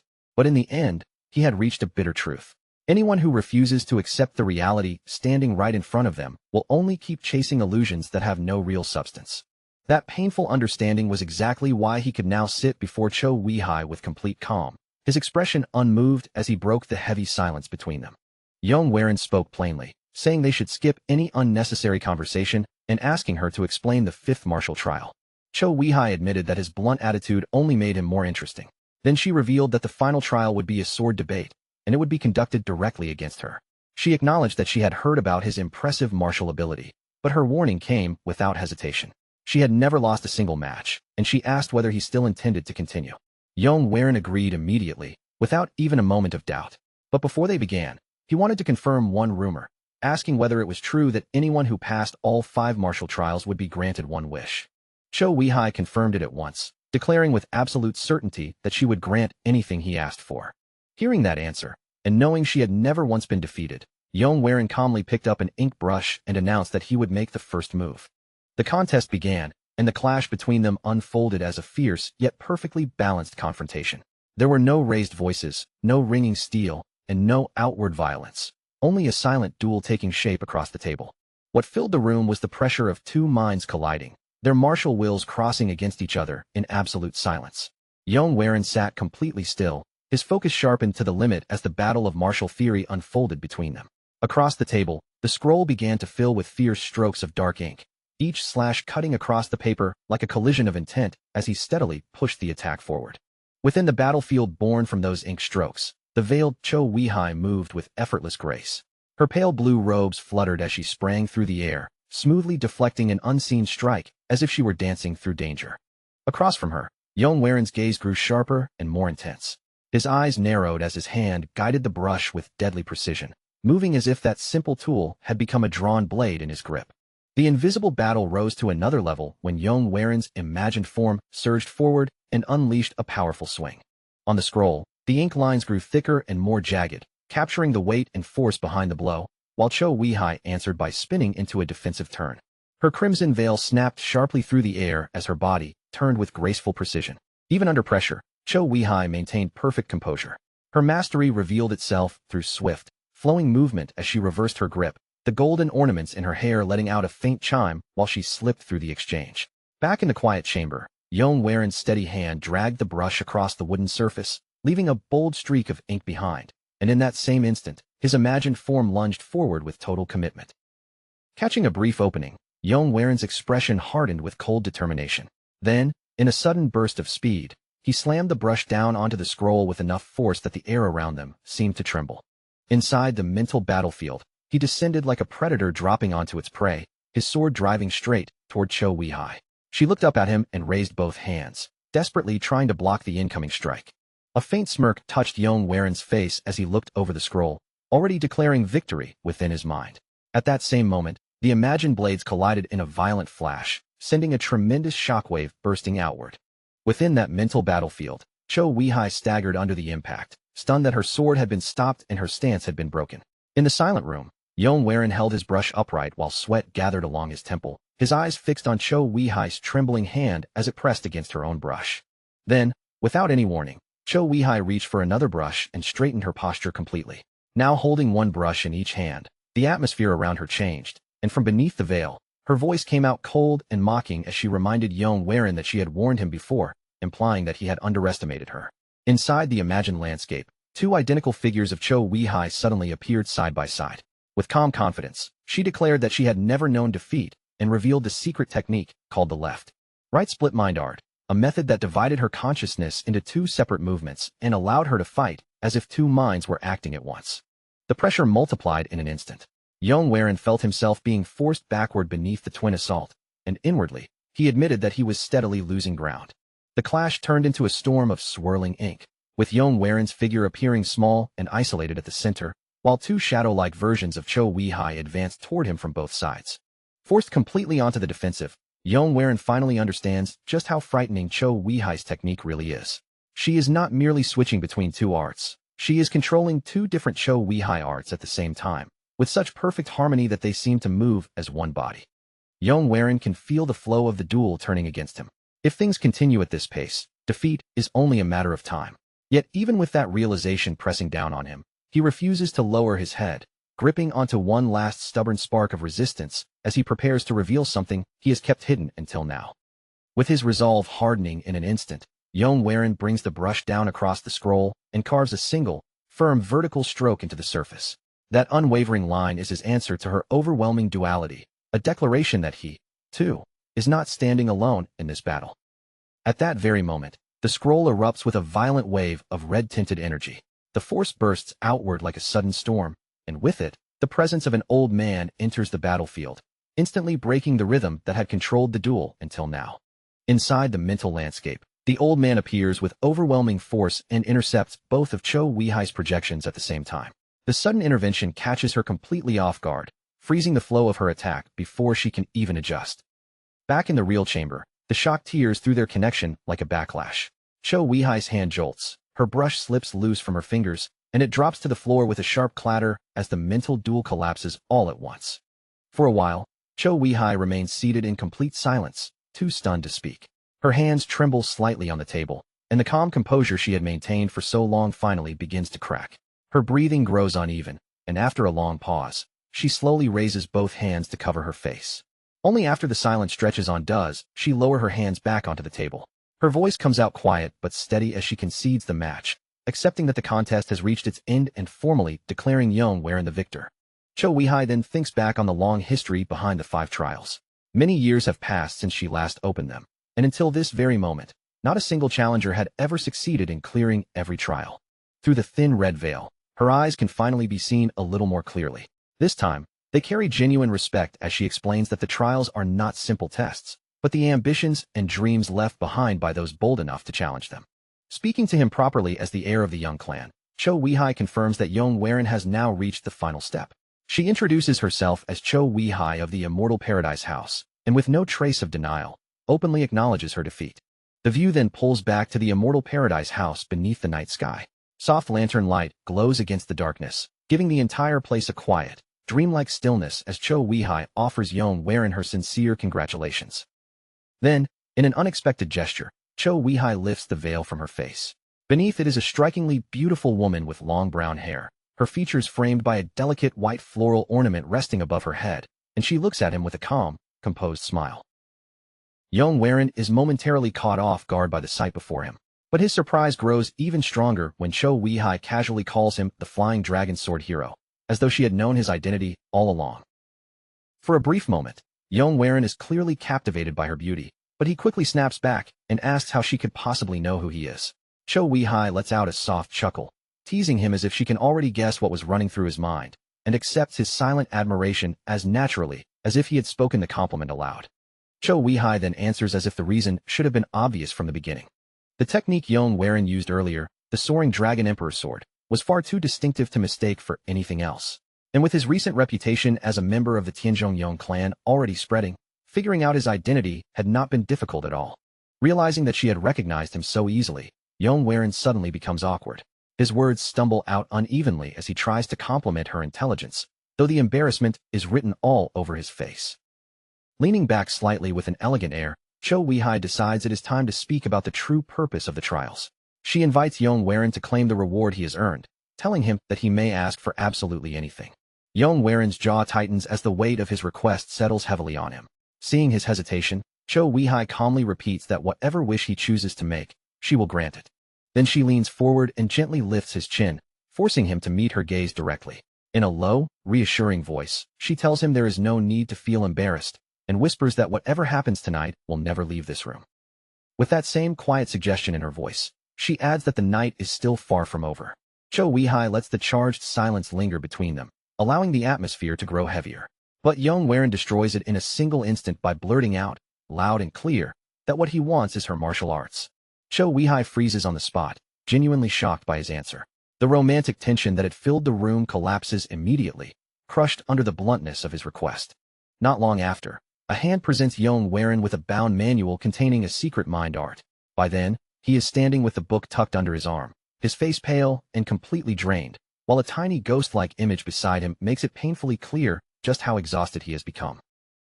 Without lingering any longer, Yong immediately turns toward the exit.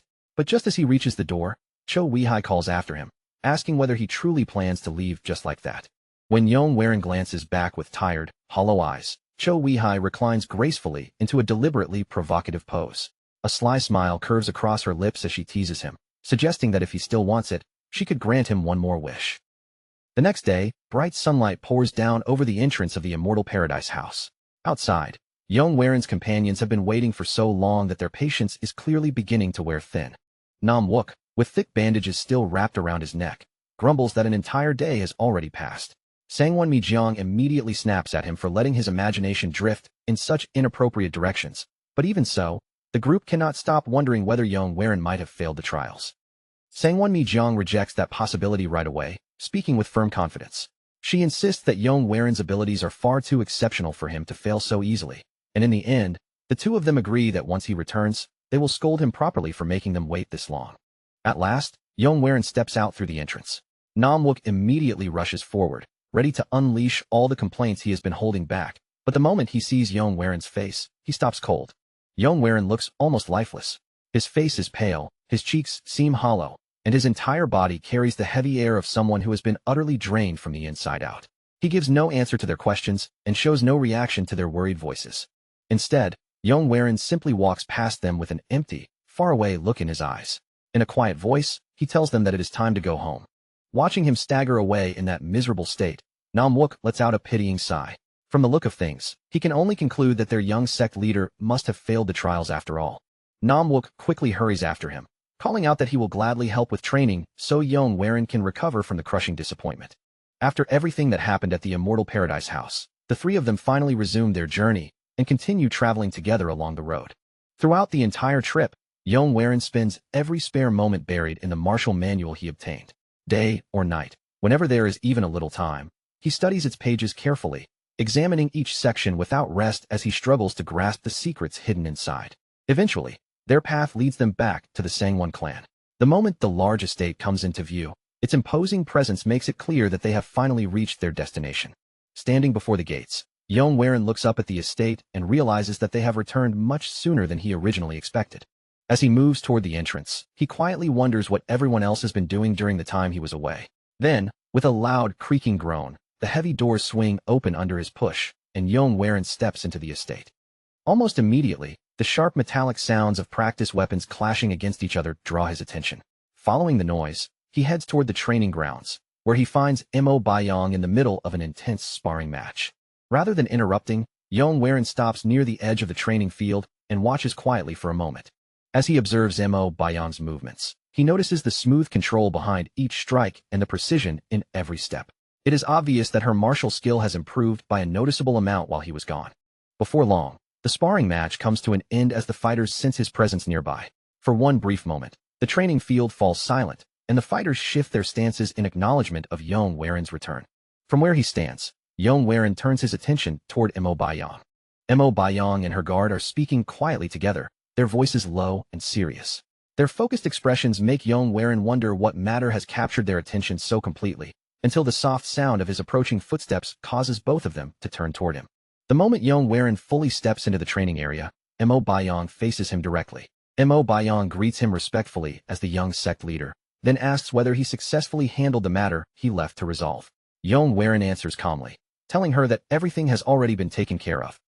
However, the atmosphere shifts in an instant when Mo Baiyong's expression suddenly stiffens. Mo Baiyong slightly lifts her nose, as if she has caught something faint but unusual in the air around him. Her eyes narrow with suspicion, and she questions the strange scent still clinging to Yong. In the very next moment, Mo Baiyong moves forward in a sudden blur, closing the distance so quickly that Yong barely has time to react. Startled, he jerks back on instinct and blurts out a nervous question, asking what exactly she thinks she is doing. After leaning in for only a brief moment, Mo Baiyong identifies the fragrance as scented oils. Her voice immediately turns sharper, and with clear suspicion, she bluntly asks whether he went to a pleasure house, reminding him that he once promised he would never step into such a place. Yong panics the instant he hears her accusation. He hurriedly raises both hands in front of him as if trying to block the misunderstanding itself, stammering that she has it all wrong, while desperately begging her to listen before jumping to conclusions. Just then, Nam Wook steps forward as if he is about to clear everything up. Trying to interfere on Yong behalf, he explains that their young sect leader did not actually enter a pleasure house. Then, With a perfectly calm face, Namwook adds that Yong Waren merely lost during the 5 trials. Yong Waren lets out an awkward cough, instantly realizing that Namwook's so-called defense has somehow made the whole situation sound even worse. But Namwook keeps speaking as if he has said nothing strange at all, calmly insisting that this kind of experience can be valuable for a martial artist. Turning toward Mo Bayong and addressing her formally as the Dragonflower Sword, Namwook assures her that there is no need to trouble herself over such a small matter. Mo Bayong is left standing there in confused silence, clearly unsure how his explanation is supposed to help. Meanwhile, Yong Waren leans closer to Namwook with irritation written across his face. Keeping his voice low, he whispers through gritted teeth that there was absolutely no reason to mention the fact that he lost. As the two of them continue muttering complaints back and forth in a strangely comedic exchange, Yong Waren finally straightens himself and faces Mo Bayong again. Forcing a slightly stiff smile, he explains that she misunderstood the situation, while still thanking her for worrying about him. Off to the side, Manhwa quietly thinks that if Namwook considers this kind of experience important, then it must be something a man would never forget. Trying to pull the conversation away from the embarrassing misunderstanding, Yong Waren quickly changes the subject. He compliments Mo Bayong's martial skill, noting with genuine interest that she has improved a great deal recently. Mo Bayong answers that much of her progress came after the battle they fought in the bamboo forest. However, her tone grows more subdued as she adds that his guard has seemed distracted lately because Manhwa's illness keeps returning. The moment Yong Waren hears that Manhwa's condition has worsened again, his expression turns serious. Without hesitation, he decides they should visit their companion right away and offer whatever help they possibly can. But before Yong Waren can even take a step, the moment is interrupted. A messenger arrives at the estate, carrying a formal letter that has been sent directly by his father. Yong Waren accepts the scroll with a heavy feeling in his chest. When he sees the familiar seal, surprise flickers across his face, and after letting out a slow breath, he carefully opens the letter. Inside, his father's words carry warmth from home, speaking of how much Yong Waren has missed during his time away and sharing small pieces of news about how his siblings have been growing. The letter also acknowledges the reputation Yong Waren has earned as the Tanjang sword hero. Yet hidden beneath those proud words is a father's quiet worry about the dangerous, unforgiving world of Jingu that his son now walks through. When the message ends with a gentle reminder that the seasons are changing and a request for him to return home before winter arrives, Yong Waren can no longer hide how moved he is. His eyes grow moist, and he releases a soft sniff as the letter's warmth sinks in. Later, beneath a clear sky stretching wide above the grounds of the Sangwon estate, Yong Waren gathers his companions together. With their departure finally decided, everyone prepares to leave the place that had sheltered them for a time. Yun admits that she feels sad they cannot stay at the Sangwon estate any longer. Yong Waren gently reminds everyone of the great hospitality they received there, while also pointing out that the cold season is already drawing closer. With their departure settled, the group exchanges formal martial salutes, each gesture carrying both respect and farewell. When the clan head gruffly tells them to hurry toward the carriage waiting outside, Yong Waren bows respectfully in gratitude.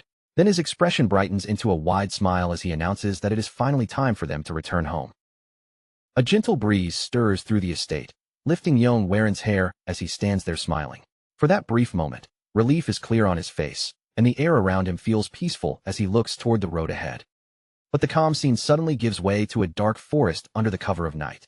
Faint blue mist drifts between the trees, and from the shadows, a creature's snout pushes forward, sniffing the air as a cat prowls quietly through the darkness. The cat keeps its nose close to the ground, following a hidden trail through the forest floor. After a moment, a man bends down and lifts the animal into his arms, calmly announcing that the tracks have already been found. As he strokes the cat with casual familiarity, the man remarks that the blood demon personally asked him to handle this favor. Since the request came from someone like that, refusing was never truly an option. He then continues forward through the forest, walking past bodies scattered across the path ahead of him. With a quiet, chilling calm, he declares that he intends to steal the treasure. As the carriage moves steadily through the silent countryside, Yong Waren releases a tired sigh. He admits that he can barely remember the last time they returned to the Tianzhong clan, because after everything they endured, the journey feels far longer than it truly was, almost as if several exhausting months had passed in the blink of an eye. While the fields drift past outside the carriage window, Yong Waren quietly says that their long journey is finally coming to an end. He sincerely thanks everyone for staying by his side all this way without a single complaint, while Mo Bayong sits beside him in silence, listening as the tense air inside the carriage slowly begins to ease. Beyond the window, golden fields stretch endlessly beneath the towering mountains, and for the first time in a long while, the peaceful scenery makes the exhausting journey truly feel like it is over. Nanongwak leans back with a satisfied grin and casually remarks that it is a perfect day. That calm mood inside the carriage breaks almost immediately when Mo Yong turns her gaze toward Nanongwak. Without softening her tone at all, she directly asks why he is even here. Nanongwak answers without the slightest hesitation. In a calm and shameless voice, he says he has already decided that from now on, he will follow young Master Yong. Mo Yong is completely stunned by the sudden declaration, as if she cannot believe he said it so casually. Yong Warin, however, simply looks away, his expression making it seem as though he had already expected something this ridiculous to happen. Mo Yong shuts the idea down at once. She firmly points out that following young Master Yong is not something Nanongwak can decide all by himself. But Nanongwak refuses to back down. With shameless stubbornness, he argues that since young Master Yong saved his life, Yong Warin must now take responsibility for him whether he likes it or not. After that shameless declaration, an awkward silence settles over the carriage. The man seated in the center merely crosses his arms and watches the uncomfortable situation unfold, offering no comment at all. Eventually, Yong Warin breaks the silence by quietly mentioning that he heard Manhwa's condition had worsened again. His voice turns careful as he asks whether she is all right now. Brother Zhang hesitates for a brief moment, as though weighing how much he should say. Then his expression turns serious, and he finally begins to reveal the truth behind Manhwa's condition. Brother Zhang explains that Manhwa's condition is not actually an ordinary illness at all. Instead, it is a side effect caused by the purple lightning chi lingering inside her body. The moment Mo Yong and Yong Warin hear the words purple lightning chi, both of them visibly stiffen in shock, their expressions changing at the same time. Manhwa then explains that purple lightning chi is the lingering internal energy left behind in the body of anyone struck by the purple lightning demonic arts. She continues in a weak but steady voice, explaining that purple lightning chi is both persistent and destructive. Once it remains inside a victim, it keeps eating away at the body from within. Yong Warin's expression hardens immediately. His voice lowers as he slowly asks whether they are truly talking about the infamous purple lightning demonic arts. Before Yong Warin can say anything more, Manhwa suddenly coughs up blood. The sudden sight alarms everyone inside the carriage, instantly shattering the fragile calm between them. Brother Zhang rushes to her side in panic, calling out to Manhwa as he tries to support her. The others sit frozen in shock, watching helplessly as her condition visibly worsens before their eyes. Holding her up in a hurry, Brother Zhang urgently demands the medicine. His voice rises with desperation as panic spreads through the carriage. He quickly opens the medicine pouch, searching for the pills that should have been inside. But the moment he looks, his face drains with horror. The pouch is completely empty. Brother Zhang is stunned when he realizes that Manhwa has already taken every single pill. Anger and fear mix in his voice as he demands to know why she did not tell anyone sooner. Weakly, Manhwa admits that her seizures have been happening more often lately. She had truly believed the medicine would be enough to keep her stable for at least one more day. Yong Warin immediately tries to steady the group before their panic gets worse. He tells everyone to calm down, saying they will soon reach a nearby village where they can find medicine from Manhwa. Realizing Manhwa's condition was worsening with every passing second, Yong Warin instantly raised his voice and shouted for Nam Wook and Young Wook to push the carriage harder, ordering them to drive straight toward the nearest village as fast as possible. With a sharp crack of the whip, the carriage suddenly jolted forward, its wheels rattling violently over the open road. Everyone inside braced themselves as it raced through the countryside at full speed, desperately trying to reach the village before Manhwa's condition slipped beyond saving. After that frantic rush across the countryside, the scene finally shifted to the nearby village, where the group arrived in a hurry, carrying the pressure of Manhwa's worsening state with them. After urgently questioning the villagers, Yong Warin learned from the innkeeper that there was an apothecary near the base of a nearby mountain. That single piece of information gave the group a small but precious glimmer of hope for Manhwa's rapidly worsening condition. Yong Warin quickly made it clear that money was not a problem. With urgency in his voice, he insisted there was no time left to waste and told everyone they had to head to the apothecary immediately. As Yong Warin turned back to move, Mo Yong quietly spoke up beside him. In a calm but serious tone, she told him that they might also be able to find a solution from their side. Without losing another moment, the group rushed toward the mountain apothecary, their footsteps quick and tense as the urgency surrounding Manhwa grew heavier with every second. While hurrying along the path toward the apothecary, Yong Warin finally turned to Brother Zhang and asked the question weighing on his mind. How had Manhwa ended up being struck by the purple lightning demonic arts in the first place? Brother Zhang hesitated for a short moment, his expression tightening as if the truth behind what happened was not something he could easily put into words. But before Brother Zhang could continue, a strange voice suddenly echoed through the forest. An unknown red-haired figure appeared directly in their path, standing there as if he had been waiting for them all along. A massive man emerged in the middle of the forest path, and the overwhelming pressure rolling off him forced the entire group to stop where they stood. The moment Yong recognized the man blocking their way as the purple lightning blood demon, his expression froze in shock, and he demanded to know how someone like him could possibly be here. The purple lightning blood demon slowly grinned at the stunned group, clearly enjoying the fear and confusion spreading across their faces. Jae-gung-hyuk complained that they had already kept him waiting far too long. With a faint smirk tugging at his mouth, Jae-gung-hyuk pointed out that the young cult leader was still suffering from the lingering demonic chi inside her body. The instant Yong heard the words, young cult leader, his eyes narrowed in confusion. He was clearly shaken, unable to ignore what Jae-gung-hyuk was implying. Brother Zhang immediately urged Yong to escape, his voice sharp with desperation.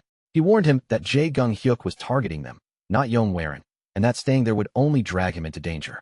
Before anyone could properly react, Jae-gung-hyuk suddenly released a violent burst of purple lightning energy straight toward Yong, throwing the entire group into panic in an instant.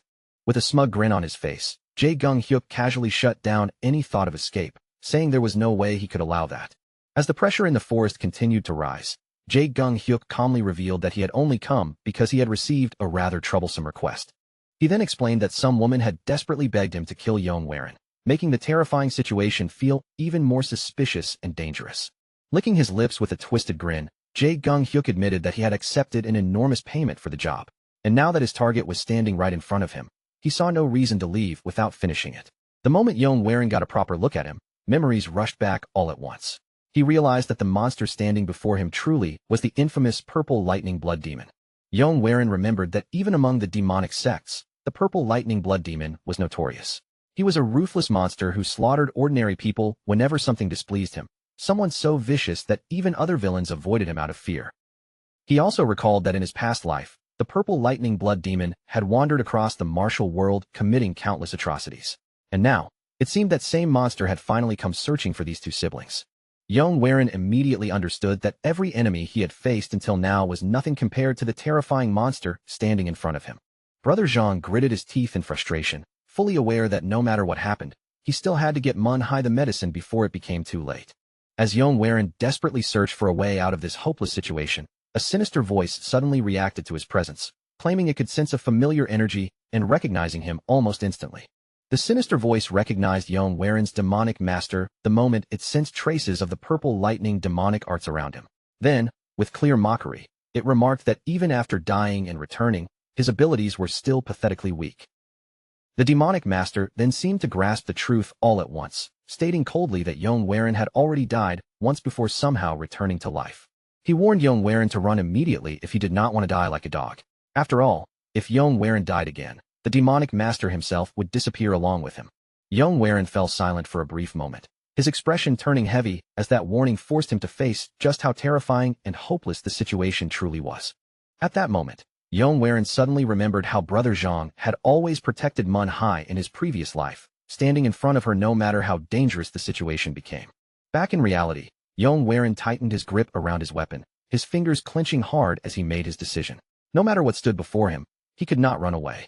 Stepping forward with unwavering resolve, Yong declared that no matter how terrifying the enemy in front of him might be, he refused to flee. The demonic master slowly looked toward Yong then grinned as if amused by his stubborn courage. If Yong insisted on fighting, he told him, then he should at least try not to die in a single hit. In an instant, the quiet forest path turned into a battlefield, with Yong stepping forward and raising his blade, preparing himself for the clash that was about to begin. Behind him, Brother Zhang stayed close to Manhwa, positioning himself to protect her weakened body from Jae-gung-hyuk's terrifying presence. Just as Yong steeled himself for the coming fight, Brother Zhang suddenly stepped forward and called out to him with a serious expression. A powerful surge of energy erupted from Brother Zhang as he charged ahead, entrusting Manhwa to Yong while preparing to confront Jae-gung-hyuk himself. Activating his poison arts, Brother Zhang rushed straight toward Jae-gung-hyuk without the slightest hesitation. Bursting forward at full speed, Brother Zhang swung his blade directly at Jae-gung-hyuk, launching the very first attack of the battle with all the force he could gather. The instant Brother Zhang closed the distance, Jae-gung-hyuk countered immediately. His fist, wrapped in brutal purple lightning chi, smashed downward with overwhelming power and crushed Brother Zhang's attack head-on. The impact of Jae-gung-hyuk's punch violently sent Brother Zhang flying backward, making it painfully clear just how monstrous his strength truly was. Yong Waren shouted Brother Zhang's name at once, his voice filled with shock and anger as he watched him get blown away. Jae Gung-hyuk clenched his fist, looking down with cold arrogance. Jae Gung-hyuk mocked Brother Zhang for being so weak despite using the Black Death divine poison arts. After crushing the attack so effortlessly, he calmly lowered his fist and remained standing in place, looking completely untouched and not the least bit threatened. Realizing just how hopeless the situation was becoming, Yong Waren urgently called out to the demonic master, desperately asking him for a strategy that could help them survive. But before Yong Waren could receive any answer, Jae Gung-hyuk moved again. Jae Gung-hyuk suddenly leaped forward, violent purple lightning chi wrapping around his fist as he launched a devastating attack straight toward Yong Waren. Yong Waren barely managed to raise his sword and block the strike, but the overwhelming force behind the purple lightning chi tore straight through his defense. Unable to withstand the sheer power, his sword shattered apart in his hands. Jae Gung-hyuk's punch broke through completely and slammed into Yong Waren's chest with devastating force. The instant the blow connected, the purple lightning chi exploded violently, blasting Yong Waren backward. Yong Waren crashed hard into the ground, and the moment his body struck the earth, the purple lightning chi erupted violently around him. Without giving Yong Waren another glance, Jae Gung-hyuk turned his attention away from him completely. His heavy steps shifted toward Manhwa instead, and he began walking toward her with slow, deliberate menace. As Jae Gung-hyuk drew closer, he openly revealed that he already knew who she was. With deadly intent in every step, he confirmed that Manhwa was the young cult leader of the Hidden Saint cult and continued closing the distance between them. When he finally reached her, Jae Gung-hyuk looked down with clear satisfaction and declared that she had finally fallen into his hands. Far behind him, Yong Waren could only watch the scene unfold, powerless to stop him in that moment. At that instant, Yong Waren's rage erupted like a flame catching oil. A terrifying killing intent flared from his eyes and mouth, and his power began surging wildly, as if his own body could no longer keep it under control. Just as Jae Gung-hyuk reached out to grab Manhwa, Yong Waren suddenly flashed forward in the blink of an eye. Before the demon's hand could touch her, Yong Waren seized his arm and stopped him dead in place. Jae Gung-hyuk froze in shock the moment Yong Waren appeared beside him and caught his arm. For the first time, confusion crossed his face, as if he could not understand how Yong Waren had moved that fast after being struck down. With a faint grin spreading across his face, Yong Waren declared that he had finally taken hold of this body. His fingers clamped tightly around Jae Gung-hyuk's arm, locking the demon's movement completely as the old man possessed him from within. Yong Waren pinned the demon down with almost effortless strength, while crimson energy poured endlessly from his body. The muscular demon stared in stunned disbelief, unable to understand how Yong Waren could still be standing after taking a direct hit from the purple lightning demonic art, especially when the aura around him now felt like it belonged to someone else entirely. Yong Waren calmly called the demon by name, his voice carrying a strange confidence that had not been there before. He remarked that he happened to be in an exceptionally good mood, then smirked and casually said that if Jae Gung-hyuk disappeared right now, he might be generous enough to spare his life. Those words immediately made Jae Gung-hyuk's face tighten with discomfort. He instinctively backed away to create distance, then unleashed purple thunder once again, coldly asking who Yong Waren thought he was to speak of mercy. Charging straight at him, he declared that mercy was something only the strong could give to the weak. As the thunder-wrapped punch came rushing in, Yong Waren's expression suddenly darkened with fury. In the next instant, he caught the demon's arm head-on, and a massive eruption of crimson aura exploded violently around him. The moment the attack was stopped, the old man clicked his tongue in clear annoyance. Bitterly, he muttered that if he still had his original body, this demon would have been torn apart within 3 moves, resenting the fact that he was currently trapped inside Yong Waren's body instead. Even with that limitation, the old man did not stop for even a breath. He drove one crushing blow after another into Jae Gung-hyuk, hammering him so brutally that the demon nearly lost consciousness where he stood. Forced into desperation, Jae Gung-hyuk suddenly released a strange streak of purple thunder. For one brief moment, that attack actually managed to halt Yong Waren's movements. The instant he realized the lightning was becoming troublesome, Yong Waren retaliated without hesitation. He slammed a brutal kick into Jae Gung-hyuk's stomach, blasting him backward, then coldly turned away and dismissed him as weak. But just then, Yong Waren's eyes lowered toward his own chest. A massive wound had suddenly appeared there, with violent purple lightning crackling from the injury. Only then did it become clear that the earlier punch had secretly planted purple lightning chi deep inside his body. Jae Gung-hyuk instantly burst into laughter, smugly declaring that once someone was struck by purple lightning, defeating him became impossible.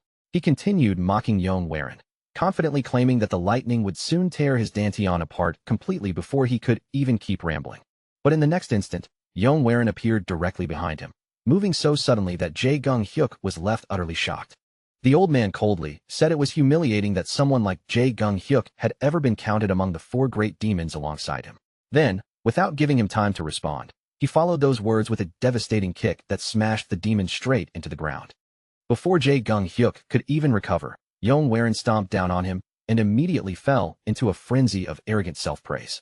He loudly proclaimed the name Jam Yong, boasting that he stood at the absolute pinnacle of all demons. Meanwhile, Manhwa barely managed to regain consciousness. Through her blurred vision, she saw Yong Warin slowly walking toward her, his eyes completely lifeless and empty. In a weak, trembling voice, Manhwa asked how her brother was doing. But the moment Yong Warin prepared to kick her down, a massive surge of lightning energy suddenly erupted from his body. Everything spiraled out of control in an instant. The purple lightning chi began raging violently inside him, rapidly pushing toward his dantian and threatening to awaken Yong Warin completely. Furious, the old man tore at Yong Warin's own clothes and raved that he refused to let go. In his madness, he insisted that this body belonged to him now. But in the very next instant, realization crashed down on him. He understood that he had already failed, and that Yong Warin had awakened. Yong Warin instantly condemned the old man for trying to steal his body. Furious, he called him a thief and ordered him to return to where he belonged. Gathering his chi with force, Yong Warin dragged the old man into a swirling vortex and sent him flying away. The moment he forced him out, Yong Warin's own body gave out, and he collapsed heavily onto the ground. When Yong Warin finally regained full consciousness, he immediately realized that his body could barely move. The martial arts the old man had used had pushed him far past his limits. Even in that battered state, Yong Warin still forced himself to focus on Manhwa. He insisted that they had to take her to the infirmary immediately. The dense night remained completely still, until the heavy silence was finally broken by the sound of footsteps echoing through the darkness. Far below, a vast valley covered in thick mist stretched endlessly outward, and within those shadows, the massive structures of a grand estate lay quietly beneath the night. Yong Warin stood motionless, his entire figure still and silent.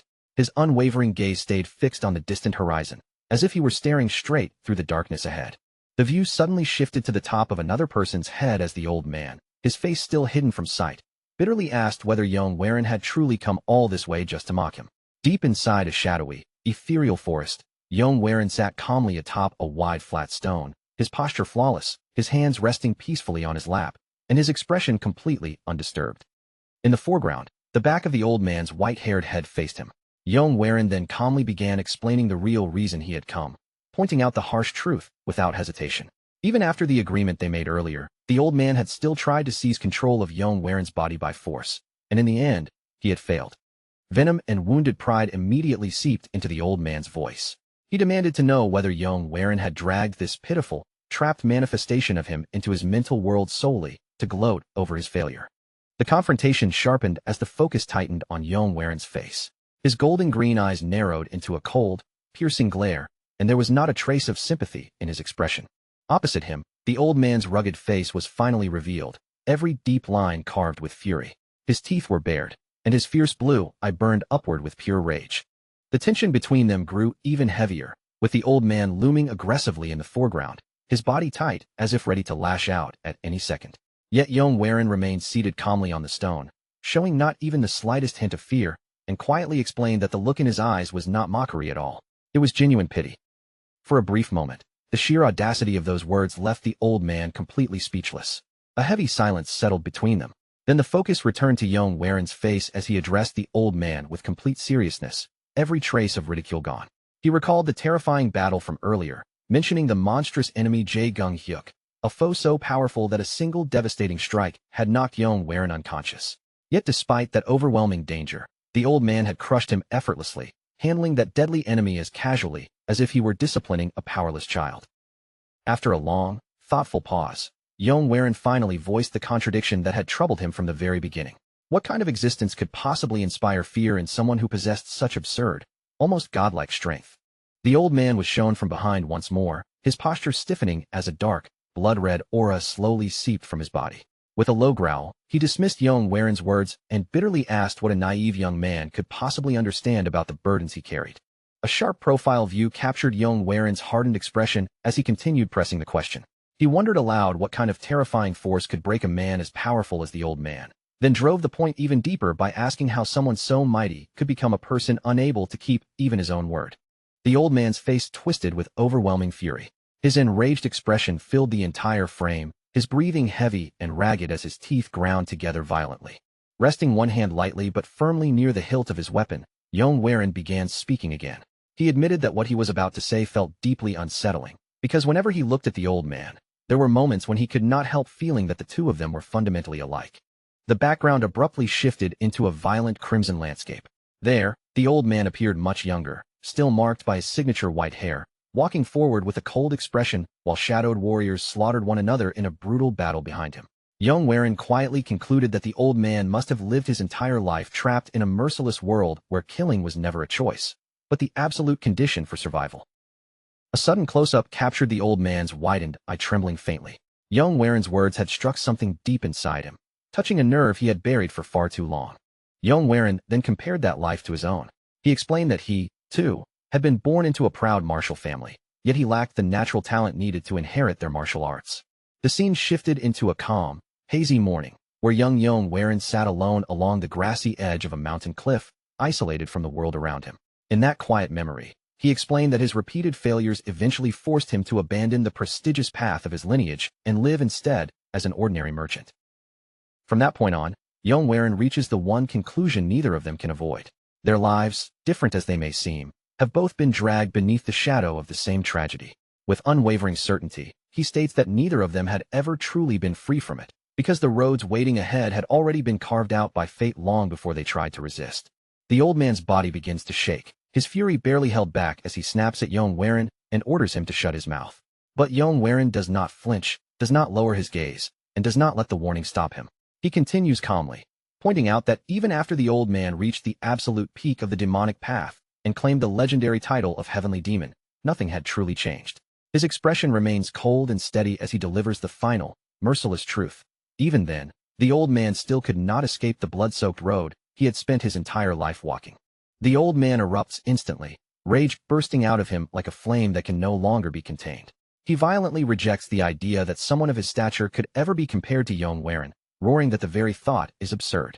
His voice shakes with anger as he furiously demands that Yong stop speaking, as though he could possibly understand the suffering, torment, and endless agony that came with the path he endured. His face twists with raw, unfiltered wrath, every line of his expression warping into hatred. With his fangs fully bared, he spits out another insult, reducing Yong to nothing more than a worthless, insignificant merchant in his eyes. Yong, however, stays completely composed, as if the old man's rage cannot touch him at all. He simply looks back and asks whether, after everything that has happened, the old man still truly sees him as nothing but a merchant.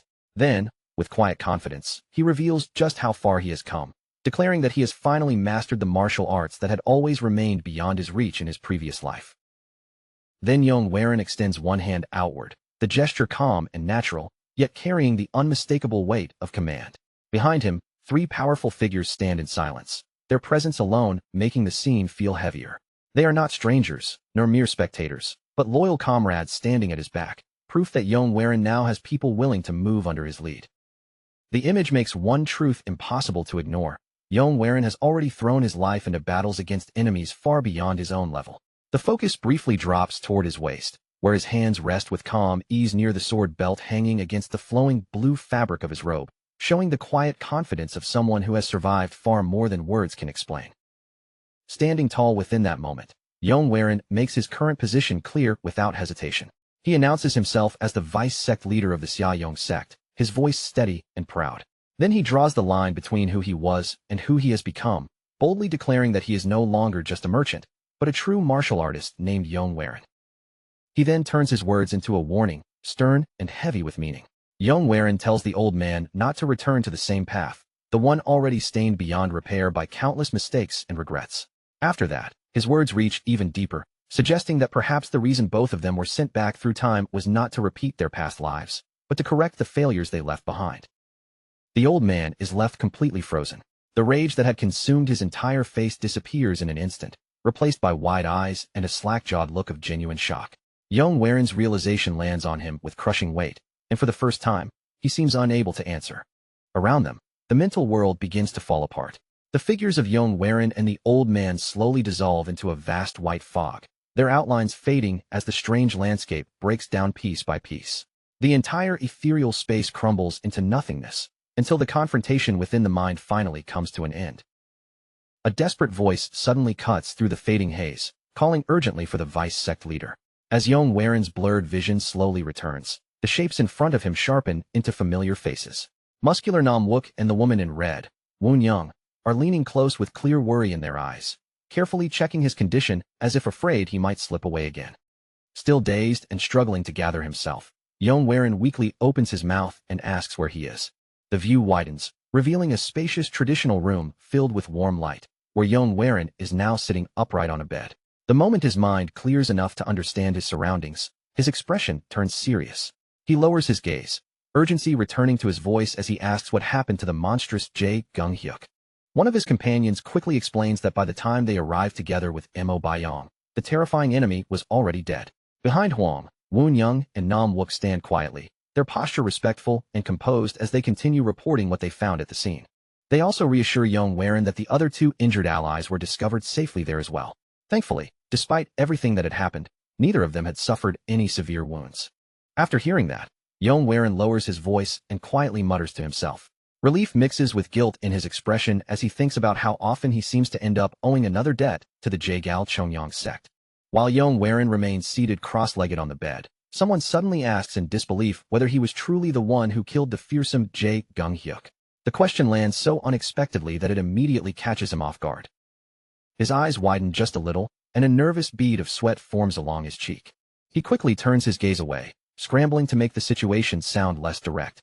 In a hurried but controlled voice, he explains that the enemy was a supreme master, someone far beyond the level of ordinary martial artists.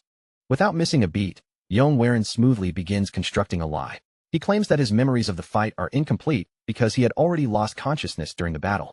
Then, as if recalling something faint and uncertain, he casually adds that right before blacking out, he vaguely remembers seeing an elderly man with a beard and a ponytail tied behind his head. The others react at once, their faces filling with surprise. They wonder aloud whether Yong Werin had somehow been rescued by one of those legendary hidden masters who wander the martial world in secret. But Woon Young remains standing with her arms tightly crossed, her guarded posture making her skepticism obvious. Nam Wook stays silent beside her, saying nothing. A closer look at Woon Young's sharp purple eyes shows them narrowing with suspicion, making it painfully clear that Yong Werin's perfectly timed story about a mysterious savior is not something she finds easy to believe. Even so, Woon Young admits that strange hidden masters really do exist throughout the martial world. But she does not let that possibility soften her judgment for long. She immediately warns that their current situation is still far too dangerous and firmly insists that they should return to the safety of the Xia Yong sect as soon as possible. With her arms still crossed tightly over her chest, Woon Young openly voices her concern that staying in such a vulnerable place any longer could invite another disaster. Yong Werin quietly considers her words, then makes the decision himself. He announces that they will rest for one final day and leave tomorrow. After that, he politely excuses himself from the conversation, saying that he needs to step outside for a moment to use the outhouse. Outside, the quiet courtyard of the traditional estate stretches beneath the night sky.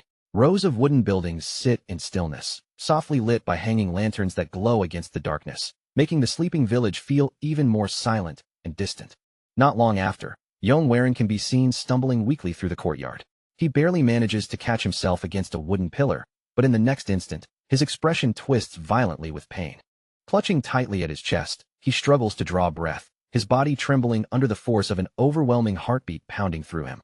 The terrifying damage left behind by the recent battle finally reveals itself, showing just how badly his body has been pushed beyond its limits. The moment shifts away from that vulnerable struggle into a calm, atmospheric view from behind Yong Werin.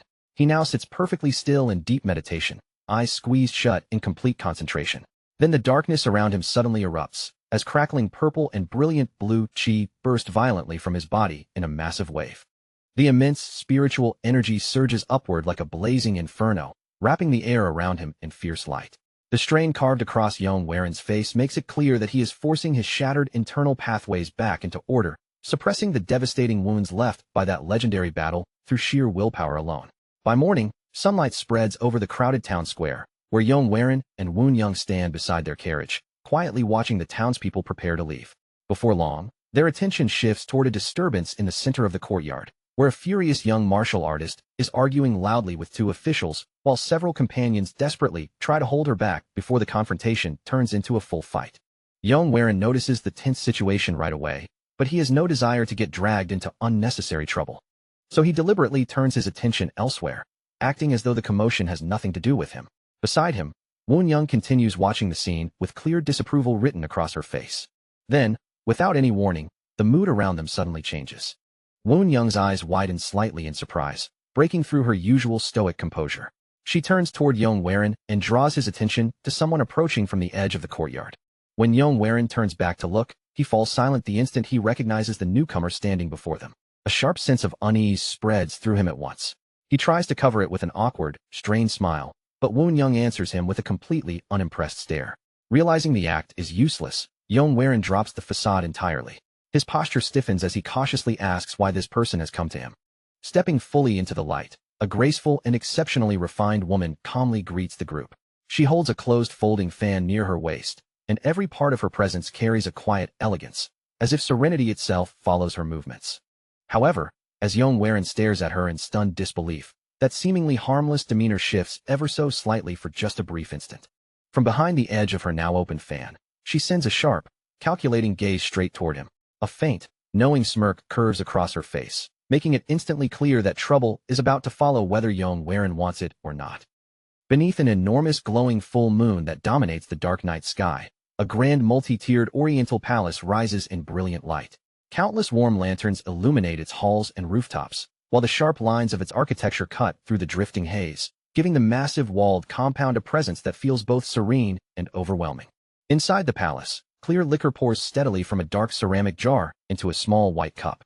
It splashes softly against the porcelain as a slender hand holds the vessel firmly in place. Within an extravagantly decorated room, the Yong of his previous life sits at a low table covered with dish after dish of food. He stuffs his mouth aggressively, eating so quickly that a large piece still hangs from his lips. Across from him, his wife sits with her hair tied into an elegant bun, watching him with a deeply unimpressed expression before flatly telling him that it is already late and he should stop eating.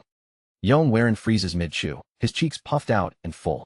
Then, without the slightest shame, he immediately defends himself, insisting that he is simply maintaining the proper physique expected of a merchant union owner. Completely ignoring her criticism, he tilts his head back and drains his drink in one bold swallow. Leaning closer, his wife suddenly presses her hand against his face. With a teasing edge in her voice, she reminds him that she originally married him because of his handsome looks, yet now he has grown fat. She sharply pinches his cheek and pulls it to the side, making him react in alarm. Sweat breaks across his face as he hurriedly protests, insisting that what she is grabbing is not fat at all, but pure gold. For a short while, the air between them settles into the quiet warmth of an ordinary private moment. But then his wife's gaze gradually grows serious. She addresses him by name, Yong and brings up the past, remembering how he was once cast out from the Tianzhong clan with absolutely nothing to his name. Conflicted emotion lingers in her eyes as her hand remains pressed against his face. She speaks of how he rose from nothing and eventually became the owner of the merchant union, then quietly asks whether he truly understands the reality of what that success meant. Her voice softens, but there is still a sharp bitterness buried beneath every word. She admits that although she loves him deeply, she also hates him, because he swallowed the merchant union that had originally been meant to become her inheritance. Now, she is no longer sitting across from him with quiet restraint. She stands over Yong instead, her presence pressing down on him as the weight of everything she has been holding back finally begins to surface. She admits it openly, without softening a single word. She despises her beloved husband for taking away what should have belonged to her, and that resentment has been growing inside her for far too long. Now her hatred has become so strong that she can no longer remain still, forcing her to step forward and take action with her own hands. The memory cuts off in an instant, and the scene snaps back to the present. In a completely different place, that very same woman now stands before Yong greeting him as the heir of the Yong clan while he faces her in the middle of an open courtyard. Miss Wei approaches with graceful, measured steps, her blue and white robes flowing softly around her as three women dressed in green follow close behind. Yong stiffly offers her a martial greeting, his movements a little awkward, then politely says that it has truly been a long time since they last crossed paths. Half hidden behind her folding fan, Miss Wei calmly asks what business brought him to this place.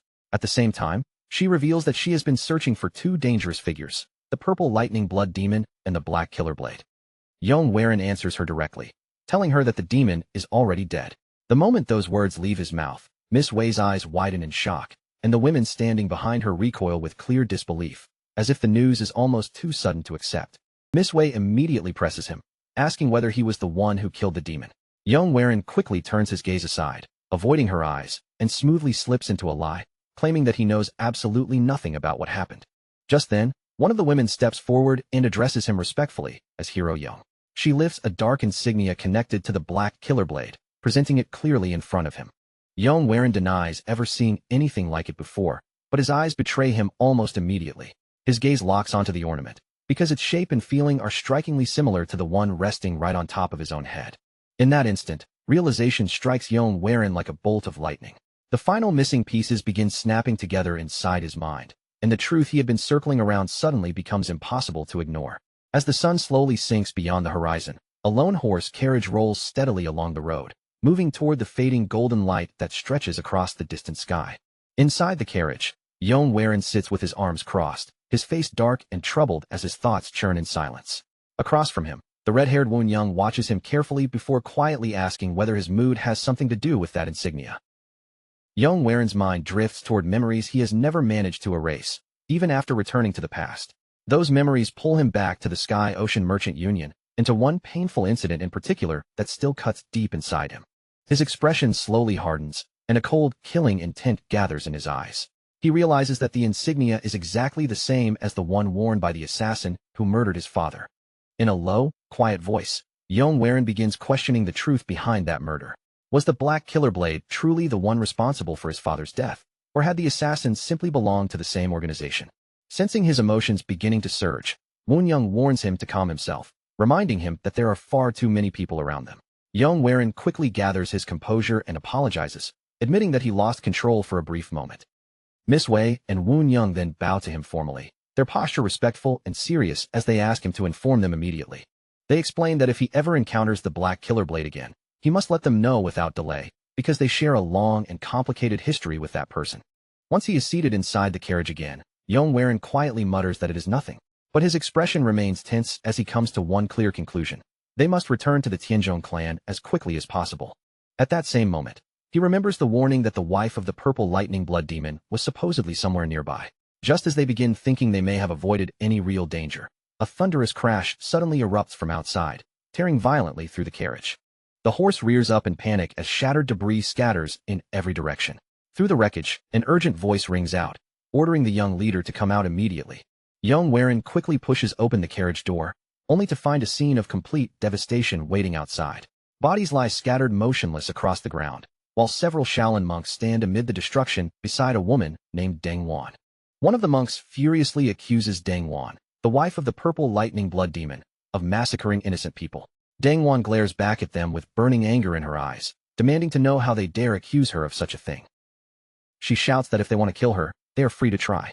But with bitter defiance in her voice, she asks whether the teachings of Buddha somehow forbid her from killing them in return. The Shaolin monks rush toward her at once, condemning her as a demonic creature. Their golden staves flare with light as they leap forward, raising their weapons overhead to strike. Yet Deng Wan refuses to retreat even a single step. She holds her ground firmly while Yong Werin watches the clash unfold in front of him, the tension on the battlefield tightening with every passing second. Suddenly, a massive eruption of crimson energy rips across the battlefield. A figure wrapped in black and blood-red aura moves with terrifying speed, then crashes down into the center of the chaos as dark flames twist violently around the newcomer's body. The masked attacker casually knocks aside the incoming staves, shielding Deng Wan and Yong Werin from the assault. Then he releases an overwhelming surge of crimson fire, and everything standing in its path is instantly swallowed and burned away. Yong Werin can only stare in stunned silence. He recognizes the martial art being used, and even more horrifying than that, he recognizes the quality of the qi surrounding the mysterious figure. The moment Yong Werin identifies the glowing masked figure as the demonic master, terror grips him. A violent crimson aura swirls endlessly around that dark silhouette, and the crushing pressure pouring from his ominous presence leaves no room for doubt. The one standing before them is truly the legendary demonic master. Beneath the brilliant orange glow of sunset, Yong Werin stands with his long black hair trailing behind him, staring across the dust-covered battlefield. In the distance, figures continue clashing fiercely against shadowed enemies, their movements cutting through the haze. The impossible sight leaves Yong Werin questioning how something like this could even be happening.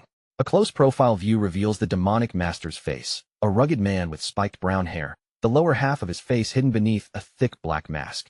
Yong Werin watches with growing suspicion, because despite the mask, the man fighting the monks is clearly far younger than the infamous demonic master he once knew.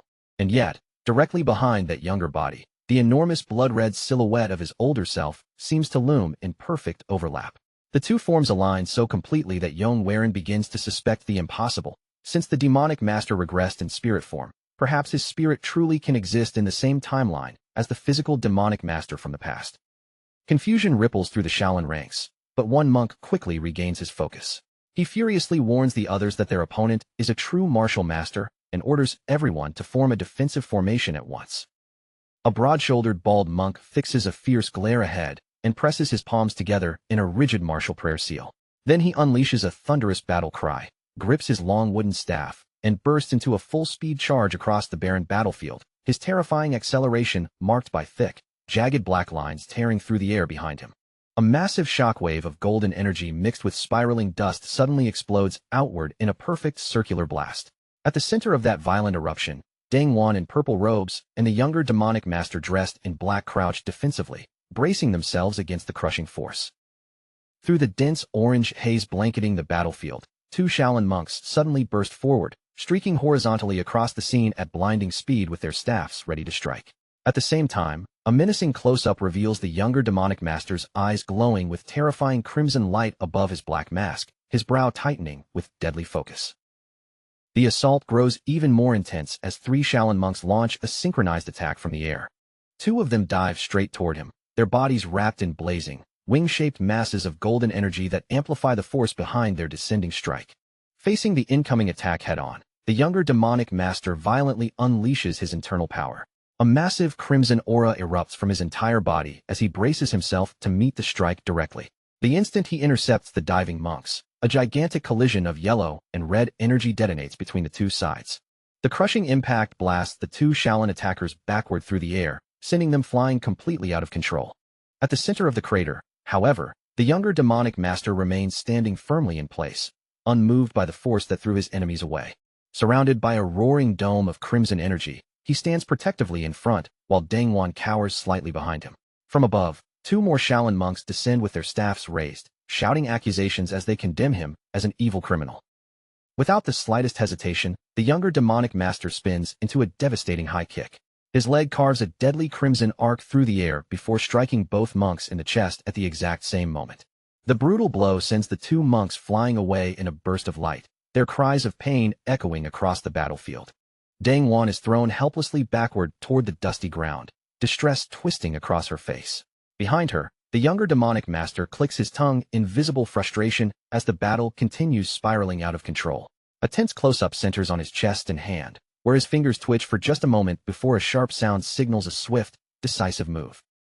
In the next instant, he erupts forward with explosive speed, seizes Dangwon, and launches straight into the sky. Long sweeping trails of white kinetic energy stream behind them as they retreat rapidly from the monks below.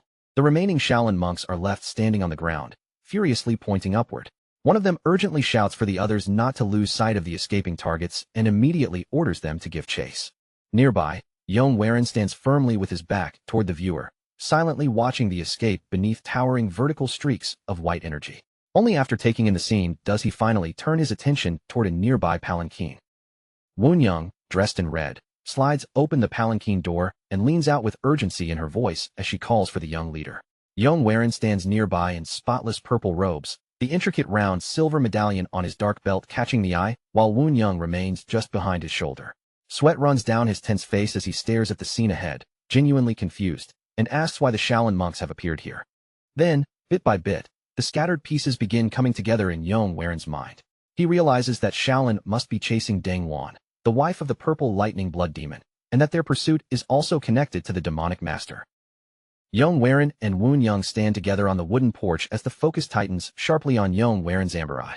In the middle of his thoughts, he catches himself and decides it would be safer to refer to the demonic master as an evil criminal rather than speak his true title out loud. His tone turns firm as he warns that staying here could easily drag them into this violent conflict, and he insists that they need to leave immediately. Yong can only repeat Dang Wan's name in confusion, her face showing that she still has not fully grasped what is happening. But before she can ask anything else, Yong forcefully pushes her back into the wooden palanquin and urgently orders her to get inside at once. After that, Yong lets out a faint breath, the tension in his body easing just slightly now that he is no longer standing completely exposed outside. Still, the unease has not left his face as he moves toward the carriage.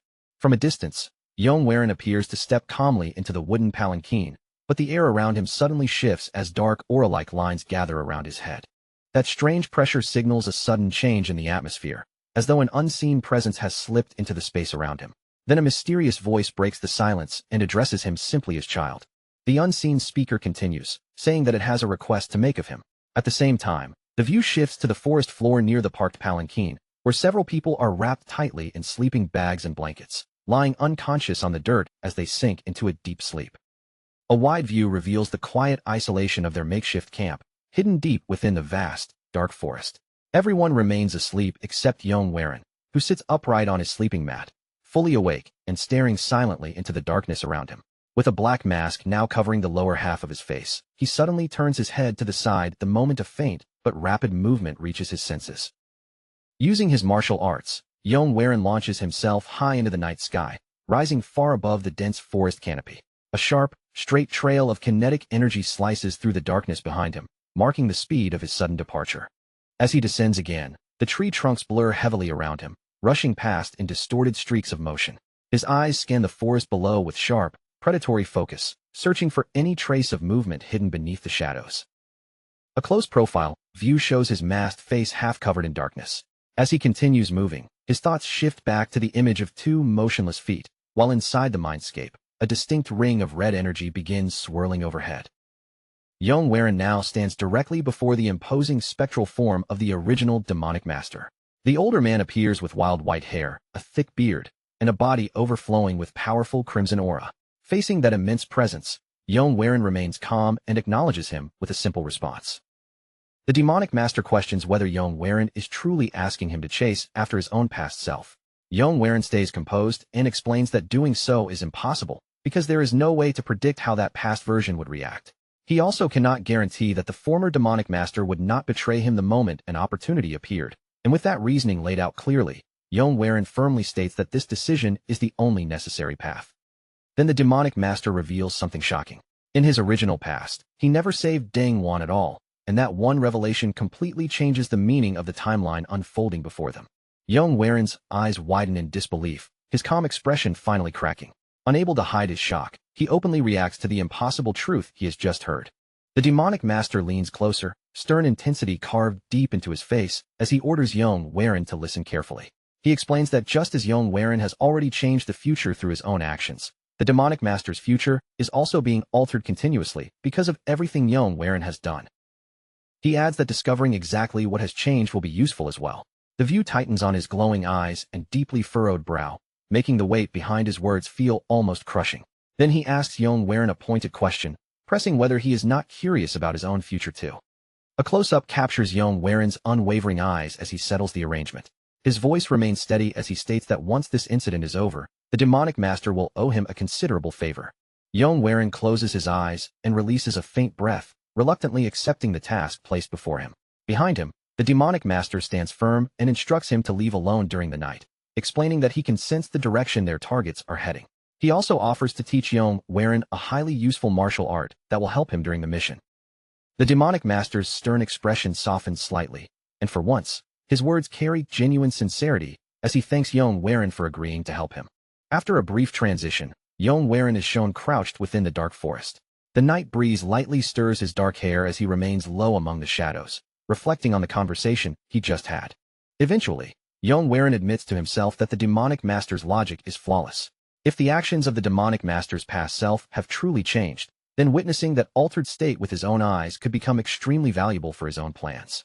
With that thought fixed in mind, Yong launches himself through the night sky in one swift bound, heading toward his destination. A sprawling multi-story traditional estate fills the scene as Yong descends without a sound onto the stone wall surrounding the property. His landing is precise and silent, showing perfect stealth. Remaining crouched low against the surface, he carefully surveys the brightly lit courtyard below, his amber eyes sharp and alert as he studies every detail without making a sound. Inwardly, Yong recites the martial arts passage taught to him by the demonic master. He recognizes it as the ultimate concealment technique the man relied on until the very end, and he understands that as long as he follows the method correctly, no one will be able to detect his presence. The view tightens on his masked face as he closes his eyes and precisely regulates both his breathing and internal energy according to the technique. Then, without making even the slightest noise, he drops into the courtyard below. He lands unnoticed behind two figures standing in the shadows beside the brightly lit sliding doors of the main building. As the light spills across them, their identities become clear: the demonic master and the wife of the purple lightning blood demon. Concealed beside the wall within the darkness, Yong listens silently as the wife of the purple lightning blood demon questions the demonic master in fury. She demands to know how he could have allowed the Shaolin monks to trace him all the way here. Her angry stare remains fixed on him as she presses harder, asking whether he truly expects her to believe that she could have predicted they would run into those monks in this place. The demonic master responds by saying it was not as if he deliberately intended to get caught. But before he can defend himself properly, she cuts him off and declares that the real problem is simple: his movements have been far too easy to follow. The demonic master lets out a long, irritated sigh. Under the weight of her constant accusations, his expression hardens, and visible frustration settles across his face. Clearly annoyed, he brushes the argument aside and suddenly shifts the subject. His eyes turn sharper as he asks whether she successfully obtained the divine artifact that belonged to the purple lightning blood demon. With a confident smirk, she answers that she did. Then she reaches into the folds of her purple dress and pulls out a small leather pouch. As she opens it, several dark purple metallic spheres give off a faint glow inside, and she identifies them as the explosive iron orbs. From his hidden position, Yong watches closely and immediately recognizes them. Those are the very same steel balls once used by the purple lightning blood demon. At that exact moment, the sound of footsteps crossing the courtyard cuts through the tense air. A third figure casually steps forward and enters the light. Both the demonic master and the wife of the purple lightning blood demon instantly turn toward the newcomer. The man is revealed to be the Black Killer Blade, a strikingly handsome figure with wavy silver hair, dressed in elegant pale yellow robes layered over black clothing. He stops beside them with complete ease, then smiles lightly and offers a casual, almost sing-song apology for arriving late. The wife of the purple lightning blood demon immediately turns all her anger on him, thrusting an accusing finger in his direction as she shouts that they nearly lost their lives because of him. She demands to know how he can still show up acting so shamelessly confident after everything that happened. Completely unbothered, the Black Killer Blade simply asks why any of the blame should fall on him. But before the Black Killer Blade can continue, the demonic master cuts him off sharply and orders him to be silent. Then he demands to know whether the Black Killer Blade obtained the divine artifact that had been entrusted to him. With a smug expression and arrogance flashing in his eyes, the Black Killer Blade confirms that he succeeded. He proudly announces that he personally secured the White Tiger anti-demon sword. The instant those words leave his mouth, the demonic master bursts into loud celebration. A broad grin spreads across his face as he begins mentally counting the treasures they have now gathered into their possession. Among them are Shaolin's White Tiger anti-demon sword and the explosive iron orbs once wielded by the purple lightning blood demon. The view cuts into an extreme close-up as his sinister smile stretches even wider, and his crazed eyes open fully with feverish excitement. He declares that only one item remains before their collection is complete: the Phoenix Blood Chalice of the Tianzhong clan. Hidden in the darkness, Yong eye widens the instant he hears the Tianzhong clan mentioned, the name striking him hard enough to shake his composure. With the lower half of his face concealed behind a dark blue mask, he narrows his golden eye and draws in a sharp breath, listening even more intently. His brow tightens in disbelief as he silently questions why the Tianzhong clan has suddenly become involved in this situation. Remaining completely motionless against the dark backdrop, Yong silently processes the mention of yet another divine relic. The problem is, unlike the others, this particular artifact is something he knows absolutely nothing about. At that moment, an unseen voice arrogantly declares that their mission has already succeeded. The speaker boasts that since Shaolin's divine relic has been smuggled out successfully, the Tianzhong clan no longer poses any real danger. The perspective then shifts to an older man with a stern face, a gray mustache, and a thick beard as he warns his subordinate not to underestimate their enemies. The older man explains that a faction from the Tianzhong clan is currently traveling along the very route where the purple lightning blood demon met his end. He then reveals that this group is being led by the clan's newly emerging young master, the Tianzhong sword hero. From his concealed vantage point, Yong continues observing the gathering below. The old man speaks before the group, which includes both the wife of the purple lightning blood demon and the black killer blade. Although the old man suspects that the young master possesses extraordinary strength, the black killer blade casually dismisses him as nothing more than an inexperienced youth. He smiles confidently with his eyes shut, idly tapping a folded fan against his palm as a heavy silence settles beneath the ceiling beams. But the atmosphere changes in an instant when the old man suddenly erupts with a jagged blaze of blue aura towering above him. His glowing red eyes lock onto the black killer blade as he threatens severe consequences if he is ever forced to release his full power. Veins bulge across the old man's furious face, while crackling blue energy surges around his body. With overwhelming pressure behind every word, he warns that arrogance leading to failure will bring only one result: death. Facing that suffocating threat head-on, the black killer blade's smug confidence vanishes in an instant. He lowers himself deeply with both hands clasped, showing complete submission before the old man's pressure. Beside him, the wife of the purple lightning blood demon stands with her arms crossed, watching the exchange with a cold, stern glare fixed directly on the black killer blade. The raging blue aura slowly dies down, fading until the old man returns to a calm and composed stance. With his arms folded and his eyes closed, he speaks in a measured voice, explaining that since the other relics are already in their hands, there is no reason for them to rush recklessly or make a careless move now. Hidden nearby, Yong listens without missing a single word. A nervous bead of sweat slides down his cheek as the old man advises them to prepare a careful, thorough plan before taking any further action. As their conversation continues, Yong begins fitting the pieces together inside his mind. Images flash through his thoughts, the blazing Shaolin monks above, the warriors below, and the recent movements that had seemed so chaotic before.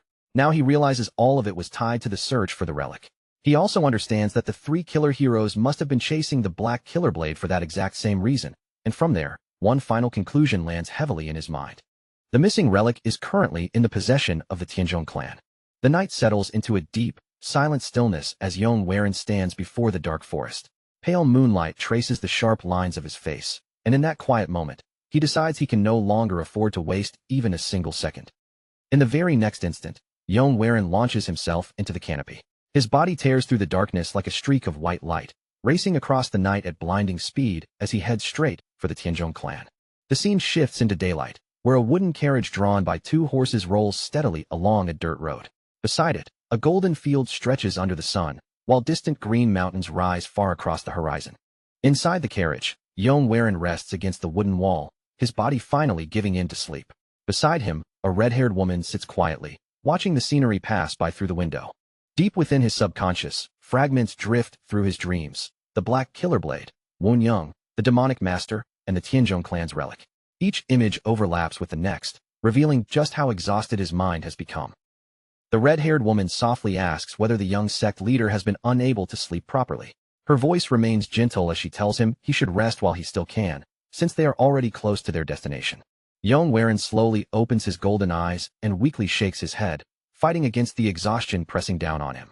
As he stares out the window with a hardened expression, he explains that he is carrying an urgent message meant for the clan head, so he cannot allow himself to fall asleep now. Leaning out into the warm sunlight, Yong calls to the drivers, Yong and Nam. He offers to take over the reins himself so he can stay awake, and the two immediately accept his offer. Sitting on the front bench beside the resting Yong, Nam turns back with a grin while holding the reins. Behind him, Yong releases another tired breath, his fatigue still impossible to hide. Before long, Yong sits alone on the driver's bench, guiding the horses skillfully down the bright road. Yet despite his steady hands, his half-closed eyes remain lowered, making it obvious that his overwhelming exhaustion is still weighing heavily on him. Then, without warning, his golden eyes suddenly snap open as a realization strikes him all at once. The carriage keeps moving beneath the warm glow of the setting sun.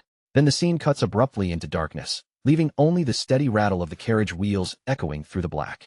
That darkness slowly fades away, revealing a massive traditional estate glowing beneath countless golden lanterns that float like warm stars across the night. A sudden thought rises in Yong mind, questioning whether he accidentally fell asleep. Then the view shifts through his own eyes as a large, unfamiliar hand reaches up to touch a thick neck, and horror spreads through him as he wonders whether he had always been this fat. The perspective finally pulls back, revealing Yong trapped inside the body of an older, heavier man with graying hair and a mustache.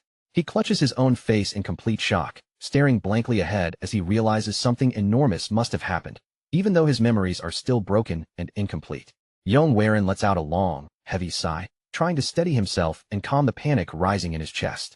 As the view glides across rows of tiled rooftops, a young woman in a yellow dress suddenly comes sprinting frantically through the courtyard toward the carriage, shouting for the young master.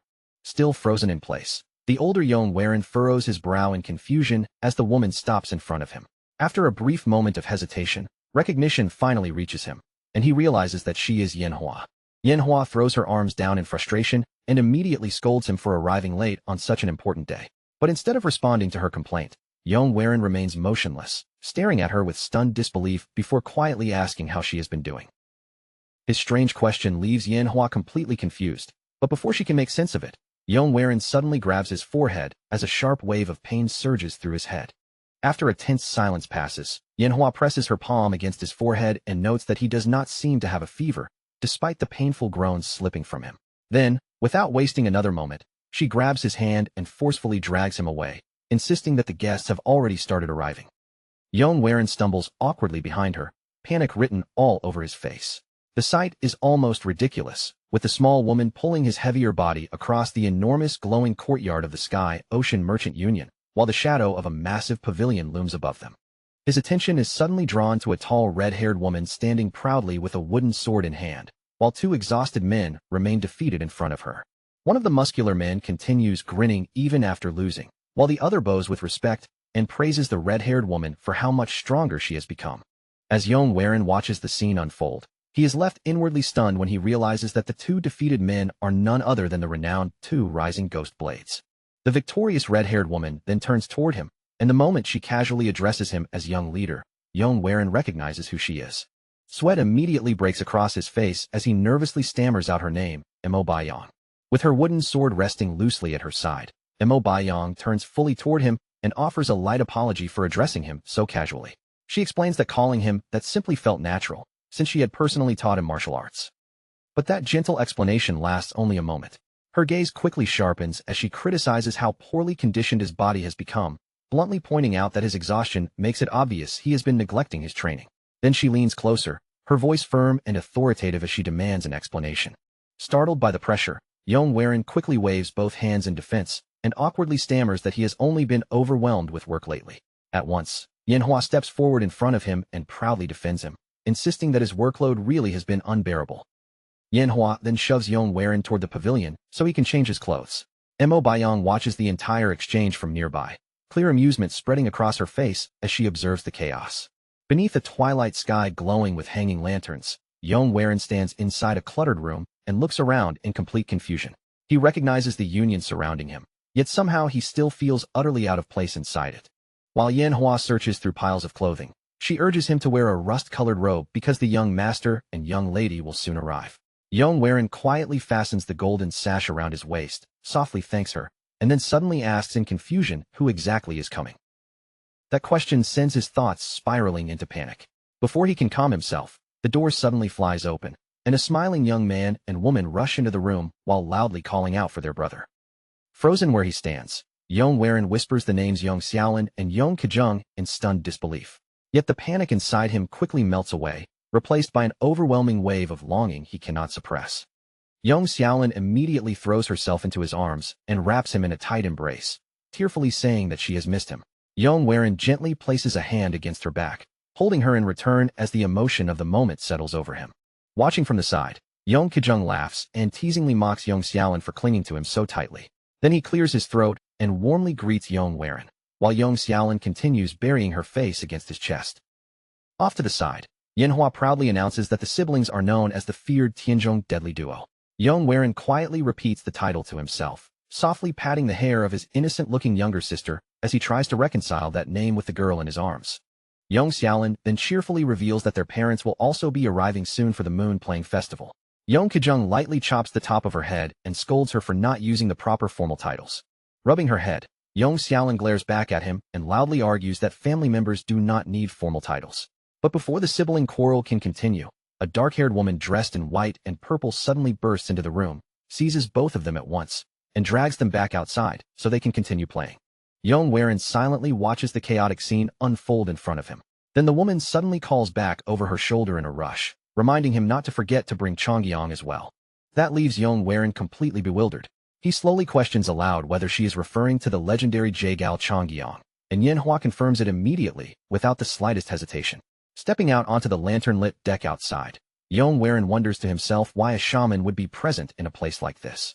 Before long, however, his attention drifts downward toward a lone figure standing in the glowing courtyard below, where a sword cuts through the darkness and leaves behind a brilliant arc of blue energy.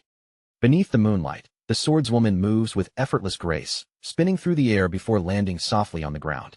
From the shadows, Yong quietly whispers the word shaman as he recognizes the cold, focused expression of Jaegal Chongyong.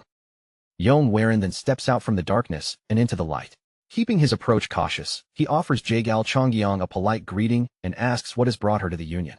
Without the slightest shift in her expression, Jaegal Chongyong looked straight at Yong as calmly, as if she had said something completely ordinary.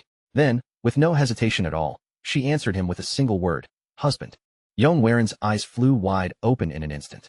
His jaw dropped so completely that his entire face froze in stunned disbelief, as though his mind had simply stopped working. Jaegal Chongyong, dressed in a purple martial arts uniform with her dark hair tied neatly back in a ponytail, stood before the man she loved and openly called him her husband. Yong remained locked in place, unable to move or speak, while sweat slowly gathered beneath his topknot. The longer the words sank in, the harder his mustache twitched and fresh beads of sweat rolled down his face. No matter how hard he tried, he could not understand how he and Jaegal Chongyong had somehow become married. In every memory Yong possessed, she had always been a shaman completely devoted to martial arts. She was someone who showed no interest whatsoever in romance, marriage, or anything outside the path of the sword, so this revelation was far too impossible for him to accept. Still unable to process what he had just heard, Yong finally questioned her directly, asking what in the world was going on. Jaegal Chongyong let out a quiet breath and slowly lifted her eyes toward the night sky. In a calm voice, she explained that although a great deal of time had passed since their wedding, some things had never changed. Nearby, Yong frowned more deeply, confusion tightening across his face. He wondered whether he had somehow forgotten the life they had shared together, or whether this entire situation was some elaborate joke being played on him. As the sleeve of her purple robe shifted gently in the evening breeze, Jaegal Chongyong raised one hand and admitted that she still loved martial arts with all her heart. But over time, she had discovered something even more precious to her than the path she had once devoted herself to. Beneath the night sky, a faint blush spread across Jaegal Chongyong's face, and a gentle smile softened her usually cold expression. With her eyes closed and one hand lifted, she quietly enjoyed the cool air around them, looking almost peaceful in a way Yong had never imagined. Under the glow of the full moon and countless floating lanterns, Jaegal Chongyong stood beside Yong as distant drum beats echoed across the festival grounds, softly announcing that the celebration was finally beginning. Her flowing purple skirt swayed as she turned toward him and extended her hand. With a bright smile, she called his name and asked if he was ready to go.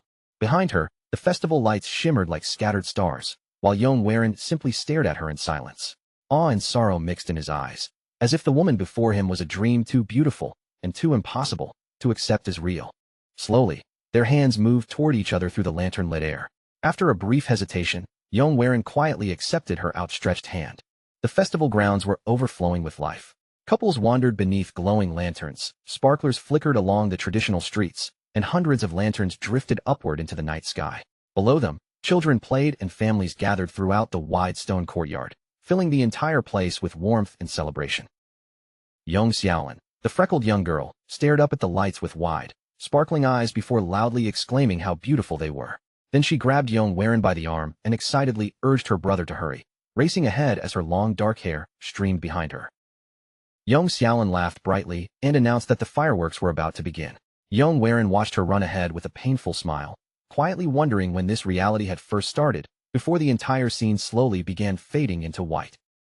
As Yong pulled him forward through that endless white void, Yong gradually began to understand. This fragment of a world, no matter how warm and vivid it felt, might truly have been nothing more than a dream. He thought about all the signs he should have noticed from the very beginning. Seeing himself alive again in that peaceful life, noticing his own Tianzhong robes and fuller face, and finding Yong Kijung and Yong still together should have made the illusion obvious long ago. But in the end, Yong realized there was one piece of proof that outweighed everything else. The scene shifted, revealing Jaegal Chongyong standing alone in a deserted festival ground buried beneath falling snow. When she turned back toward him, her expression was cold and distant, and in that moment, Yong Warin finally understood the truth completely. The real Jaegal Chongyong could never have loved anyone like this, because she had remained unmarried and wholly devoted to martial arts until the very end. Standing alone with his back facing the endless snowy void, Yong Warin quietly asked himself whether any of that happiness had ever been real at all. One by one, he began naming the impossible things that had appeared before him. Yanhua was still alive.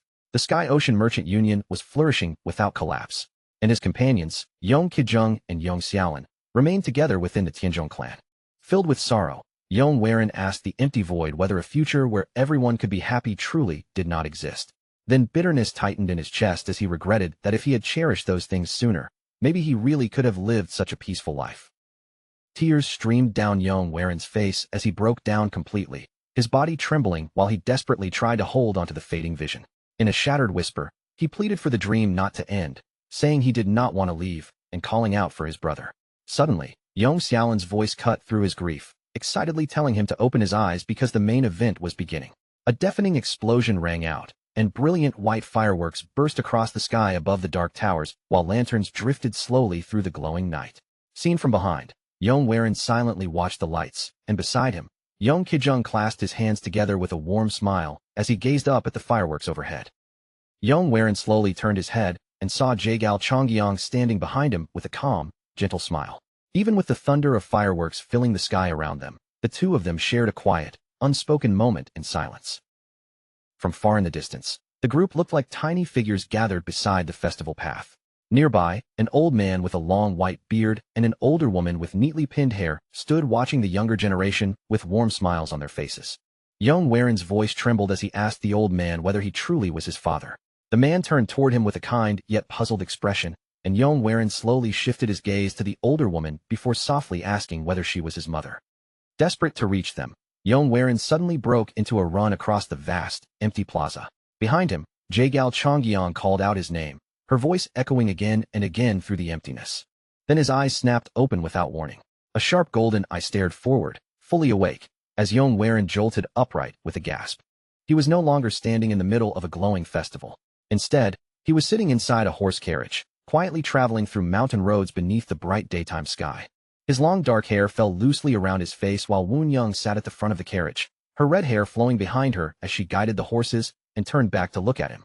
Woon Young called him young leader and asked whether he was finally awake. But Yong Warin could only press one hand against his head while tears continued running down his face, crushed by the weight of both the dream he had just lost and the life he had truly lived. Seeing the state he was in, Woon Young looked at him with clear concern. Her voice softened as she asked whether he had suffered a nightmare. Yong Warin slowly shook his head, his hair slipping forward to hide his eyes. Then he lowered his gaze toward the floor and quietly whispered that it had only been a very happy dream. Woon Young stared at him in confusion, unable to understand how a happy dream could leave him in such visible pain, or why it would bring tears streaming down his face. But Yong Warin gave no further explanation. He simply continued staring blankly downward as the carriage rolled steadily onward, heading toward the enormous fortress rising through the mountains ahead, the home of his clan. Speaking in a flat, exhausted voice to Woon Young, Yong Warin finally revealed the source of his pain. He admitted that the joyful future he had seen inside the dream felt impossible, something that could never truly exist. Woon Young called out to him again in concern, but Yong Warin's golden eye suddenly narrowed. A sharp, focused determination replaced the sadness still lingering on his face. Inside the fortress courtyard, Yanhua, the freckled young girl with a small topknot, froze in shock and relief the instant she saw the arriving carriage. The broom slipped from Yanhua's hands and clattered loudly against the stone ground. In the next moment, she broke into a sprint toward him, loudly calling for her young master with all the emotion she had been holding back. The moment Yong Warin stepped down from the carriage, Yanhua threw herself against him and clung to him tightly. Tears of joy streamed down her face as she sobbed uncontrollably, refusing to let go. The girl broke down completely, crying that she had waited so long for him to come back. Yong Warin lowered his gaze toward her, his expression softer than it had been in a long time, and slowly raised a trembling hand to comfort her. In that moment, Yong Warin finally realized that the conclusion he had reached earlier was wrong. The dream was never impossible, because now he had the power to make it real. He knelt down and pulled the crying girl into his arms, silently vowing to build that peaceful, radiant future for everyone. Then, as his eyes lifted toward the massive clan fortress towering above them, Yong Warin finally understood the true reason he had been sent back into the past. He rose to his feet once more, fully accepting the unbearable weight placed upon his shoulders and the second life he had been granted. More members of the clan began rushing toward him with joyful smiles, including a young man and woman hurrying forward to welcome him home. As Yong watched them approach, he understood with complete clarity just how much work still remained ahead of him. Standing beside Manhwa as he looked across the clan buildings, Yong began arranging his next moves in his mind. The demonic master, the divine relic, and the deadly power struggles surrounding the Tianzhong clan all waited for him, each one more dangerous than the last. Yet even with all those threats lying ahead, a faint, confident smirk slowly appeared on Yong's lips. He already knew exactly what his first step had to be. Then he turned his eyes toward the gathered faces of his family and allies, gave them a warm and genuine smile, and declared in a calm, unwavering voice that he had finally returned home.